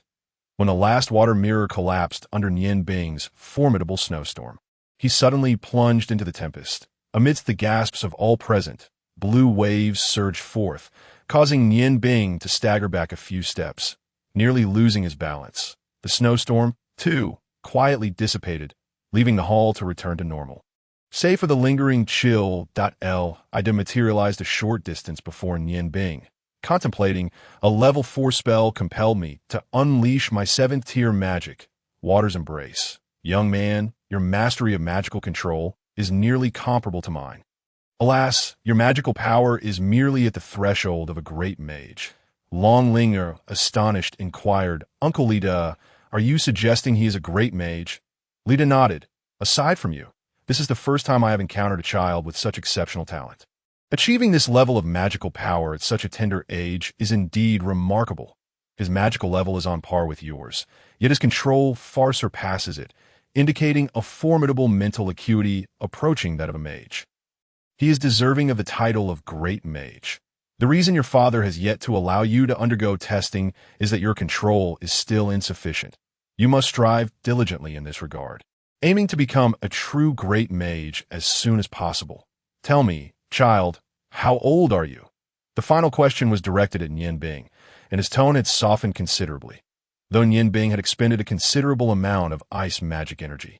His strong mental fortitude and the backing of his ice-fire synergy allowed him to feel only a slight discomfort. He respectfully replied, Esteemed mage, I'm 18 years old. Ida's eyes sparkled. 18. So, you are a year younger than Ling. It seems I can only describe you as a prodigy. Ling only barely reached the realm of great mage after turning 19, yet you have achieved it at the age of 18. Ha ha ha. It appears our Ice Moon Mage Guild is about to unveil a new talent. Come back tomorrow. I believe the guild master will be most pleased to meet a genius such as yourself. Although Nian Bing longed to read tomes on ice magic spells that evening, he understood the importance of patience that he respectfully bowed to Mage Li De, saying, Thank you for your kindness. Shurjio's expression shifted repeatedly. Flickers of light dancing in his eyes, he could hardly fathom that this seemingly humble youth possessed the strength of a great mage, surpassing even Longlinger, who had always been hailed as a genius. The jealousy that welled within him rendered him speechless, his complexion ashen. This moment, Nian Bing turned to Shurjio and Longlinger, expressing his gratitude. Thank you both for your assistance that I shall return tomorrow. After smiling at them, he turned and walked outside. Longlinger watched Nian Bing's retreating figure, a strange sensation stirring within her. Throughout her life in the Mage Guild, she had always been the center of attention. Celebrated as a magical prodigy, she had never imagined that a simply clad youth could surpass her in magical prowess. Rather than feeling envy, she found herself intrigued by Nian Bing, curious about how he had attained such a level of skill. It is worth noting that Longlinger had essentially grown up amidst magical gems. Her father had begun her formal magical training at the age of 5 to expedite her understanding of magical truths. Now, at merely 19, she boasted 14 years of experience, coupled with her exceptional talent, leading to her current achievements. Linger, are you surprised? You must understand that there are always greater talents beyond our own, Li De remarked, gazing at Longlinger with profound intent. Longlinger nodded, exclaiming, the power of that snowstorm was truly immense. I had only heard my father speak of it before, but I never imagined that a spell typically used for short-distance flight could possess such formidable offensive capabilities. Uncle Li De, it seems your magic has been stretched to its limits. I didn't even see you recite the incantation before unleashing a 7th-tier spell that I wonder when I shall reach such heights. Li De chuckled wryly. Are you jesting at my expense? Not only I, but even your father could not cast a 7th-tier spell without reciting the incantation that I was overly complacent earlier, relying on lower-tier magic for defense. By the time I realized it was too late to chant another incantation, I had no choice but to use a 7th-tier scroll. Alas, that scroll cost me considerable time and effort to create with your father's assistance. If it were to be sold, it would fetch at least 100 purple coins, yet it remains unsellable. I must inform your father about this matter. Shurjio interjected with some dissatisfaction. Master Li De, is it truly that significant? Perhaps the boy merely used a scroll earlier? Li De spoke casually. If I cannot even discern whether he is using a scroll, I would be foolhardy to call myself a mage. Magic can indeed be invoked through scrolls. However, the control of magic is unmistakable that I could provide you with a blizzard scroll, but could you wield it with the same finesse he demonstrated earlier? Not only did he gather the blizzard into such a dense mass, but he also directed it to change course on a whim. While his technique may have lacked a touch of refinement, even a proficient ice mage would struggle to match his prowess. His control over magic far surpasses that of any archmage currently residing on the continent.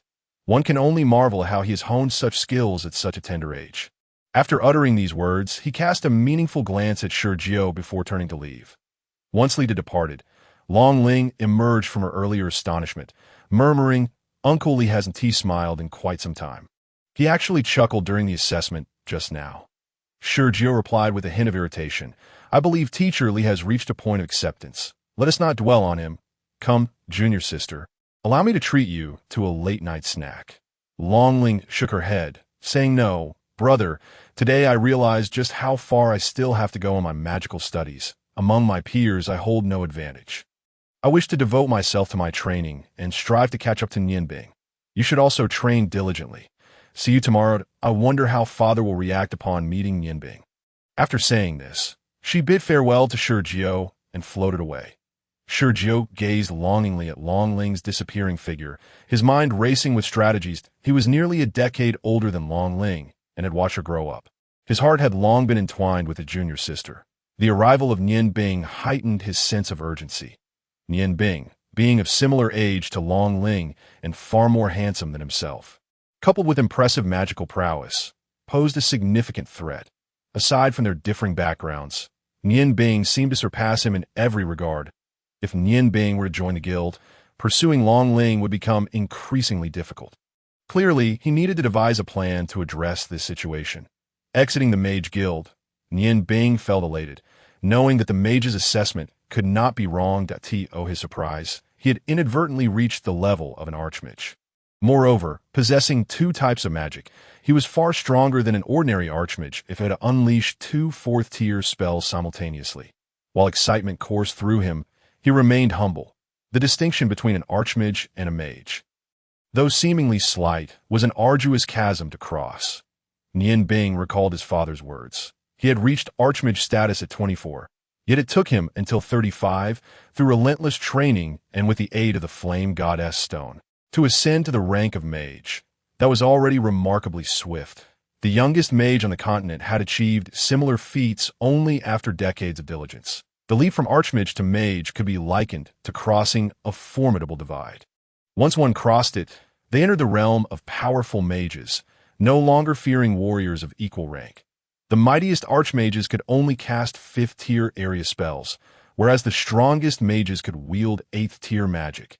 A qualitative leap indeed. Nianbing did not rush back to Qingfeng Zhai. Instead, he purchased a black full-length robe and a child-esque skull mask, walking with a faint glimmer of coldness in his eyes, as he neared Qingfeng Zhai. He donned the black robe in a shadowy corner, grasping the flame goddess stone tightly in his right hand. He positioned himself at a corner, keeping a distant watch on the entrance of Qingfeng Zhai into Shangxian. At that moment, the tavern was bustling with patrons, and although Qingfeng Zhai had fewer visitors, it was evident that they were refined individuals or ordinary mages. Nianbing stood motionless, his patience unwavering, his gaze fixed on the entrance of Shangxian, awaiting the arrival of his target. The dual forces of ice and fire within him flowed naturally, replenishing the ice elements he had previously expended. His left hand delved into his robe, firmly grasping the hilt of the Morning Dew Blade. "If one does not provoke me, I shall not initiate conflict. However, should they cross me, they shall face my wrath." At that moment, his heart brimmed with murderous intent. Finally, after waiting for nearly half an hour, his target finally emerged. The man known as Liao San, dubbed the leprous dog by Shui Jing, stepped out of the main entrance, brandishing his seemingly iron fan. With a flick of his wrist, the fan unfurled as he lightly patted his chest, stirring the night breeze. The young women stationed at the entrance immediately stood at attention, not daring to breathe. Liao San approached one of the young women, abruptly pinching her delicate face, and scolded, "What are you? A corpse?" With such a lackluster greeting. "Who will want to come here? Smile. Do you hear me?" The young woman trembled, hastily replying, Yes, Master San, I understand my mistake." Liao San chuckled lewdly. "Good that you recognize your error. After tonight's shift, come to my room. I shall teach you how to behave properly." The girl's eyes filled with terror as she pleaded, "No, Master San, I understand my mistake. Please spare me." Her knees weakened, nearly causing her to collapse. Liao San seized her collar angrily, exclaiming, "Damn it, are you seeking death? Serving me is a blessing from your past lives, If you refuse, then you deserve to die. With a flourish of his fan, he was about to strike the girl. Suddenly, he felt a tight grip on his wrist, cursing, "Who dares to stop me?" Turning around, he found a middle-aged man behind him, who had a dignified appearance, yet his eyes betrayed a sinister aura. Upon seeing this man, Liao San immediately softened, forcing a smile. "Ah, second brother, I didn't realize it was you. This little girl disrespected me, and I was just about to teach her a lesson." The middle-aged man snorted. "I believe the one who needs a lesson is you. When will you learn to curb your foul temper? A rabbit does not graze near its burrow if you want to indulge in women. Go to a brothel. If you continue to cause a ruckus in the tavern, I'll inform elder brother, and he'll put you in confinement. Don't you know the boss despises anyone who disrupts his business? Although we brothers are in charge, if we anger the boss, none of us can protect you. Furthermore, elder brother has instructed me to warn you never to provoke that Xuanji girl from Qingfengzhi again. They have the backing of the Mage Guild. Even the boss wouldn't dare to offend them, let alone you, that if you inadvertently anger them and a high-ranking mage decides to eliminate you, your death would be in vain." Listening to the middle-aged man's reprimand, Liao San felt disgruntled but dared not voice his discontent. "Second brother, there aren't many matters in the tavern today. I'll just take a stroll and be mindful in the future." The middle-aged man nodded. "Go on, but don't be too ostentatious. Return early. I'll speak well of you to elder brother." Liao San grinned awkwardly, his face contorting in a way that was almost comical. "Then I shall take my leave that a brothel is." With that, he continued to slap his ample chest with the fan. Sauntering down the street toward the south, Liao San moved. Nian Bing, who had been waiting, also took action. He extended his hand, grasping the morning dew blade, and began to follow Liao San's path like an ordinary passerby. Just as Nian Bing began to follow Liao San, the chief steward he had seen earlier emerged from Changsheng in a hurry. The second steward, stationed at the entrance, immediately inquired, "Elder brother, why the rush? Has something happened in the tavern?" The chief steward's jowls quivered slightly as he shook his head. "Nothing has occurred in the tavern, but the boss just informed me that a highly esteemed guest will arrive tomorrow. He instructed me to close for business, and after tonight's guest depart, you and Lao San must oversee that everything is tidied up, without the slightest negligence." The second steward was taken aback. "Elder brother, who is this esteemed guest? Last time, even Prince Dongming didn't warrant a closure." The chief steward, growing impatient, retorted, "Enough with the questions. You'll find out tomorrow. Just follow my orders without fail."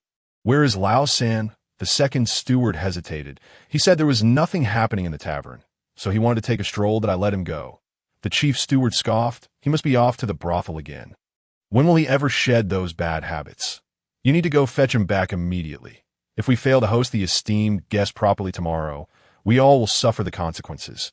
The second steward acknowledged with a sound and hurriedly pursued the direction in which the third steward had departed. Liao San hummed a light melody, a playful tune that danced between the notes as he walked, contemplating which brothel to visit today. After being reprimanded by Xuanji that morning, he was seething with anger. How could he find comfort without a release for his pent-up frustration? Turning a corner, he entered a narrow alleyway, utterly familiar with the terrain. Just a passage through here would lead him to the finest brothel in the vicinity. "Stop right there. You've reached the end," and a chilling voice emanated from behind him, causing the hairs on the back of Liao San's neck to stand on end. He spun around abruptly, raising his fan defensively. Before him stood a figure cloaked in black, illuminated by moonlight, revealing a tall, broad-shouldered individual wearing a white skull mask. Startled, Liao San cursed under his breath. "Who the hell is this scoundrel trying to play tricks? I'll cleave you in two." "Cleaving me, is it? I dare say. It is you who shall perish first." The figure raised his right hand, and a fiery crimson glow erupted forth, forming a fireball in his palm that expanded rapidly. In the blink of an eye, it grew to the size of a human head, and the skull mask on the dark figure's face took on an even more sinister appearance in the fiery luminescence. Liao San, taken aback, stumbled back and blustered, "You're a sorcerer, aren't you? Sent by King Fengzhi to deal with me, I presume." The figure replied coldly, "No, it is fate that has come to deal with you. You need not know who I am. Your life has reached its conclusion. Go to hell and inquire there." The fireball surged forward with a deafening roar, hurtling towards Liao San, yet being a man of experience. He summoned a brilliant yellow aura around himself and swung his fan with all his might at the incoming fireball. While sorcerers held esteemed positions, in a one-on-one confrontation, a warrior was not at a disadvantage unless facing a super sorcerer. Thus, Liao San felt no fear. He was confident that with his own combat energy, extinguishing the fireball would be a trivial matter, after which he could cleave the sorcerer in half as the fireball approached. Just as it seemed destined to collide with Liao San's fan, its trajectory suddenly altered, ascending gracefully into the air and tracing an elegant arc. Liao San's empowered swing met only empty air, crashing heavily against a nearby wall. The impact was considerable, creating a large hole amidst the swirling smoke. In his wrath, Liao San unleashed a torrent of combat energy upon the wall at that moment. Yet it was also when his own defenses were at their weakest that a ghostly blue light, resplendent yet ominous, flickered like a spectral thread in the night, and before Liao San could retract his fan, the blue light pierced through his brow and vanished. His body froze, convulsing violently as the fireball, which had previously ascended, now struck him squarely in the back, igniting him in flames. However, his life had already been extinguished by the earlier blue light, leaving him no time even to scream. His robust form collapsed to the ground, illuminating the dark alley with fire. The figure in the skull mask spoke in a raspy voice, "To those who have shown me kindness, I shall repay tenfold. To my adversaries, I shall bring ruin." But he was none other than Nian Bing. The humiliation he had suffered that morning lingered vividly in his mind. After leaving the Ice God Tower, he had vowed never to endure insult again once he possessed formidable strength. Today marked his first kill, yet he felt no trace of fear. It was as if Liao San's demise were akin to crushing an ant, entirely inconsequential to him. The years of pent-up frustration found release in Liao San's death, leaving Nian Bing with an indescribable sense of exhilaration, fully unleashing the darker side of his soul, and a hint of malevolence radiated from him. Suddenly, a chilling aura crept up from behind, sharp and piercing. Though it did not touch him, it sent a pang of pain through Nian Bing's back. Without hesitation, he drew the morning dew blade with lightning speed, casting a blue-green light behind him. That moment, everything felt like kindling in his heart. A light clink echoed, and Nian Bing let out a muffled groan, spitting blood that trickled down the edge of his mask, staggering back several steps before barely regaining his footing. The second steward of the Changsheng appeared where he had been moments before, wielding a broken sword. He felt an icy chill creeping from the broken blade towards him, sending a shiver through his entire being.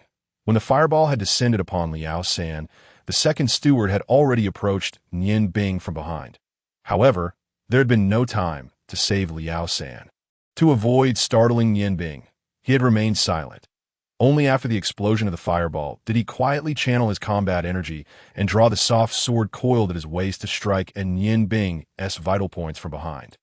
Yet he could never have anticipated that the opponent, evidently a sorcerer, would manage to turn in time and sever his sword. Although the blue-green light vanished in an instant, he distinctly sensed it to be an extraordinary blade. Gradually lowering his hand, the second steward emanated the same yellow glow as Liao San, stepping forward towards Nian Bing. The same combat energy, yet far more potent in him than in Liao San. As he approached, his gaze remained fixed on the skull mask adorning Nian Bing's face, his voice icy as he demanded, "Who are you? Why have you laid your hands on my third brother? Speak. Were you sent by King Fengzhai? King Fengzhai, do you truly believe they can command me?" Though in a passive position, Nian Bing remained unflustered, steadying himself and gazing through the mask's eye holes of the second steward. "Not King Fengzhai. Then who are you? Why do you seek to kill my third brother? You may choose not to answer, but I assure you, I will make you beg for life and wish for death." The tone of the second steward grew even colder. Nian Bing replied calmly, "I am an assassin. You may refer to me as the Demon Slayer. I have already taken a life today and wish not to engage further. Until we meet again." Without warning, a wall of red flames surged into the air, crashing towards the second steward like a colossal wave. He was well aware of Liao San's capabilities, though not his equal. His combat energy was formidable. Having just witnessed the mysterious figure claiming to be the demon slayer kill Liao San, he felt compelled to act without hesitation. Tossing aside his broken sword, he gathered his full combat energy and struck fiercely against the wall of fire. There was no sound. Sparks flew as the second steward's combat energy reverberated throughout the narrow alley. To his astonishment, the wall of fire seemed to possess no power. Yet when the sparks faded, the demon slayer, who had been so near, had vanished. Liao San's flames continued to blaze, and a flicker of fear ignited within the second steward. The enigmatic demon slayer loomed heavily in his mind. Nian Bing staggered to a corner beside the main street, gasping for breath as he cast a basic healing spell upon himself, feeling somewhat relieved. The combat energy from the second steward's sword had yet to dissipate. Had it not been for the morning dew blade severing his sword in time, Nian Bing might have been pierced through the heart.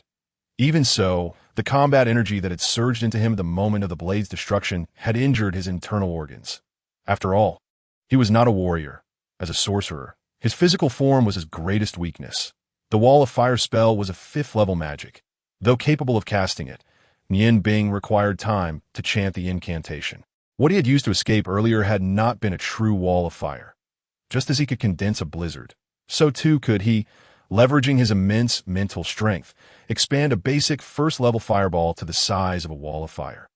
Unbeknownst to him, the veins in his body had been continuously strengthened by the duality of ice and fire magic, rendering them far more resilient than an ordinary person's to withstand the combat energy from that sword strike. Were it an average sorcerer, they would have perished, leaving them no strength to flee.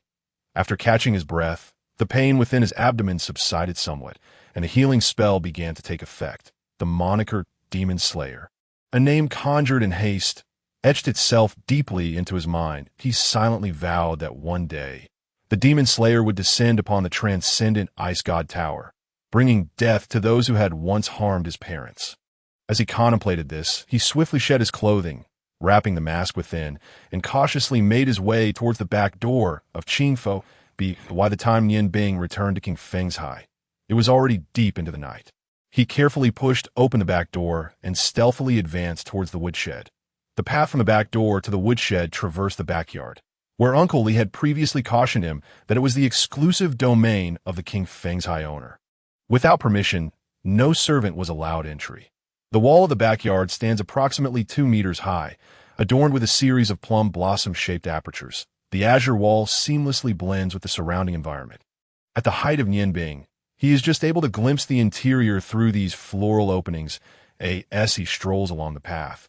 His peripheral vision inadvertently catches a fleeting red shadow passing through one of the apertures. Driven by curiosity, he instinctively leans closer to peer into the garden. Xiao San's blog has been updated once again. I encourage everyone to take a look when time allows. The link can be found in the related works section. Please cast your votes generously and save this week's event. The refinement meeting will proceed as usual at 12:05 on Sunday night. It is not that Xiao San is unwilling to expedite matters. Rather, he seeks to maintain quality. Additionally, my health has been rather poor of late, with inexplicable pains in my chest preventing me from sleeping soundly at night. I hope to undergo a thorough examination at the hospital today, and I trust everyone will understand. Thank you. Before him stand a graceful figure, her lithe form dancing with elegance. The long sword, shimmering with a crimson glow, arcs through the air, trailing ribbons of red light. The solid aura of battle energy emanates a powerful wave, rustling the surrounding flora and fauna. The one wielding the sword is none other than Shui Jing, who seems to have an affinity for the color red.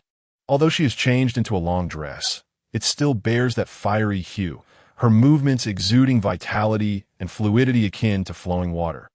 Nian Bing is perplexed. Why, at such a late hour, is she still practicing her swordplay instead of resting in her room?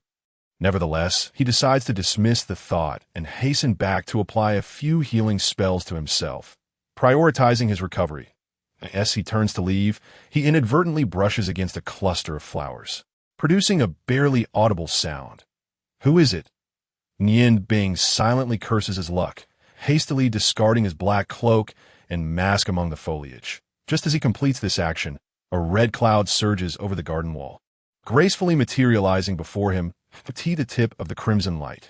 Xuejing's sword is poised against Nian Bing's neck, the swirling energy of battle making him hesitate to move. Xuejing clearly recognizes Nian Bing's handsome visage, her brow furrowing slightly as she remarks, "It's you? Were you not supposed to be assisting in the woodshed? Why are you out here so late instead of resting?" Feigning a humble demeanor, Nian Bing replies, "Greetings, Mississippi. I'm newly arrived and intended to venture out for some daily necessities. However, the prices in Ice and Snow City are quite exorbitant, and I was unable to make a purchase. Being unfamiliar with the area, I mistakenly lost my way and returned late. Are you not also awake at this hour?" Xuejing seems displeased, letting out a huff as she sheaths her crimson sword. "It is fortunate, for if I catch you engaging in any actions detrimental to Qingfeng Zhai, beware of your head. Of course, that I am grateful for the food I have, all thanks to you. Miss, that I assure you I will remain dutiful." He offers a slight bow, eager to depart. "Wait a moment," Xuejing suddenly calls out, causing Nian Bing to stiffen. Could she have seen the items he discarded among the flowers? Surely not. It is too dark, and she is not a creature of the night. He turns back. "Miss, do you have further instructions?" Xuejing scrutinizes him thoroughly. Then, without any warning, she deftly closes the distance between them, seizing the fabric at his chest and leaping into the air. The sensation of soaring through the air is reminiscent of Nian Bing's experiences during a snowstorm. Yet being so passively grasped is a novel sensation for him. Instinctively, his right hand reaches for the morning dew blade concealed within his garments, while his left prepares a spell, ready to react swiftly should Xuejing intend him harm. Xuejing lightly lands atop the garden wall, carrying Nian Bing into the garden itself. Enveloped in the crimson aura, they ascend to the eaves of an octagonal pavilion. Setting Nian Bing down, she whispers, "Sit still and don't move," though she need not instruct him. Nian Bing is acutely aware of the height of the pavilion, which towers 4 to 5 meters above the ground, and a fall from such a height would be perilous, and he cannot fathom why Xuejing has brought him here. However, he finds no opportunity to inquire, focusing instead on cautiously casting one healing spell after another upon himself. Should any unexpected developments arise, he must be prepared to respond. Xuejing rests her elbows on her bent knees, her beautiful eyes gazing at the full moon in the sky, a flicker of wistfulness crossing her features. Nian Bing notices she seems to be preoccupied with thoughts of her own. The two remain lost in their respective contemplations, one mending wounds and the other silently reflecting, until half an hour passes. Nian Bing senses the pain within his abdomen has subsided significantly, and he breathes a quiet sigh of relief, surreptitiously grasping the fire godstone in his hand, a fire-type magic. The best choice for a fence, he cannot help but reminisce about the moment he dispatched Liao San with such ease that he knows that with his current strength, even in a direct confrontation, he could easily overpower Liao San. Yet it was not as effortless as it seemed, for Liao San possessed battle energy that appeared quite formidable, likely at the level of a swordsman. The only reason Nian Bing succeeded in eliminating him was due to the clever application of 2 types of magic, luring him in with a 3rd-tier explosive fireball, followed by the Ice Star Needle, derived from a fusion of Ice Blade technique and culinary precision, which ultimately resulted in Liao San's swift demise in the alleyway. Although Ice Blade is merely a 2nd-tier ice magic, its potency is substantial when compressed into a needle form. As long as the opponent's battle energy is not overly strong, the advantage of piercing can allow for a direct assault. "Why do you not speak?" Nian Bing, lost in thoughts of magical intricacies, is startled by Xuejing's voice, instinctively sidestepping. His foot slips, and amid his startled exclamation, he begins to slide towards the edge of the pavilion, in the midst of losing his balance. Nian Bing finds himself grasping at anything, inadvertently clutching Xuejing's skirt.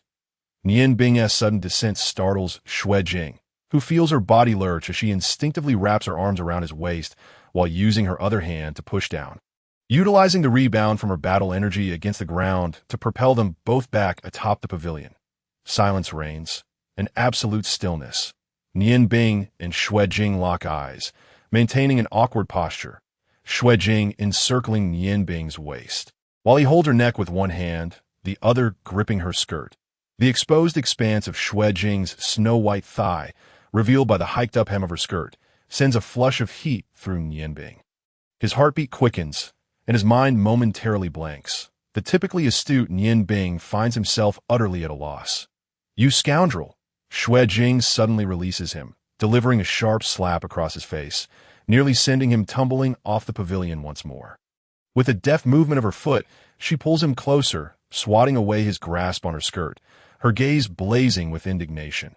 Nianbing, momentarily dazed by the slap, covers his face in disbelief, unsure of how to respond. Meanwhile, Xuanji's expression shifts, as her eyes glisten with unshed tears, a mist of emotion swirling within. Suddenly, as if overwhelmed by some unseen sorrow, she breaks into loud sobs, tears cascading down her cheeks. "Miss Sigh, I did not mean to," Nianbing stammers, unsure of how to react to the weeping beauty before him. Xuanji abruptly lifts her head, glaring at Nianbing. "I told you not to move." "Who permitted you to fidget?" Nianbing, with a rueful smile, protests. "You startled me." "Do you think I wanted to move?" At that moment, the earlier enchanting scene plays repeatedly in his mind, and he momentarily forgets his own identity. Xuanji fixes him with her large, expressive eyes. "It is still your fault." "Who told you to remain silent for half an hour?" Nianbing, taken aback, retorts. "Didn't you tell me to sit still? You were the one who pulled me up here." Realizing the absurdity of the argument, Xuanji wipes her tears away with her sleeve, huffing softly. Usually, it is the hero who rescues the damsel. Today, it seems I have rescued a fool. Nianbing mentally resigns, accepting his role as the fool without revealing his true identity as a magician. After all, he is yet to witness the culinary skills within Qingfeng Zhai. And everything requires time. His hand grazes his face, and he notes the palm-shaped bruise forming on his left cheek. With only the most basic healing spells at his disposal, it would likely take 3 days before he could face anyone again. To have encountered an assassination, only to be met with an unexpected slap upon returning. Truly, misfortune has befallen him. Xuanji regains her prior posture, her expression gradually softening as she gazes at the moon above. "Where do you hail from?" Nianbing replies. "I am from the Huarong Empire." This marked the first occasion he spoke of his hometown, a subject that had never been broached even during his culinary training. "Huarong Empire? That must be the so-called Empire of Fire. It is also the nation farthest from our Ice Moon Empire. What brings you all the way here?" Nianbing sighed softly, saying, "Who would willingly leave their homeland? It is merely fate that drives one to do so. I came to the Ice Moon Empire with my father when I was 10, yet now I find myself utterly alone." Xuanji turned to glance at Nianbing, observing, "It seems you too carry sorrow within you. Today, I visited the hospital for a checkup, specifically at the thoracic department. The head physician informed me that I have a dislocation of the costal cartilage. No wonder I've been in such pain. Even breathing has become a torment. Thankfully, the pain is somewhat alleviated when sitting, so it doesn't greatly hinder my writing. The doctor mentioned there is no cure. I must simply endure until it resolves itself. As for how many days the pain will last, he could not say. Alas, how pitiable I am. The time for the Sunday enhancement meeting remains unchanged. Everyone is welcome to attend." Nianbing felt a jolt within his heart, abruptly awakening from his reverie, cursing himself for his waning vigilance. Indeed, the power of beauty is formidable. "Miss, why do you use also?" Xuanji shot him a glare, remarking, "Did you not just call me you for quite some time? Why revert to Miss now?" Nianbing, helpless, replied, "I was momentarily uncouth. I ought to address you as Miss." Xuanji waved her hand dismissively, stating, "Enough of that. I am quite vexed today and merely wish for a conversation. Do not call me Miss. Just refer to me as Xuanji. I initially intended to have a heartfelt discussion with Ling Er, but she too lacks understanding in that regard, leaving me even more bewildered. Oh, by the way, what is your name?" "I am called Nianbing." "Then tell me, what kind of woman do men find most appealing?" After mustering her courage to pose this question, her fair cheeks flushed a deep crimson. Nianbing mused inwardly that the young lady of King Fengzhai might be experiencing a bout of youthful infatuation. "Miss, or rather, Xuanji, I'm not entirely certain. However, a beauty such as yourself is undoubtedly adored by all men." Upon hearing this, tears welled up in Xuanji's lovely eyes. "You speak nonsense," If that were true, why does he not like me? He constantly maintains a cool demeanor, ignoring me whenever I attempt to converse. How could I possibly know the situation when I am not directly involved? Nian Bing chuckled wryly. You might need to inquire with him directly. Perhaps he does not voice his feelings, yet harbors affection for you in his heart. Shui Jing vigorously wiped away her tears, her expression brightening with surprise. Are you speaking the truth? Nian Bing hesitated. It should be so that if you truly like him, then draw closer. Where there is a will, there's a way. Shui Jing playfully punched Nian Bing's arm. But he is a boy. How can a girl take the initiative in such matters? Nian Bing, you just said that a beauty like me must be liked by all men. Do you like me? Ahem. Nian Bing nearly choked on his own saliva. Miss, please do not jest. Our standings are not the same. Shui Jing insisted. That does not matter. If we were friends, would you like me? In truth, Nian Bing preferred gentle-natured girls like Long Ling Er or Feng Nu. He was not particularly fond of the fiery temperament exhibited by Shui Jing. Yet, witnessing the tears in her eyes, he could not bring himself to utter a denial. He merely nodded awkwardly, murmuring, I do. That sounds rather reluctant. However, remember what you have said today. From now on, if I ask you to do something, you must not refuse, do you understand?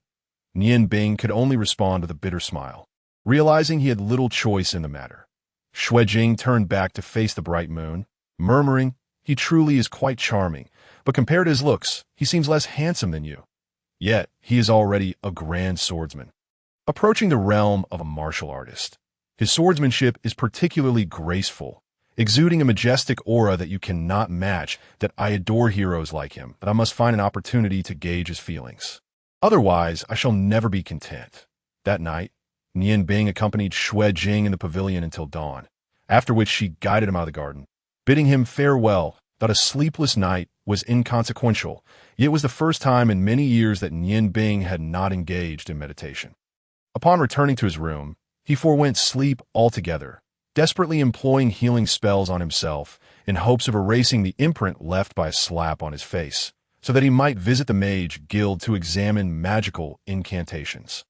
However, contrary to his wishes, the effects of his rudimentary healing spells were limited. The mark had faded slightly, yet remained distinctly visible. With no other option, Nian Bing quietly left before dawn, seeking out a pharmacy that operated around the clock to purchase some white gauze, which he layered thickly and affixed with adhesive tape to his left cheek. Though this appearance was far from ideal, it was certainly preferable to having a glaring red mark on his face. Yawning, Uncle Lee emerged from his room, inhaling the fresh air and stretching his body. Turning to glance at the door on the opposite side, he muttered to himself, I wonder if that rascal Nian Bing returned last night. Young people can be so playful. Nian Bing, I did indeed return late last night. I apologize, Nian Bing said as he pushed the door open, having just returned from outside, his black robe and mask stowed away, and he had not yet settled himself. Uncle Lee, noticing the gauze on his face, was taken aback. What happened to you? Were you injured? Nian Bing smiled wryly that I was walking on the road yesterday when I inadvertently tripped over something, resulting in a fall that injured my face. I had to apply some medicine, and the doctor stated it would take 3 or 4 days to heal. Uncle Lee chuckled. You are quite clumsy. Such a handsome young man. Do take care not to mar your face with scars. Now, let us go have breakfast. Nian Bing was indeed hungry. The last meal he had was at Feng Nu's the previous noon. Under Uncle Lee's guidance, the two made their way toward the kitchen, where they soon spotted 2 rows of long wooden tables set up at the entrance, with approximately 30 to 40 chefs clad in white uniforms seated and enjoying their meals. The kitchen staff certainly rises early. Nian Bing remarked that, of course, they must. Mornings are the busiest time. They need to prepare ingredients for the entire day. The materials we use at King Feng's High are all meticulously selected premium goods. Just the selection process alone requires 3 or 4 individuals, Uncle Lee explained. Come, let us see what we'll be having today. Breakfast consisted of buns and porridge. Most of the chefs were familiar with Uncle Lee, and he introduced Nian Bing to each of them. When Uncle Lee led him to the last wooden table, Nian Bing noticed that only one person occupied that spot, while the other chefs respectfully seated themselves at different tables. Enjoying their own meals, Nian Bing, this is our head chef at King Feng's High, known as Ming Yuan, the master chef of marvelous cuisine. Please make his acquaintance. Chef, this is Nian Bing, my new helper that he is quite diligent. So I hope you will extend your guidance to him. Uncle Li earnestly introduced Nian Bing. Ming Yuan was of average height, neither stout nor thin. Upon hearing Uncle Li's introduction, he looked up at Nian Bing. He appeared to be in his 40s. While his features were unremarkable, his eyes bore a hint of familiarity that struck Nian Bing. He had seen a similar gaze in Chaji's eyes. However, compared to Chaji, Ming Yuan was somewhat lacking. Chaji had once told Nian Bing that a capable chef's gaze differed from that of an ordinary cook. This was a result of years dedicated to culinary arts. Though Nian Bing had mastered all of Chaji's techniques, he still felt a gap in terms of timing and intuition, and that intuition required insight as its foundation. Ming Yuan's demeanor was rather aloof. He merely nodded slightly at Nian Bing before resuming his breakfast. Uncle Li seated Nian Bing beside him, and they began to eat. The buns were filled with meat, yet their flavor was lacking. However, when one is hungry, anything that fills the stomach suffices. Just as Nian Bing was finishing his meal and preparing to return to work with Uncle Li, the very person he wished to avoid made their entrance. The fiery red figure approaching leisurely. Uncle Ming, what delicious food do we have for breakfast? Is there a portion for me? Xuejing's arrival prompted all the kitchen staff to halt their activities and rise to pay their respects. Except for Ming Yuan, who remained seated. With a hint of indulgence, he looked at Xuejing and said, "You little girl, did I not send your breakfast over long ago? Why come here to beg for more? Do you need something from me?" At this moment, a faint smile flickered across his otherwise cold visage. Xuejing, having spent the night awake, displayed no signs of fatigue. Is it not permissible to seek you out without reason? Your niece simply misses you. I see. It seems you want me to prepare some snacks for you. Speak up. Do you wish to have candy rolls or Jinxiangquan today? Uncle has no pressing matters this morning. He can make them for you.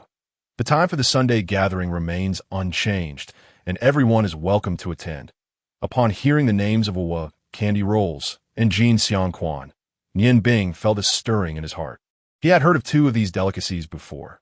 Candy rolls and Jinxiangquan are renowned snacks, yet only a select few can master the precise timing needed to prepare them well.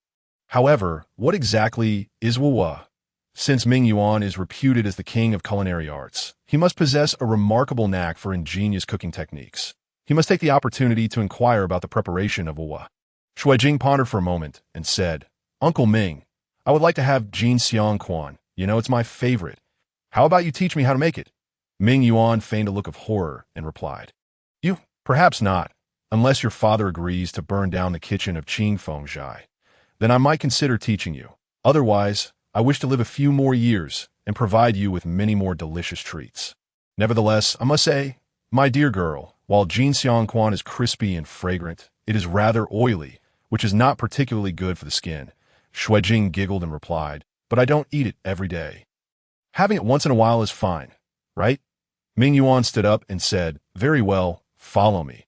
I shall prepare it for you right away, as the ingredients are readily available." Xuejing smiled slightly and leaned close to Ming Yuan's ear, whispering a few words. After hearing them, Ming Yuan furrowed his brow and glanced at Nian Bing, contemplating, "You little girl, you always find ways to trouble me. However, I will only do this once. How much you learn is entirely up to you." Xuejing beamed. "I knew Uncle would be the best." Ming Yuan retorted playfully, "Just make sure that you're not bewitched by that pretty boy. You, my dear girl, are truly incorrigible." With that, he led the way toward the kitchen. Nian Bing noticed that, as Ming Yuan left, he cast a glance in his direction, one that seemed to convey a warning. Could it be that Xuejing's whispers were related to him? Just then, he heard Xuejing call out, "Nian Bing, come here and assist Uncle Ming." As soon as she said this, all the chefs turned their attention to Nian Bing, their expressions a mixture of curiosity and mischief. It was evident that many had already misinterpreted the situation. It is well known that the king of culinary arts, Ming Yuan, is quite protective of his craft, never allowing others to observe him while he cooks. Xuejing's call was clearly an invitation for Nian Bing to learn the art of making Jinxiangquan. Nian Bing stood up, pointing to himself. "Miss, did you call for me? I am merely a woodcutter." Xuejing shot him a glare, chiding, "Just come over. No need for so much chatter." "Hurry up." With no choice, Nian Bing walked over to Xuejing's side, whispering, "What are you up to?" Xuejing replied with a slight smile. Consider this a repayment for the slap on your face. That I must tell you, countless people wish to learn Uncle Ming's exceptional skills. This opportunity is quite rare. You must put in the effort. If you manage to learn a thing or two, you'll have a means of livelihood in the future. If you practice well, I will ask Uncle Ming to transfer you from the woodshed to the kitchen. Nian Bing looked at Xuanji with a strange expression. This fiery girl seemed to possess an endearing quality. Xuanji's cheeks flushed slightly as she playfully pushed Nian Bing, urging him to move quickly. Don't get the wrong idea. I only want to make it up to you for yesterday, when you accompanied me for half a day and got hit by me. Besides, I might need your help again in the future. As they spoke, they entered the kitchen. Qing Feng Zhai, renowned for its culinary excellence, boasted a kitchen that spanned over 1,000 square meters. Despite the vast space filled with various ingredients, it was impeccably organized. Clearly having been tidied up meticulously, all the utensils were neatly arranged. Xuanji pulled Nian Bing deeper into the kitchen, saying, Uncle Ming rarely cooks himself. Only important guests get to taste his personally prepared dishes. Of course, I am an exception. Ming Yuan's cooking area was draped with a curtain, clearly indicating his desire for privacy while he worked. Nian Bing shook his head inwardly, thinking that such famous chefs are so stingy. How can culinary arts thrive if they are not shared? Xuanji and Nian Bing lifted the curtain to enter Ming Yuan's private cooking space, which was about 20 square meters. Ming Yuan glanced at them coolly and said to Nian Bing, I will only demonstrate once. Pay close attention. How much you learn depends on your own aptitude. As soon as he finished speaking, his hands were in motion. With his left hand, he grabbed a clean, empty bowl, while his right hand scooped about a pound of flour into it. Simultaneously, he used a ladle with his left hand to pour half a ladle of water into the flour, executing two different actions without a hint of confusion. Nian Bing recognized this as the renowned dual-hand technique in the culinary world, requiring a divided focus and a commitment to the task at hand. Ming Yuan's right hand then fetched some white powder from 3 different seasoning containers and added it to the flour, casually stating, dissolve salt, baking soda, and a pinch of alum in warm water. This is the foundation. With that, his work was complete, and with a flick of his wrists, the utensils returned to their respective locations. Both hands plunged into the bowl, vigorously mixing in the blink of an eye. The previously scattered flour and seasonings transformed into a cohesive dough. Nian Bing understood well that while the ingredients were secondary, the quantities were paramount, and the technique of kneading the dough required strength in the wrists. Furthermore, differing sequences in kneading would yield variances in the final product. Although the preparation of Zhengyang Blade had only just begun, Nian Bing had already gleaned much from the process, inwardly nodding in approval. Indeed, a master is truly a master, and it seemed he had not made a wasted trip to Qing Feng Zhai. Ming Yuan's movements quickened, and the dough continually morphed in his hands, now into strips, now into flat pieces, without a moment's pause. While an ordinary chef would require an hour and a half of resting time after kneading the dough, Ming Yuan's relentless kneading was a testament to his skill. He sought to eliminate that resting period. This demanded both exceptional skill and an intimate familiarity with the dough and seasonings. Just this alone proved that Ming Yuan had rightfully earned the title of King of Culinary Arts. At last, after about 15 minutes of kneading, the dough was shaped into an oval and placed on the countertop. Ming Yuan appeared unfazed, as if the intense kneading had not affected him in the slightest. Glancing at Nian Bing, he remarked, pay attention. The next step is crucial. As he spoke, he ignited the stove with a flint, placing a clean iron pot over the flame and filling it with half a pot of oil. Grasping a rolling pin approximately 1.5 meters long, he swiftly transformed the dough into flat pieces with a few simple motions. Clearly, Ming Yuan did not wish for Nian Bing to learn too much from him. Taking a specialized knife for dough, he swiftly cut the flat pieces into uniform strips about 2 inches wide. He placed the strips on the countertop, using one hand to hold one end and the other to elongate the dough into flat pieces about 2 inches thick. He then cut the pieces into 1.5-inch segments, stacking 2 segments together and making a cut in the middle without cutting through entirely, leaving a slight connection to this point. The oil had heated to the right temperature. With a flick of his right hand, the semi-finished Zhengyang Blade gracefully slid into the pot. A pair of chopsticks appeared in his left hand, expertly holding the dough in the center of the oil. Miraculously, it transformed into a circular shape, resembling a bracelet, constantly flipping under the chopstick's influence, while his other hand continued to add Zhengyang Quan to the pot one after another. Xuanji hurriedly took a plate, and the golden Zhengyang Quan emerged from the pot, exuding a mouth-watering aroma that tantalized the senses. After the 10th perfectly uniform Zhengyang Quan was fried, Ming Yuan ceased his actions, extinguished the flame, and turned to Xuanji, saying, "Jing, taste this and see if your Uncle Ming's skills have diminished." Xuanji giggled, replying, "Uncle Ming's culinary skills are unparalleled. How could they possibly decline?" "Oh, Nianbing." "Oh." As the first Zhengyang Quan was served, Nianbing had forgotten everything. Completely absorbed in Ming Yuan's masterful cooking, he picked up a pair of chopsticks and took a bite of the Zhengyang Quan, nodding in appreciation as he murmured to himself, "Fragrant, crispy, delicate, it crumbles at the slightest touch. Truly exceptional craftsmanship." Ming Yuan, noticing Nianbing had taken the liberty to taste the Zhengyang Quan before him, was about to express his displeasure when he heard Nianbing continue. "With delicate hands, the dough is kneaded into a jade-like form, fried to a tender golden hue. Last night, I slept soundly, unaware of my surroundings. Yet the exquisite Zhengyang Quan entwined around my arm. Excellent. This is indeed the finest Zhengyang Quan." Xuanji, dissatisfied, exclaimed, "Nianbing, what are you doing? Who has taken my breakfast?" Nianbing exclaimed in surprise. Finally roused from her stupor, in haste, she stuffed the golden fragrant ring into her mouth, setting her chopsticks aside, and mumbled apologetically, "I beg your pardon, miss. The head chef's culinary skills are simply too exquisite." As she spoke, she quickly swallowed the golden fragrant ring, her expression tinged with a hint of embarrassment. Ming Yuan looked at Nianbing with astonishment and inquired solemnly, "Who are you? How do you know the recipe for the golden fragrant ring?" Nianbing paused momentarily, smiling as she replied, "I merely overheard someone peddling on the roadside mentioning it. It struck me as very fitting, so I remembered it. Please forgive my presumption." Ming Yuan scoffed, "You ought to consider your audience when fabricating tales. If everyone knew the recipe for the golden fragrant ring, I would have no reason to make a living." Xuanji gazed at Nianbing in surprise, about to speak, when suddenly hurried footsteps echoed from outside. "Miss, head chef, something terrible has happened." Xuanji rushed out, only to see a servant from Qingfeng Zhai running over, drenched in sweat. She frowned, exclaiming, "What is the cause of this commotion? Speak slowly." The servant gasped, "Miss, we've just received word that for some unknown reason, the city lord has ordered the closure of all 4 gates of ice in Snow City, forbidding anyone from entering or exiting. Furthermore, the Changsheng is unexpectedly closed for business today, and I've heard that their 3rd manager died suddenly last night." "Dead? Lai Paigo Liao San is dead? What on earth happened?" At this moment, Nianbing had also stepped out alongside Ming Yuan, who calmly stated, Jing, do not panic.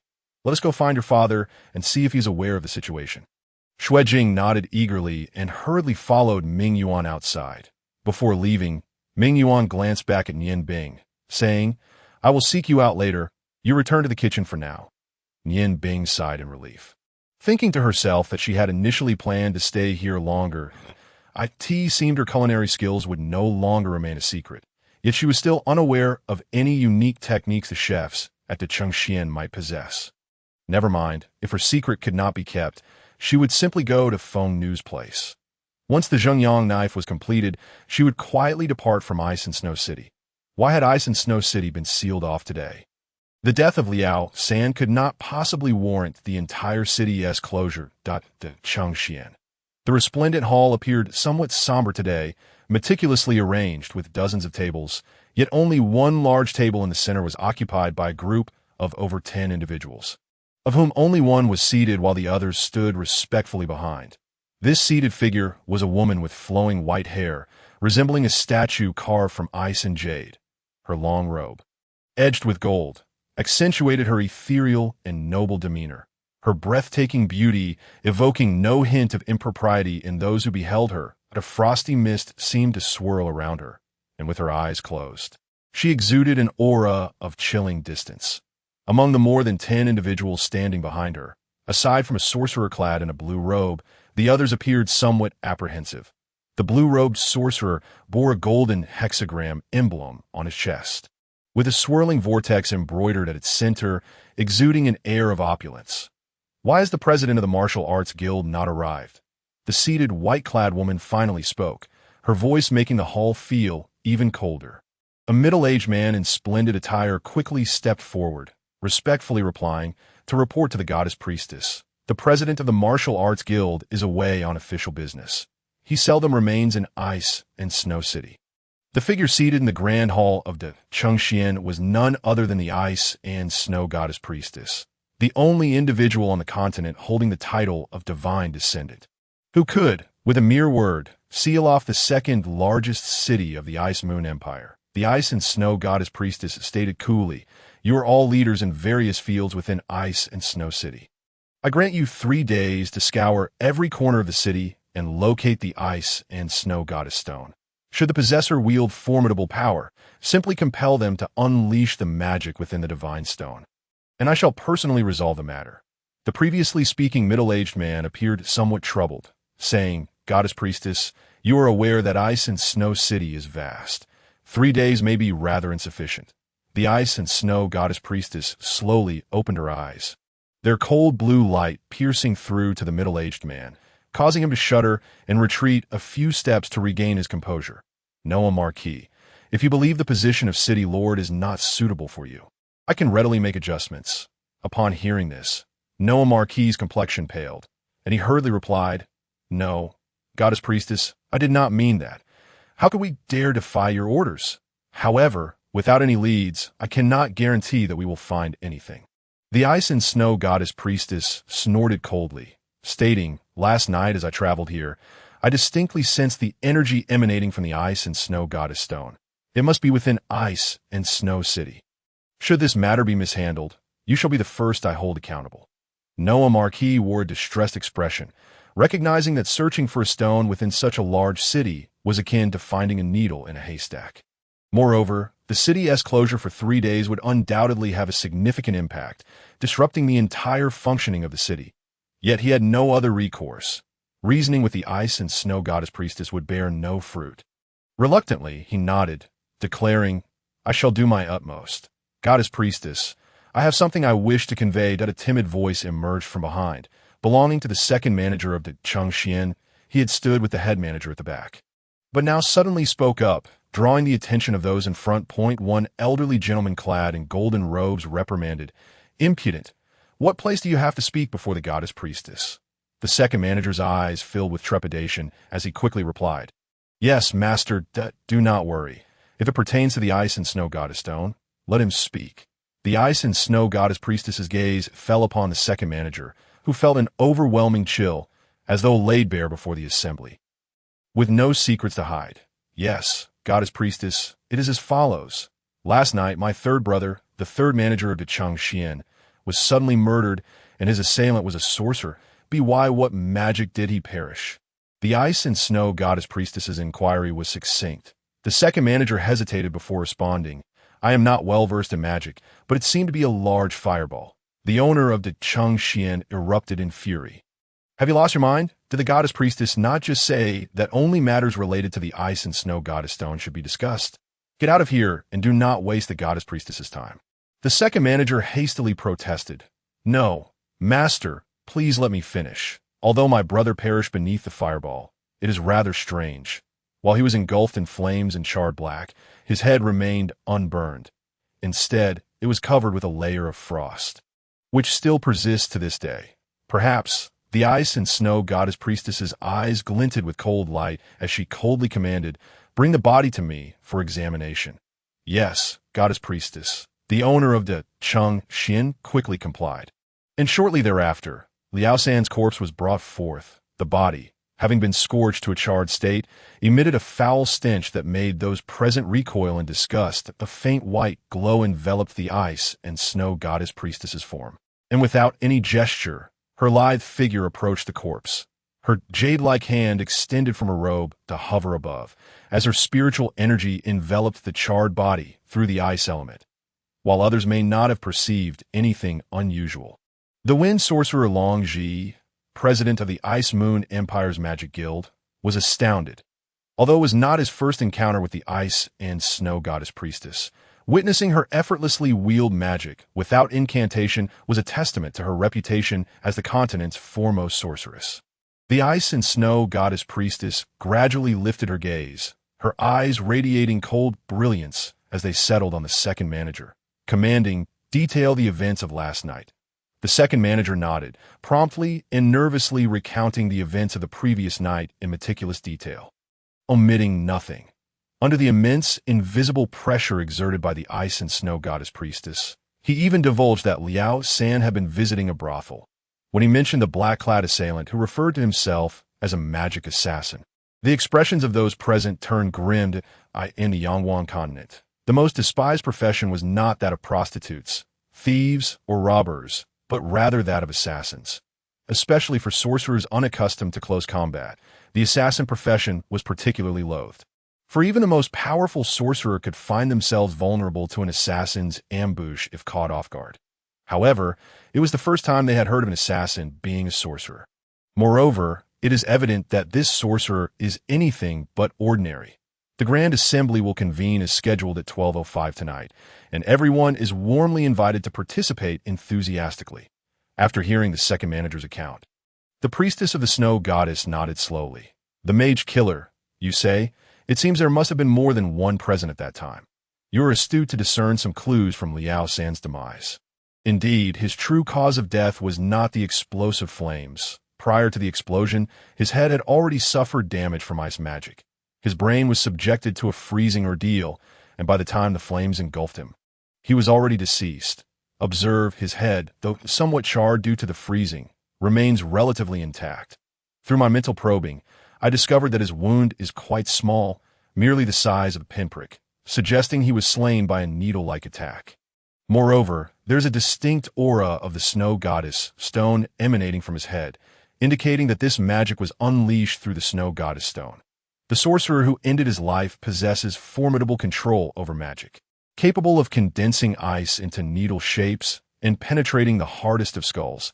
They must possess at least the strength of a magus. The fire sorcerer you encountered is clearly a mere decoy.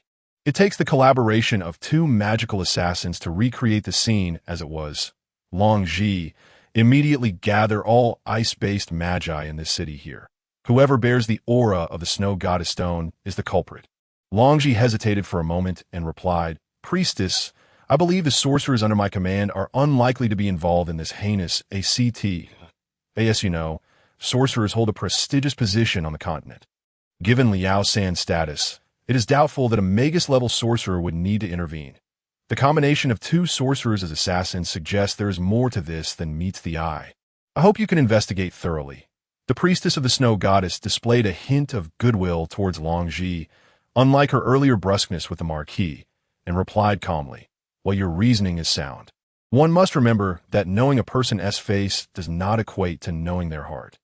Bring them all here, and through my examination, the truth shall be unveiled. It seems the snow goddess stone has been acquired for some time now, and the number of ice-based magi is quite limited. It appears that this lurking individual is not to be underestimated. Follow my instructions and strive to resolve this matter in the shortest time possible. Additionally, dispatch your other sorcerers to guard the four gates of Ice and Snow City. Do you understand my intent?" Longji respectfully nodded and said, "I will attend to it at once," with a flash of azure light. He vanished before the crowd could fully comprehend his departure. The priestess of the snow goddess's eyes glimmered with an unusual radiance as she mused silently. Longji truly deserves his reputation as the finest magical prodigy on the continent. At just over 50 years of age, he has mastered wind magic to an extraordinary degree. With my guidance, perhaps in 20 years, a new divine sorcerer of the wind system will emerge in the Ice Moon Empire. But do I truly need to take such action? The dignity of the Ice God Tower must not be violated. Nian Bing was chopping firewood in the shed, having just deflected Uncle Li's numerous inquiries. He had barely managed to navigate the conversation. The culinary prowess of Chef Wang Ming Yuan had left a significant impression on him. Such mastery could not be achieved through mere practice, rightly earning him the title of head chef at Qingfeng Xian. Nevertheless, he felt he still fell short of his own expectations. After all, he could also produce the same golden fragrant rings, albeit at a slightly slower pace. While he had gleaned some insights, Xuejing seemed unaware of them. It appeared her intention to teach him the art of the golden fragrant ring was perhaps an attempt to compensate for the sting of her slap on his face. Reflecting on this, Nian Bing couldn't help but ruefully touch his bandaged face. Although the imprint was gradually swelling down, he suspected it would take at least 2 more days to fully heal. That slap was no trifling matter. However, the allure of Xuejing's athletic figure was indeed captivating. Shaking his head, he chastised himself for entertaining such thoughts. He had yet to avenge his grievances. The priority now was to steadily enhance his strength. Not to dwell on such distractions, it seemed he could not visit Feng Nu for the time being. He could only imagine her reaction upon seeing the mark on his face. The same reasoning applied to the Sorcerer's Guild. He would postpone that visit for a few days. Little did he realize that it was precisely because of Xuejing's slap that he remained quietly in the shed for 3 days, thereby avoiding a potentially fatal encounter point. 3 days passed. Nian Bing went about his daily tasks like an ordinary servant, chopping firewood. When not engaged in that, he retreated to his room to quietly cultivate his ice-fire dual magic. During his cultivation, the snow goddess stone merely absorbed the ice elements from the surrounding environment without releasing any ice magic. Thus, no matter how powerful the priestess of the snow goddess was, she could not possibly detect his presence. Nian Bing had been waiting for Ming Yuan to seek him out, yet Ming Yuan never appeared. Even during mealtime, he refrained from dining with the other chefs. Following the day, he observed Ming Yuan preparing the golden fragrant rings with Xuejing's aid. The other chefs had distanced themselves from him. Except for Uncle Li, no one in the kitchen was inclined to initiate conversation with him. And Nian Bing was more than content with the solitude, not feeling compelled to greet them. 3 days passed, and the mark on his face finally faded. Completing his tasks in the morning, he bid farewell to Uncle Li and quietly slipped out through the back door of Qingfengxian. At this time, the northern gate of Ice and Snow City was under strict surveillance by thousands of soldiers. The city lord, the head of the Sorcerer's Guild, and other significant figures within Ice and Snow City sighed in relief. The scourge that had plagued their hearts was finally departing. How could they not feel elated?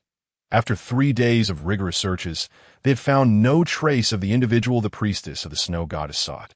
The 2 ice-based magi in the Sorcerer's Guild had also passed her mental scrutiny.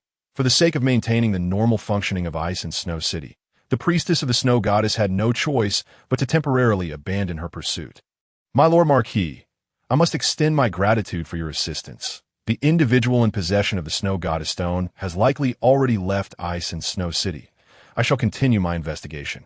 Should you uncover anything, promptly report it to the Ice God Tower. Longji, I ask that you collaborate in the investigation. If any unfamiliar ice-based magi appear, we must ascertain their origins, understood? The Marquis and Longji both acquiesced. And under their escort, the priestess of the snow goddess exited Ice and Snow City. Her voluminous white sleeves waved gracefully, casting the world into darkness as snowflakes danced around her. The priestess appeared to glide upon a snowflake the size of a palm. The sight that left onlookers in a W as they watched the priestess of the snow goddess depart. The Marquis exhaled deeply and exchanged a knowing glance with Longji, both breaking into wry smiles. Old Long, let me treat you to lunch. Let us dine at Qingfeng. I know you have an affinity for their light fare. These past days have been quite stressful for me, worrying about properly attending to this esteemed priestess. Longji smiled slightly and replied, It is I who should treat you, my Lord Marquis. These past few days have been equally taxing for me, even cutting into my time for magical training. I believe the bamboo green wine at Qingfeng Zhai will help us unwind. I've spoken with Brother Xue about it. This time, we must indulge in the 30-year-aged bamboo green wine he has promised us. Right, Brother Xue? You won't be stingy, will you? As he spoke, Longji glanced at a middle-aged man in white not far behind them. The man appeared to be around 40, with an elegant demeanor resembling that of a scholar. The owner of the Changsheng, dressed in golden attire, stood beside him, his expression darkening upon hearing that both the Marquis and the head of the Sorcerer's Guild had chosen Qingfeng Zhai. The middle-aged man in white smiled helplessly and said, You too, you just can't let me off the hook, can you? Go ahead and drink. Once it's gone, it's gone. The owner of the Changsheng replied indifferently, Thank you, Brother Xue, but there are many matters awaiting my attention at the Changsheng. With Liao-san just having passed, I think I'll sit this one out and pay my respects another day. Brother Shui smiled slightly. Then I one tea press you, but am why Lord Marquis. Old Long. Let us be off. There have been so many matters lately that even our business at Qingfeng Zhai has been significantly affected by the city's lockdown. Prompted by Brother Shui, the Marquis smacked his forehead in realization, exclaiming, "My memory fails me. Someone, immediately relay my orders to lift the lockdown. Let us go. I intend to indulge a bit today. These past few days have truly worn me out, and I'm feeling my age. Old Shui, you must ensure that the master chef personally prepares the meal today. His green bamboo dish is exactly what my palate craves at the moment. T1205 tonight. There'll be a chapter update for the Grand Assembly. Everyone is welcome to participate. Reading the new chapter may ignite the interest of many readers regarding the golden fragrant rings. Tomorrow, I will dedicate a separate chapter to explain its relevance. Haha, it is definitely something delectable." Nian Bing wound his way to the entrance of the iron shop, holding some vegetables and meat in his left hand. He gently knocked on the door and called, "Feng Nu, are you in there?" Footsteps sounded, and the door opened. Feng Nu peeked out, and upon seeing Nian Bing, she couldn't help but smile and quickly opened the door, saying, "Come in, great chef. Have you thought of me today?" Nian Bing chuckled wryly. "I intended to come a few days ago, but I've been overwhelmed with tasks that I truly apologize for the delay. Today, I promise to prepare a delightful meal for you." The Phoenix Maiden, with her bright eyes lightly blinking, smiled and said, "I was only joking with you. You took it to heart. If you have matters to attend to, please go ahead. I am indifferent to what I eat. In truth, I would rather not consume what you prepare. If I indulge too much, I might become picky, and once you depart, what shall I do?" Upon uttering the last word, she realized the flaw in her statement, her fair cheeks involuntarily flushing slightly. Hastily, she turned away, leading Nian Bing inside. Observing the Phoenix Maiden's flawless silhouette, Nian Bing quietly nodded. In terms of beauty and figure, Shui Jing and Long Ling paled in comparison to her. Especially the noble and elegant aura that enveloped the Phoenix Maiden, which evoked a deep admiration, further augmented by her gentle demeanor. Such a perfect woman. If Nian Bing claimed to be unaffected, he would undoubtedly be deceiving himself. However, at present, he regarded the Phoenix Maiden merely as a friend, channeling all his thoughts into honing his culinary skills and magical abilities, until the matters at the Ice God Tower were resolved. He was reluctant to entertain distractions. Upon entering the courtyard, Nian Bing raised his gaze to the sky, smiling as he said, "I shall head to the kitchen to prepare the meal. It will be ready shortly." The Phoenix Maiden glanced back with a smile, replying, "There is no need to rush. You should rest for a while. Oh, by the way, please do not prepare anything too complicated today. That I feel rather guilty. As a guest, I ought to be the one cooking for you, but alas, I am rather inept. I can only manage to make porridge." Nian Bing, captivated by the Phoenix Maiden's radiant smile, murmured, "Phoenix Maiden, you are truly beautiful." "Ah, my apologies. I must go and cook," he said, hastily gathering his things and making his way to the kitchen. As Nian Bing entered the kitchen, a peculiar glint flashed in the Phoenix Maiden's eyes. Her gentle demeanor faded, replaced by a hint of coldness. She seemed to be lost in thought, muttering to herself, "Enough is enough. Acquiring the Sword of Heaven is already sufficient for me. Why be greedy for his flame stone? Given that he is cooking for me, I shall let him have this benefit, that I believe the elders will not fault me for it. This fellow named Nian Bing is rather peculiar, possessing such an abundance of treasures. If my elder sister were here, he would likely have nothing left. But never mind. Once I procure the Zhengyang Blade, it can be considered a favor owed to that old man Huatan." At this point, the cold light in her eyes gradually dissipated, her gaze returning to the kitchen, revealing a hint of confusion. This time, the cooking proceeded much more swiftly. Last time, Nian Bing chose the excessively complicated pigeon rice largely due to a lack of ingredients. This time, he brought fresh vegetables and meats, making the process considerably simpler. Within a quarter of an hour, the entire ironware shop was filled with enticing aromas, a standard 4 dishes and a soup. Displaying completely different colors were presented. Merely judging by appearance and fragrance, they were undoubtedly exquisite. Nian Bing placed the dishes on the table in the courtyard, wiped the sweat from his brow, and cheerfully called to the room. "Phoenix Maiden, dinner is ready. Come quickly, how fragrant. Finally, I need not drink porridge any longer." The delicate aroma wafted towards her, and the Phoenix Maiden rushed to the table with remarkable speed. Nianbing barely had time to blink before chopsticks were already in her hands. She pulled a stool over beside Nianbing, yet her eyes remained glued to the table. "Wow, are you really cooking? Everything you prepare looks like a work of art. I almost feel reluctant to eat it." Though she said this, her chopsticks instinctively reached for a plate adorned with glistening red and yellow dishes. Nianbing smiled warmly and replied, "If a chef's creations go uneaten, that would be a true failure. I certainly do not wish for that. It is best if you enjoy it. Knowing your hearty appetite, I prepared a bit more today. With these 4 large plates, there should be some leftovers. You can simply heat them up for dinner tonight. And the flavors should not change much." The Phoenix Maiden picked up a piece of golden-hued delicacy and placed it in her mouth. As she chewed, she distinctly perceived the meat's tenderness and the fragrant juices that burst forth.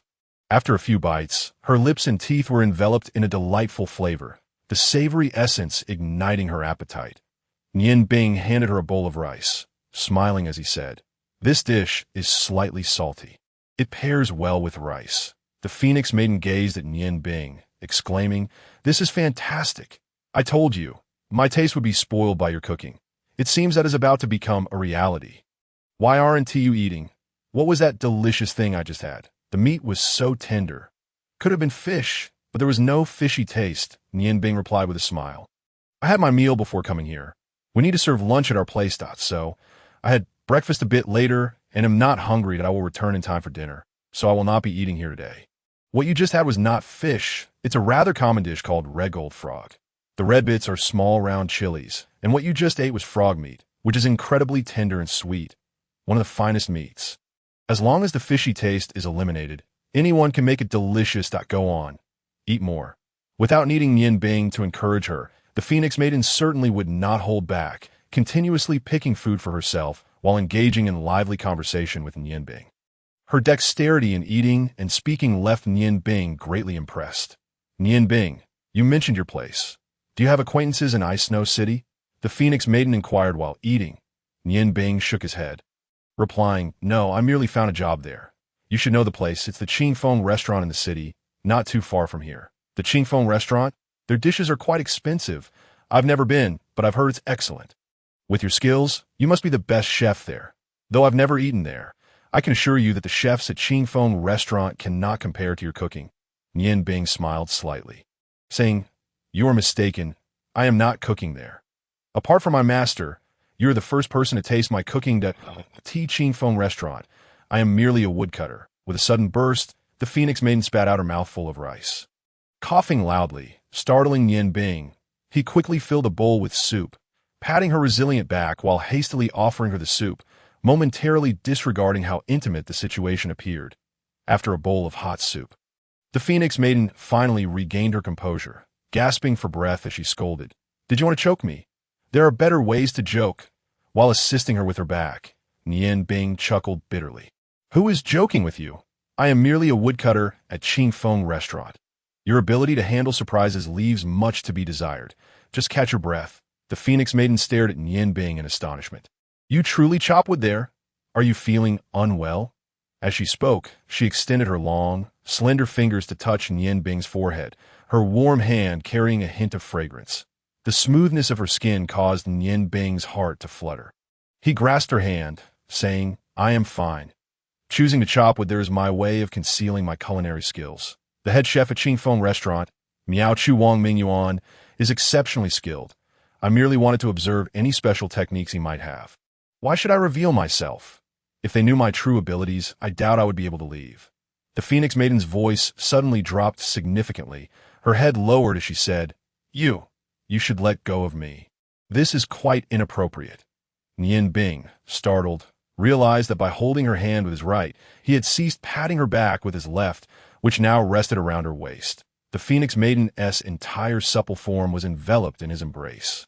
And such intimacy left him momentarily dumbfounded. He hastily released her, steadying the Phoenix Maiden, and despite his cleverness, he found himself at a loss for words in this awkward situation.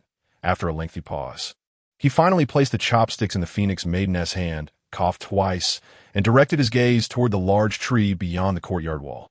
The Phoenix Maiden's pace of eating had noticeably slowed. While she continued to eat, her emotions were clearly complex, with a growing sense of unease. Although she was well aware that she ought not to feel this way, she could not help but steal glances at Nianbing. This meal, she had clearly consumed less than during the previous pigeon rice, having stopped after eating less than half. Just as Nianbing was about to assist her with the cleanup, she stopped him, casting a glance his way, saying, "Allow me. You sit for a while. I will finish up shortly." Nianbing stood, his own feelings tangled, nodding as he said, "Phoenix Maiden, I shall take my leave for now, that I will come to see you again in a few days." The Phoenix Maiden expressed a hint of disappointment. "Must you leave so soon?" Seeing her somewhat forlorn eyes, Nianbing felt overwhelmed, thinking to himself that if this continued, he might truly fall for her. It would be wise to depart quickly. Resolving this, he no longer hesitated. Nodding, "I still have many tasks awaiting my attention. I cannot take advantage of the salary I receive. The matter of the Zhengyang Blade can wait. Do not overexert yourself. Take your time." Feng Nu nodded slightly, first placing the leftover dishes in the kitchen, then personally escorting Nianbing to the door. With a gentle smile, she said, "Whenever you have nothing on your mind, feel free to come over. Thank you for the lunch. At this moment, Nianbing's spirits had also somewhat returned, and he smiled in response, saying, "What do you mean by thank you? It is I who should be grateful to you. Now, you should head back. As a young lady, ensure the door is securely closed. Farewell." After speaking, he finally left the water goods blacksmith shop amidst the awkwardness, immersing his thoughts in the magic of ice and fire, which finally stabilized his mind. Feng Nu watched as Nianbing gradually walked away, unable to stifle a chuckle. This foolish boy, a renowned heir of the ghost chef, actually went to chop wood for someone else. It is truly amusing how he thinks of such things. Nevertheless, he is indeed adorably foolish. If I were to bring him back, I wonder how the elders would react. His culinary skills are undeniably exceptional. Upon leaving the water goods blacksmith shop, Nianbing did not head directly back to Qingfeng. He had already surpassed the agreed-upon period by 3 days, uncertain whether the Mage Guild would still recognize him. Regardless, he needed to make a trip first. If he could access their archives to read a bit, his memory alone would suffice, and he would not need to return thereafter, in a month's time at most. He would leave Ice and Snow City for his next destination. Fueled by his hatred for the Ice God Tower, he had no desire to do anything for the Ice Moon Empire, even if it was merely for the Mage Guild. With the city of ice and snow finally lifted from lockdown, the streets became noticeably livelier. The citizens, who had refrained from venturing out during the recent confinement, were now bustling about, purchasing their necessities in various shops. Particularly, those establishments dealing in daily essentials were teeming with customers. Feeling the vibrant atmosphere of the marketplace, Nianbing's mood lifted as he discerned the direction of the Mage Guild and strode purposefully toward it.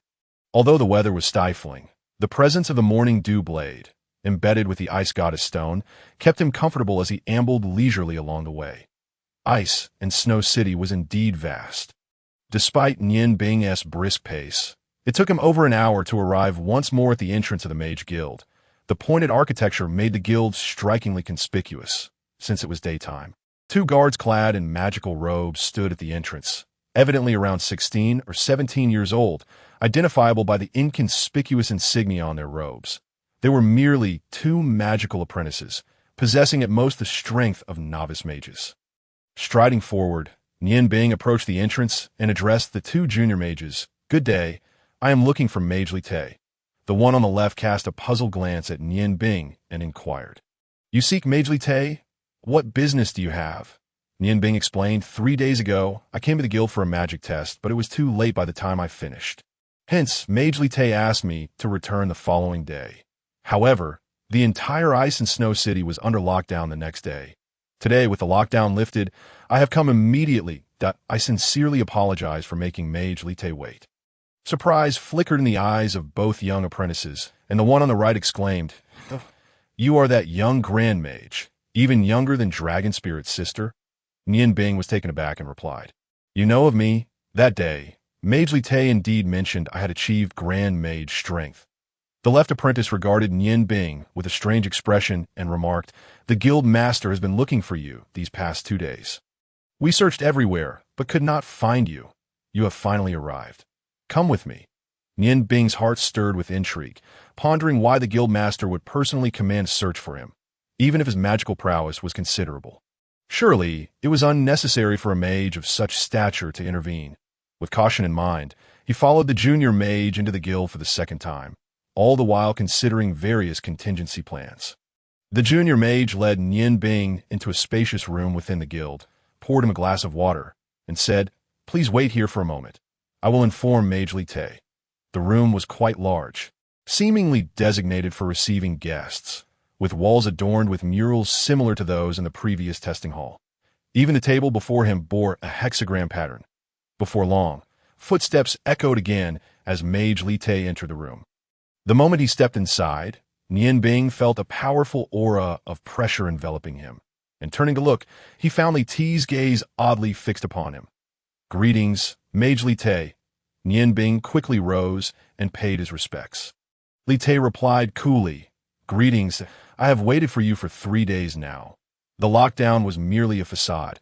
It did not impose a strong restriction within the city, so it should not have hindered your movements.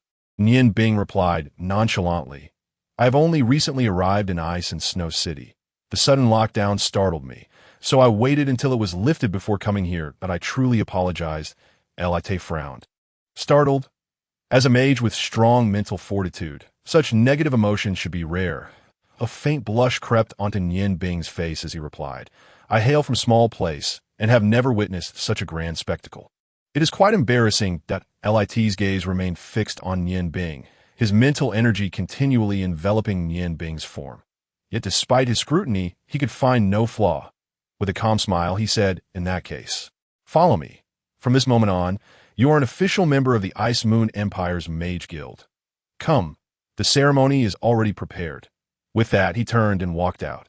Nian Bing hurriedly followed Li Te, walking behind him while subtly gathering his ice and fire dual powers, should anything occur. Even though Li Te was a mage, a simultaneous surprise attack with both types of extreme magic would surely disrupt him momentarily. Affording Nian Bing a chance to escape that as they walked, he pondered why Li Te was testing him. Had the incident with Liao San been exposed? Liao San was merely a shopkeeper into Changsheng. It hardly warranted the attention of a mage of Li Te's caliber. With these questions swirling in his mind, Nian Bing followed Li Te into the grand hall of the Mage Guild. The hall was exceptionally spacious, more than double the size of the testing hall he had previously encountered. Within the hall, several individuals were engaged in conversation. The mages, ranging from novice to grandmaster, bore different insignias on their chests. Novice mages had only a small emblem representing their magical affinity, such as a blue whirlwind for wind mages or a red flame for fire mages. Due to the varying colors of their robes based on their magical affinities, these insignias were often difficult to discern. As mages advanced to the intermediate level, a silver border would appear around their original insignia, while grand mages would have 3 borders. Upon reaching the advanced stage of magehood, the insignia would grow larger and turn gold. Regardless of their magical affinity, all mages bore golden insignias, a standard across the 5 empires of the continent. As for the magisters, they were the apex of mages, their insignias reverting to their original colors, but adorned with a hexagram background, much like the guild master, Longji, of the Ice Moon Empire. Among the 5 mages conversing in the hall, 2 were of a similar age to Li Te and were both at the magister level, while the other 3 bore the insignia of grand mages, evidently elite members of the Mage Guild. As Li Te entered with Nian Bing, their gazes instinctively fell upon him. .1 Fire Mage, marked with the insignia of a magister, smiled and said, "Li Te, is this the newcomer you tested the other day? He certainly doesn't look the part." Seeing such high-ranking mages, Nian Bing's first instinct was to carefully conceal his ice and fire dual magical energies. With so many advanced mages present, he feared that even a slight misstep would provoke a merciless attack. As the fire magister spoke, he quickly approached, respectfully saying, "Nian Bing pays his respects to the esteemed mages." The fire magister who had previously spoken responded jovially, "Do not refer to me as esteemed. Knowledge knows no hierarchy, and those who achieve greatness deserve respect." your age, I believe I had just recently attained the intermediate mage level. That was quite a rapid progression. Welcome to the Ice Moon Empire's Mage Guild. At this moment, the three Grand Mages, due to their lower status, had already stepped aside. In the presence of Magisters, Grand Mages could only yield. Another Magister bore a golden ice flower insignia on his chest. It is evident that he is an Ice Mage, markedly less amiable than his Fire Mage counterparts. With a cold snort, he emanates an aura of chilling detachment. Light approached the two mages and turned to Nianbing, stating, "The guild stipulates that when new members join, at least one elder of mage rank must officiate the ceremony, if the newcomer possesses only the strength of a mid-level mage or lower. A great mage may also conduct the ceremony. Given your prowess has already ascended to that of a great mage, I have invited two other elders today to assist in this rite. It is unfortunate that the guild leader is away on business. Otherwise, his presence would have been far more fitting. Please step forward and take your place in the center of the hexagram." Lai gestured towards the ground. Nianbing acknowledged with a nod and stepped into the center of the golden hexagram. Flanked by the three mages, a faint smile graced Lai's face as he declared, "I, Lai, an Ice Mage, officiate this ceremony in my capacity as an elder of the Ice Moon Empire's Mage Guild. Oh, great god of elements, in your presence, Nianbing shall be recognized as a great mage within our guild. Taking pride in the honor and glory of the guild, dedicating his life's strength to its service. Nianbing, I ask you, do you pledge to give everything for the guild?" "I do," Nianbing replied without hesitation, though the vague notion of everything weighed heavily on his mind. Joining this mage guild felt akin to stepping into a vast prison. While he verbally assented, inwardly he added two words, "Not really." Lai smiled subtly, nodding toward a nearby great mage whose robe, a curious silver, stepped forward. In a hushed whisper, he intoned a few incantations, and with a flash of silver light, a pale blue robe materialized in his hands, an emblem of the Ice Mage's identity. Although ice and water magic share a common origin, the hue of the Ice Mage's robe is notably lighter.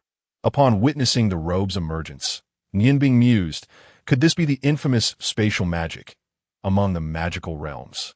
Elemental magic, such as water, fire, earth, and wind serves as the foundation, from which special magics like ice and lightning derive, while spatial, light, and dark magics remain exceedingly rare. Spatial magic, however, is the most frequently encountered on the continent, with light and dark magic seemingly lost to legend. Yet in his youth, Rongqian once confided in Nianbing that those two magics had not truly vanished, but rather could only be wielded by those with exceptional physical attributes. From an energy perspective, light and dark magic may not surpass other forms, but possess unique complexities that make them far more challenging to counter. The opportunity to learn from a spatial mage would be invaluable. If only he could master such magic himself. It is said that spatial mages can utilize a unique spatial spell to store their belongings, making retrieval immensely convenient.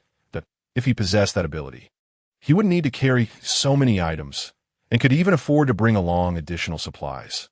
Unaware of Nianbing's whimsical thoughts about spatial magic and seasonings, Lai took the robe from the spatial mage and approached Nianbing, saying, "The god of elements shall bless you, child. Don this robe, and you shall become a member of our guild. We are all your kin and friends." Gazing into Lai's sincere eyes, Nianbing felt a flicker of confusion. Yet, this feeling dissipated quickly as he donned the robe, which fit him perfectly, clearly tailored to his stature. The light blue fabric felt exquisite, evidently crafted from special materials, and the robe exuded a subtle magical aura.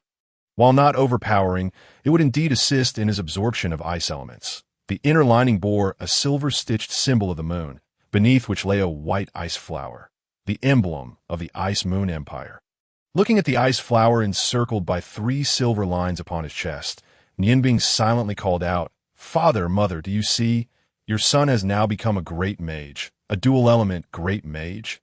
Wait for me. I will return to the Ice God Tower before long." Light observed Nianbing adorned in the robe of an ice mage and could not help but commend him inwardly. The already handsome Nianbing, now accentuated by the luxurious robe, appeared even more striking, his starry eyes radiating charm. With a slight smile, Light remarked, "Indeed, one must be attired appropriately. In this robe, you are now a true mage of the Ice Moon Empire. Nianbing respectfully bowed to the three mages, expressing gratitude for their assistance. Lide nodded once more to the spatial mage, and with another flash of silver, a finely crafted wand and a silver badge materialized. The badge bore the emblem of the Ice Moon Empire, with a transparent gem embedded in the center of the silver ice flower, emanating a gentle magical aura. The wand, measuring just over a foot in length, displayed a blue shaft, crowned with a milky white gem that released a faint mist of frost. While it could not compare to the stone of the snow goddess, it was nonetheless a rare and valuable gem. Lide first handed Nianbing the hexagonal badge, stating, "This symbolizes your status as a mage of the Ice Moon Empire. As a great mage, you are akin to a centurion within our ranks. With this badge, you may command any unit of up to 1,000 soldiers from any military camp outside the 9 major cities of the Ice Moon Empire. Additionally, with this badge, you can claim your salary from any branch of our guild. Your current rank entitles you to a monthly remuneration of 20 purple gold coins. The badge bears distinctive marks of our guild, making it impossible to counterfeit. Therefore, you must keep it safe. Should it be lost, report it to the headquarters immediately, and we shall nullify its function based on the markings. 20 purple gold coins equate to 200 gold coins, coupled with the privileges bestowed by the badge. It is indeed a treasure. It seems that beneath a lifetime of obligations lies a lifetime of power. And no wonder my father once remarked that joining a mage guild is a dream for ordinary mages. With this, my future travels across the continent will be far more convenient." After thanking Lide, he carefully tucked the badge into his robes. At this moment, Lide took the wand and smiled, saying, "This wand, known as Ice Ling, is a remarkable gift. Given your abilities, the guild typically would not present such a valuable wand. However, after discussing with the guild leader, he deemed your status as the youngest great mage with limitless potential worthy of this wand, which is usually reserved for ice mages of the mage rank. With it, you can enhance your incantation pace by 1/3. Furthermore, when channeling magical energy, the ice elements will heed your command with greater ease. Take good care of it. It is classified as a golden tier magical artifact. Golden tier. Lide, what does that mean?" Nianbing inquired, his curiosity piqued as he was unfamiliar with the classification of magical items. Lide chuckled softly. "It seems your experience with magic, though considerable, does not encompass its true intricacies. Among all magical items, golden tier represents a notably high classification. Magical items are categorized into 6 tiers: divine artifacts, lesser divine artifacts, dark golden artifacts, silver artifacts, and bronze artifacts. Although golden tier is only the 4th tier, know that a single golden wand alone is worth over 1,000 purple gold coins in the market. Dark golden artifacts are exceedingly rare, while the highest divine and lesser divine artifacts are incredibly hard to come by. Even the guild leader possesses only one lesser divine artifact. True divine artifacts are said to reside solely with the priestess of the snow goddess at the Ice God Tower. Those specifics remain unknown. Rumor has it, they are not wands." Nianbing gazed at the Ice Ling wand in his hand, a thought stirring within him that if such a classification holds, what tier would my Morning Dew Blade be considered when used as a wand? It must surely be at least a dark golden artifact, given that the stone of the snow goddess is evidently far superior to the ice gem on this wand. Thank you to all the mages and the guild leader for your nurturing. I shall strive diligently to cultivate my skills and aspire to become an even more formidable mage," he proclaimed, uttering the customary expressions of gratitude while his mind wandered to the mage guild's library. Now that he had acquired these gifts, all that remained was to memorize the ice spells he required. Lide smiled gently, saying, "All that is due to you has been bestowed, and the ceremony is complete. Now, I must convey some regulations of our guild to prevent any future missteps. You must diligently remember the key points. Firstly, as a mage of the Ice Moon Empire, you must unconditionally obey the guild's directives at all times.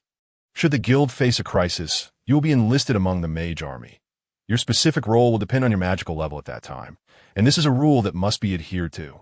Failure to comply will not only result in the revocation of your mage status, but also subject you to severe penalties from the guild."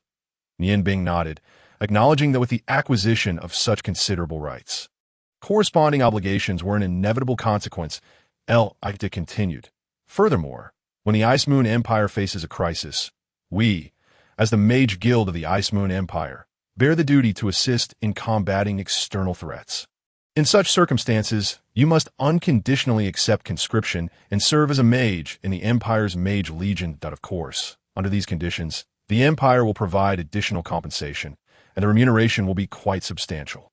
Should you achieve merit, further rewards will follow. Upon hearing these words, Nian Bing felt a surge of confusion. As the Mage Guild of the Ice Moon Empire, should not the welfare of the Empire be the primary priority? Why, then, did the first stipulation require unconditional compliance with the Guild's directives? This interpretation felt rather peculiar. Could it be that the Mage Guild would oppose the Empire when its own interests were threatened? Lida continued. Thirdly, once you become a mage within the Guild, you must adhere to any position the Guild requires you to fill, remaining at its beck and call. Naturally, given your current situation, the Guild will not assign you any position just yet. Your most pressing concern should be to diligently enhance your magical prowess, striving to reach the rank of Magus at the earliest opportunity. Upon achieving this status, you will wield considerable influence within the Guild and be honored with the title of Elder. Nian Bing steadied his thoughts and nodded, saying, I shall certainly abide by the Guild's commands. Is there anything else? Lida replied calmly. These 3 points are of utmost importance. As for the other minor clauses, they are inconsequential. Once you attain the status of Magus, the Guild will naturally bestow upon you greater rights, and you will gain insight into more of the Guild's affairs. Presently, across the continent, the 5 great empires each possess their own Mage Guild, and due to the existence of the Ice God Tower, our Ice Moon Empire has long been regarded as the most powerful in terms of magical strength among them. However, they remain unaware that the mages of our guild and those of the Empire, symbolized by the Ice God Tower, do not belong to the same realm of magic. While the Ice God Tower houses several hundred ice mages, they only heed the summons of the Ice and Snow Goddess's priest. Excluding them from consideration, our Mage Guild is, in fact, the weakest among the 5 great empires. The guild comprises 1 Magus, 8 elders of Magus rank, and including you, a total of 39 Grand Mages, with the remaining lower-ranked mages barely surpassing 1,000. Overall, our strength pales in comparison to that of the Ice God Tower. In contrast, the other 4 great empires each have at least 2 magi, with the Huarong Empire boasting as many as 3 fire-type magi. It is said that the eldest among them, Prince Rong of the Huarong Empire, is nearing the level of a divine mage. Therefore, to ensure that our Mage Guild does not fall into decline, you must exert yourself in your training. The greater your strength, the more advantageous it will be for both the Guild and the Empire. Do you understand? When Yin Bing heard the name of Prince Rong, the muscles in his face twitched involuntarily. How could he not be aware of the might of the Mage Guild of the Huarong Empire? His hometown was there. Initially, if not for Prince Rong dispatching numerous mages to pursue them, he and his father would not have fled across the continent like hunted dogs, leading his father to ultimately make the desperate decision to rescue his mother from the Ice God Tower, a venture that ensnared him as well. The Huarong Empire and Prince Rong represented the deepest pain in Nian Bing's heart. Nian Bing, what are you thinking? Are you all right? Lida called out, somewhat displeased. Nian Bing snapped back to reality and hurriedly replied, I apologize. I was contemplating that if one day our Mage Guild of the Ice Moon Empire could reach the level of the Huarong Empire's Mage Guild, surely our status within the Ice Moon Empire would not be inferior to that of the Ice God Tower. Lida sighed and replied, that is merely a wish. The reality of achieving it is far from easy. Cultivating an exceptional mage requires an immense amount of time, and true geniuses are exceedingly rare. Nowadays, fewer and fewer individuals are willing to practice magic, as martial skills are considerably more accessible. Aside from being less effective in large-scale destruction and long-range attacks, martial skills do not exhibit any glaring weaknesses compared to magic. I truly wonder whether, in several centuries, this ancient method of magical cultivation will continue to exist upon the continent. The ice-type Magus nearby frowned slightly and said in a deep voice, Lida, you speak too much. Since the ceremony has concluded, let's leave it at that. Only then did Lida realize, quickly saying, oh, right, I truly am getting forgetful. Nian Bing, the ceremony is now entirely finished. You two may proceed to meditate. Nian Bing, I have heard from Master Jiao and Ling Er that you wish to learn more ice-type magic spells. Follow me, and I shall take you to the main guild's library, where you will find what you need. Upon hearing this, Nian Bing's heart swelled with joy. This was precisely what he desired. He promptly agreed and followed Li De out of the grand hall where the ceremony had taken place. As he passed by the ice-type magus, a faint voice suddenly reached his ears. Kid, after everything concludes, come to my room. I reside in the westernmost chamber of the guild dormitory. Remember, you must come. Do you understand? Nian Bing felt a stir in his heart. At that moment, he could not respond, merely nodding silently behind Li De as they exited. Why did this ice-type magus, whom he had met for the first time, wish to see him alone? Could there be some ulterior motive? Never mind, he was now a member of the mage guild of the Ice Moon Empire. Surely he would not dare to act recklessly. It was best to first acquire knowledge that would be useful to him from the library. Under Li De's guidance, Nian Bing followed him around the towering structure where the ceremony had been held, making their way to the rear of the mage guild. The area was indeed vast, with majestic buildings closely interconnected. Though the architecture appeared grand, for some reason, it instilled a sense of oppression. Yes, they walked. Li De said to Nian Bing, shortly, I will arrange for you to have a dormitory where you can reside. This privilege is only granted to mages of Grandmaster rank or higher. Nian Bing's heart sank, and he asked, Li De, will I still be able to go outside? Li De smiled slightly and replied, of course, within the guild, unless there are special orders, no one will restrict your freedom. You are entirely free to come and go as you please, and you may also venture outside to explore. The room I mentioned is a permanent arrangement for you, regardless of when you return. You may stay there. However, I recommend that you focus on your training and elevate your magical power as soon as possible. I am eager to see when you will break through to the rank of magus. Come, we have arrived at the library. He led Nian Bing into a seemingly unremarkable small building nearby. Inside, the small building was impeccably clean. From the outside, it appeared to have 4 stories, though each floor was not particularly high, making it seem rather unremarkable. I just smiled slightly and said, this is it. The library has 4 levels, and many of the materials housed here are considered unique on the continent. Thus, while you may read here, you absolutely cannot take any materials away, especially from the 3rd and 4th floors and you won't be able to access the 4th floor just yet. Allow me to explain. Within the library, the materials vary according to the mage's ranks. The 1st floor is suitable for novice and intermediate mages, while the 2nd floor caters to advanced mages and grand mages. The 3rd floor requires one to possess the strength of a magus to enter. As for the highest level, though it is the smallest, it contains many lost advanced spells. Only those who achieve the rank of magus may enter, and permission from the guild leader is also required. Although the guild leader has yet to meet you, he holds a very deep impression of you. He specifically instructed me that due to your magical control nearing the rank of magus, you may access the 3rd floor to study magical texts. This way, you can learn much more. Even when you venture out later, you will not be hindered by a lack of spells affecting your strength. Now, you may peruse the materials here at your leisure. The guild leader might return shortly and will likely wish to speak with you. If you have any questions while reading, you may consult either myself or the previously mentioned ice-type magus. Warren, his magical prowess exceeds mine, and he is the 4th elder of the guild. Nian Bing gazed at the rows of bookshelves on either side, feeling a rush of excitement. For a mage, this was undoubtedly a treasure trove. The books housed here encompassed far more than mere magical spells. The records of magic and the notes left by past mages were already immensely valuable. Li De, I truly cannot thank you enough. May I refer to you in this manner? Li De smiled slightly and replied, of course you may. Watching you young people grow, I feel increasingly old myself. Now, I simply hope, as I draw my final breath, I wish to witness the ascendance of our Ice Moon Empire's mage guild to even greater heights, a hope that now rests upon the shoulders of your youthful generation. Should the opportunity arise, I encourage you to engage in frequent discourse with Ling Er, for like yourself, she is a formidable ice mage, although she may currently lack a bit in magical prowess and control compared to you. She possesses a sharp intellect and often offers unique insights into the arcane arts.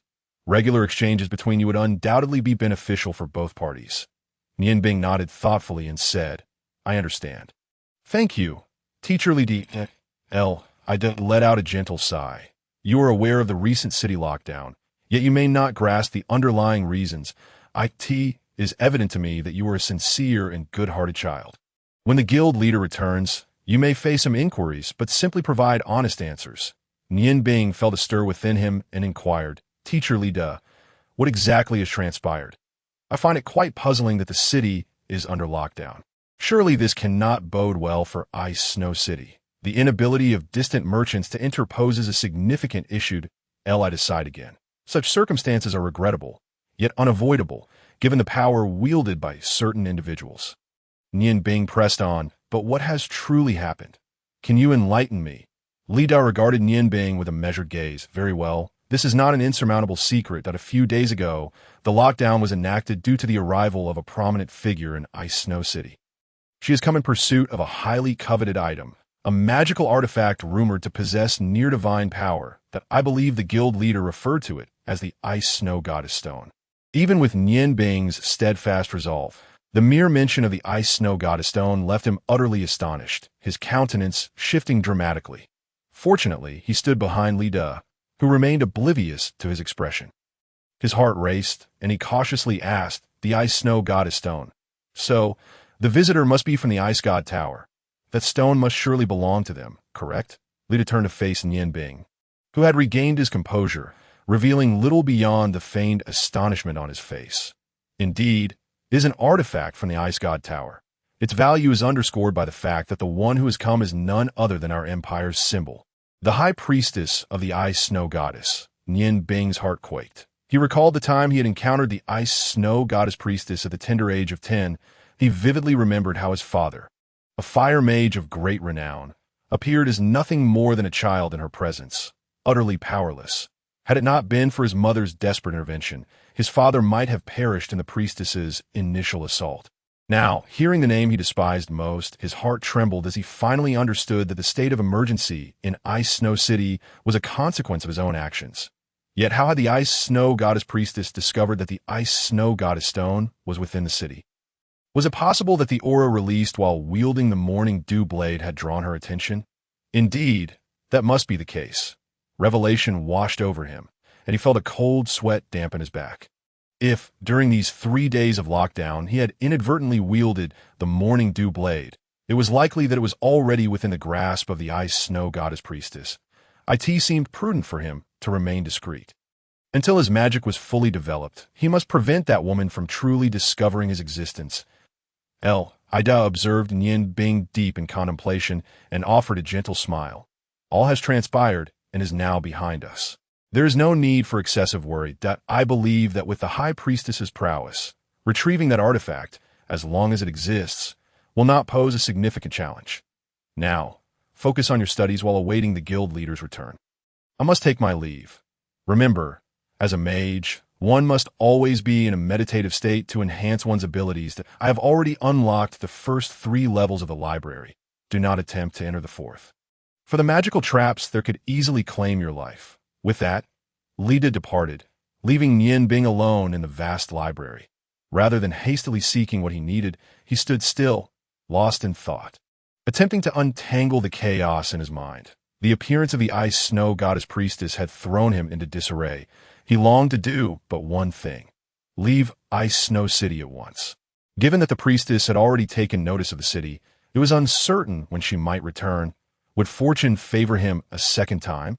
Though he harbored no fear of the Ice Snow Goddess Priestess, he was a rational individual to recognize that confronting her directly would amount to nothing more than a futile sacrifice. Thus he reminded himself to remain calm. Only through rationality could he realize his aspirations. Leaving seemed to be the best course of action, yet his Morning Dew Blade remained incomplete, preventing him from departing. 1 month. Just 1 month. He hoped nothing would transpire during this time. I could see that moment. Nianbing resolved his course for the coming month. Carefully tucking the Morning Dew Blade into his robes, he vowed not to wield it again before leaving Ice Snow City, thus honoring the Ice Snow Goddess's lament. With clarity restored, Nianbing felt a surge of relief. The lockdown had ended. indicating that the ice snow goddess priestess had departed. As long as he exercised caution, navigating the upcoming month should not prove too difficult.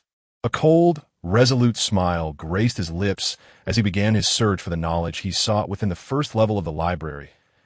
As Nian Bing commenced his magical studies, he and his father had already been wandering the continent for some time. Though his father's wisdom was profound, Nian Bing, at that young age, could retain only a limited amount of information beyond the essentials. He understood that what he needed most was theoretical knowledge. A solid foundation was necessary for more effective learning and rapid growth. Thus, he refrained from rushing to the third level and began his studies in earnest from the first. His initial acquisition was a detailed tome on magical theory. As he delved into the text, time slipped away swiftly. The library, adorned with numerous glass windows, flooded the space with natural light, allowing Nian Bing to lean against the bookshelf, engrossed in the topics that piqued his interest, though the first level contained only the most rudimentary of magical texts. He felt as though he had stumbled upon a treasure trove. Concepts that had once eluded his understanding were elucidated within the pages, echoing the lessons imparted by Xuanji when he initially taught Nian Bing the culinary arts. He had learned that regardless of the subject, a solid foundation was paramount, a truth he came to appreciate deeply in his subsequent culinary endeavors. As dusk descended upon the world outside, the library's magical lamps ignited automatically, drawing energy from modest magical stones. Nian Bing showed no inclination to leave. Instead, he took advantage of the bright illumination to read his fourth book of the day. Like a tea that moment, the door to the library suddenly creaked open. Although Nian Bing was absorbed in his reading, his instincts were sharp, and he instinctively glanced toward the entrance. To his surprise, it was not the guild leader he had anticipated, but someone he recognized, Long Ling, the ice mage of great renown and the sole daughter of the guild leader. "You?" Nian Bing exclaimed in mild astonishment, offering her a subtle smile and a greeting. Long Ling, equally surprised, returned his gaze and remarked, "What brings you here? Given your level of magical prowess, surely you need not occupy yourself with the first level of books." As she spoke, she closed the door behind her, her own light blue ice mage robe flowing gracefully, and she regarded Nian Bing with a gentle smile in her eyes. Although he turned his attention to her, having been engrossed in reading, he retained an air of concentration that, combined with his inherent good looks, stirred something unusual within Long Ling. Nian Bing stood and waved the book in his hand, a foundational text on ice magic. With a smile, "I have no choice. My grounding in magic is rather flimsy, so it is beneficial to reinforce my basics. The spells can wait." Long Ling approached Nian Bing, the faint fragrance she exuded invigorating his senses. She stood tall, only slightly shorter than the statuesque Xuanji. Gazing up at Nian Bing, "You are quite the diligent student. I heard from Uncle Lida that you have been here since noon and have yet to leave. It is already dinner time. Come, let us dine together. There are countless books here. You cannot hope to read them all in a day or two, that you have plenty of time. Are you not even a little hungry?" At the mention of hunger, Nian Bing realized he was indeed feeling peckish. He had not eaten since lunch. Carefully returning the book to its original place, he replied, "Then let us go. Miss Long Ling, has the guild leader returned?" He tentatively inquired. Long Ling shot him a sidelong glance. "Why do you persist in being so formal?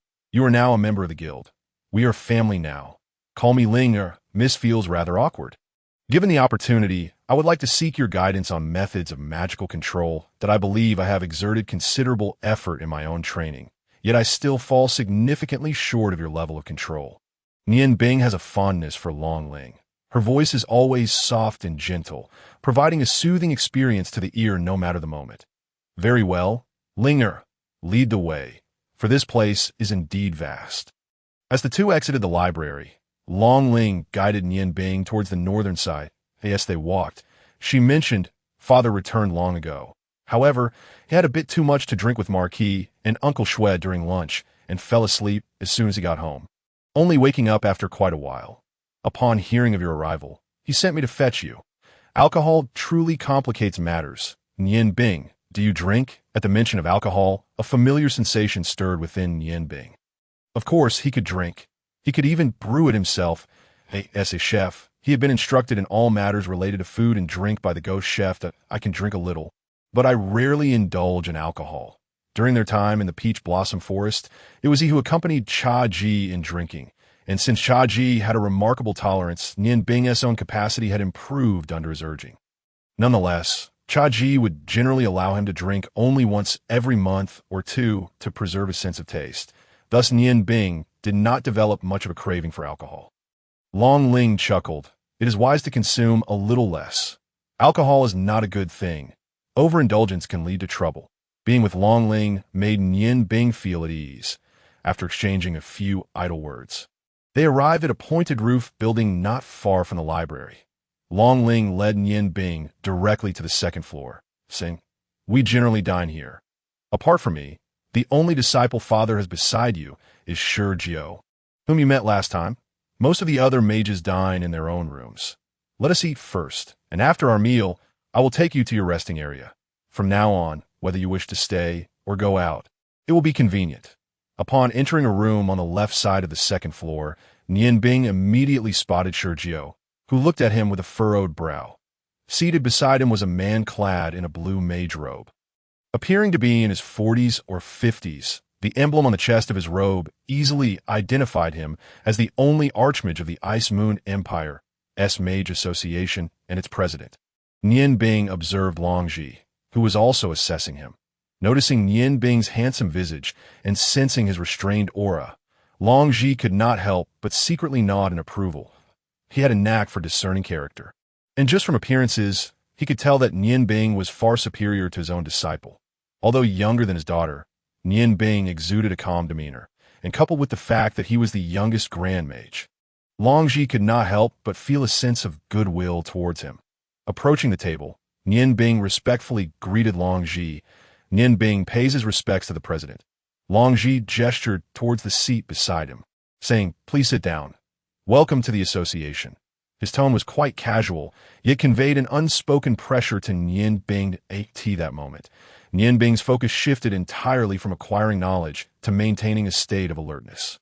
Though outwardly humble, he remained vigilant within, taking his seat beside Longji while striving to remain composed.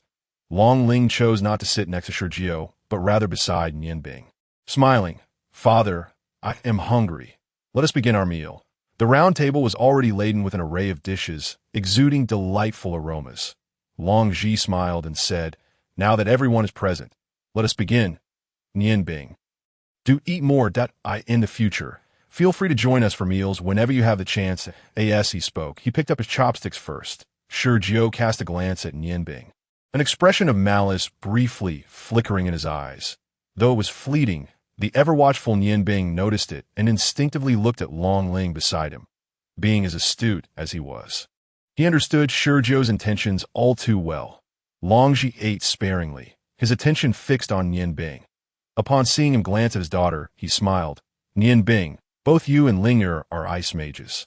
In the future, you should engage in more sparring together to mutually advance your skills. Where are you from? How long have you been practicing magic?" Nian Bing realized the moment of truth had arrived and promptly set down his chopsticks. Responding respectfully, "I hail from a Huarong Empire, but I left there with my parents at a young age. I have been practicing magic for about 10 years. However, I have lacked proper guidance from Master and have been self-taught. So, I hope you will forgive my shortcomings." Longji smiled lightly. If mere self-study could achieve your level, then we old folks should indeed consider retirement. The Archmage of Lied rarely praises others. Yet he has spoken highly of you, he continued. Now that you have joined the association, there is no need for such formality. We are all family here. Should you encounter any issues, feel free to consult any elder in the association, or come directly to me. Nian Bing regarded Longji, his thoughts racing. Truly, the president of the Mage Association possessed an aura of profound restraint, making Shengao appear like a mere insect in comparison. "Thank you, President, that I spent the entire afternoon in the library today. It is indeed a sea of magic that I believe the knowledge there will keep me occupied for quite some time. Should I have any uncertainties, I will certainly seek your guidance." Longji gestured towards the dishes on the table, saying, "Do not merely focus on conversation. Make sure to eat well." Maintaining his vigilance, Nian Bing found it difficult to appreciate the flavors of the dishes. Longji asked him a series of seemingly innocuous questions. Yet, Nian Bing was acutely aware that any slight misstep in his responses could lead to considerable trouble. Both Shengao and Long Ling occasionally cast glances in his direction. With Long Ling's gaze filled with curiosity and Shengiao's infused with jealousy and resentment. Nian Bing, where have you been during the lockdown these past few days? Long Ji posed a critical question. Nian Bing thought to himself, you have clearly received information from Lied, yet you still inquire of me, indicating a lack of trust. During the lockdown, you are aware that I come from a humble background and have not seen much of the world. So I am uncertain of what transpired. I have a friend who lives in the city. She runs a small blacksmith shop, and I stayed there for a few days at a blacksmith shop. I am familiar with most of the reputable weapon shops in the city. Which one is it? Long Ji pressed on, showing no signs of relent. Although his tone remained calm, a sharp edge was evident. Nian Bing smiled. You would likely not know of it. It is a very small shop called Shuai Blacksmith. They rarely receive customers, and the competition in their industry is fierce, making it difficult to make a living. Shuai Blacksmith? Upon hearing this name, Long Ling couldn't help but chuckle, exclaiming, with such a name, how can their business possibly thrive? You really ought to advise her change it. Nian Bing agreed. Indeed, I have mentioned it to her, but she is quite stubborn and refuses to change it, leaving me at a loss. I am not very familiar with her and cannot press the matter too much. Long Ji set down his chopsticks, smiling. All right, continue eating. I have indulged a bit too much during lunch. And coupled with the fatigue from the lockdown, I shall take my leave to rest. Ling assured Gio, please take good care of Nian Bing. His dormitory has already been arranged. You can guide him there. Nian Bing, the association will not restrict your freedom, but I hope you will stay for a while longer and dedicate yourself to your training. Nian Bing nodded in agreement, rising to see Long Ji off. He understood that he had temporarily passed the test, but Long Ji would undoubtedly send someone to inspect Shuai Blacksmith. With Feng Nu's cleverness, she should not leave any flaws to be exploited. With this thought, he felt a bit more relaxed and finally found the appetite to eat. The dishes on the table were rather mediocre in flavor, but for one who was hungry, they would suffice. Finally, Shengao spoke up. Nian Bing, what are your plans moving forward? Will you remain in the association for your training or venture out for experience? The weight he placed on the word experience was palpable. Nian Bing, with a mouthful of food, replied somewhat indistinctly, I have not yet decided, but I will definitely spend more time in the library. As for what comes next, I shall consider it later. Shengao, with a look of disdain, remarked, such a lack of manners. Are you not aware that speaking with food in your mouth is a sign of disrespect? Nian Bing realized he was intentionally belittling him, but chose not to take offense. After swallowing, he replied, I sincerely apologize. Coming from small place, I am not well versed in such etiquette. I hope that senior brother Shengao will impart more guidance in the future. He feigned a look of trepidation while inwardly smirking, finding it easy to handle someone like Shengao, a petty individual. Long Ling interjected, Senior brother, do not hold it against Nian Bing. We will teach him more in the future. Nian Bing, do eat more. It is evident that your life has not been easy. In the peculiar atmosphere. The meal finally concluded. Shengao frequently mocked Nian Bing, while Long Ling continuously defended him, which only fueled Shengiao's jealousy. Meanwhile, Nian Bing acted as though nothing were amiss, heartily enjoying his meal without reservation. Senior brother Linger, I have finished eating, Nian Bing said, gazing at Shengao with an innocent expression. Long Ling stood up, saying, Come, I will take you there. The culinary offerings within the Union have been steadily declining. Nian Bing, perhaps on another day, I shall escort you to King Feng's High, where the fare is truly delectable. Shengao also rose, casting a somewhat enamored glance at Long Ling, and remarked, Junior sister, you should return to rest. I will accompany Nian Bing. Long Ling did not insist, offering a faint smile as she replied, Brother, I appreciate your kindness. Nian Bing is new here. Please take the time to teach him should he encounter any confusion. Shengao cast a deep look at Nian Bing and smiled at Long Ling, saying, Rest assured. Junior sister, I shall do so. Nian Bing, let us be on our way. Nian Bing bid farewell to Long Ling and followed Shengao out of the dining hall. Throughout the journey, Shengao remained silent as he guided Nian Bing toward the mage dormitory. This spire-like building was not particularly large. Upon entering the corridor, Nian Bing noted that it housed approximately 50 rooms. Just as the mage had mentioned, only those of Master Mage rank or higher were likely to secure accommodation here. Shengao led Nian Bing to a pivotal point in the corridor, producing a silver key from his pocket to unlock the door. Turning back to glance at Nian Bing, he stated, "This is the one." Upon entering the room, Nian Bing surveyed his surroundings. It consisted of two spaces, the outer room encompassing roughly 20 square meters, furnished with a three-person sofa and two single sofas, creating a refreshing ambience.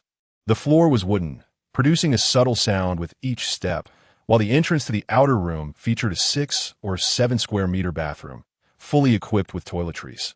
The inner room was somewhat smaller, measuring around 10 square meters, yet it boasted a spacious bed that appeared exceedingly comfortable. The magical lamp within emitted a soft yellow glow, rendering it a truly inviting dwelling. Shengao closed the door behind him and seated himself on the sofa. There is hot water available 24 hours a day. You may wash up at any time. Meals can be taken in the public dining hall, which is not the same as the one we just visited. Upon entering the outer area, you'll find a large dining hall on the right. Alternatively, you may request servants to bring your meals to your room. Should you require anything, simply press the magical button on the wall. As he spoke, he gestured toward a red button affixed to the nearby wall. Nian Bing thought to himself, "Indeed, the Mage Guild is impressive. All amenities are constructed upon a foundation of magic, and the treatment afforded to a master mage like himself is quite commendable." Shengao pointed to the adjacent sofa and said to Nian Bing, "Please, take a seat. I have a few words to share with you." Nian Bing understood the implications of this conversation, yet feigned a look of bewilderment as he sat down beside Shengao. Without meeting his gaze, Shengao spoke plainly, "Nian Bing, now that you have joined the guild, your status has changed. However, you remain a newcomer to IT. Is advisable to focus all your energy on the cultivation of magic and refrain from unnecessary distractions. Particularly, avoid associating with individuals you should not be near. That I have resided here for 20 years, and I am far more familiar with the intricacies of this place than you. Heed this advice to prevent future complications." Nian Bing secretly chuckled, but replied, "Brother Shengao, what do you mean? I fail to comprehend. By the way, I have yet to express my gratitude for your assistance in facilitating my entry into the guild. Had it not been for you and Miss Linger, I doubt my inclusion would have been so effortless." Leaning back against the sofa, Shengao unabashedly replied, "It is good that you recognize this. Although I am not a mage, my standing within the guild is akin to that of a mage. As for Linger, our master has high expectations for her, and she will devote most of her energy to her training. In the future, it is best if you refrain from seeking her out. Do you understand? Linger and I have grown up together. She will undoubtedly become my wife, and I do not wish for other men to draw too close to her." Seeing Nian Bing appear somewhat dazed, Shengao could no longer contain his honesty. Nian Bing enlightenedly responded, "Ah, I see. Only someone of your caliber, Brother Shengao, could be worthy of Miss Linger. Allow me to extend my congratulations to you both." A glimmer of joy appeared in Shengao's eyes, and the earlier displeasure dissipated with Nian Bing's words. "Do you share this sentiment?" he inquired. Nian Bing earnestly replied, "Certainly. The moment I first encountered you and Miss Lin, I recognized that you were a match made in heaven. Rest assured, I regard Miss Linger as merely a friend. Given my humble beginnings, I could not harbor any excessive notions." Shengao, pleased by Nian Bing's understanding, smiled slightly and declared, "Brother, now that you have joined the guild, let us put aside the talk of status. With your character and appearance, you are bound to find an excellent partner in the future." Shengao was thoroughly satisfied with Nian Bing's perceptiveness and promptly referred to him as brother, his mood lifting considerably. Nian Bing smiled and replied, "In the future, I shall rely on you, brother, for guidance within the guild. Please do not hesitate to call upon me if you require assistance. I'm duty-bound to help in any way I can, due to my commitment to return to my parents' home every Tuesday. My updates may be slightly delayed in the mornings. That I hope everyone understands." Shengao stood and said, "Very well. Should you have any uncertainties within the guild, do not hesitate to ask me. The hour grows late, and I shall not disturb your rest any further. From this moment on, we are brothers." He handed the key to Nian Bing, harboring his own motives, aware that Nian Bing's magical prowess surpassed his own. With his disinterest in Long Ling, cultivating this newfound brotherhood would undoubtedly bolster his standing within the mage guild of the Ice Moon Empire. Nianbing rose and escorted Shurjiu to the door. Smiling, "Brother, you should also rest early. I shall not see you out." Shurjiu suddenly wore a mysterious smile and whispered, "I heard from Master Li that you are quite intrigued by the materials in the library. Let me tell you, the first 3 floors contain merely ordinary magical texts. It is only on the 4th floor that the secrets of our guild reside. However, there are formidable magical restrictions in place, preventing even the mages of the guild from entering." Nianbing felt a surge of interest and asked, "Brother, does that mean you have a way to gain entry?" Shurjiu replied confidently, "Did I not mention before? My status within the guild is unique.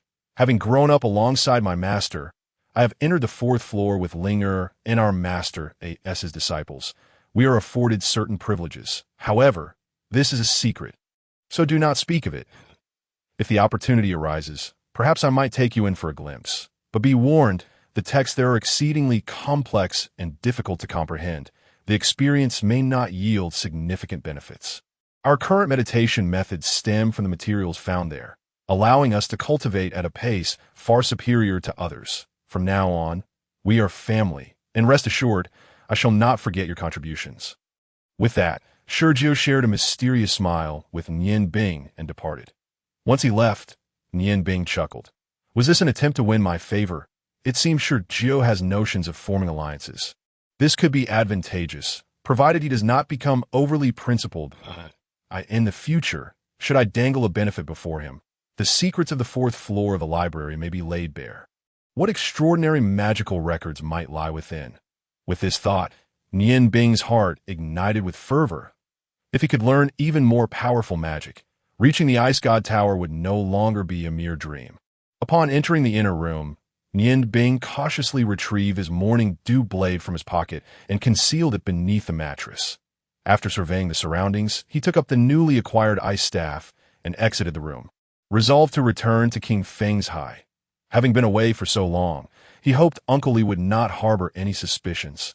He wished for his luck to hold, hoping Ming Yuan would not seek him out for trouble. Contemplating the likelihood of such occurrences, Nianbing hastily departed from the Mage Guild, ensuring he was not being followed. Once satisfied, he removed his magical robe and purchased a square piece of cloth from a nearby shop, wrapping the robe and ice staff within before swiftly making his way back to King Feng's High. Upon entering through the back door, he immediately spotted a tall figure clad in red. His body stiffened as he exclaimed, "Miss, what are you doing here?" The surprise was genuine, not feigned. Xuejing turned to face him, her expression unfriendly as she remarked, "Hello. I heard from Uncle Li that you left at noon. Why have you only just returned?" "Don't tell me you were out gallivanting." Nianbing forced a smile, replying, "Miss, do I strike you as someone capable of such escapades? Were you practicing swordplay in the backyard today?" Xuejing snorted and retorted, "I knew you wouldn't dare to stray far. To pursue such frivolities, one needs the means, and with your stature, you lack the capability that I sought you several times today, and to find you absent was quite vexing. I came here specifically to await your return, curious as to when you would finally show up. Count yourself fortunate. You've returned in time, and I shall forgive you this once. However, do be more mindful in the future." Nianbing pointed to the bundle containing the magical staff and robe in his hands, stating, "Miss, I merely went out to purchase clothing as I set foot in this vast city for the very first time. I ventured out to purchase a few coarse garments. Fortune smiled upon me as I stumbled upon a clearance sale, 2 copper coins for each piece, a remarkable bargain indeed. Would you care to take a look?" Xuejing, displaying a hint of disdain, retorted, "What is there to see? They are merely a few tattered clothes." Nianbing exhaled a sigh of relief, realizing that her strategy of advancing by retreating had evidently proven effective. Her explanation regarding the bundle was prompted solely by Xuejing's prior fixation upon it. Noticing Nianbing's silence, Xuejing's expression softened slightly as she remarked, "Your face seems to heal quite swiftly. It appears you possess a thick skin." Nianbing touched her face, contemplating that without a first-tier healing spell, it might have taken a week to recover. She scolded herself for having struck her own face, only to end up being accused of having a thick skin. "Ah, women," Xuejing continued. "Nianbing, I have a favor to ask of you, and I wonder if you would be willing to assist. Nianbing was taken aback, replying, Miss, I am but a humble woodcutter. What could I possibly do to aid you? Xuanji scoffed, That is not for you to concern yourself with. Just tell me if you are willing. How could Nianbing refuse? At that moment, she had no intention of leaving King Feng's high, so she reluctantly nodded, saying, It would be my honor to assist you. Mississippi Xuanji's eyes sparkled with delight, her inherent beauty now further enhanced by an ethereal charm. It seemed to convey a message. You know best, and that is sufficient. Very well, we have an agreement that I wish to borrow your visage for a while. Nianbing was taken aback. Miss you, Xuanji interrupted dismissively. Look at you, devoid of any masculine demeanor. What are you afraid of? I want to devour you. At this point, a faint blush graced her cheeks, and her voice softened as she added, Do you recall our previous conversation in the pavilion? I wish for you to assist me with that matter. Nianbing furrowed her brow and inquired, Are you referring to the person you fancy? What help can I possibly provide? Xuanji huffed, Regardless, you have already agreed that if you execute this task well, I shall persuade Uncle Mingyuan to teach you a few more tricks, ensuring your survival becomes more manageable. With a sigh, Nianbing replied, Miss, you must first tell me what you wish me to do. Xuanji approached Nianbing, whispering, I want you to be my boyfriend. Inhaling the virginal fragrance emanating from Xuanji and hearing her suddenly soft words, Nianbing felt as though she were floating on clouds, struggling to maintain her composure as she stammered, Miss, that may not be appropriate. You are a lady, and I am but a servant. Xuanji playfully tapped Nianbing's shoulder. Feigning annoyance, will you let me finish? You are like a toad dreaming of eating swan meat.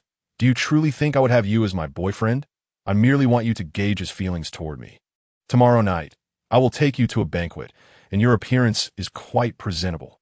This is why I mentioned borrowing your face. He will be there as well, and I will act warmly toward you. If he harbors feelings for me, jealousy will surely ensue. And then, Nianbing felt an inexplicable chill run through her to the toad dreaming of swan meat. Indeed, Xuanji, you underestimate me. Nianbing thought that a girl like you is not someone I would even consider. I shall remember this, and one day, I will repay you. The misfortunes of her youth had rendered Nianbing somewhat extreme, and she cast a cold glance at Xuanji, who was now looking downward, seemingly lost in thoughts of a bright future.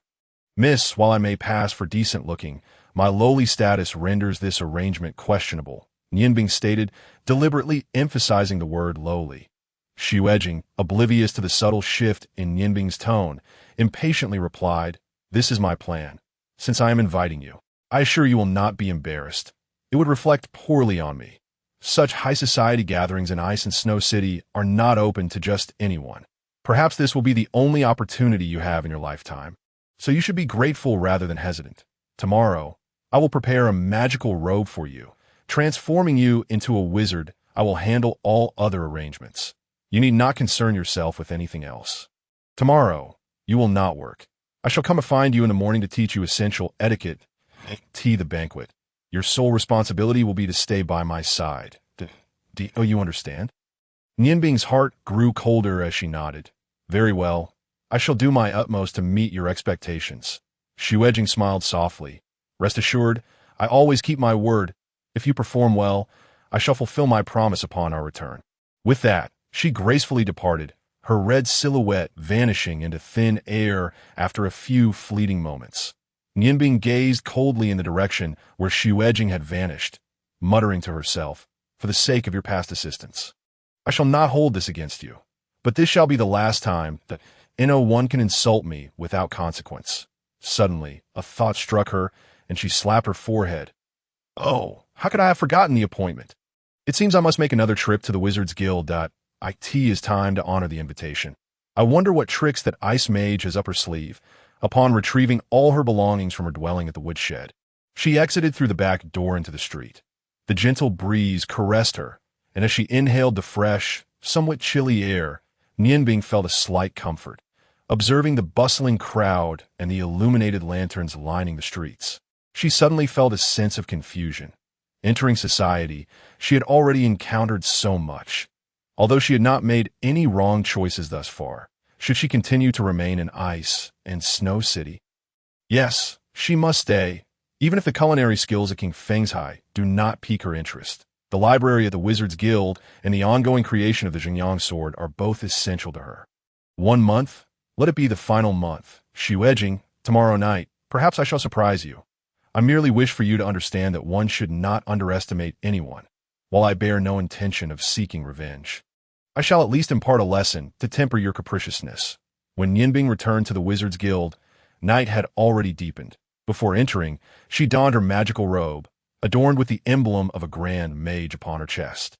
Presenting her badge, the night watchman posed no hindrance. Instead of seeking out the ice mage directly, Nianbing first returned to her room to check beneath her mattress for the morning dew dagger, ensuring it remained hidden. After securing her belongings, she stepped out of her room, glancing around the empty corridor, and upon confirming no one was present, she exited, closing the door behind her as she made her way westward. As she walked, Nianbing focused her mental energy, causing the ice-fire vortex within her to spin rapidly, with ice encasing the exterior and fire residing within, concealing the essence of her fire magic. This was her greatest secret. The westernmost room appeared unremarkable from the outside, mirroring her own. She knocked gently on the door, announcing, "Hello, I am Nianbing." The door opened silently, and a low, aged voice beckoned from within. "Come in." Upon entering, Nianbing was immediately enveloped by a frigid air, instinctively raising her ice staff to conjure a level 2 ice barrier spell, which promptly manifested before her. The room illuminated suddenly, revealing a larger foyer than her own, that on the sofa sat the ice mage, nodding approvingly at her. "Not bad. Quick reflexes. It is no wonder that Li Te holds you in such high regard. However, as a mage, mere speed is insufficient for self-defense. If your opponent were a martial arts master, you would have no means to resist in a sudden ambush. Such rudimentary magic is of little use." Nianbing was momentarily stunned, then nodded. "Thank you for your guidance, senior." The ice mage gestured toward the sofa beside him. "Have a seat. I called you here to convey a few words. Whether you absorb them depends entirely on you." Nianbing sat upon the sofa, feigning a lack of vigilance. In the presence of a mage, even caution would bear little significance. Furthermore, she firmly believed that this ice mage did not harbor any ill intent toward her at this moment. That a flash of light ensued, and the ice mage conjured a transparent gemstone, radiating with a kaleidoscope of colors. Before Nianbing could react, she distinctly sensed a powerful surge of magical energy enveloping her being. Strangely, this surge of magic is not of an offensive nature. The radiance converged, and the transparent gemstone, shimmering with a myriad of colors, returned to a state of tranquility. The ice mage, appearing to breathe a sigh of relief, calmly remarked, "My name is Bingjing. You may henceforth address me as Teacher Bingjing." "Nianbing, since you practice ice magic, why have you come to the guild instead of going to the Ice God Tower? As a mage, I believe you must be aware that the Ice God Tower is the ultimate destination for all ice mages, where one can learn the most profound ice magic. That I trust one need not elaborate further on this matter." Nianbing's heart trembled, yet he endeavored to maintain his composure as he responded, "To be frank, Teacher Bingjing, I do not favor the Ice God Tower. I find its constraints too oppressive. For some reason, the Ice God Tower always gives me an impression of tyranny, that I merely wish to cultivate magic and peace, and do not wish to be embroiled in any conflicts. Nor do I desire to become a tool of the Ice God Tower." Bingjing abruptly stood up, cold light flickering in his eyes.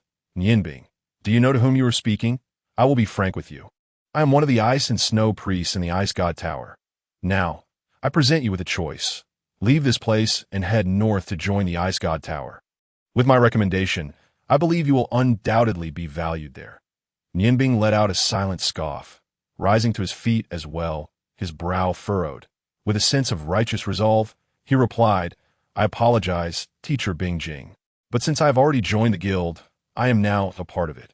While the Ice God Tower may be admirable, it is not a place I wish to go that I hope you will understand. If there is nothing further, I shall take my leave." With that, he turned and walked towards the exit, that Bingjing's entire being radiated coldness, and the temperature in the room plummeted sharply, enveloped in frost and mist. He coldly inquired, "Are you not afraid that I will kill you?" Nianbing turned around, unwavering in his gaze. "Teacher Bingjing, I believe you would not resort to such measures. This is the Mage Guild, not your Ice God Tower. I truly do not comprehend why the Ice God Tower and the Mage Guild, both pillars of the Ice Moon Empire, harbor animosity towards one another. Regardless, I shall not join the Ice God Tower. At this point, a glimmer of resolute chill flickered in his eyes, not a mere pretense. Though his disdain for the Ice God Tower had long been buried deep within, it occasionally surfaced that Bingjing's icy demeanor softened as he smiled. At that moment, the door to the inner chamber suddenly swung open, revealing two figures, Longji, the guild master, and Lide, the water mage. Bingjing smiled and said, "Master, you can rest assured now. This child is neither the person the Ice God Tower seeks, nor someone who would easily betray the guild." Longji nodded in satisfaction, looking at the bewildered Nianbing, and said, "Child, we must apologize for our previous actions. As a newcomer to the guild, we had to test you.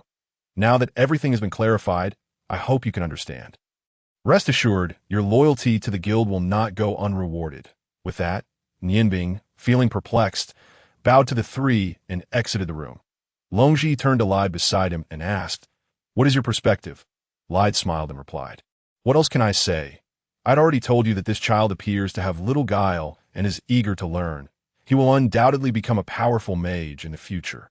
Longji sighed softly. From our observations thus far, that indeed seems to be the case. He is either genuinely inexperienced or possesses such depth of cunning that even I cannot discern his true thoughts. Bingjing handed the shimmering gemstone to Longji and remarked, "Master, I believe you are overthinking this. Even if he possesses some cunning, it may not necessarily pose a threat to you as long as he is not the person the Ice God Tower seeks, nor the so-called mage killer. That is sufficient, that we can simply observe him further. Oh, by the way, it seems that Shurgio lingered in his room for a while earlier. Afterward, Nianbing stepped out again before returning. And I am curious as to what he was up to that I intended to send someone to follow him, but feared being detected. He was gone for a full hour." Longji replied helplessly, "What he does is of little consequence. He likely just returned to his inn to gather his belongings. However, our hour of waiting has not been in vain, has it? Although we have not fully confirmed everything, we have at least substantiated part of it. In fact, he spent the entire afternoon in the library poring over the most rudimentary materials, and I have ceased to doubt him. When I returned from Qingfeng's studio, I observed him through the window. He was indeed engrossed, which is not something one can feign.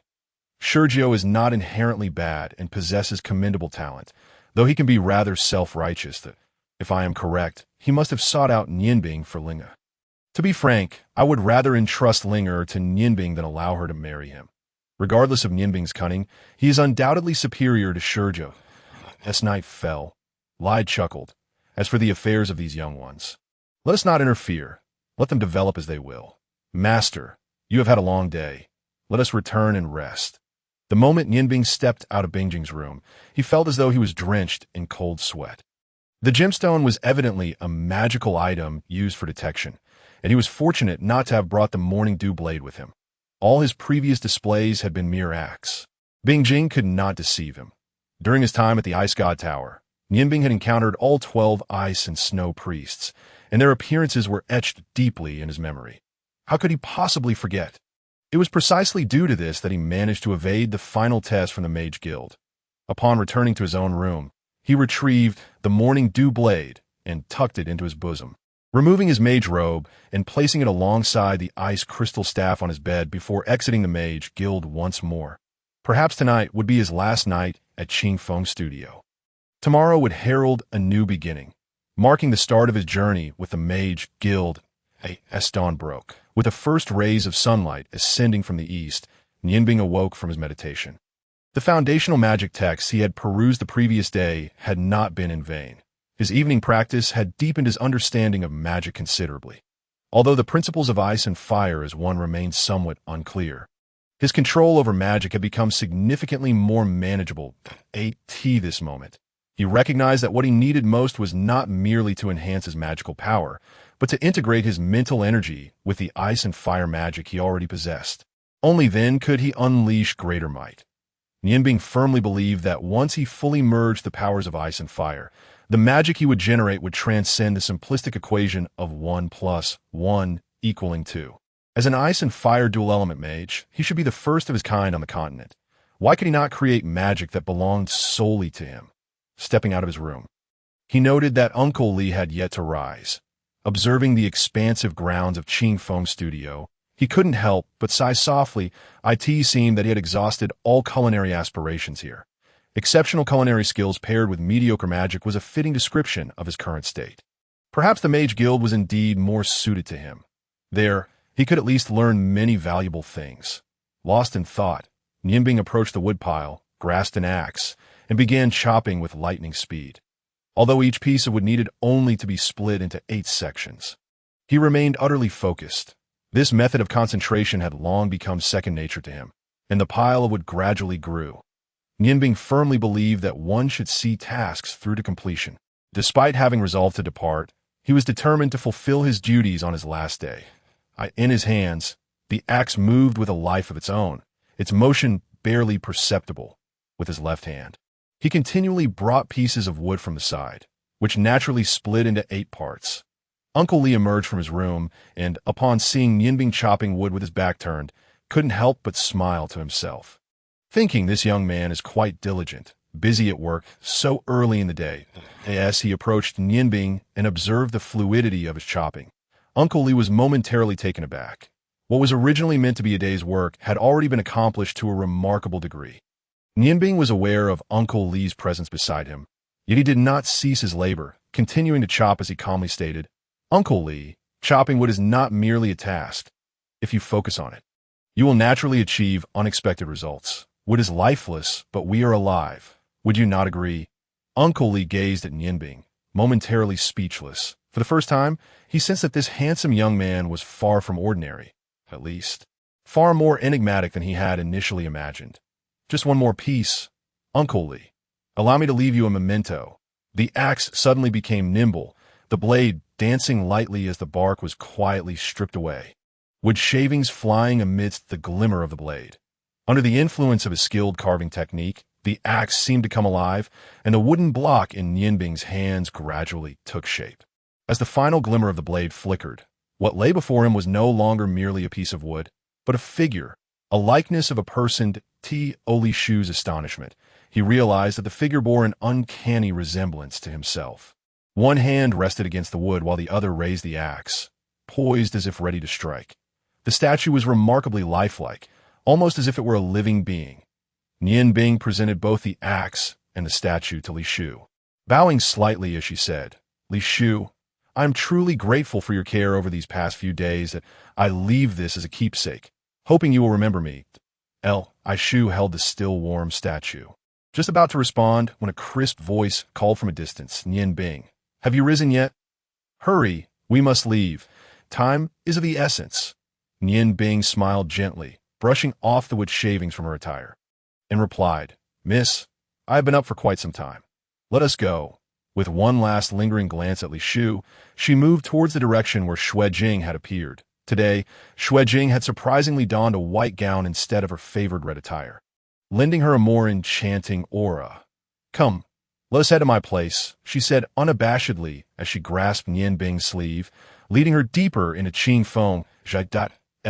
Li Shu watched their retreating figures, then glanced down at the statue in his hands, letting out a soft sigh as he muttered to himself, "It seems the task of chopping wood will fall upon me once more." Xuanji led Nianbing into a courtyard. Upon entering, Nianbing was immediately enveloped by a refreshing atmosphere. The courtyard, though modest in size, around 300 or 400 square meters, was adorned with a stone path that wound its way to the innermost part. A verdant expanse enveloped the entire area, dominated by a towering tree whose branches spread like a vast green umbrella, casting a shadow over much of the courtyard. Following the stone path, they reached a wooden house that appeared to contain 2 or 3 rooms. Despite its wooden structure, it looked remarkably sturdy. At the center of the lawn lay a small pond, approximately 10 square meters, with crystal-clear water revealing palm-sized red goldfish swimming leisurely, embodying an ineffable tranquility. Xuanji turned to Nianbing with a hint of pride and said, "What do you think? It's rather nice here, isn't it? I live alone, and aside from Linger and my relatives, you are the first outsider to visit." She continued, "Come, I have prepared everything for you. These are borrowed from Ling'er with great difficulty, so please be careful not to damage them. Nian Bing followed Xuanji into the wooden house, where the interior was far simpler than he had imagined. The soft pink decor exuded an air of elegance and freshness. Xuanji retrieved a set of magical robes from a bed, presenting them to Nian Bing. The robes were red, adorned with the emblem of the Ice Moon Empire.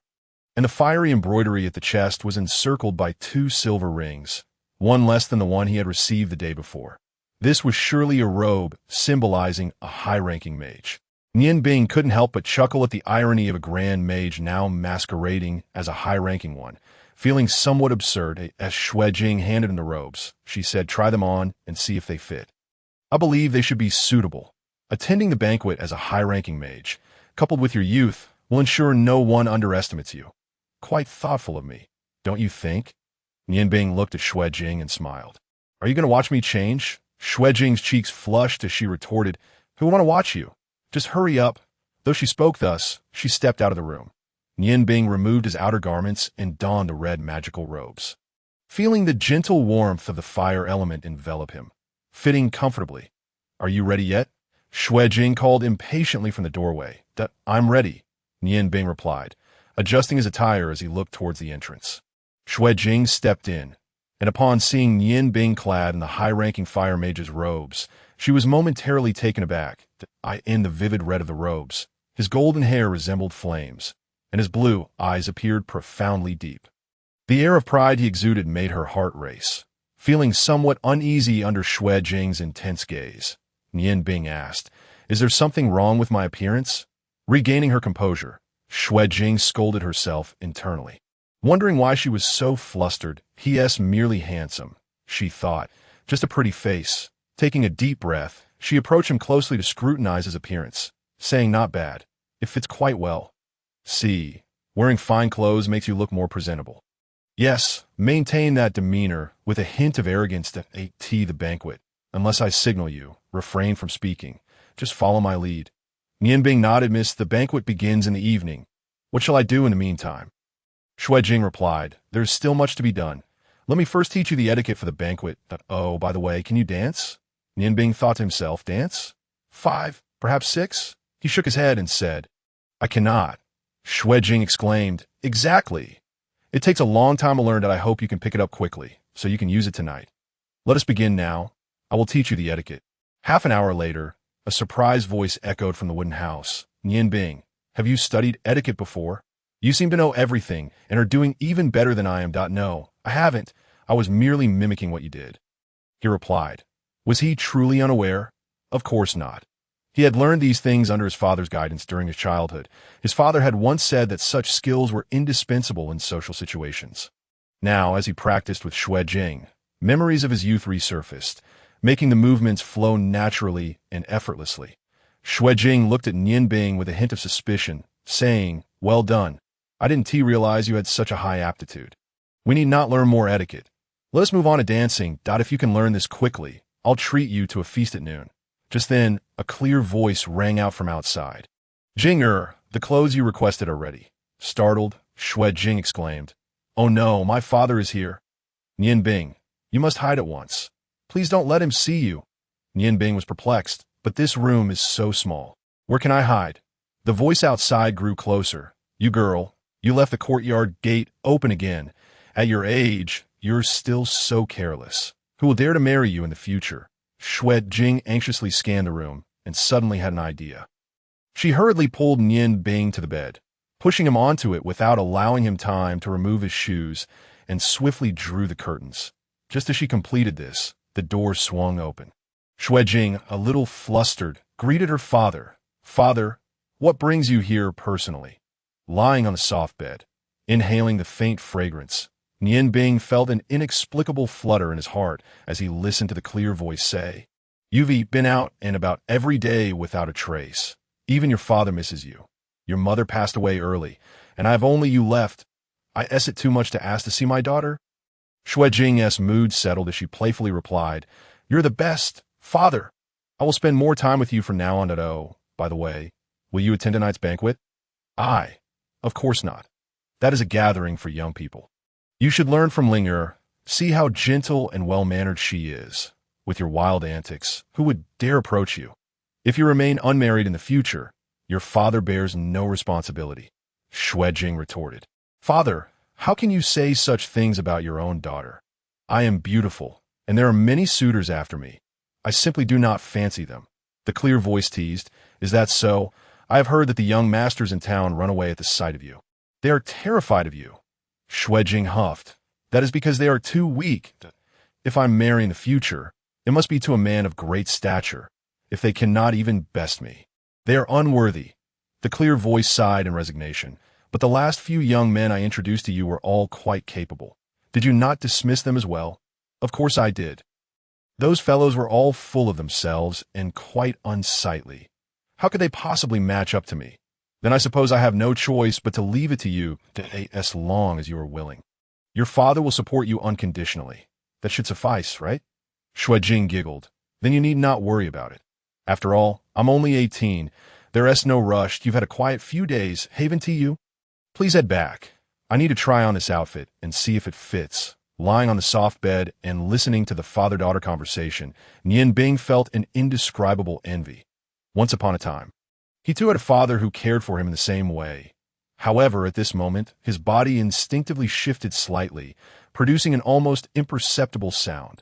Who is it? Jinger, why is there someone on your bed? The clear voice instantly turned cold.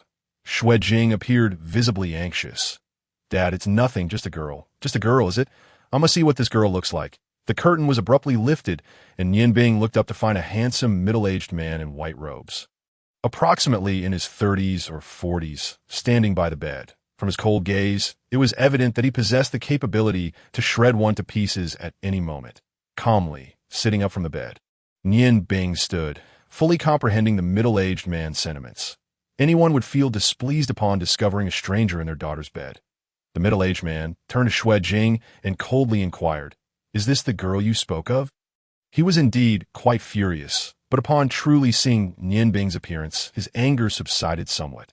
The young man on the bed was handsome, and the fact that he did not show a hint of panic upon seeing him, coupled with the fire mage's robe symbolizing high status, was enough to affirm that he was deserving of his daughter. After all, his daughter had grown up, and having some male friends was not entirely inappropriate. Though he lay on the bed, he was dressed neatly, clearly a result of the sudden intrusion. Xuanji, feeling awkward, looked at her father and shot Nianbing an angry glare. Dad, yes, just a friend of mine. When you suddenly arrived, I was afraid you would misunderstand. So the middle-aged man burst into laughter. Misunderstand? Do you think Xuanji would misunderstand his own daughter? Your actions only serve to draw more attention to it. Silly girl, I had no idea you had befriended such a fire mage. Why not introduce him to your father? Just as Xuanji was about to speak, Nianbing interjected, "Hello, my name is Nianbing. In truth, I am not a fire mage. This robe is borrowed from the young lady that I am merely a woodcutter serving at Qingfeng Zhai," since Xuanji had already looked down upon him. There was no need to let her father harbor any misconceptions. Xuanji frowned slightly and said, "A woodcutter? Am I hearing this correctly? Jinger, I need an explanation." Although his voice remained calm, the aura he exuded allowed Nianbing to discern that the owner of Qingfeng Zhai possessed formidable martial skills. At the very least, a great swordsman that, in comparison, Xuanji was clearly not of the same caliber. Xuanji glared fiercely at Nianbing and snapped, "What are you doing here? Get out." Nianbing remained silent, returning a deep gaze to Xuanji before striding out of the room. Turning to her father, Xuanji whispered nervously, "Dad, you know I've never had a boyfriend. Nianbing is a new woodcutter in our household. And tonight at the banquet, everyone else has their partners that I don't. So I thought it would be fine to let him pretend to be my date, that I've borrowed a set of mage robes from Ling. And I was just teaching him some etiquette. Absurd, truly absurd. This is the method you came up with. Did you even consider whether this is fair? He came here to work, not to be your plaything." Though Xuanji reprimanded Xuanji, a hint of amusement flickered across his face as he thought to himself that such a ridiculous idea could only originate from his daughter, seeing that her father did not appear genuinely angry. Xuanji grabbed his arm and chuckled. "What is unfair about it? Helping me out is certainly easier than chopping wood." Xuanji furrowed his brow and replied, "That is not how you should view it. Everyone has the right to earn their living. And you, As a young lady, ought to be more mindful. I find that young man quite decent. He seems stable. Is he truly just a woodcutter? Of course he is. I was the one who hired him. That he originally intended to go to Shangxian, but then he encountered that scoundrel Liao, and if I hadn't saved him, he would have probably been beaten up badly. Though he is not bad-looking, I would never fall for someone like him. Don't worry, Dad. Nothing will happen. Xuanji sighed. If only I could truly be at ease with you, my daughter. Very well, I'll be off now. You take care of yourself. Mind your manners. After all, you are a young lady. Avoid being the subject of ridicule. If I linger here any longer, my heart condition might flare up. That evening's chapter has arrived. I kindly ask everyone to collect more. The Sunday highlight event remains unchanged, still at the usual time. Xuejing stuck out her tongue and personally escorted her father to the door. Upon exiting, she spotted Nianbing standing on the stone path, gazing at a large tree, seemingly lost in thought. Xueji approached Nianbing with a smile and said, "Young man, do your best at Qingfengzhai. Though my daughter can be a bit reckless, her character is good. The earlier incident was a misunderstanding. I've already figured that out. How about you help her out a bit?" Nianbing was momentarily taken aback. Xueji, being the owner of Qingfengzhai, was speaking to him not in a commanding tone, but rather in a pleading manner. This alone was enough to showcase his grace, and Nianbing's regard for him only grew. "It's my duty. There's no need for you to be so courteous, master." Xueji gazed deeply at Nianbing, and suddenly, he flicked his wrist and reached for Nianbing's shoulder. Nianbing did not move. He merely caught a glimpse of Xueji's hand, which was white and powerful, as it clasped his shoulder without causing any pain. Xueji patted his shoulder and said, "All right, I'm leaving now. You continue to learn from her." With that, he turned and strode away. Nianbing did not see the look of intrigue in Xueji's eyes. That brief test had clearly revealed to him that Nianbing lacked even a trace of fighting spirit. Xueji had always felt that this young man was not simple, yet he could not articulate why. After exiting the courtyard, he left the gate ajar. With Xueji gone, Nianbing turned his attention back to Xuejing, who was now thumping her chest in relief. "That scared me to death. Thankfully, Dad seemed to be charmed by your appearance. You idiot. Who told you to speak earlier? Would it kill you to say less? Come back in here. We need to continue our lessons. Now we can practice openly." Nianbing returned to the room, and this time they skipped the etiquette and began learning to dance directly an hour later. As Nianbing stepped on Xuejing's foot for the 14th time, she could no longer contain her frustration. "I'm going to strangle you. How can you be so clumsy? After all this teaching, you still can't get it right." Dodging her ire, Nianbing replied defensively, "I'm just not bright. I sent it a bit late for you to realize that. Miss, it's morning now. It's not too late to change partners." "Change partners? Where would I find someone else? The clothes are tailored to your size. Just wait a moment. I'll be right back." With a fierce glare at Nianbing, Xuejing dashed out of the room. Watching her hurried figure, Nianbing furrowed his brow. If only this girl possessed half the composure of her father, she would undoubtedly be considered a beauty. What a pity. Before long, Xuejing returned, an odd smile on her face. And her feet made a clinking sound. "Now you're in for it. Feel free to step on my feet. As long as you keep stepping, you're not allowed to rest. We're practicing continuously." Nianbing looked closer and was astonished to see that Xuejing had changed into a pair of iron shoes. His eyes widened. "Miss, you don't need to go this far, do you? Don't you find them heavy?" Xuejing snorted. "Of course they're heavy, but they're far better than you constantly stepping on my feet. That I wore these shoes for 5 years, specially crafted for practicing light-footed techniques. Each weighing 15 pounds, that I'm now dancing with 60 pounds on my feet. You better take this seriously, understand?" Having heard Xuejing's insistence on not allowing breaks until he learned properly, Nianbing resolved to focus.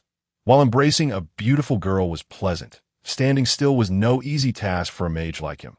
Reluctantly nodding, he continued his dance practice. The two practiced diligently until the afternoon, by which time Nianbing had barely grasped the dance steps. Though he could not yet dance gracefully, he was at least presentable enough for an audience. They even had their lunch in the room. Both Nianbing and Xuejing, clad in heavy shoes, were now drenched in sweat. Xuejing wiped the sweat from her forehead, plopping down on her bed. "Finally, I suppose I'm passably qualified. Let us leave it at this. If we continue, Even if you can endure, I one tea be able to. Nian Bing, take a breather and drink some water. Afterward, wash up and change into clean undergarments and we need to prepare to set off. This time, I really want to see if he has feelings for me. Observing Xue Jing's determination, Nian Bing felt a strange sensation arise within him that this moment. Xue Jing appeared to be the most beautiful, boldly pursuing what she desired, and this trait deeply impressed him. Miss, what if he doesn't feel jealous? What should we do? Xue Jing, with a hint of annoyance, remarked, close that crow's mouth of yours that I, the young lady, am beautiful and captivating. How could he possibly remain unmoved? If, by any chance, he truly is a wooden man, I shall hold you accountable. Nianbing, feigning innocence, replied, but I am not him. What does this have to do with me? Xue Jing, somewhat exasperated, waved her hand dismissively and said, I was merely speaking casually. Regardless, we shall do our utmost and leave the rest to fate. If the heavens have not intertwined the strings of our destiny, what can I do? Ling is fortunate. She has her senior brother by her side, cherishing and protecting her without a worry in the world. I am nearly suffocating with frustration. Nianbing, how I wish you were truly a magician. Nianbing glanced at Xue Jing and mused, if I were indeed a magician, what good would it do? Xue Jing chuckled, in that case, you could pursue me. The status of a magician would suit me quite well. Even if you were merely a mid-level mage, it would suffice that, to be frank, among the many men I have encountered, you are the most strikingly handsome one. Perhaps, if you donned women's attire, you could surpass both me and Ling in beauty. Nianbing felt a shiver run down his spine at her words, and smiled wryly. Miss, using the term handsome to describe a man seems rather inappropriate. Let's go take a bath. I'm feeling quite uncomfortable.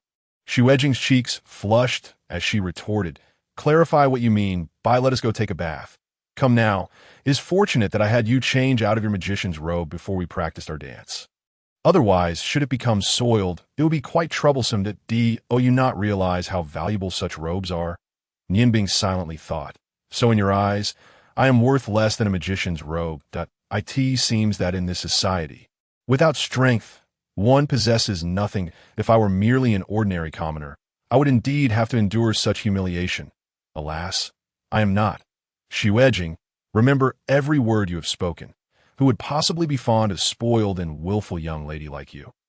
As night fell, an opulent carriage traversed the streets of Ice and Snow City, drawn by 4 majestic black steeds. The carriage was grand, spacious enough to comfortably accommodate a dozen individuals. The driver, an elderly man, held the reins in a peculiar manner, his wrist trembling slightly as he guided the horses with a gentle yet firm touch, maintaining a pace that was neither hurried nor slow as they headed westward. Inside the carriage, Xue Jing felt utterly unaccustomed to her silver gown, a stark departure from her usual attire, tailored specifically for the banquet. Within the dress, there were 3 or 4 intricate fastening devices, and it took 3 of her maidservants a considerable amount of time to assist her into it. Having always favored simplicity, Xue Jing felt as though she were enduring a trial in this elaborate garment. Nianbing, do you think this dress looks good on me? She instinctively asked the young man seated across from her. Nianbing smiled gently and replied, it is truly beautiful. The way your brown hair cascades over this silver gown exudes an air of nobility, far surpassing your usual attire. Xue Jing's eyes sparkled with delight. Really, if it truly is beautiful, then my efforts have not been in vain. However, this dress is so tight, it is utterly uncomfortable. Thankfully, I am not overly plump that I cannot imagine the torment those heavier women must endure in such clothing. You, on the other hand, are fortunate.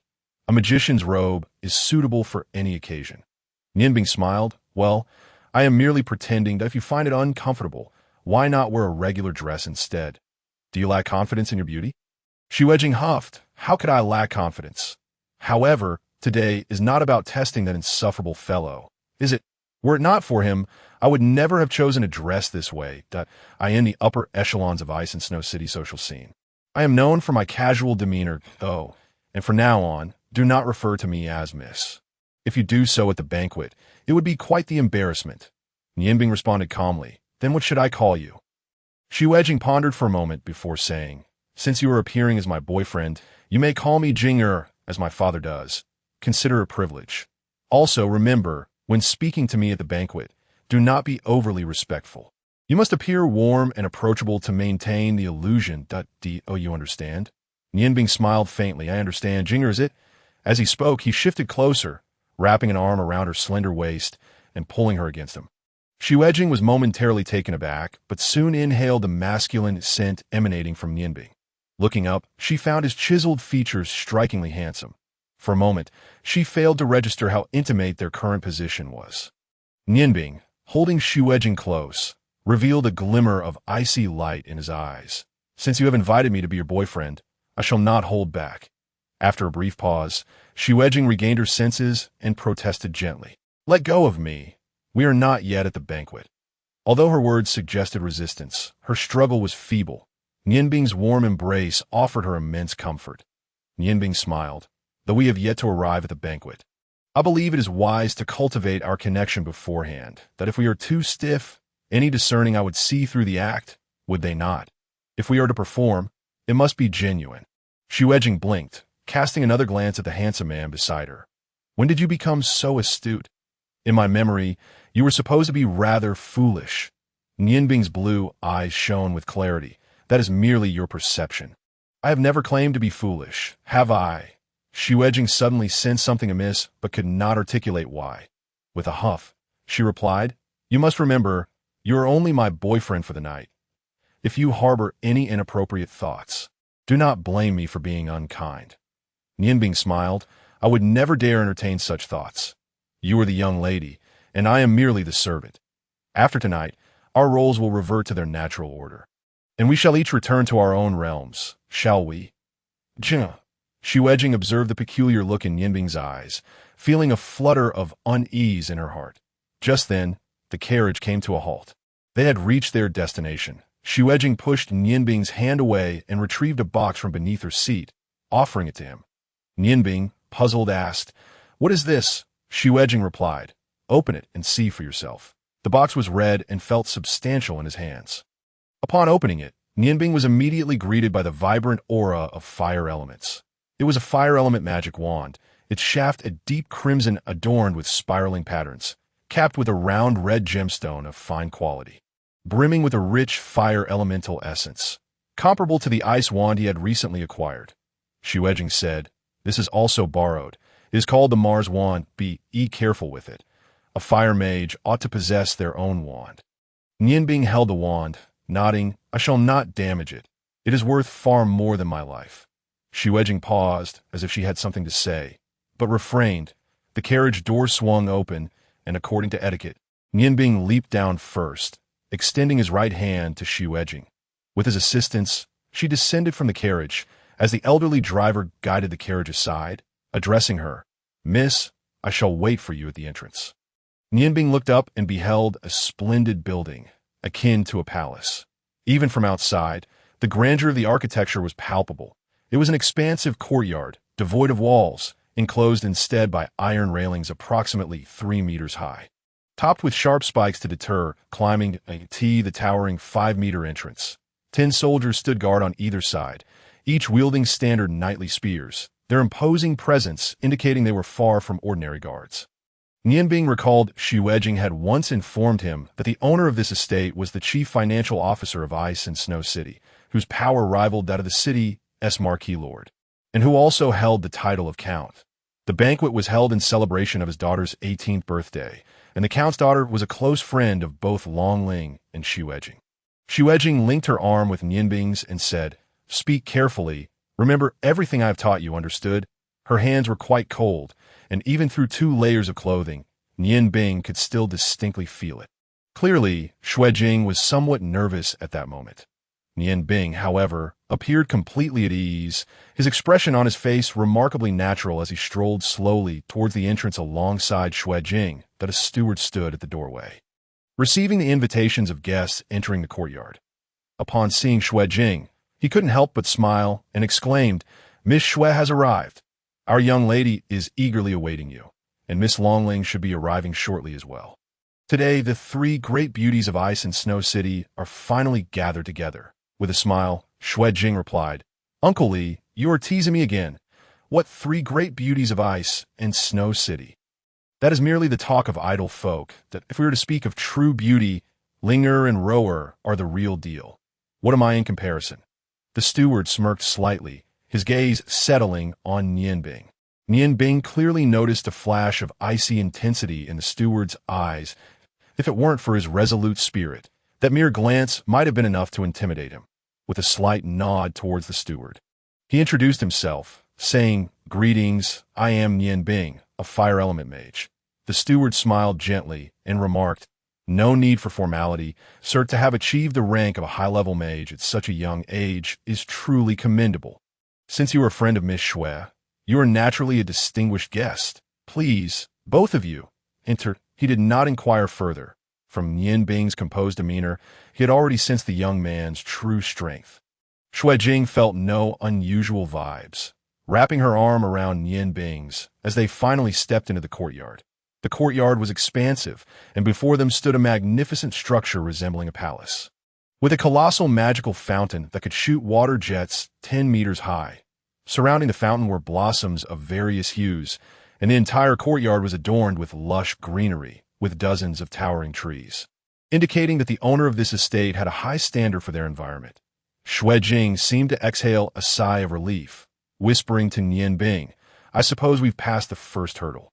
You have no idea about Uncle Li at the gates. Though merely a steward, he grew up alongside the Marquis and possesses remarkable martial skills. Earning the Marquis's deep trust, he has been responsible for screening guests at every such gathering. And to date, no one has managed to slip past him unnoticed. My father once told me that Uncle Li might possess the strength of a martial artist."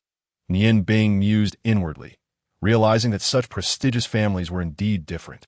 Even a steward possessed such formidable abilities that it seemed prudent for him to exercise caution and avoid revealing any weaknesses. As he contemplated this, he instinctively touched the morning dew blade concealed within his robe, which was his most reliable asset. As they approached the grand entrance of the building, two servants immediately came forward to guide them inside. Suddenly, an odd voice rang out. "Is that you, Xuanji? My, you look remarkably different today. I never imagined you could look so beautiful in a gown." The speaker was a woman of modest height, shorter than Xuanji by nearly half a head, while her appearance was passable. The passage of time had left her with crow's feet at the corners of her eyes, and her heavy makeup nearly made Nianbing want to retch. The woman, believing herself to possess a charming gait, approached Xuanji. Xuanji frowned in annoyance, recognizing her as Lady Meiya. "I didn't expect you to be here today, of course. I had to come. Today is the birthday of the Count's daughter. How could I possibly miss it? Xuanji, come. Let us speak inside. Oh, who is this handsome mage accompanying you? I don't recall seeing him before." Xuanji scoffed. "This is my boyfriend, Nianbing, a high-level fire mage. He has just returned from his travels, so naturally, you wouldn't have met him before. Apologies, Lady Meiya, but we must go inside. Rower is waiting for me." With that, she quickly pulled Nianbing along, ignoring Lady Meiya entirely.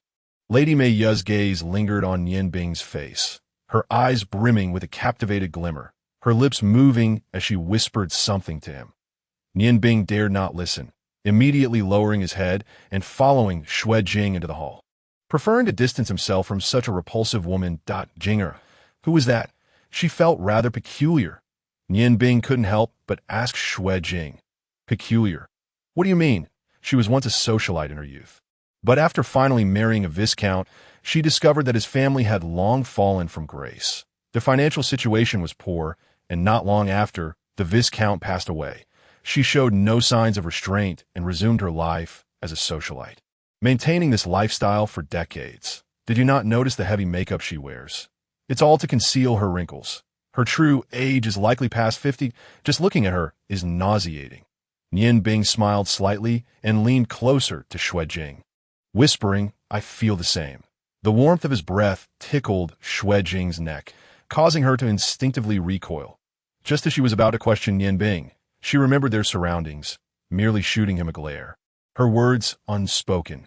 Nianbing appeared oblivious, smiling faintly as he straightened his posture and surveyed the surroundings. The environment was indeed pleasant. The hall spanned over 1,000 square meters, hosting around 100 guests engaged in lively conversations. Observing their attire, it was clear that they were either wealthy or noble. The hall was permeated with the scent of cosmetics. Nian Bing, why don't you wait on the side for a while? You can have something to eat. If anyone speaks to you, it's best to remain aloof and not respond. I need to find Rower. After all, it's her birthday. As she spoke, she gestured towards an empty sofa nearby before ascending the stairs to the upper level. Nian Bing settled onto the sofa, casually sipping a drink. Such social gatherings were not to his liking. He preferred to quietly observe the people around him, his fire staff resting on the table before him. He paid little mind to the ornate artifact, which was of a golden tier. Like a tea that moment, he suddenly heard the doorman announce, from the Mage Guild, Miss Longling and young master, Shengao have arrived. They were here. Although Nian Bing had anticipated their arrival, he couldn't help but feel a flicker of anxiety. Quickly, he grasped his staff from the table and moved to a dimmer corner of the hall. Today, Longling was not clad in her mage robes, but wore a stunning purple gown that perfectly complemented her, accentuating her elegant and gentle demeanor. Upon entering the hall, she resembled a purple fairy. Longling's popularity was evidently far superior to Xuejing's. When Xuejing had entered, most guests merely glanced at her before returning to their conversations, with only a few initiating greetings. In contrast, Longling became the center of attention the moment she stepped through the door, with nearly everyone approaching her to extend their greetings, making her seem like the host of the event. With a subtle smile, Nian Bing's eyes sparkled faintly. He knew that in such circumstances, it was impossible for Longling to notice him, and he relished the peace, eager to observe the various antics of this so-called upper-class war. Shengao was still dressed in his mage robes, which bore no insignia of rank, yet none of the attendees doubted his prowess. While Shengao might not possess the same handsomeness as Nian Bing, he was still presentable. In an instant, the two became the focal points of the gathering. That moment, Nian Bing noticed another individual who seemed to share his outsider status. Only the two of them refrained from approaching Longling and Shengao. Thus, they easily recognized one another. This was a young man, of a physique similar to Nian Bing's, but appearing somewhat more robust.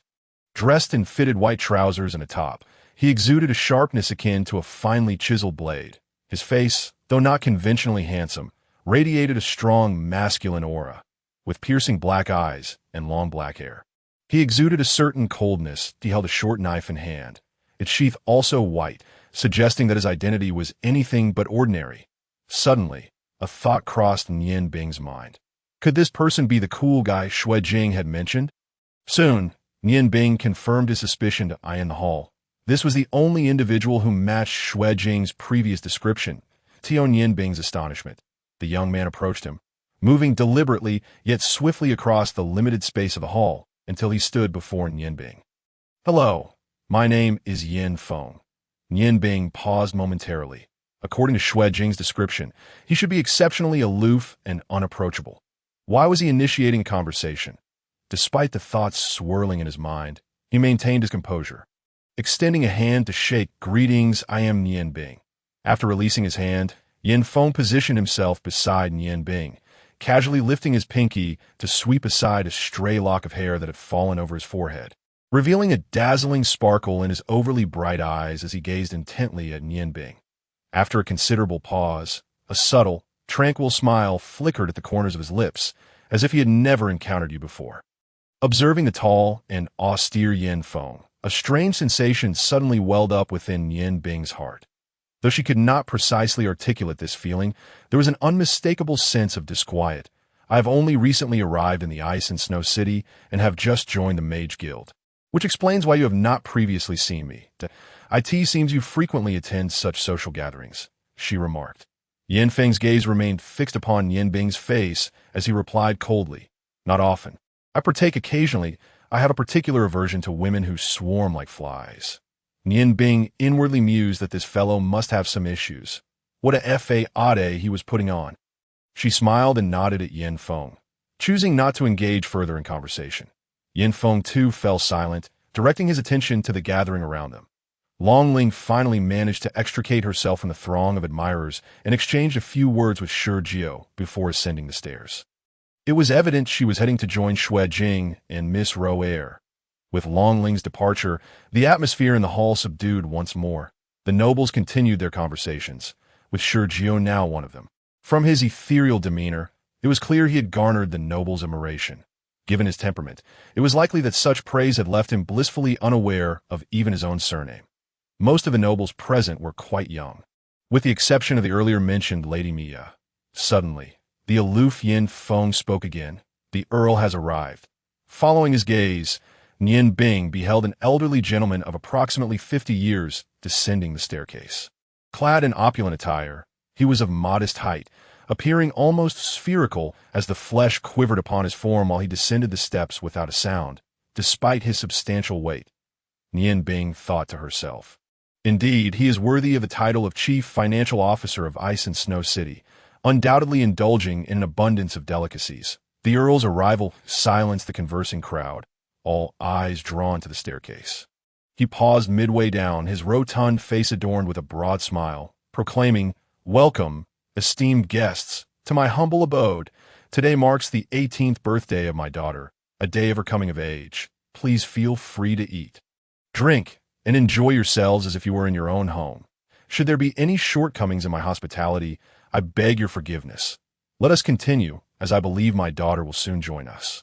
Upon hearing these words, a chorus of praise erupted, and the flesh on the Earl's face seemed to swell even further with satisfaction that he slowly descended the staircase, a goblet in hand, mingling with the young nobles. Witnessing the spectacle, both Nian Bing and Yin Feng displayed similar expressions of disdain, their brows furrowed in disapproval of the noble's extravagant lifestyle. "Yin, brother, what do you know of this Earl?" Nian Bing inquired instinctively, as she was unfamiliar with her surroundings, and only Yin Feng could provide answers. "The assembly for the refinement conference will commence at 12:05 tonight, and all are welcome to attend," Yin Feng replied coolly. "The Earl's name is Luo Hao.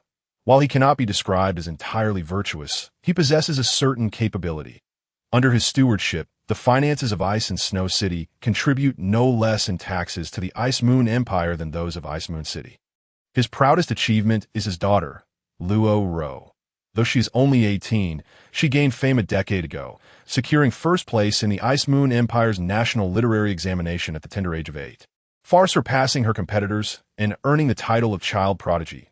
As she matures, her intelligence becomes ever more evident. It is said that the reason this chief financial officer manages the city's finances so efficiently is closely tied to this wise daughter, who leads the trio of the three great beauties of Ice and Snow City.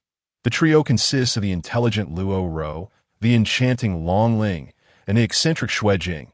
When they are together, even the Marquis, the city lord, is compelled to pay them respect.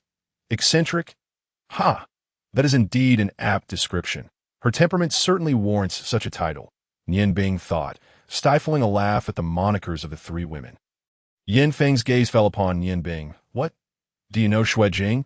Nian Bing nodded. "Indeed, I'm her partner for today, so I naturally know her. I wonder what your thoughts are on her, Yin brother." A flicker of surprise glimmered in Yin Feng's eyes. "I did not expect you to be Xuejing's partner. What opinion could I hold? All I know is that her father, Xueji, is the biological brother of Xue, one of the three great marshals of the Ice Moon Empire. Xuepo is renowned for his iron-fisted approach, and in every battle he leads, no enemy has ever survived. Thus, he is known as the Iron-Blooded Marshal. Compared to his elder brother, Xueji is much more low-key, merely operating an establishment called Qingfeng Zhai in Ice and Snow City. However, with his brother's prestige, no one dares to offend him." Finally aware of the Xue family's background, Nian Bing inhaled sharply. To manage such a large establishment in the heart of Ice and Snow City was indeed no small feat at that moment. A wave of admiration swept through the crowd as all eyes once again focused on the staircase, collectively shouting, "The intelligent girl! The intelligent girl!" Descending the stairs first were Xuejing and Long Ling. Clad in silver and purple, their form-fitting gowns accentuating their curvaceous figures, standing side by side, Xuejing appeared slightly fuller, her years of martial training giving her an aura of health and vitality. While Long Ling, though more slender, exuded a gentle charm that was equally endearing. Most of the gentlemen present were transfixed by the sight. However, Nian Bing and Yin Feng were not among them. Just then, A figure clad in blue emerged between Long Ling and Shui Jing. With flowing azure locks that cascaded in gentle waves, she seemed unkempt yet ethereal, her large blue eyes radiating a soft luminescence. Without needing to see her face, Nian Bing was captivated by her gaze. Those eyes were filled with wisdom, their depths reminiscent of a serene valley's hidden pool, clear yet unfathomable, in terms of beauty. Among the women Nian Bing had encountered, only Feng Envy could rival her. Yet, Miss Luo Ro appeared far more delicate, with a hint of ethereal beauty in her features. Nian Bing smiled. No wonder Yin brother would assert that the Earl treasures his daughter above all. Seeing the intelligent girl in person, I cannot help but wonder if she is indeed the Earl's biological daughter. Yin Feng glanced at Nian Bing, a rare smile gracing his features that I cannot say. However, you must be cautious not to let the Earl overhear your musings, lest he become incensed. Exchanging smiles, an unspoken bond subtly drew them closer. The Earl had now reached the foot of the staircase. With the intelligent girl, Luo Ro, gracefully descending amidst the adoring presence of Long Ling and Shui Jing. Upon reaching the bottom, Luo Ro paused, offering a gentle smile as she bowed to the assembled guests. Today marks my birthday, and I am deeply honored by your presence. As a melodious birthday tune filled the hall. A cart pushed by 2 servants glided forth, bearing a magnificent 7-tiered cake adorned with 18 lit blue candles. The lights in the hall dimmed, leaving only the flickering candlelight bright. All guests, except for Nian Bing and Yin Feng, began to sing the birthday song in unison. Luo Ro beamed softly, her hands clasped in front of her chest as she closed her eyes to make a wish. Moments later, when she opened her eyes, a smile graced her lips. Shui Jing, Ling Air, let us blow them out together.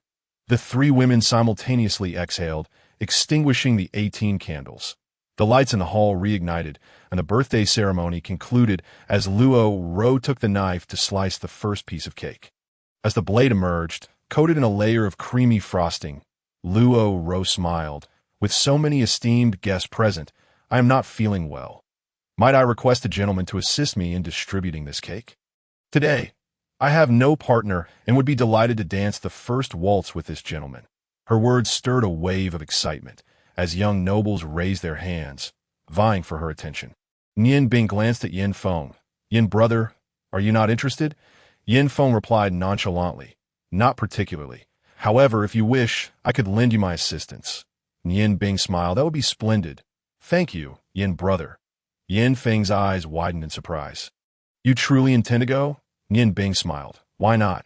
To dance with the intelligent girl would be a worthwhile experience. Yin Feng, we must hasten, or else Miss Luo Ro may select someone else. Yin Feng regarded Nian Bing with a deep gaze before nodding. Very well, I shall assist you. Follow my lead. With that, he stepped forward into the throng of eager attendees.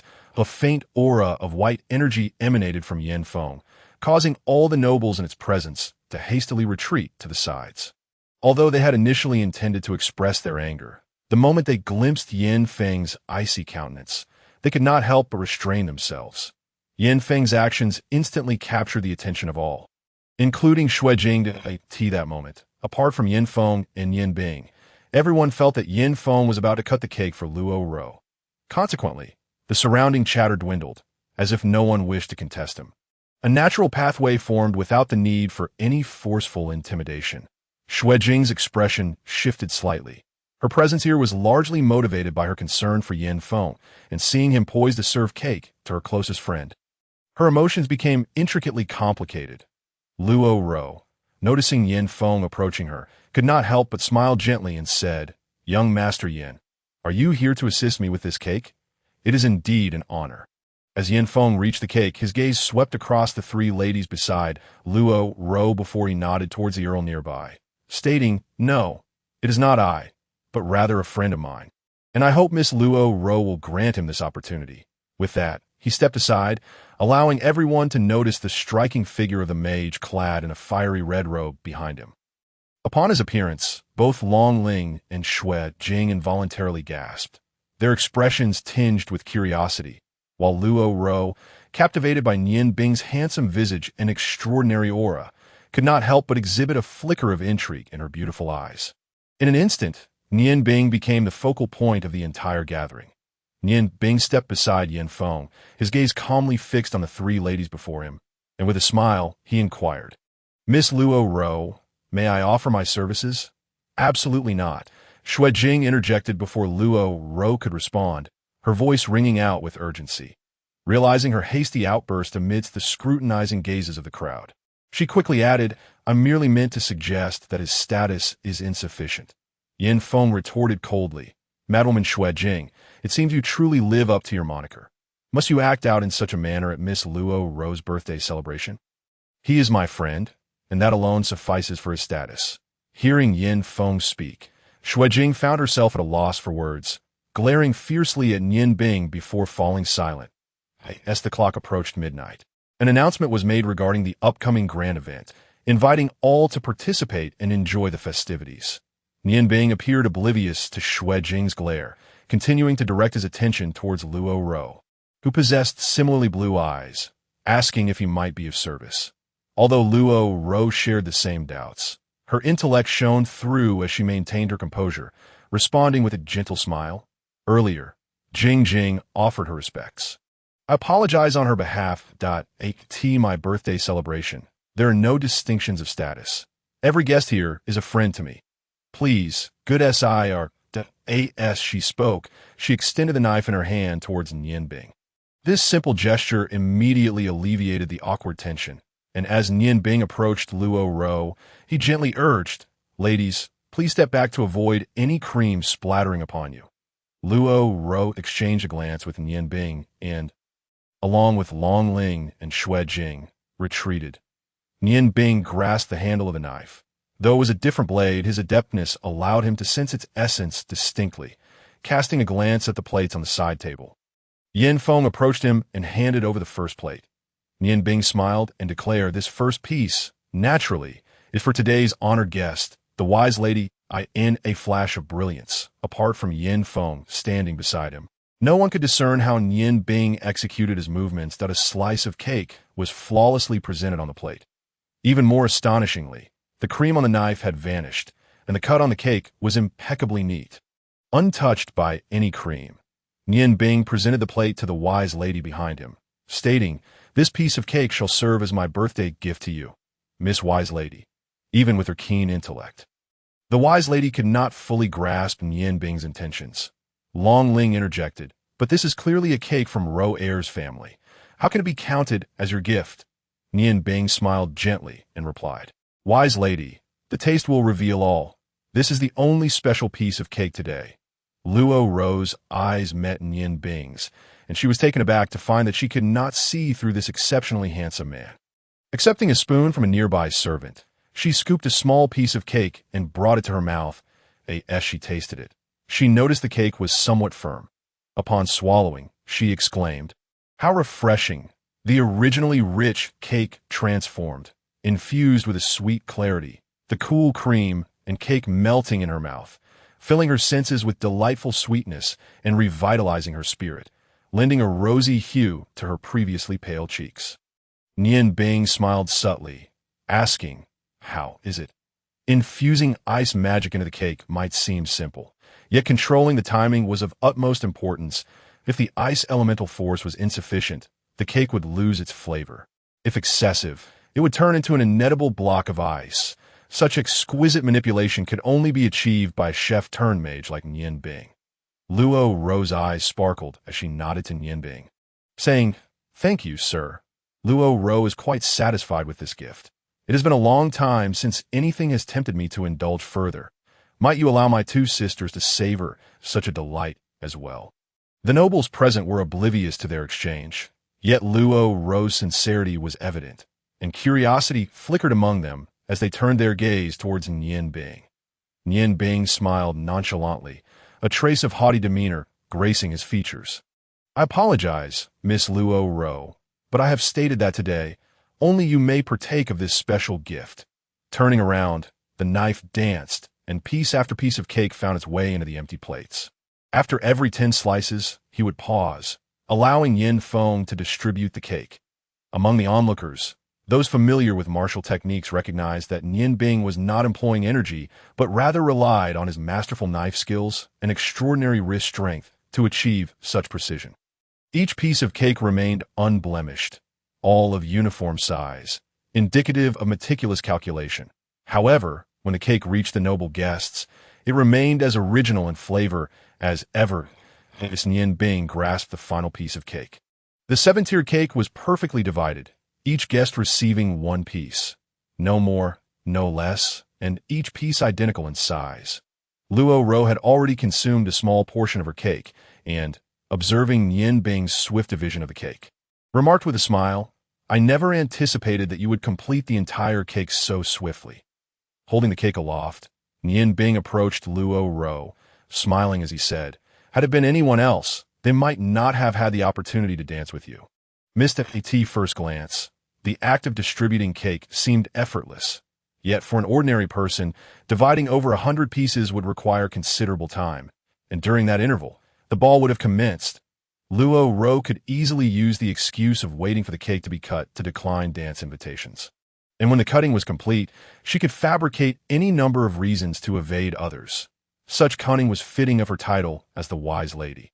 Nian Bing had discerned all of this the moment she suggested having someone else cut the cake. Though she appeared gentle and serene, her underlying sharpness and pride were traits only a true sage could perceive. Luo Ro realized that Nian Bing had seen through her intentions as she noted that half of the cake in her hand had already vanished. At this moment, the gazes of the three most beautiful women in Ice and Snow City converged upon him. Luo Ro's expression bore a hint of provocation. Long Ling's eyes shimmered with curiosity, while Xue Jing's gaze was the most evident, a mix of anger and curiosity brewing within. Luo Ro proclaimed, "Once everyone has finished their cake, you are free to join the ball. I now uphold my promise and will dance the first waltz with this esteemed mage." As the melodious music began to play, Luo Ro extended her right hand to Nian Bing. He smiled slightly, accepting her delicate hand and naturally wrapping his arm around her slender waist, which seemed as if it could break at any moment. With a graceful glide, they stepped into the dance floor, and the guests instinctively parted to create space for them. Although Nian Bing's dancing was somewhat awkward at first, it gradually became more fluid as the music played. The faint fragrance emanating from Luo Ro was subtle yet unforgettable, reminiscent of orchids, and her delicate hand felt incredibly comfortable in his grasp. Their blue eyes locked in a gaze that, to outsiders, appeared filled with deep affection. Yet both Nian Bing and Luo Ro understood it to be a challenge. Luo Ro's cherry lips moved, her voice barely audible to Nian Bing. "But do you hail from?" "I can assure you, you are not from this city, for the Ice Moon Empire has few with golden hair." Nian Bing responded with a faint smile, his voice equally low. "Indeed, I have only recently arrived in Ice and Snow City. You would not have encountered me in various gatherings. I have long heard of the Wise Lady's reputation, and upon meeting you today, I find it truly lives up to its name. It is indeed an honor to share this dance with you." In the crystalline depths of Luo Ro's gaze, a flicker of discontent emerged. Why resort to such insipid platitudes before celebrity? Is it not more prudent to be forthright? Might you enlighten me as to who you are here with? Yin Feng has never been one to associate frivolously with others. He has come alone today. I presume you are but newly acquainted. Have garnered his assistance speaks volumes of your personal charm. Nian Bing replied nonchalantly, "Perhaps it is merely a matter of fate between Yin and myself. Miss Luo Ro's curiosity regarding my origins is easily satiated. A simple inquiry to your dear sister would suffice." For the first time, surprise illuminated Luo Ro's eyes, as a thought struck her. "Could it be that you are the one who accompanied Jing under the guise of a boyfriend?" Nian Bing replied with a serene demeanor. "Indeed, your sisterly bond is commendable. You have already surmised this, so why should I elaborate further?" Luo Ro's eyes reflected a contemplative expression, while Nian Bing's unwavering gaze remained fixed on her. I end this initial encounter with Nian Bing. Luo Ro recognized her defeat, succumbing to the enigma that he represented. Throughout her life, this was the first taste of failure she had experienced, deepening her understanding of the young man before her. The surrounding guests observed the couple in the dance hall with expressions of envy and admiration. The man was strikingly handsome, and the woman possessed breathtaking beauty, resembling a pair of exquisite celestial beings. Even Luo Ro's father, the elderly count, could not help but nod in satisfaction. In all his social gatherings, this was the first instance he had witnessed someone whose appearance and stature matched that of his cherished daughter. As the music approached its conclusion, Luo Ro, guided by Nian Bing's firm grasp, twirled gracefully twice. Nian Bing reached out with his right hand, encircling her waist, tilting her upper body back while stepping forward. His face drawing near to Luo Ro's, a gentle smile gracing his features. "Miss Luo Ro, your dancing is truly enchanting. In contrast, I find myself rather unskilled." With a slight pressure, Luo Ro straightened her posture, casting a sultry glance at Nian Bing. "You flatter yourself, sir. Though your movements may lack finesse, you have seamlessly blended with the music. Given time, I assure you, I will pale in comparison." With that, she addressed the esteemed guests. "Now, dear friends, let us dance freely." As the ball was formally declared open, Luo Ro took Nian Bing's hand and approached the sidelines, unable to suppress her curiosity any longer. She desired clarity from her dear sister. At that moment, Xuanji seemed to have forgotten Nian Bing, standing beside Yin Feng and whispering, "Will you not dance?" Yin Feng cast a cold glance her way, replying flatly, "I apologize, but I do not dance. Nor will I share the floor with a woman who has just insulted my friend." Xuanji retorted indignantly, "Your friend? How long have you known him? Does he hold more significance in your heart than I do?" Yin Feng, growing impatient, shot her a discontented look. "No, you misunderstand. It is not merely important. It is far more significant." Upon hearing the first few words, a flicker of joy appeared in Xuanji's eyes, only to fade into pallor at the last sentence, nearly causing her to faint. "Very well, Yin Feng, remember this." Just then, Luo Ro's voice cut through the tension. "Jing, come. I have something to ask you to make a tea." That moment, Xuanji turned to see Luo Ro pulling Nian Bing's hand toward the sidelines. Upon spotting Nian Bing, her anger flared, cursing inwardly, "Damn Nian Bing, you're finished today." Without regard for the demure facade she had previously adopted, she strode over with purpose. Shurjiao had intended to invite Long Ling to dance, but was interrupted by Luo Ro. Nian Bing smiled slightly, greeting Shurjiao. "Long Ling, how delightful to encounter you here today." Long Ling furrowed her brow, replying, "Indeed, unexpected. Nian Bing, as an ice mage, why are you clad in fire magic robes today? Moreover, the level seems inconsistent." The approaching Xuanji caught only the last remark, scoffing, "Of course it seems familiar. The clothes and the wand were borrowed from me. Were they not?" Luo Ro regarded Nian Bing with confusion, but remained silent. Long Ling, her eyes widening, exclaimed, "What? Jing, is this the one you referred to as the woodcutter?" Xuanji, unwilling to grant Nian Bing any semblance of courtesy in front of her sister, retorted aggressively, "Indeed, he is the woodcutter. I never anticipated he would resort to tricks." Nian Bing smiled placidly. Jing, I assure you, I have not engaged in any trickery. I merely assisted your friend in cutting the cake, which aligns perfectly with this attire. Do not forget, I'm currently your boyfriend. I know you wish to inquire how I acquired such skill in cake cutting. It is quite simple. After years of chopping wood, my technique has naturally become proficient. Regardless of the task, the method remains the same. His honesty shone through, and upon observing his calm demeanor, Luo Ro's initial assumptions began to waver. Xuanji seethed, "You did this intentionally, did you not? Pray tell. What did you say to Yin Feng just now?" Nian Bing remained unfazed.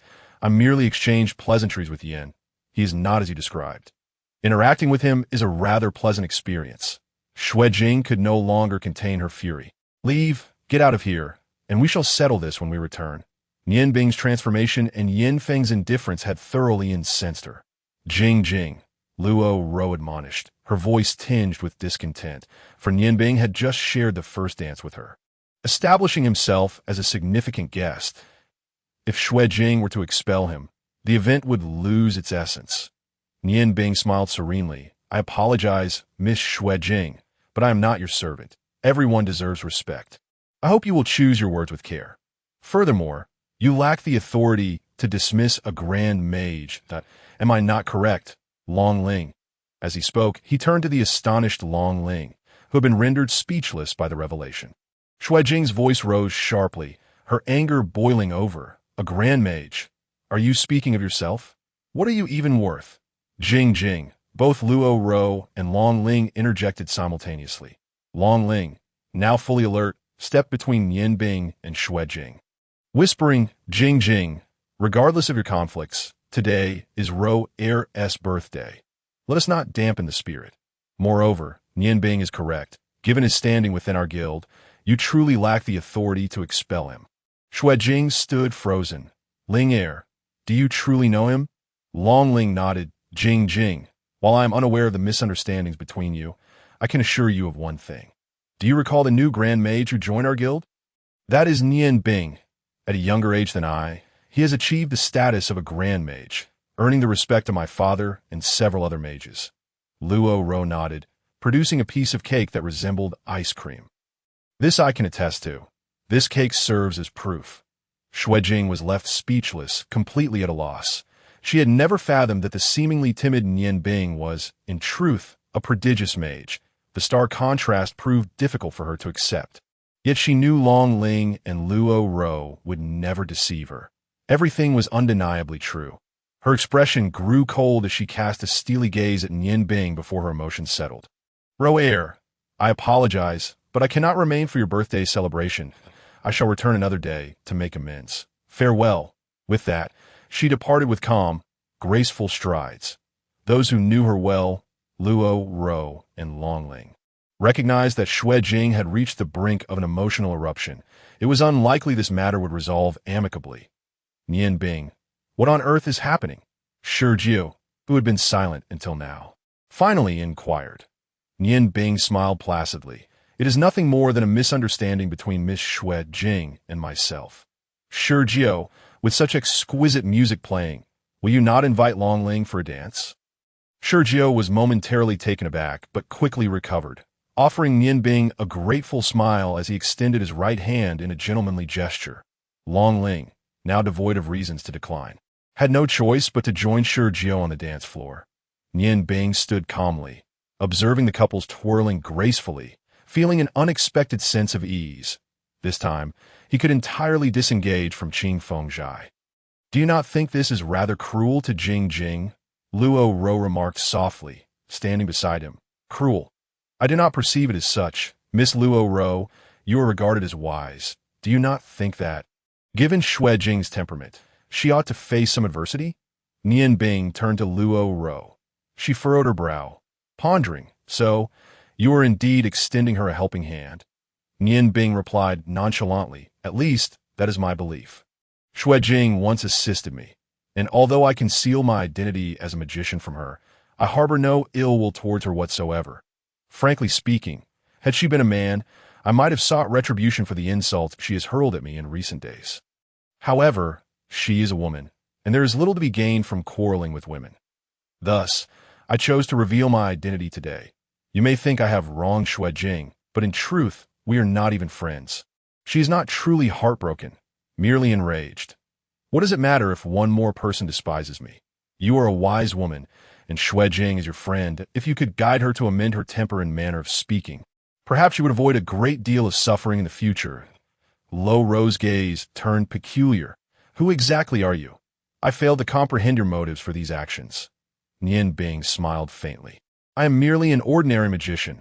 As Ling Heir has already informed you, a newly inducted ice magician into the Magician's Guild. Luo Ro chuckled.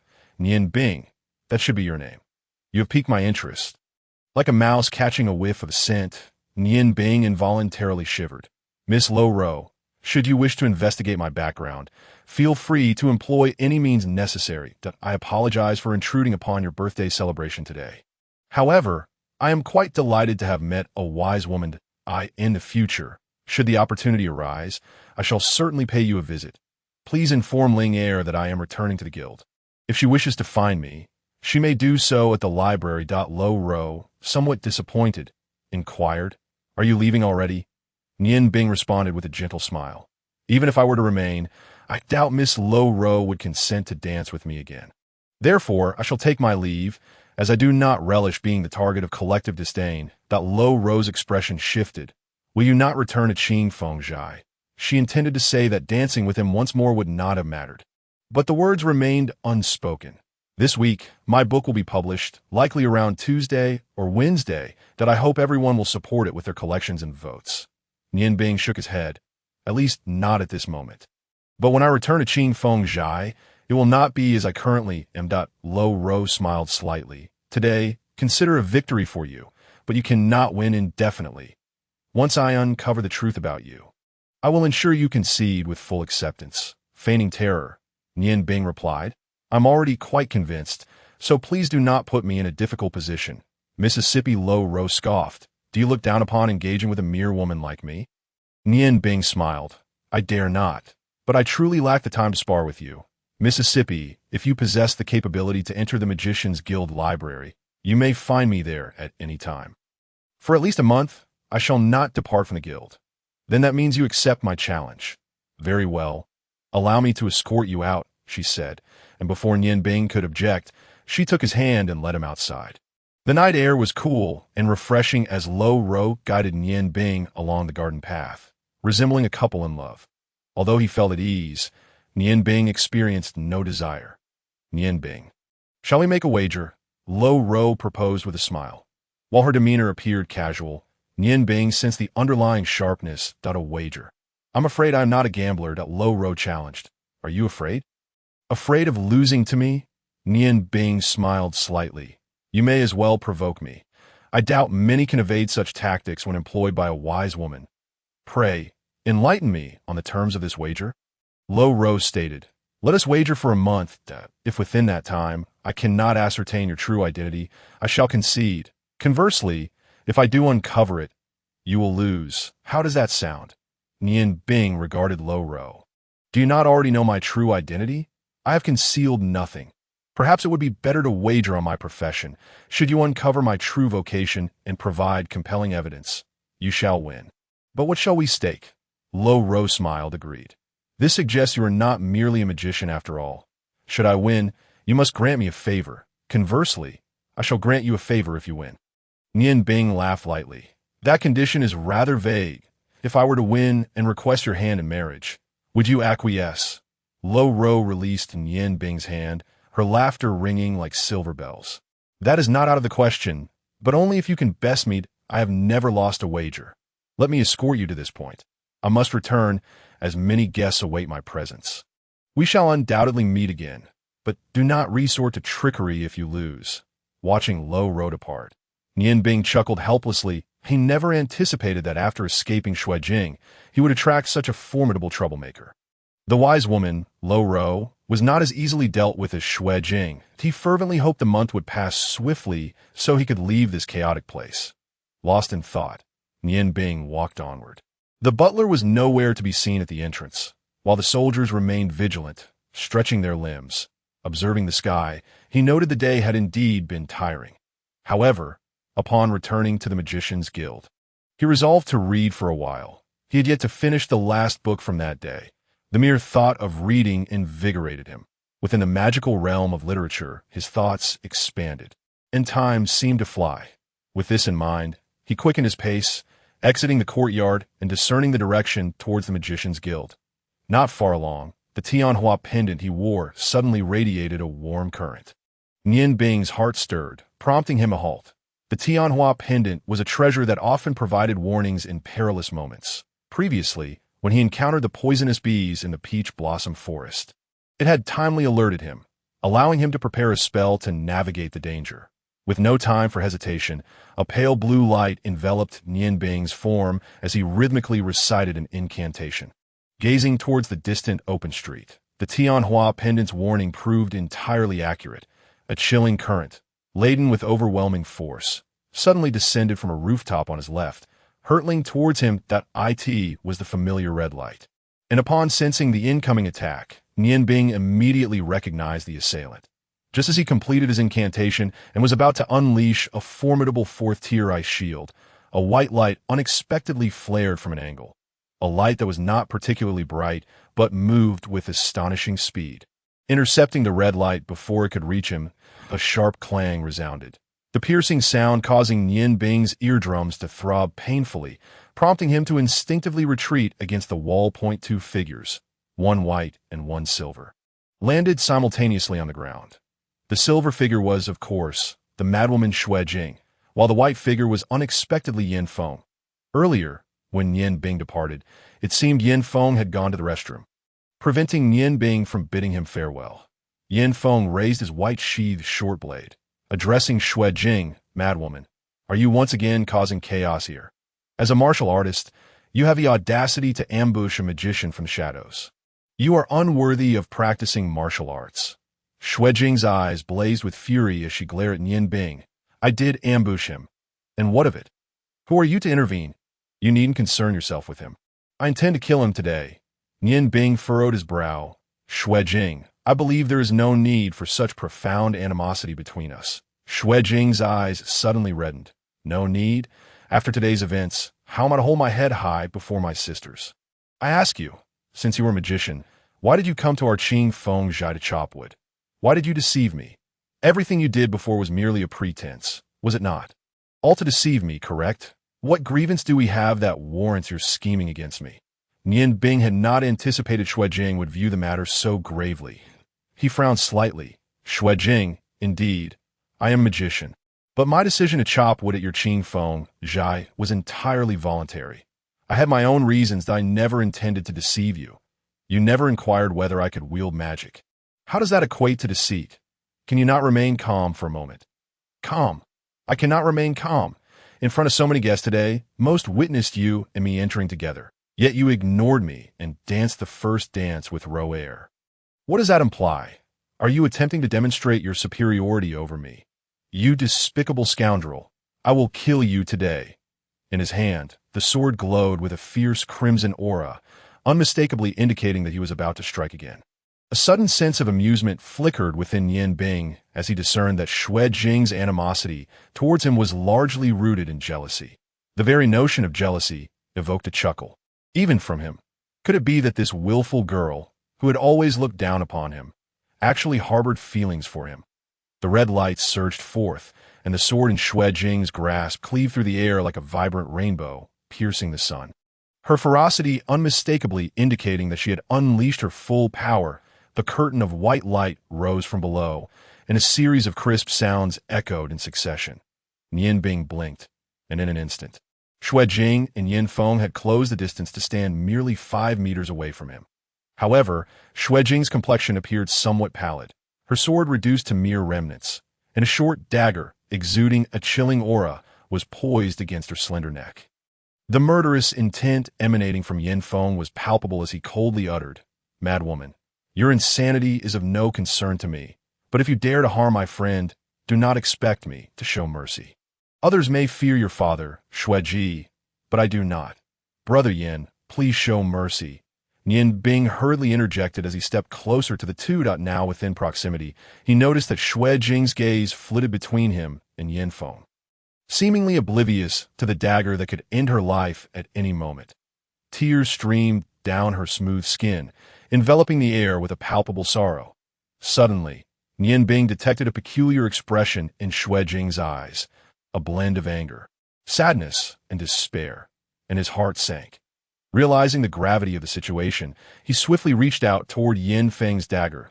As if to corroborate Yin Bing's fears, Xuanji closed her eyes and charged directly into the blade. Time was of the essence, and Yin Feng could not react in time. In that critical moment, Yin Bing's hand seized the dagger, while Xuanji collided with the back of his hand. Blood trickled from Yin Bing's palm, staining Yin Feng's dagger, which seemed to tremble slightly, as if it were exhilarated. Xuanji sensed something was amiss. Upon opening her eyes, she was confronted with the sight of her crimson blood dripping onto the ground, leaving her momentarily stunned. Yin Bing sighed softly, looking at Xuanji with a hint of helplessness. "What compels you to take such drastic measures? Is this minor setback truly unbearable for you? Did you not consider your family and friends when you lunged at the blade? Xuanji, though you bear the moniker of a madwoman, madness should have its limits. Life is a gift from the heavens. Each person has but a few decades to cherish it, so treasure your own existence." Yin Feng, with a flick of his left hand, sealed the blood vessels at Yin Bing's wrist and coldly remarked, "If she wishes to die, let her. Why bother saving her?" Yin Bing smiled faintly, replying, "Brother Yin, you are being rather extreme that I have stated before that life is precious, and she is merely momentarily blinded by rage. Miss Xuejing once aided me, and I have concealed the fact that she is a sorceress from her. Consider this dagger as a return for her kindness." Turning to Xuejing, he continued, "From this moment forth, I owe you nothing, nor do you owe me. Please take your leave." Although the flow of blood had slowed, it continued to drip steadily to the ground. The fury in Xuejing's eyes dissipated the instant she beheld the blood, replaced with a complex array of emotions. Biting her lower lip, she took a step back, flung the broken sword to the ground, and fled, two glistening tears trailing through the dark night sky. "Yin Bing, are you all right? My frost fire blade is exceptionally sharp. It must have inflicted serious damage on your tendons and bones. What should we do?" "We cannot remove the blade. I will take you to find a doctor immediately." Yin Feng's eyes had lost their earlier arrogance, concern evident in his expression. However, upon witnessing his worried gaze, an unsettling feeling arose within Yin Bing, prompting him to quickly respond, "Thank you for your concern, Brother Yin. Rest assured, it is not as grave as you imagine. Your blade is indeed sharp. It even sliced through the ice in my hand." As he spoke, he gradually opened his hand, allowing two blood-stained blocks of ice to fall to the ground. Although he had lost a considerable amount of blood, the wound was not deep. Xuejing's reckless charge had merely pierced the skin. "Source of life, please, Radiant One, bestow upon me the healing waters imbued with the essence of life and alleviate my pain." Water therapy. Blue light coalesced in Yin Bing's palm, the luminescent points swirling delicately toward his hand. Instantly, the bleeding ceased and the wound, not particularly deep, was visibly healing under the influence of the azure glow. A satisfied smile spread across Yin Bing's face. Indeed, the treasures of the written word are boundless. Yesterday's reading was not in vain. This second-tier water therapy is far superior to the first-tier healing technique.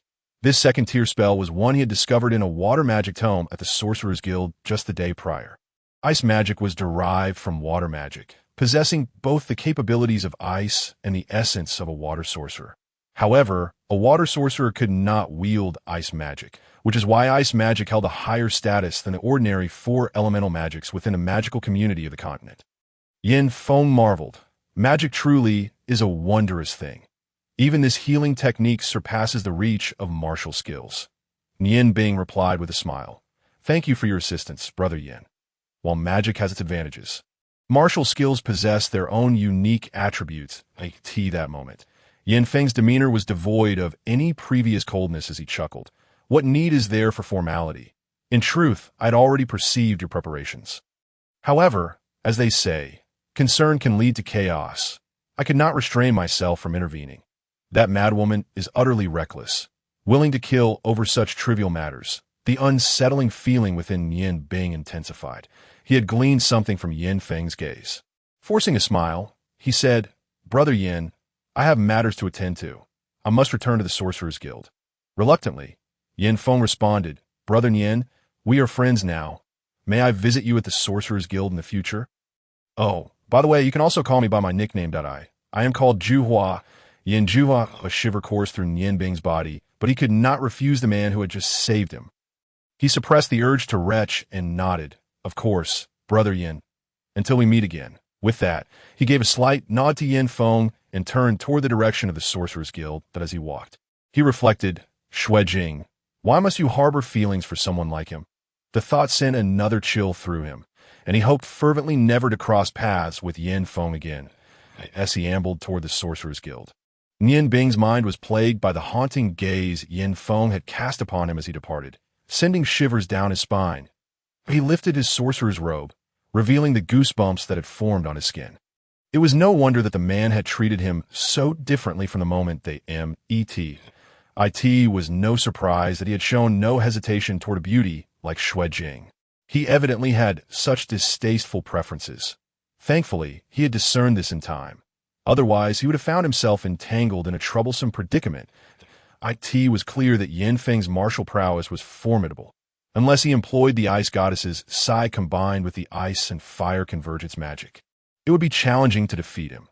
Furthermore, he bore no ill intent, which made it impossible for Yin Bing to retaliate against him. Now, he could only hope that Yin Feng would not seek him out again. If others misconstrued their relationship, it would be impossible to clear his name, even if he jumped into the Azure River. Strolling leisurely along the street, Yin Bing felt a sense of relief. He had finally resolved the situation with Xuanji. Although she might find it difficult to accept, at the very least, he had shielded her from harm. And no matter how mad she became, she could not possibly harbor animosity towards him. Suddenly, the rapid galloping of horses echoed, prompting Yin Bing to sidestep. The street he was traversing was not particularly wide, and being struck would spell disaster for him. With two long whinnies, two magnificent steeds came to a halt before Yin Bing. To his astonishment, the riders were Long Ling and Shurjiao. They dismounted, and Shurjiao, visibly displeased, remarked, "Brother, why did you leave without even a word?" Yin Bing forced a smile. In that situation, could I have possibly stayed? Long Ling's once gentle gaze now held an edge of chill. Yin Bing, I require an explanation regarding your relationship with Zhengyang. Yin Bing sighed. An explanation? Quite simple. Really, you must know that she asked me to pretend to be her boyfriend when we attended the gathering together. Before joining the Sorcerer's Guild, I had just arrived in Ice and Snow City, unfamiliar with my surroundings. While passing by Qingfengzhai and Shangsheng, I intended to find a job to settle down. However, I was hindered by that so-called manager at the Shangsheng AT that moment. Xuanji happened to pass by, punished that manager, and brought me into Qingfengzhai, where I temporarily chopped wood. Perhaps it was because of my decent appearance that she chose me to play the role of her boyfriend. Long Ling was taken aback. Is it truly that simple? Yin Bing shrugged. Indeed, it is that simple that if you doubt me, you may inquire with Xuanji. Long Ling furrowed her elegant brows and remarked, "It is truly absurd to have a grand sorcerer chop wood. However, since Jingjing once extended her assistance to you, why did you choose to embarrass her at the banquet today? Was it merely to play the role of her boyfriend?" Nianbing shook his head and replied, "I have previously conveyed to Luo Ro that I only wish to teach Xuanji a lesson. Her past insults are something I can endure. Yet, I do not desire for her to persist in her delusions forever. That self-righteous madwoman will inevitably face greater setbacks one day. Rather than allowing her to continue unchallenged, it is preferable to provoke her a little. Moreover, do you truly believe my provocation was particularly severe? The one who revealed my identity as a grand sorcerer was none other than you." Long Ling was momentarily taken aback, and as she reflected, she realized that Nianbing had indeed done little wrong. He merely assisted Luo Ro in cutting the cake and accompanied her for a dance at IT with Xuanji, who, upon discovering Nianbing's true identity, was instantly enraged and departed abruptly. With this thought, the light in Long Ling's eyes softened, and she gently nodded, saying, "In that case, it seems you cannot be blamed. However, I am curious to know whether you have ever regarded Xuanji as a friend." Chapter 3 has arrived. Some readers speculate that Yin Feng may be a woman disguised as a man. I neither confirm nor deny this. Nevertheless, Yin Feng's appearance serves merely as a foreshadowing for future events. As the story unfolds, the intentions of the third party will become clear. Yin Feng is merely an ordinary supporting character, so there's no need for concern. Nianbing's sexual orientation is perfectly normal, of course. The third party is likewise normal. "I'm only interested in beautiful women." Nianbing replied nonchalantly, "Perhaps so, but I doubt I will have many opportunities to meet her in the future. If Miss Linger has finished her inquiries, I would like to return to the guild. For the time being, I do not intend to leave the guild, should Miss Linger have any further grievances. She may feel free to find me at the library. Brother Shurjiao, you may ride ahead. I shall take my leave first." With that, he turned and strode purposefully toward the direction of the Sorcerer's Guild. Long Ling gazed blankly at Nianbing's retreating figure, murmuring, "Brother, do you think I might be somewhat biased towards Jingjing simply because she is my good friend? Nianbing comes from humble beginnings. I suspect Jingjing must have said something to him that pricked his pride. Yet, I have always believed Nianbing to be a good person. He does not seem to wish to harm others, merely to protect himself cautiously." Shurjiao, witnessing Nianbing's bluntness toward Long Ling, felt an unexpected joy in his heart and chimed in. Indeed, I find Nianbing quite pitiable.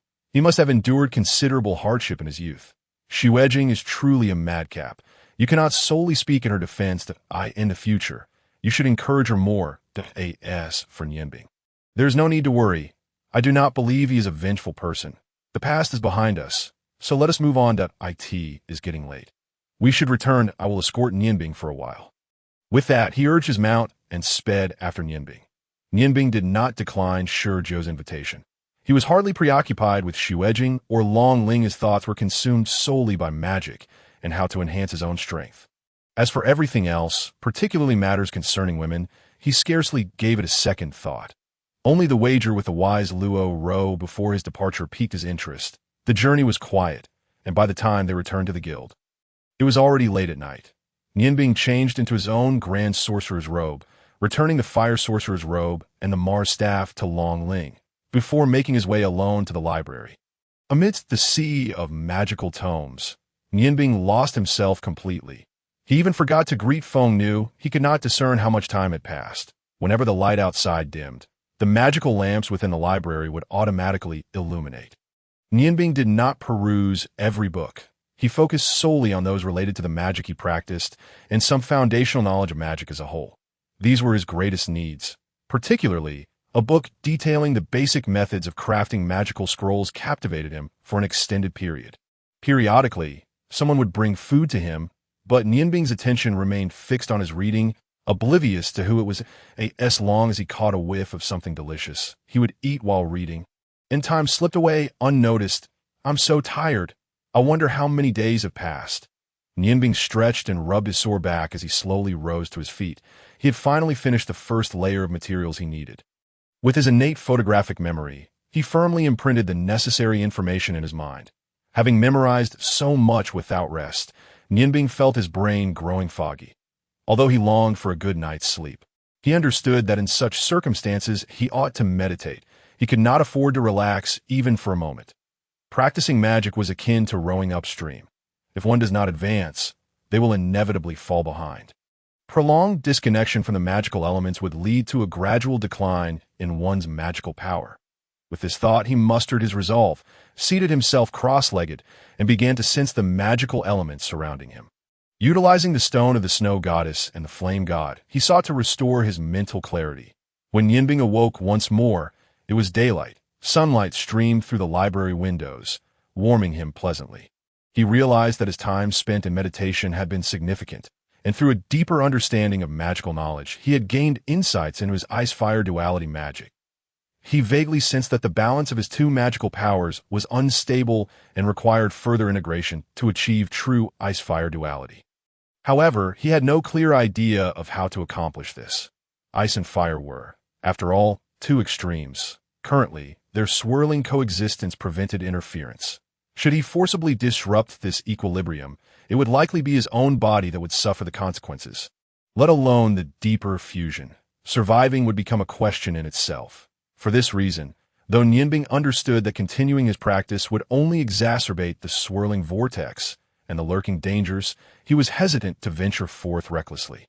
He could only hope to find theoretical guidance in the second and third floors of this library, or even in the mysterious fourth level.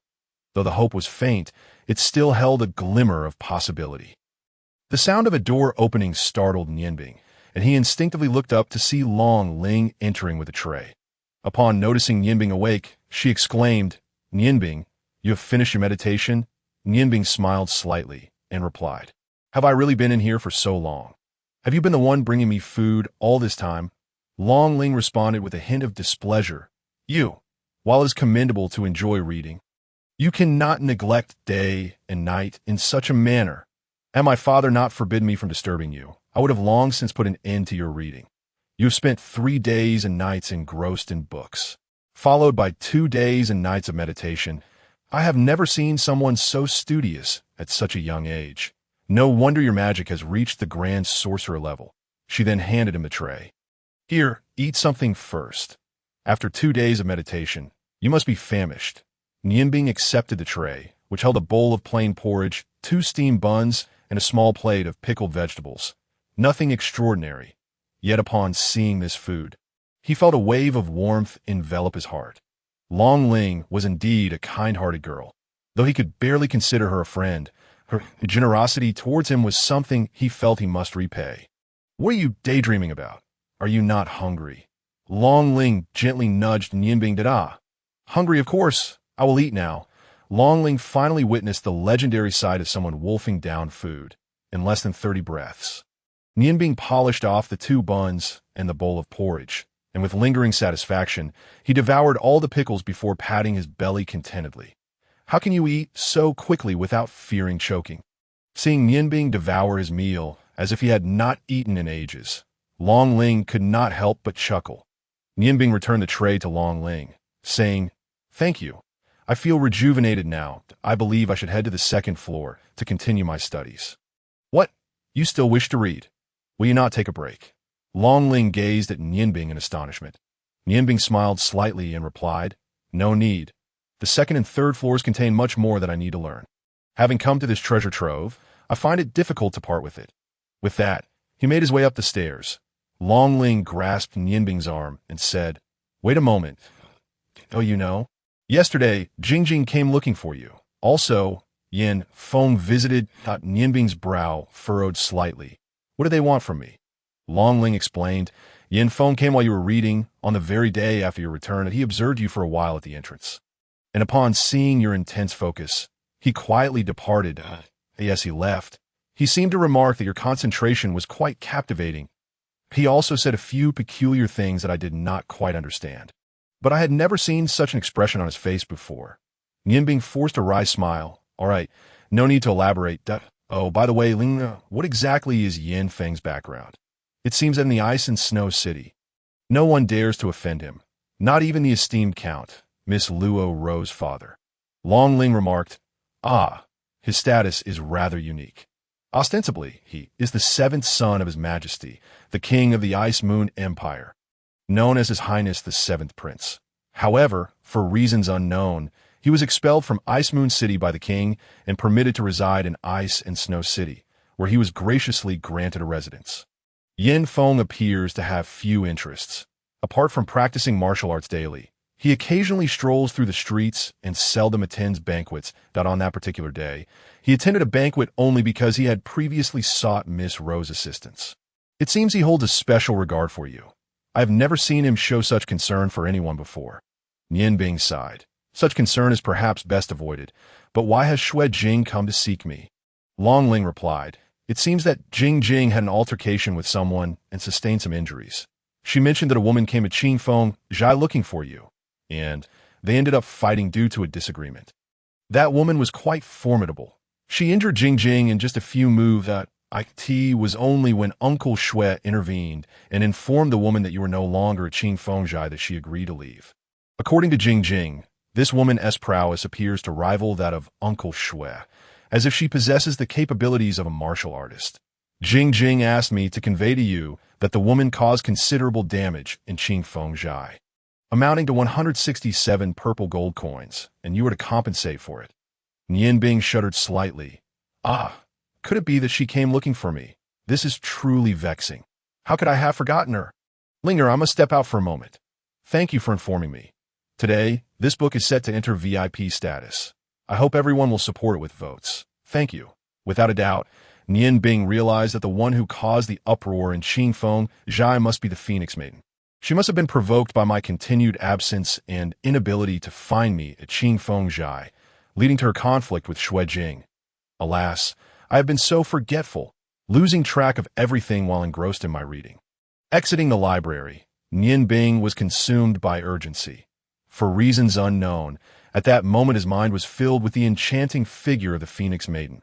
Without a care for the extraordinary, he raised his ice ling staff and chanted, "O great goddess of ice and snow, lend me your fury and guide us to the shores of the lost amidst the blizzard." Blue specks of light erupted from the ice ling staff, causing the surrounding air to grow significantly colder. The winds howled, and the snow danced as a fourth-tier blizzard began to rage. Nianbing immersed himself entirely in the ice element, allowing his form to be swept along with the snow. Soaring upwards through the tempest, short-range flight via blizzard is contingent upon the magical prowess of the practitioner. The greater the mage's skill, the farther they can fly, with Nian Bing's current status as a Grand Mage.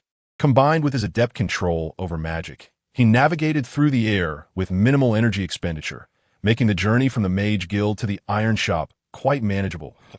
In the distance, Nian Bing spotted the courtyard of the Iron Shop, where a swirl of red light danced about, reminiscent of a crimson dragon. Though still far off, he could sense the immense aura it exuded. Gradually descending through the blizzard, he recognized that it was indeed the Phoenix Maiden practicing her swordplay. It was the first time he had witnessed her training, stirring something within him as he sensed that her fighting spirit was formidable, rivaling that of the renowned blacksmith Huatian from before. The aura of her fighting spirit enveloped the entire courtyard. The dark red glow generating a searing heat. At an altitude of 20 meters, Nian Bing could feel the temperature rising, causing the snowflakes aiding his flight to melt away, rendering him nearly unable to maintain control. The blizzard, after all, has its effects on the weather. As the Phoenix Maiden practiced her swordplay, she suddenly detected a chill in the air and a surge in the wind's intensity. Instinctively glancing upwards, she saw a blue figure descending toward her. Already in a foul mood, she exclaimed, "Who goes there?" With a slight shift of her feet, she grasped the Lition divine sword and stepped forward. Channeling her energy, a surge of red flame-like fighting spirit erupted, slicing upwards as if to cleave the heavens, the shriek of the attack resonating as a 1-meter-wide crimson blade rushed towards Nian Bing. Suddenly feeling an immense pressure from below, Nian Bing was startled and had no time to explain. In this dire moment, he instinctively drew the morning dew blade from his robe. No, at this moment, it should be referred to as the Sigh of the Ice and Snow Goddess. The fabric wrapped around the hilt disintegrated into ice powder under the overwhelming power of the ice element, and a brilliant blue light surged forth. Nian Bing had no time to chant incantations. He hastily scattered a handful of papers into the air. Under the influence of the Sigh of the Ice and Snow Goddess, those sheets transformed into a massive ice net woven from numerous ice blades. Prevent the sin of the ice and snow goddess stone from leaking excessively. Nian Bing had to carefully weave a small barrier around the stone, which, while restraining the essence from escaping, also diminished the ice net's potency significantly. With a thunderous bang, the ice blades collided with the fiery giant blade one after another. The blade of fighting spirit weakened under the relentless impacts of the ice blades. However, the ice blades were merely second-tier ice magic. Their power could not compare to the fighting spirit unleashed from the Lition divine sword, though the glow of the fighting spirit was somewhat diminished. It continued to advance towards Nian Bing. The volley of ice blades bought Nian Bing precious time. He dared not rely on the Sigh of the Ice and Snow Goddess any longer and swiftly retrieved the fire god stone from his robe, reciting, "O great god of fire, grant me the use of your left hand.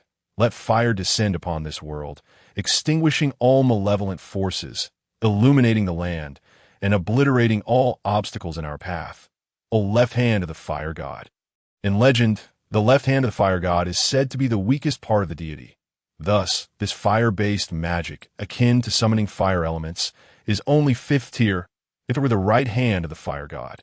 Despite the slight difference in nomenclature, the disparity in power would be 4 tiers, allowing it to easily annihilate a battalion of several thousand heavy cavalry. As the incantation concluded, a colossal hand of flames suddenly appeared before Nian Bing.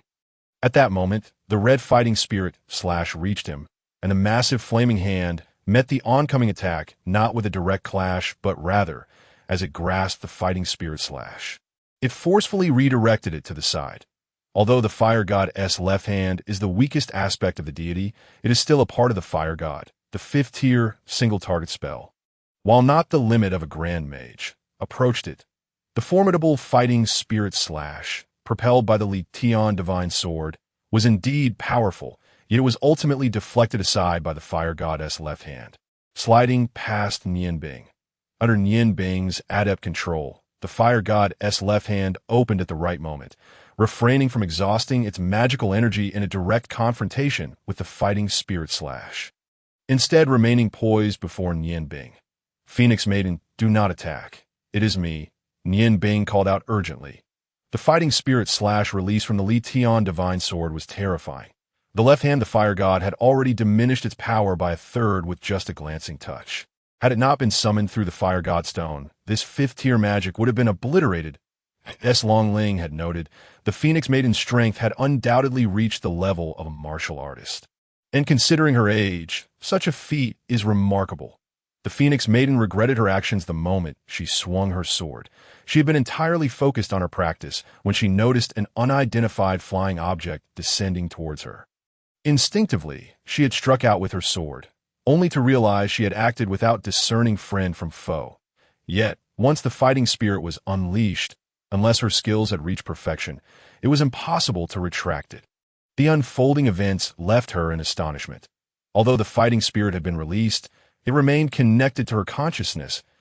In mere moments, she observed the appearance of numerous ice blades blocking her attack, followed by the fiery hand that neutralized her strike. Clearly, her opponent was a mage, and the rapid response indicated they were no ordinary spellcaster.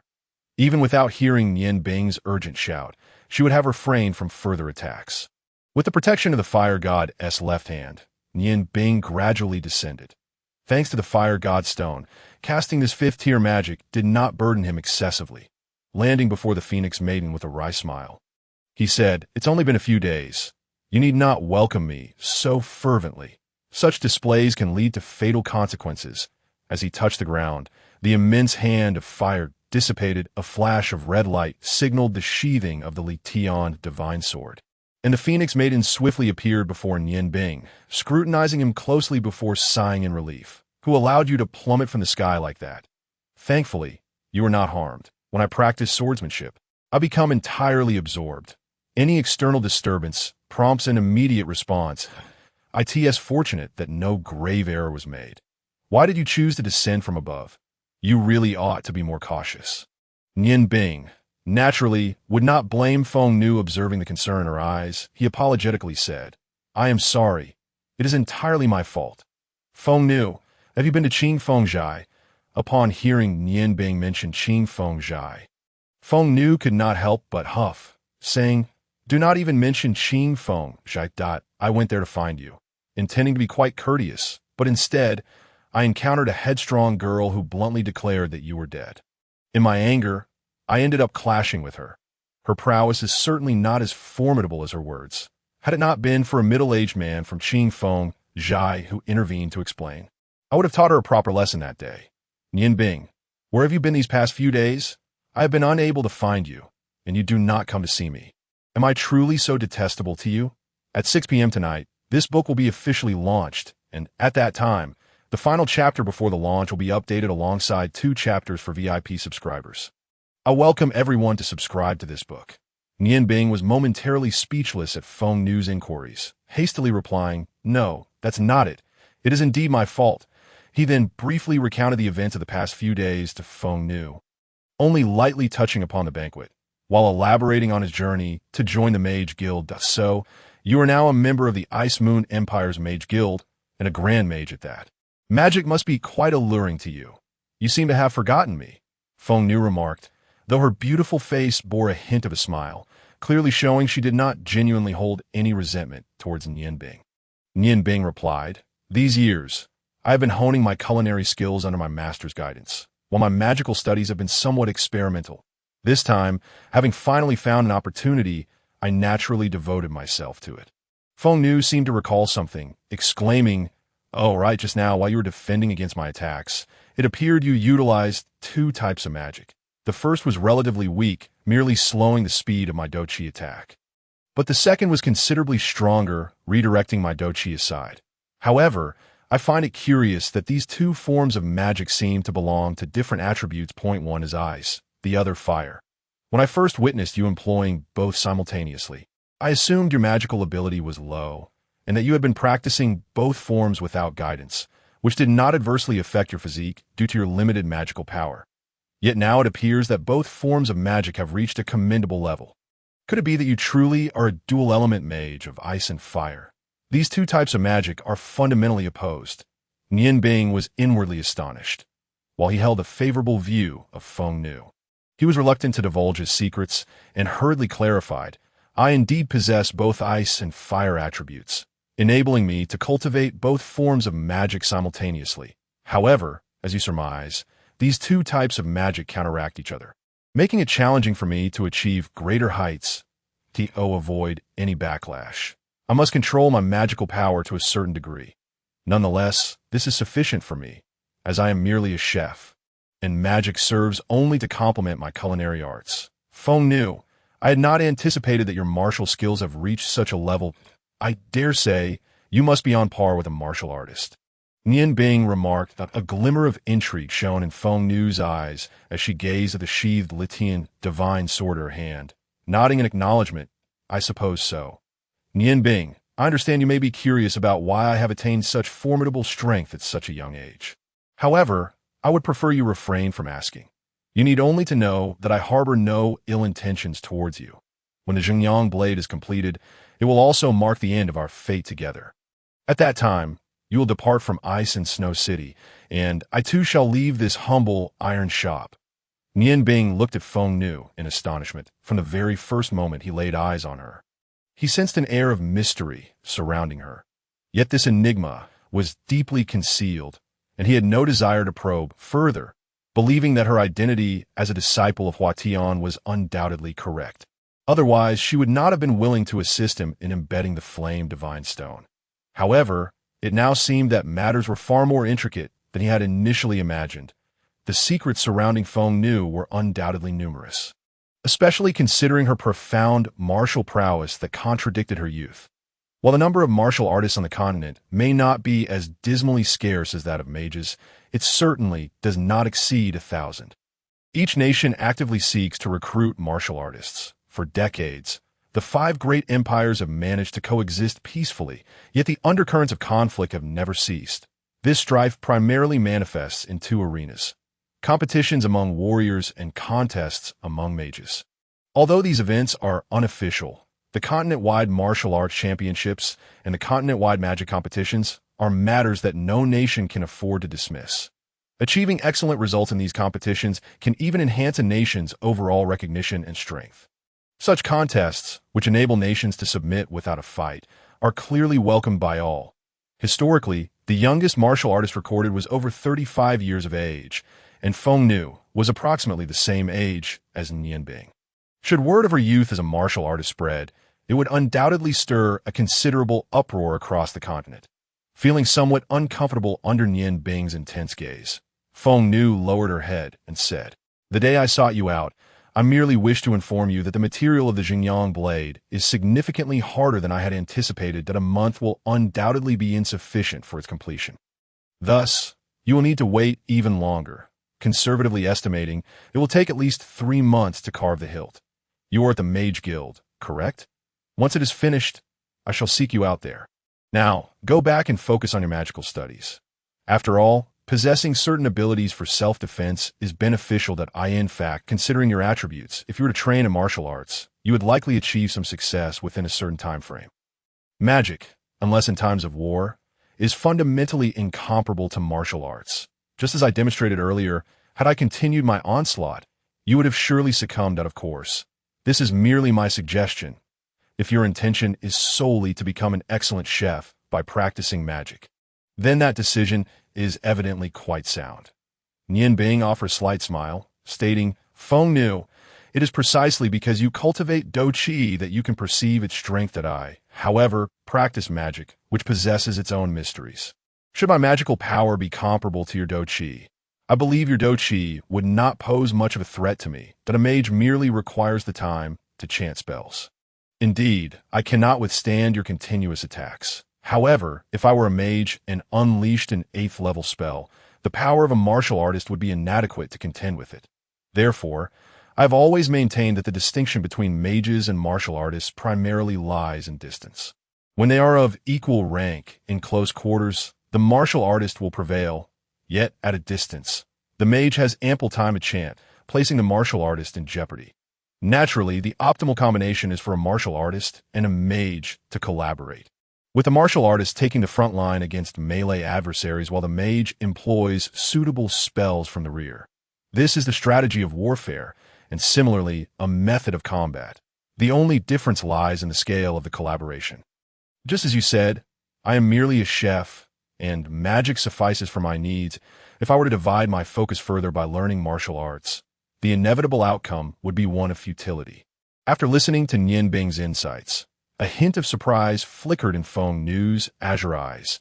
She had not anticipated him to possess such profound understanding. Then I shall refrain from saying more. It seems you have not prepared any delectable dishes for me today. As she spoke, the longing in her gaze was unmistakable. She longed for Nian Bing's culinary skills. Nian Bing, feeling somewhat helpless, spread his hands and replied, "Indeed, upon hearing that you had gone to Qing Feng Zhai to look for me, I rushed over without any preparation. Perhaps I should go buy some ingredients now." Feng Nu smiled and said, "No need. I was merely jesting with you. Although your creations are truly delightful, I genuinely do not wish to overindulge.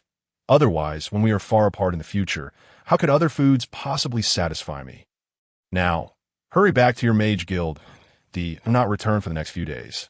Focus on your own endeavors that I will strive to complete the carving task within 3 months, and when the time comes, I will naturally seek you out. With your fire magic, I believe the embedding process will not be too daunting." Feng Nu's understanding stirred a sense of gratitude within Nian Bing. Conversing with her required no excessive explanations. Often, a mere glance was sufficient to grasp each other's desires, fostering a sense of ease.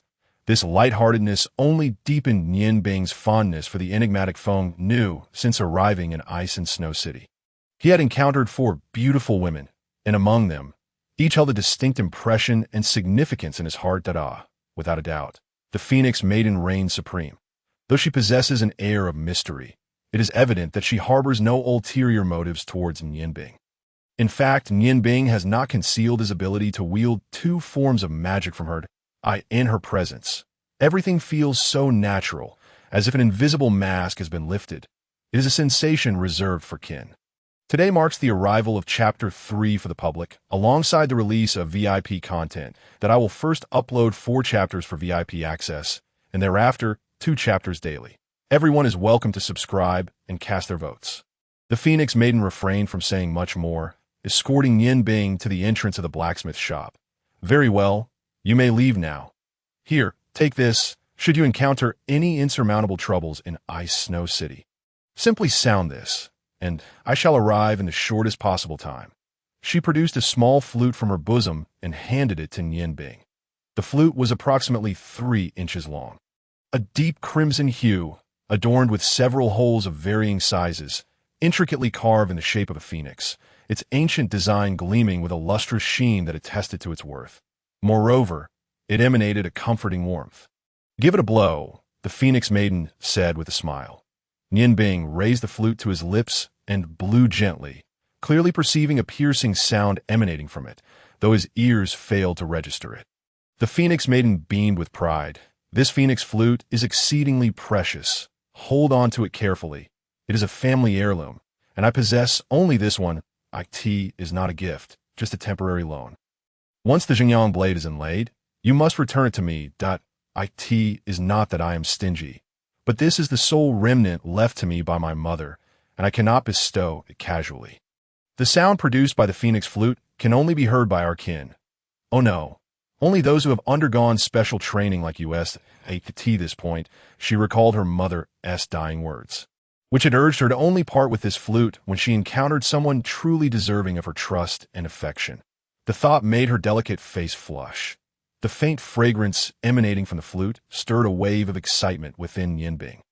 "Phoenix Maiden, she interjected, placing a finger to her lips. "Say nothing. Go on that we are friends, and helping each other is only natural.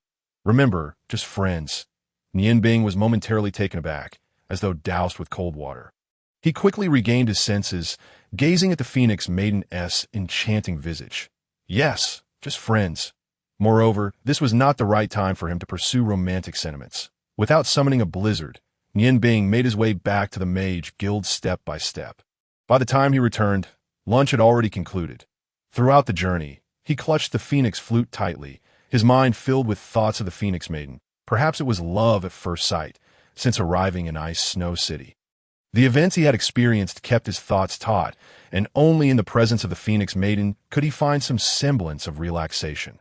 Once he departed from Ice Snow City, he might forget Xuejing, forget Luo Ro, even forget the gentle dragon spirit. Yet he knew that it would be exceedingly difficult to forget the Phoenix Maiden for a long while.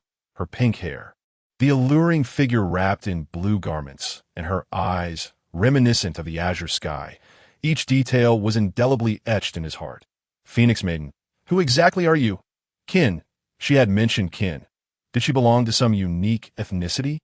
His father had once told him that many tribes were obliterated following the conclusion of the war, yet remnants of those tribes lingered, scattered across the lands. Given that humans share little in terms of physical differences, it is challenging to distinguish them. Perhaps the Phoenix Maiden is one of those remnants. Nian Bing, you have returned, that a calm voice jolted him from his reverie.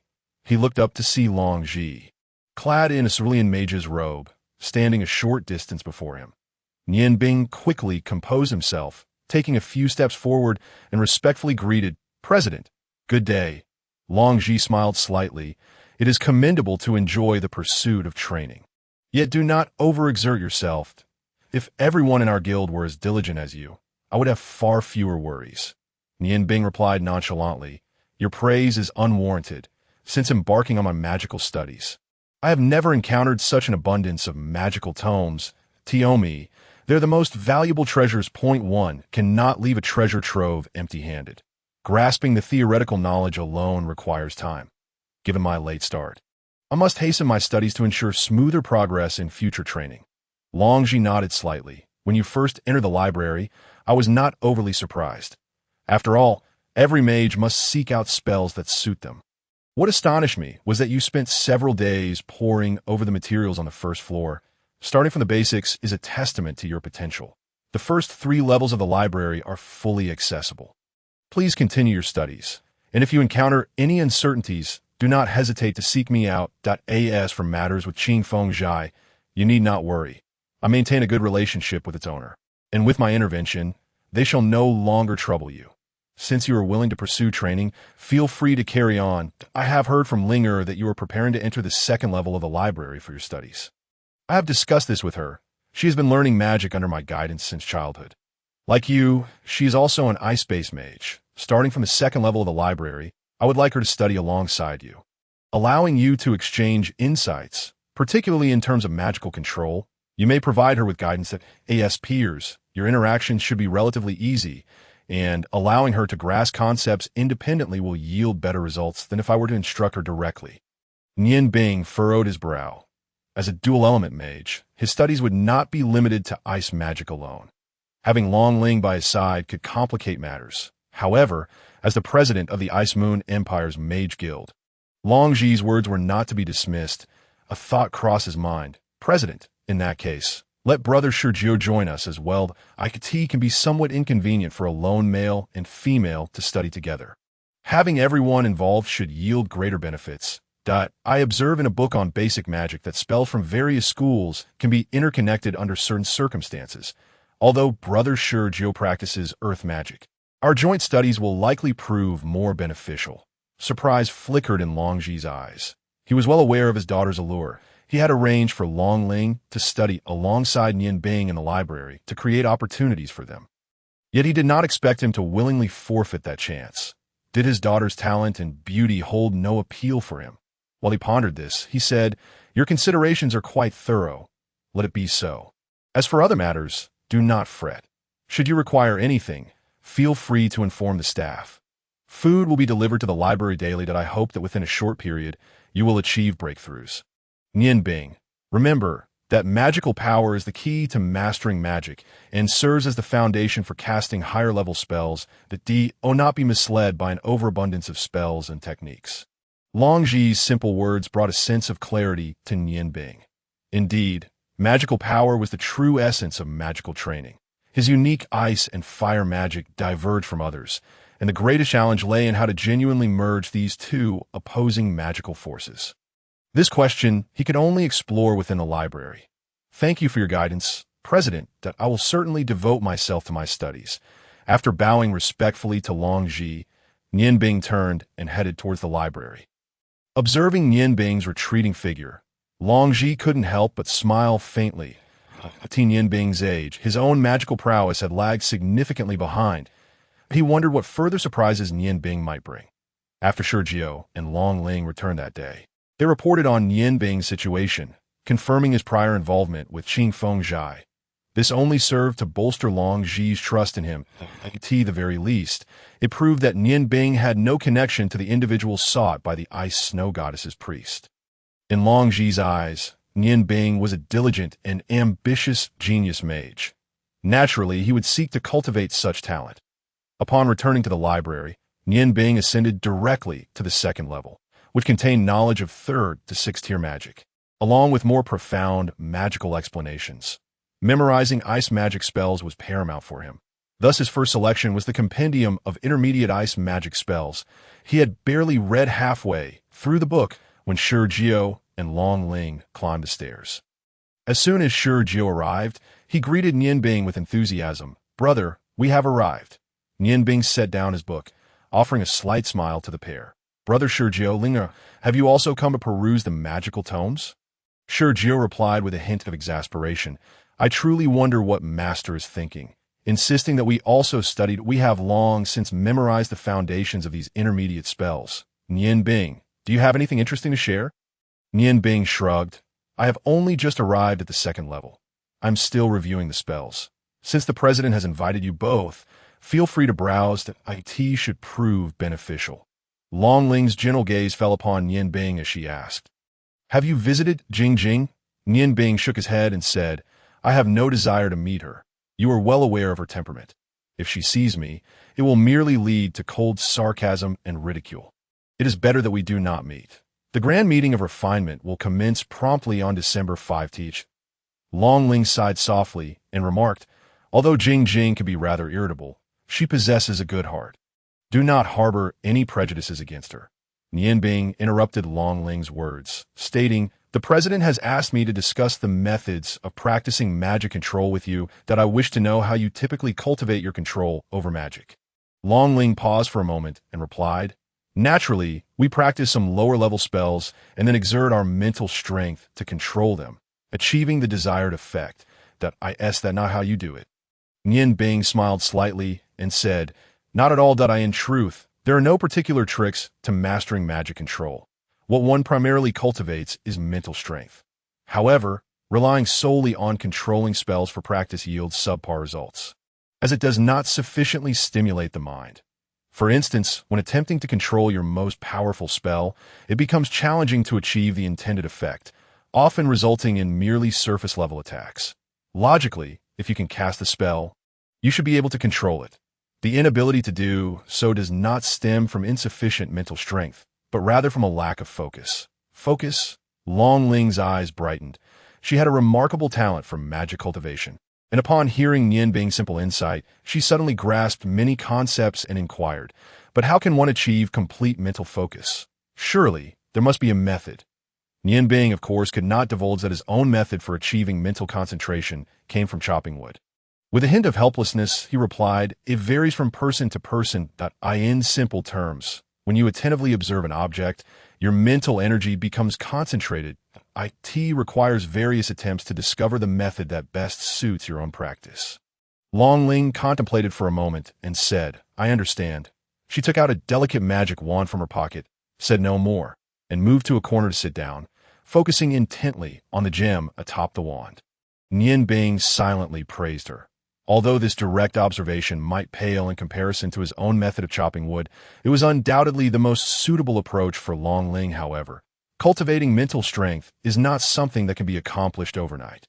It took him 8 years to achieve his current level of proficiency.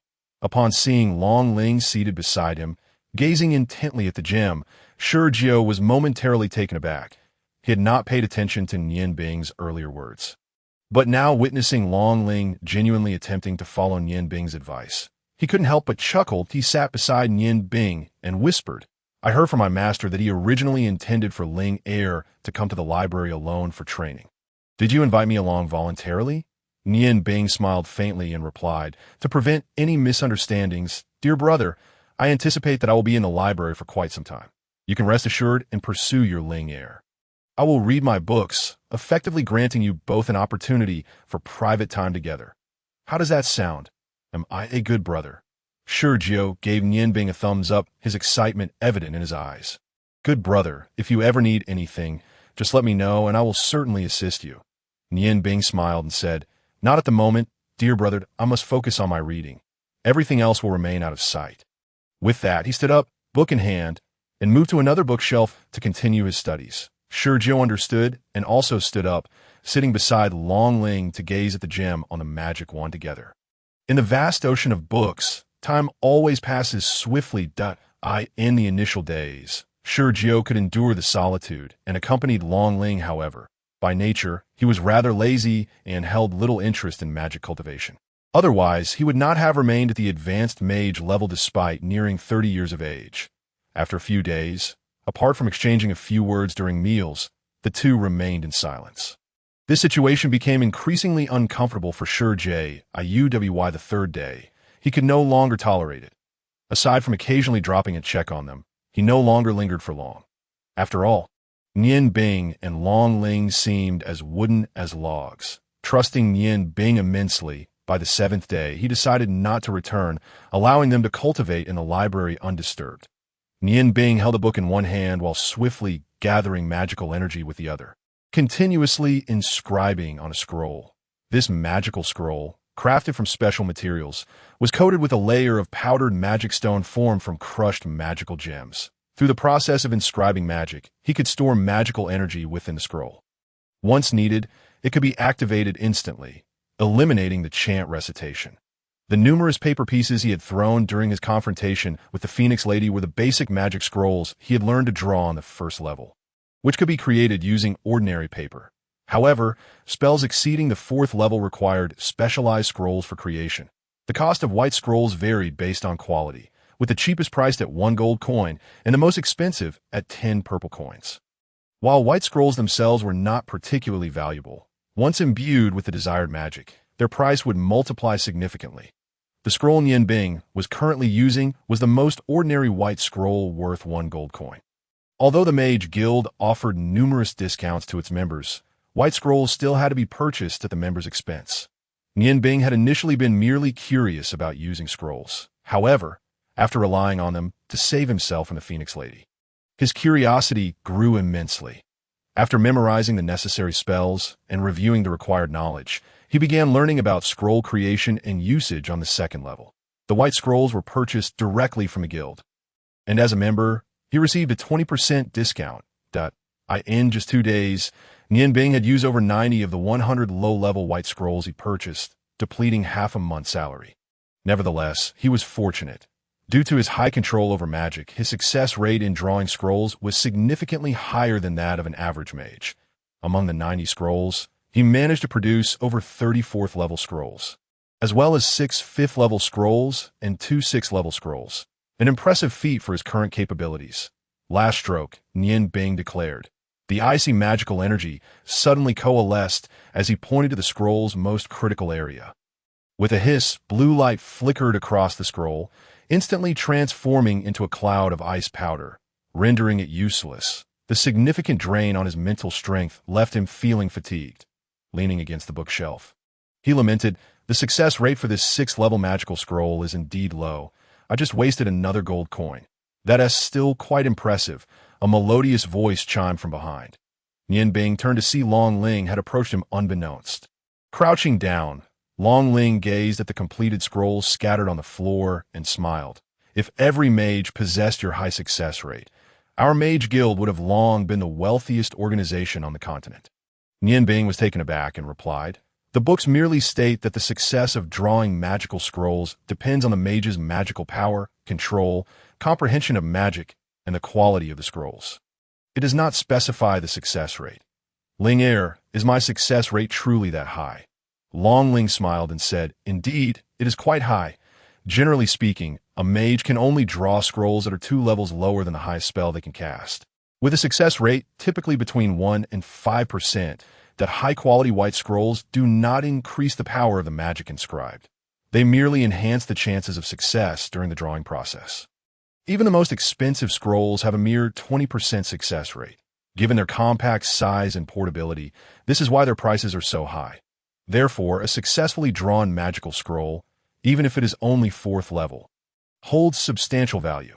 For instance, your 4th level Blizzard spell is worth at least 50 to 100 gold coins, since you used 100 scrolls and produced over 30 4th level Ice Magic scrolls.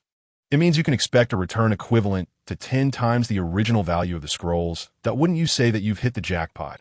Moreover, you managed to create several 5th and 6th level scrolls with these ordinary white scrolls, with 6th level magic being the highest level you can currently achieve. Even my father would not be able to accomplish such a feat. The price of scrolls increases 5-fold with each level, meaning that your few 5th level scrolls could fetch dozens of purple coins, while the 6th level scrolls could sell for over 200 purple coins. Listening to Long Ling's words, Nian Bing couldn't help but laugh. So, does this mean I've struck it rich? Ha, Ling, how did you know I created 5th and 6th level scrolls? Long Ling's cheeks flushed as she replied, I've been keeping an eye on you since you began creating scrolls. It can be quite dangerous, and I certainly do not wish for you to demolish the library. That I never anticipated that your control over magic would exceed my expectations. You might be stronger than an average magic guide. Otherwise, drawing scrolls would not be so effortlessly successful. Nian Bing offered a subtle smile and said, Having so many scrolls serves little purpose for me. If you desire them, I shall gift you a few. Choose as you wish. Alas, my magical power is insufficient. Otherwise, I would truly craft some high-level scrolls for use. With such scrolls in hand, one could simply toss one at an enemy. Even a high-level warrior would likely find it quite uncomfortable. Long Ling chuckled lightly and replied, Are you quite all right? You must understand that throwing scrolls is akin to throwing money. Speaking of scrolls, it reminds me of the last time when Uncle Li Da, due to a moment of carelessness, found himself encircled by your blizzard. In order to save face, he resorted to using a 7th-tier magic scroll, which he managed to create with my father's assistance. If sold outside, it could fetch no less than 3,000 purple coins. You should have seen his expression after you left. He was heartbroken. Just the cost of that scroll alone consumed over 200 purple coins. Nian Bing stared blankly at Long Ling and questioned, Are magic scrolls truly so valuable? Long Ling looked at Nian Bing as if he were a peculiar creature and remarked, Now, I truly believe you have never formally studied magic. Magic scrolls are not only valuable, but are often in high demand. That a magic scroll of 6th tier or above can command 10-fold prices. Consider this. A 7th-tier magic scroll can effortlessly obliterate an unprotected city gate. An 8th-tier scroll can annihilate a 1,000-strong battalion in an instant. And by the time you reach the 9th tier, the magical power unleashed by a single scroll could decimate an entire army of 10,000. Just think about the expense of assembling such a legion. An 8th-tier scroll varies in value depending on the spell, but it is worth at least 10,000 purple coins. That a large-scale offensive 8th-tier magic scroll can demand as much as 50,000 purple coins. As for 9th-tier scrolls, they are virtually priceless and have not surfaced for quite some time. That my father, after prolonged incantation, can cast 10th-tier magic and has attempted to create 9th-tier scrolls, yet he has never succeeded. He has already expended thousands of purple coins acquiring blank scrolls for this purpose.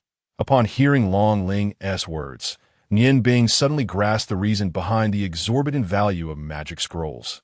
Any magic scroll, even in the hands of a novice mage, can unleash the magical power it contains. Consequently, with sufficient funds, a novice mage could carry a multitude of scrolls and potentially rival a magic knight. This is the advantage of scrolls. However, as Long Ling suggested, the scrolls I create could indeed fetch a handsome sum. I could simply craft some whenever I am in need of money. Regrettably, my magical power is still quite low. I can only manage up to the 6th tier at best, and I have no use for so many scrolls. Linger, do you think you could ask the guild leader to assist me in selling a few? Long Ling smiled and said, Sell? Father would never part with so many scrolls. He would surely keep them for himself. You see, the more scrolls a magic guild possesses, the greater its fighting capability in battles among mages or during wars. Even 4th-tier magic scrolls have their advantages in numbers. There are very few like you who craft scrolls in the guild nowadays. After all, the success rate of creating scrolls is exceedingly low. And to enhance that success rate, most use higher quality blank scrolls, which is quite costly. Here is the arrangement. I will promise you on behalf of my father that the guild will provide you with all the resources you need at no cost. However, the scrolls you produce must be sold to the guild at half the market price. How many you wish to keep for yourself is entirely up to you. I estimate that with your current magical control. If you utilize the finest blank scrolls, your success rate for crafting 4th tier scrolls could exceed 80%. I suggest you focus on producing higher tier scrolls, as that will provide greater training benefits. Prolonged practice in making scrolls significantly enhances one's control over magic. Unfortunately, for someone like me, whose success rate is nearly zero, I cannot afford such an expensive method. I would like to recommend 2 new books for everyone to check out.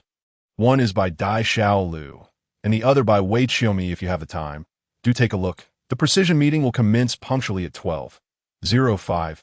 Please share your thoughts in the brief review section and avoid the discussion area. Don't get it mixed up. Only the review section can be highlighted.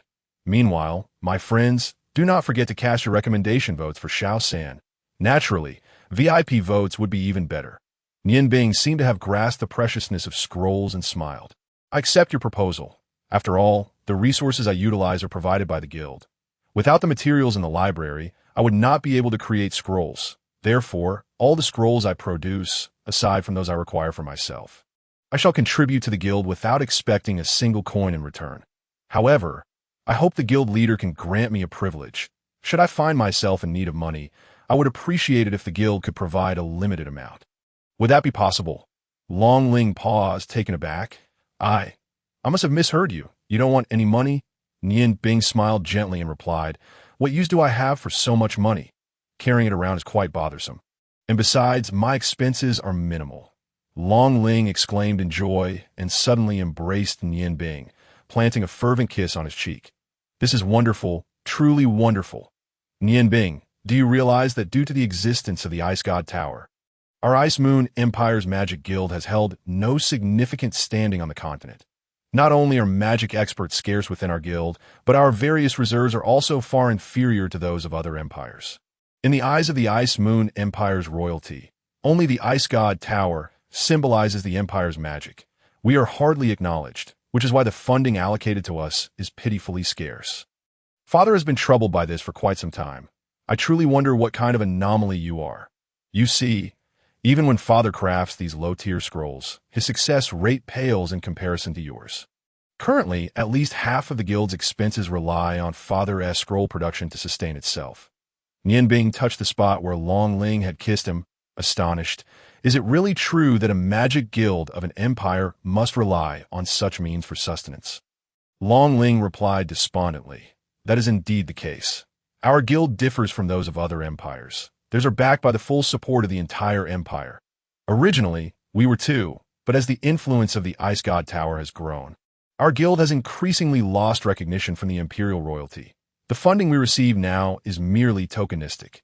Nian Bing, with your ability to craft scrolls, the entire guild will experience improvement. This is truly magnificent, and I cannot thank you enough. Father will finally be able to ease his burdens. Did you know? Father is just over 50 this year, while Uncle Shui, who is Jing's father, has already surpassed 60. In terms of cultivation, Father is clearly far superior to Uncle Shui, yet due to years of toil, he appears even older than him. Nian Bing, thank you. You are the hope of the guild. Please continue your studies. I shall go share this good news with Father. May I take a few of the scrolls you crafted? Nian Bing smiled gently. Of course, feel free to take them, having known Long Ling for some time. This was the first instance he witnessed her in such a state of exhilaration. This excitement was not solely for the Magic Guild, but more significantly, for her father. Long Ling joyfully seized several scrolls from the ground without even checking their tier and dashed outside, disappearing in the blink of an eye.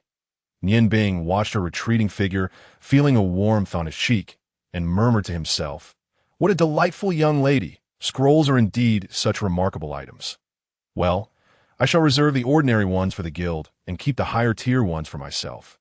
Accumulating more scrolls will certainly make traversing the continent considerably easier."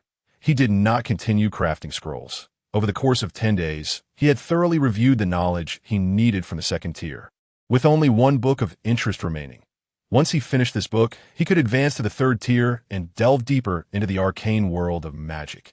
grabbing the book he had previously selected from the pile of scrolls. He slowly opened it. Its title read An Introduction to Magic Circles. Magic circles are a method of connecting and utilizing magical elements from the world through special symbols and magical fluctuations. Under certain circumstances, every mage must understand magic circles. This is particularly true for advanced mages, for only by properly employing magic circles can a mage fully unleash their capabilities, casting the most potent spells with minimal energy expenditure. Having read this passage, Nian Bing's interest was piqued. The reason he had chosen this book lay in the crafting of magic scrolls, as the design of those scrolls is fundamentally based on magic circles. Thus, if he could deepen his understanding of magic circles, he might be able to create his own unique magic scrolls, exponentially amplifying their power. Magic circles encompass profound knowledge, even with Nian Bing's intellect. He found himself bewildered by the myriad of complex symbols and their interrelations and functions. There are only a little over 100 magical symbols, each possessing its unique function. However, when one magical symbol combines with another to form a new sigil, their effects can undergo profound transformations. These changes are precisely what troubles Nian Bing, as over 100 symbols can organically intertwine. Consequently, the newly generated symbols increase exponentially. In such circumstances, how could he possibly remember them all? A thick tome, spanning over 1,000 pages, captivated Nian Bing, who soon found himself immersed in the allure of the magic array. That moment, he had even forgotten that he was once a chef. The mysteries of magic had ensnared him completely. Indeed, magic is a wondrous entity, possessing a depth of meaning far exceeding the common understanding of the outside world. Nian Bing, may I interrupt you for a moment? A gentle voice roused him from his study of the magic array.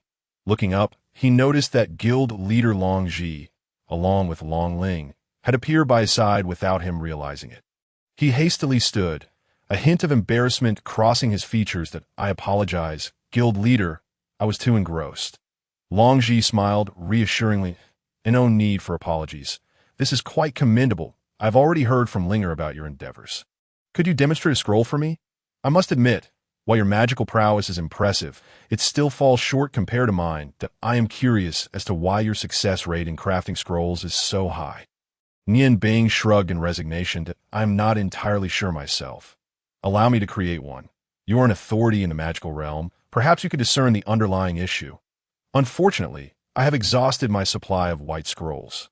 Not to worry, I have one here. Yes, he spoke. Long Ji produced a petite scroll from his robe and handed it to Nian Bing with a smile. This is one of the most expensive white scrolls. Valued at 10 purple gold coins, IT will enhance your success rate in crafting scrolls. Give it a try. The moment Nian Bing grasped the 3-inch long scroll, he felt an undeniable difference. The rich magical elements emanated from the scroll as he carefully unfurled it. The white paper glimmered with a radiant sheen, far surpassing the humble 1 gold coin scrolls he had previously used. Without hesitation, his ardor for magic compelled him to act. With a flick of his wrist, the surrounding air turned frigid. Instead of immediately inscribing the magic array onto the scroll, he scrutinized the precious 10 purple gold coin scroll with the same care he had observed wood while chopping. His eyes sparkled with insight as he searched for the gaps in the energy fluctuations. At last, after mere moments of observation, Nian Bing's right hand sprang into action. His wrist moved with such swiftness that it appeared to bend unnaturally, tracing intricate patterns of ice element magic onto the narrow scroll at a speed so rapid it was almost imperceptible. In the blink of an eye, he completed a 5th-tier ice wall spell. He placed his final finger upon the scroll. A circle of blue light erupted outward, radiating until it reached a brilliant climax before abruptly retracting. Thus, a 5th-tier scroll was successfully created. Long Ji gasped in astonishment. My heavens! Were you just crafting a scroll? Nian Bing emerged from his trance and looked at Long Ji, smiling. Guild leader, this white scroll is indeed remarkable. The one I used before would require 10 just to succeed once. What do you think of this ice wall scroll? Long Ji chuckled wryly. Nian Bing, I am grateful that my eyesight has not yet failed me. It is no wonder your success rate is so high. You realize. It takes me at least an hour to draw a scroll, while you completed yours in mere moments. That is the crux of the disparity.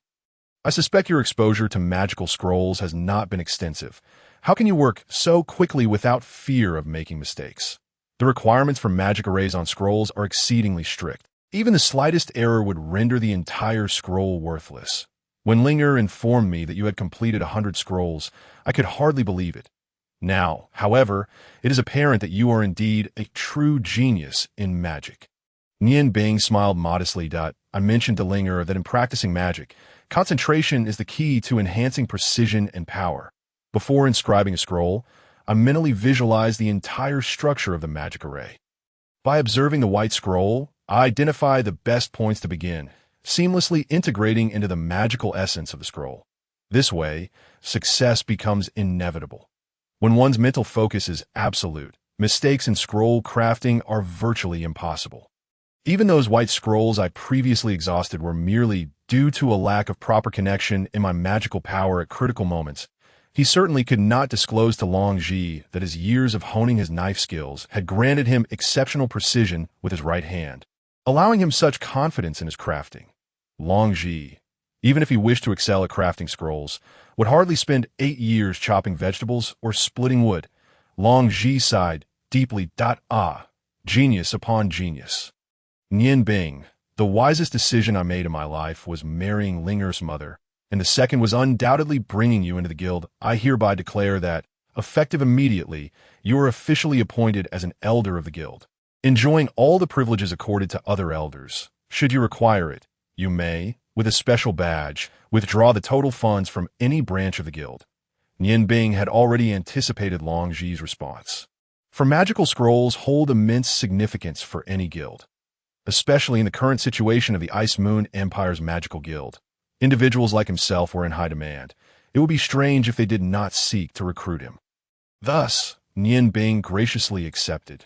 Guild leader, I would like to clarify one matter. From now on, all scrolls I create, aside from those I require for myself, will belong to the guild.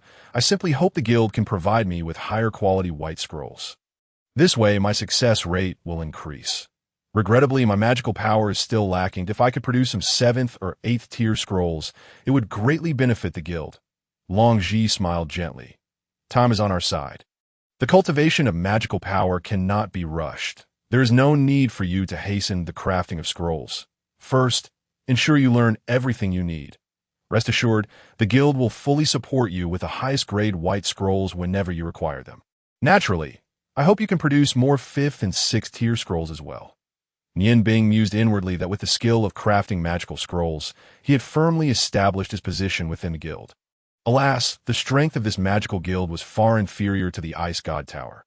Otherwise, all he would need to do was incite a few conflicts, and he might very well provoke a rivalry between the guild and the Ice God Tower. Even in the shadows, such actions would prove highly advantageous for his future endeavors. Long Ji was in high spirits. He had originally intended to invite Nian Bing to dine with him at the Breeze Pavilion.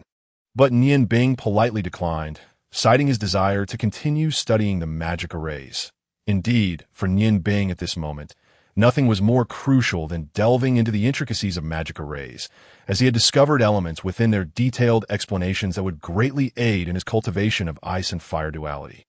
Days passed, and the tome of magic arrays, exceeding 1,000 pages, consumed Nian Bing's attention for a full week before he finally finished reading it. He did not merely skim through the text. He dedicated much of his time to comprehension. Rather than investigating the transformations resulting from the fusion of symbols, he sought to thoroughly understand the unique characteristics of each of the over 100 foundational symbols. In his studies, he suddenly grasped that while the fused symbols were dynamic, the foundational symbols were static. The properties exhibited by the fused symbols were merely transformations arising from the influence of these foundational symbols. Therefore, if he could master these foundational symbols and discern the patterns of change, it would be tantamount to comprehending the fundamental knowledge of all magic arrays. The lifting of restrictions arrived, and the Essence Enhancement Conference commenced promptly at 12:05. Attendees were instructed to post their comments in the review section rather than the discussion area, lest they become confused. Moreover, he urged everyone to remember to cast their recommendation votes for Xiao-san. Naturally, having VIP tickets would be even better, he chuckled. As Nian Bing closed the book, he recalled the words of Cha Ji. 10 years honing culinary skills, 10 years grasping the art of cooking. Indeed, this adage could apply to any field. The concept of enlightenment had illuminated his understanding of magic arrays. Perhaps, even a decade of study by an ordinary person would not yield insights as profound as those he had gained through this epiphany. Long Ling continued to accompany Nian Bing, diligently practicing her mental fortitude in accordance with his teachings. However, her focus had shifted from the initial intensity of her training. Longji had entrusted her with an important task, to care for Nian Bing's daily needs and fulfill his every requirement. Thus, after each training session, she would check in on him. "Have you finished?" Guided by the flow of energy, Long Ling looked up at Nian Bing, who had risen to his feet. Nian Bing smiled and nodded. "I believe we can now proceed to the third level. Though I may not yet be able to apply the knowledge found there, I hope to uncover something extraordinary if I can incorporate it into my magical scrolls. The scrolls I create will possess qualities that others do not." From Long Ling's perspective, she discerned something from Nian Bing's words. "Are you suggesting that you can enhance the magical scrolls?" However, the methods of scroll creation have been passed down for millennia, and no one has ever managed to alter them. Nian Bing chuckled softly and replied, "That is simply because those before us lacked innovative ideas that I believe I can achieve it. Though I've only just begun, given sufficient time for research, I am confident in my success." Through his understanding of magical arrays, he had grasped many concepts. Application and comprehension are entirely different matters, even without examining the scroll-making techniques. He could envision the precise designs and principles of higher-tier scrolls, thanks to the insight he had gained. Noticing Long Ling's evident confusion, Nian Bing bent down to retrieve a piece of paper from the ground. Indeed, a sheet adorned with magical symbols. He handed it to Long Ling, asking, "What can you deduce from this?" Long Ling accepted the blank sheet and observed the relatively uncomplicated symbols, her brow furrowing slightly. "This appears to be a method for drawing a scroll. But judging by its complexity, it should be a second-tier scroll. What significance does it hold?" Nian Bing smiled faintly. "You are correct. This is a scroll, a low-level magical scroll. However, you are mistaken about its classification. It is actually a first-tier scroll. Do not be surprised. Although it seems rather intricate for a first-tier scroll, its complexity is justified. Observe closely." With that, he took the scroll from Long Ling's hands and, with a casual gesture, made the white paper vanish in a flash of pale blue ice magic. An ice spear materialized mid-air, hurtling towards Long Ling. This first-tier attack spell posed no threat to Long Ling. She effortlessly conjured a matching ice spear to counter it. According to logic, the two would collide and disperse into a flurry of ice shards. However, Nian Bing's actions defied conventional reasoning. As the two identical ice spears collided, indeed, ice dust was produced. Yet, just as Long Ling believed the encounter had concluded, a shard of ice suddenly shot forth from the cloud of ice dust, slicing through the air towards her in an instant. Long Ling gasped. She had no time to cast a spell and could only lower her head in an attempt to evade it. Nian Bing smiled subtly, catching the ice blade that arced gracefully into his hand. "What do you think? Do you understand now?" Long Ling regarded Nian Bing, gradually awakening from her astonishment. "What is this?" Nian Bing replied with a smile. "This is the result of my research. On the surface, it appears to be merely a first-tier scroll. However, within this scroll, I have fused the magic of the ice spear and the ice blade, one being first-tier and the other second-tier. If you are deceived by the first-tier ice spear, you will inevitably fall victim to the subsequent second-tier magic. The purpose of this demonstration is to illustrate a principle. While the knowledge of our predecessors is undoubtedly precious, without further innovation, we will remain confined to their limitations. What I wish to convey is that I have devised a method for creating multi-magic arrays within a single scroll, although it is still in its infancy. Imagine if I could merge a 5th-tier and a 6th-tier magic into one scroll. The power it could unleash in a confrontation with a mage might even obliterate a magic user." Long Ling's eyes widened as she stared at Nian Bing, unable to comprehend how this young man had conceived such audacious ideas. For the first time in over 1,000 years, someone had dared to propose such a notion, leading to this groundbreaking research. Although Nian Bing was merely a grand mage, his achievements rivaled those of a magic master. And should his research succeed, the Mage Guild of the Ice Moon Empire would undoubtedly see a remarkable elevation in its standing across the continent. "Nian Bing, how did you manage this?" You have truly succeeded. Longling's gaze toward Nianbing transformed, reflecting a newfound admiration. After all, it is natural for any woman to be drawn to an accomplished man. Nianbing smiled gently. It is nothing extraordinary. Come, we must ascend to the third floor. Once I refine this research, I will teach you some techniques for crafting fusion scrolls. Unfortunately, the difficulty of producing such scrolls surpasses that of ordinary ones by a considerable margin. Even I have only managed to create the one you just witnessed. To achieve higher tiers requires an even greater reservoir of mental and magical energy. However, I firmly believe that there are still secrets to uncover. At present, I am merely forcing 2 spells onto one scroll that if I could enable them to blend organically, the results would undoubtedly differ dramatically. Please take the scroll from the ground and present it to your father.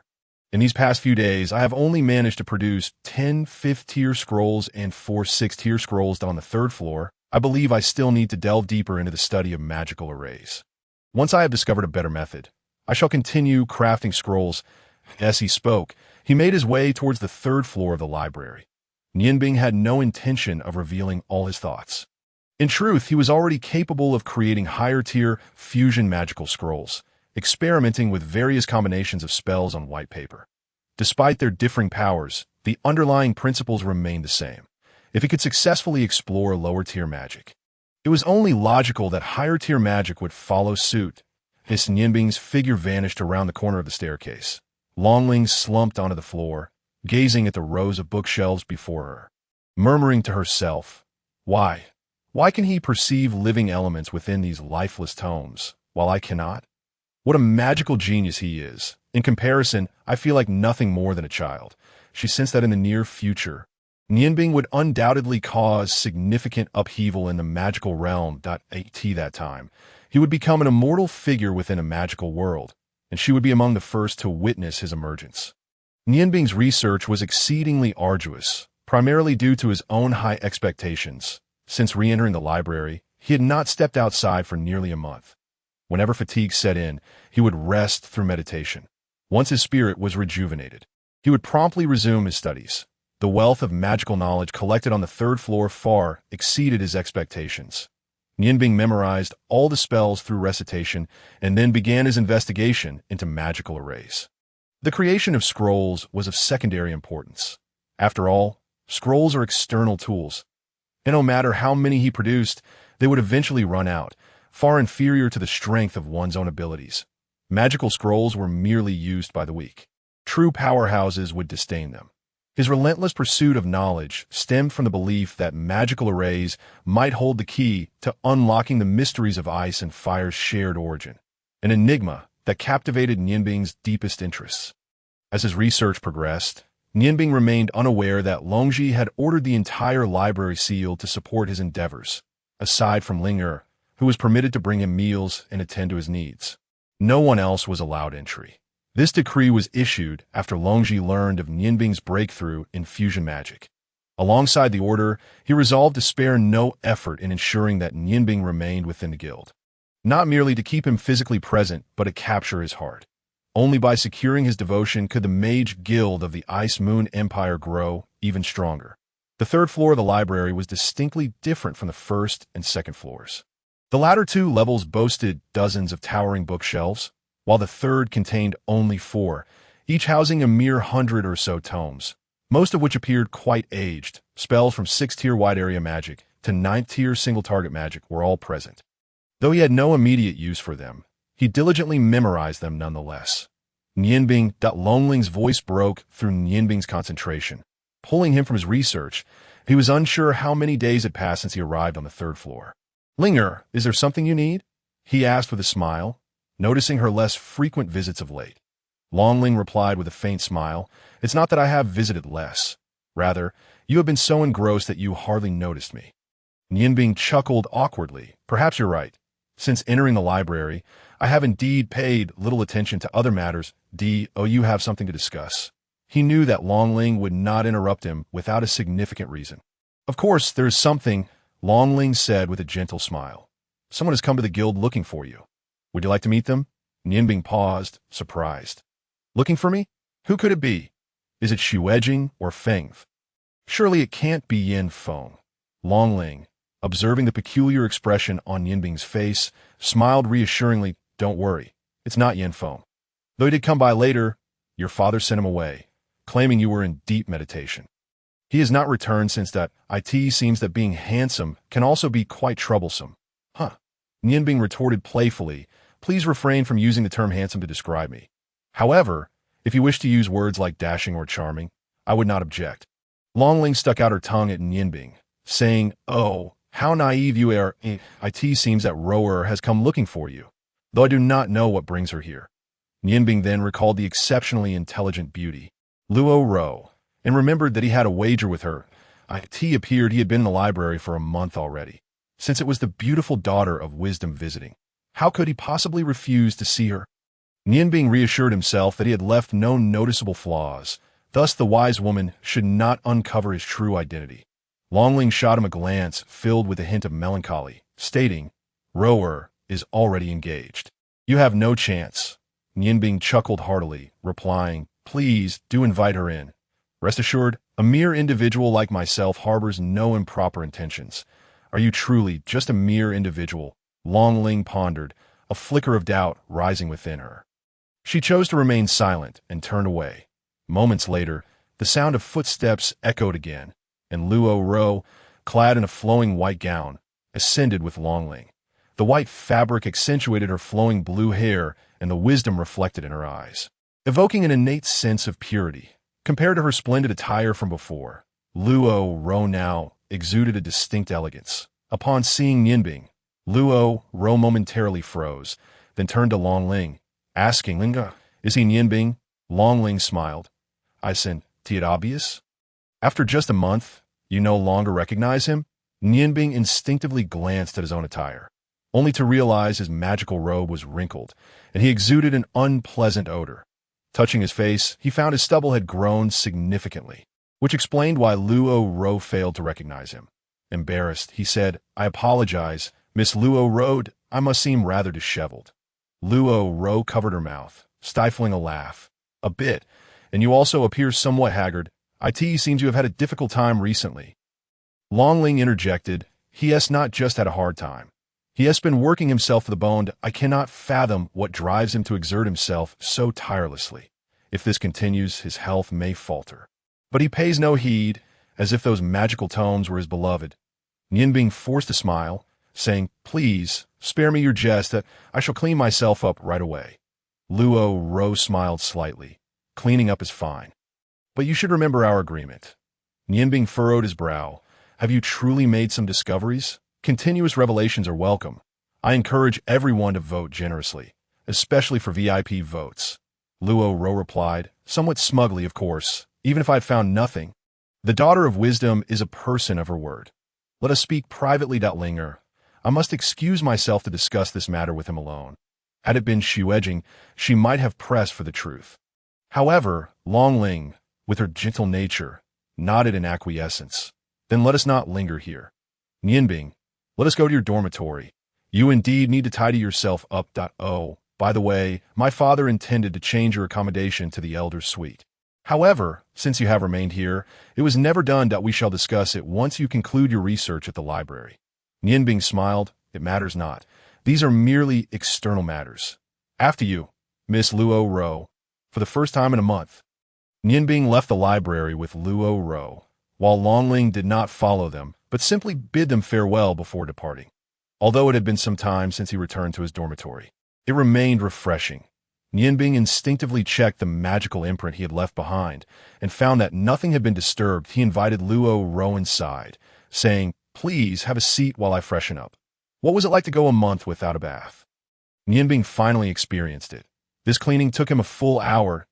As he emerged feeling refreshed, he silently vowed never to present himself in such a disheveled manner again, as it would be embarrassing in front of beautiful women, an experience that would be unpleasant for anyone. With deft hands, he used the morning dew blade to shave off his stubble, donned a simple coarse cloth garment, and exited the washroom. Waiting for an hour, Luo Ro exhibited no signs of impatience. Upon seeing Yinbing, a glimmer of surprise flickered in her eyes. Despite being dressed in plain cloth, he still appeared remarkably handsome. His complexion was slightly pale, undoubtedly a result of recent fatigue, yet he exuded a refreshing scent from his bath. With his golden hair neatly tied back, compared to before, he seemed like a completely different person. Although Nianbing did not practice martial arts, his tall stature and broad shoulders, combined with his strikingly handsome features, possessed a significant allure, causing even the resolute Luo Ro to feel a slight tremor within her heart. Nianbing settled beside Luo Ro on the sofa, exhaling, "Ah, how comfortable. Miss Luo Ro, you may now speak of your business. If you have come to concede defeat, might I request a favor?" Although Luo Ro was slightly flustered, she quickly regained her composure, smiling gently. "No, I have come to collect the fruits of my victory." Nianbing leaned against the armrest of the sofa, calmly observing Luo Ro as he gestured for her to continue. "I am eager to hear what our daughter of wisdom has discovered," with a confident smile. Luo Ro stood and moved to the center of the room. Turning her back to Nianbing as she stated, "Are the words Demon Slayer sufficient?" Hearing the phrase Demon Slayer, Nianbing nearly leapt from the sofa, his heart racing. Although he had held Luo Ro in high regard, he had not anticipated her ability to uncover such information. After a brief silence, he endeavored to maintain a calm tone. "What is your reasoning?" Luo Ro turned to face him, her eyes sparkling with intelligence. "There are many reasons that I must admit. You are the greatest adversary I have encountered. The fact that you can remain composed in such circumstances proves you are no ordinary individual. Initially, I did not suspect you would be the killer. However, when I learned from King Fengzhai that you often were absent from the woodshed at night, my suspicions arose, through bold conjecture and meticulous deduction. I am nearly certain that you are the one who killed Liao San, the Demon Slayer." I could see that moment. Nianbing's emotions settled into tranquility, for he realized that even if Luo Ro had pieced together the truth, her choice to confront him privately indicated that she had not divulged the matter to anyone else. This was already sufficient. At least he still had room for maneuvering. "Please, continue." Luo Ro smiled slightly.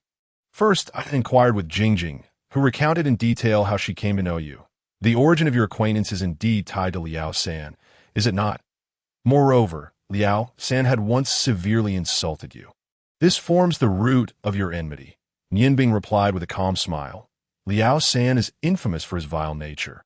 Many harbor grievances against him, and there are those who despise him far more than I. To claim I am the Demon Slayer based solely on this is rather hasty. Wouldn't you agree?" Luo Ro smiled. "Certainly, that is not the only reason that on the night of Liao San's demise.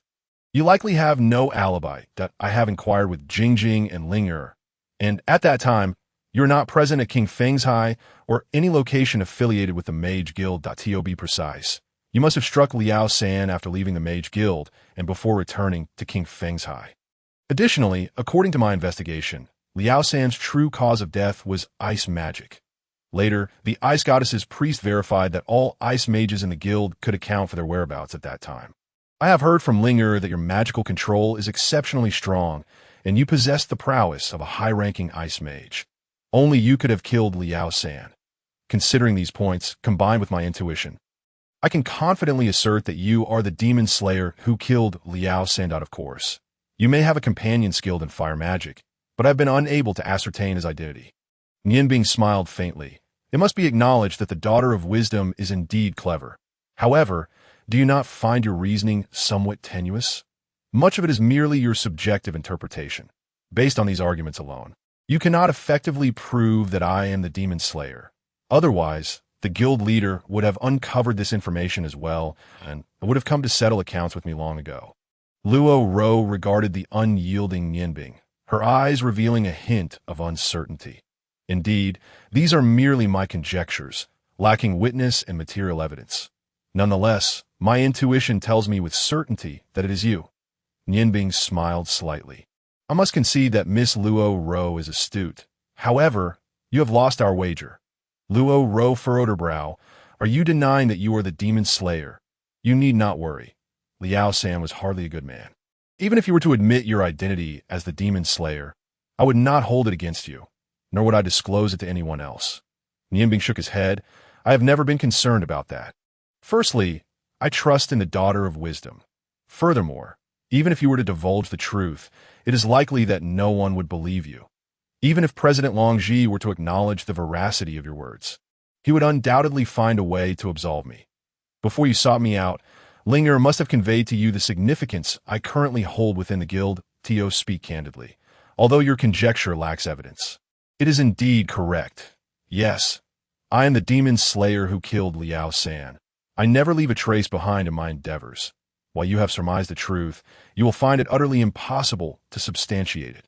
Luo Ro chuckled, her enchanting visage radiating a dazzling brilliance. So it is indeed you. Now that you have admitted it, shouldn't we consider how you intend to fulfill your wager? Nian Bing also smiled. Say no, certainly not at as I mentioned earlier. Although you have guessed correctly, you have lost the wager. Luo Ro's expression shifted slightly as she inquired. What do you mean? Just because I lack evidence, you claim I have lost? Our bet was to ascertain your profession, and I have deduced as a man. You wouldn't stoop to dishonesty, would you? Nian Bing laughed heartily, a jest indeed. Even if I am not a paragon of virtue, I would never resort to dishonorable tactics. Winning is winning, and losing is losing. I understand the principle of accepting the consequences of a wager. The reason I assert that you have lost is that you have entirely misjudged my profession. An assassin is not my true calling. It was merely a whim to rid myself of Liao San, and neither am I a mage. Luo Ro was rendered speechless, for she discerned from Nian Bing's gaze that he was not lying. The immense confidence he exuded was irrefutable. No, I refuse to believe it. If you are neither a dedicated mage nor an assassin, how could you have achieved such success? You are the youngest grand mage. Nian Bing's eyes shimmered with a captivating light as he replied calmly. It is time to resolve certain matters. Miss Luo Ro, I shall demonstrate through action what my true profession is. Please follow me. Just as he turned towards the door, a sudden knock resounded. Nian Bing opened the door to reveal Long Ling, who stood outside, holding a brand new ice mage's robe. Upon seeing Nian Bing, she couldn't help but smile and said, "How did your discussion go? Here, take this and change into it." Nian Bing accepted the attire, and as he gazed into Long Ling's gentle eyes, a fleeting warmth stirred within him. Mary, such a woman would indeed be a stroke of fortune. The thought came swiftly and vanished even faster. With a brief hesitation, he quickly regained his composure.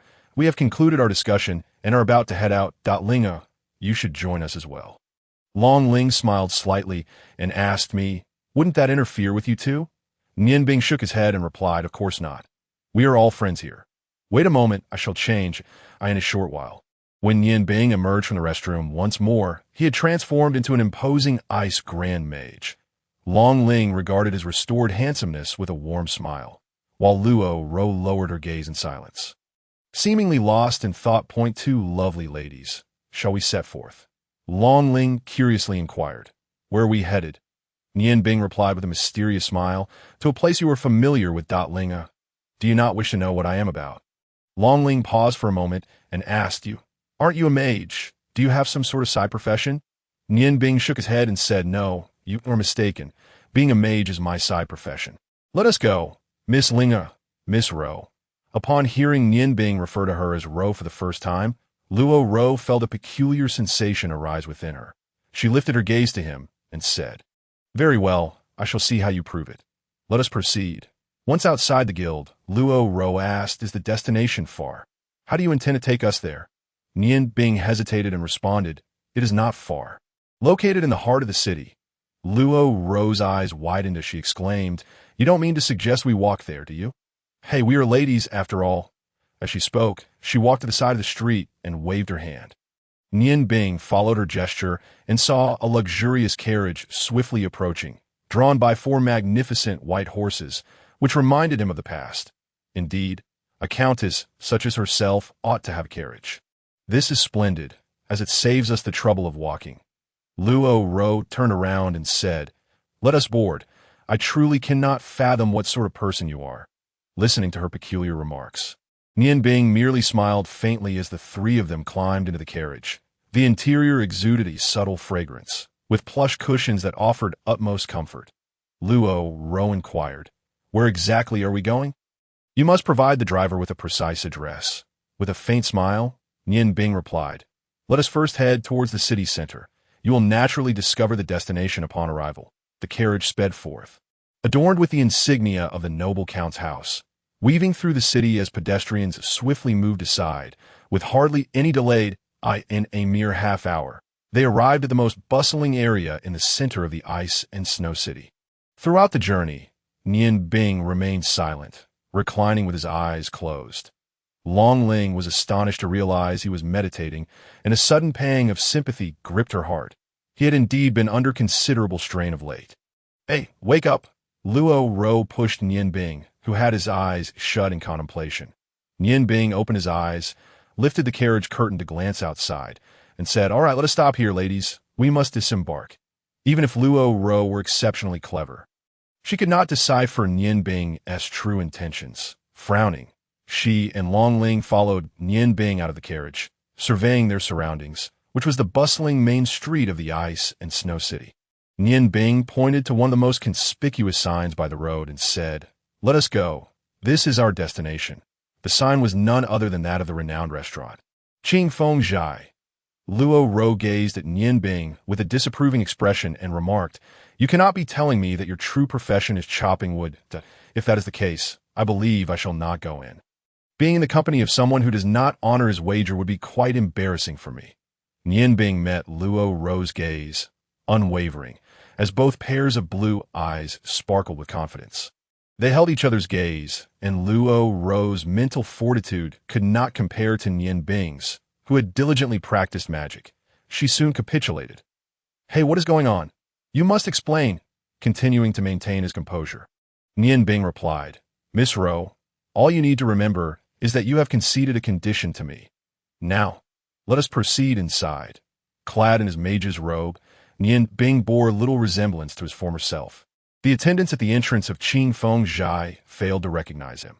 However, they certainly recognized Long Ling and Luo Ro, rushing forward with respectful greetings. "Welcome, ladies. Have you come to see our miss?" Long Ling paused. Casting a glance at Nian Bing, he replied, "Please summon Miss Xuejing as well. It is best to settle everything at once to prevent her from misunderstanding my intentions further." Long Ling nodded in agreement, suggesting, "Then let us enter." The three of them followed the attendant into the hall of Qing Feng Zhai. Compared to the Changsheng, this hall appeared significantly smaller, yet was adorned with distinctive decorations carved from wood. Even the tables and chairs were crafted from special timber, exuding a subtle fragrance throughout the hall. Gentle music emanated from behind a curtain, resembling the sound of a delicate instrument, creating a serene atmosphere devoid of any clamor. Nian Bing couldn't help but silently commend the establishment. It was his first time within this hall, and he thought to himself that Qing Feng Zhai's fame was indeed well-deserved, with every detail meticulously considered. Nian Bing addressed the attendant. "Please bring Miss Xuejing to us. We have matters to discuss." The attendant looked at Nian Bing, puzzled, realizing that this man seemed somewhat familiar, yet he could not recall where he had seen him before. Naturally, he had encountered Nian Bing during the wood-chopping days, but the contrast in attire and demeanor rendered him unrecognizable. The attendant uncertainly glanced at Long Ling and Luo Ro, who nodded in affirmation. "Go ahead and tell Jingjing that both Linger and I have arrived. Urge her to come out quickly." Luo Ro was eager to uncover the nature of Nian Bing's scheme. Observing his confident demeanor sparked a flicker of anticipation within her. After all, surprises in the ice and snow city were rather rare, and she was known for her strategic prowess and decisive victories. However, ever since Nian Bing's arrival, he had continuously astonished her, leaving no moment of respite.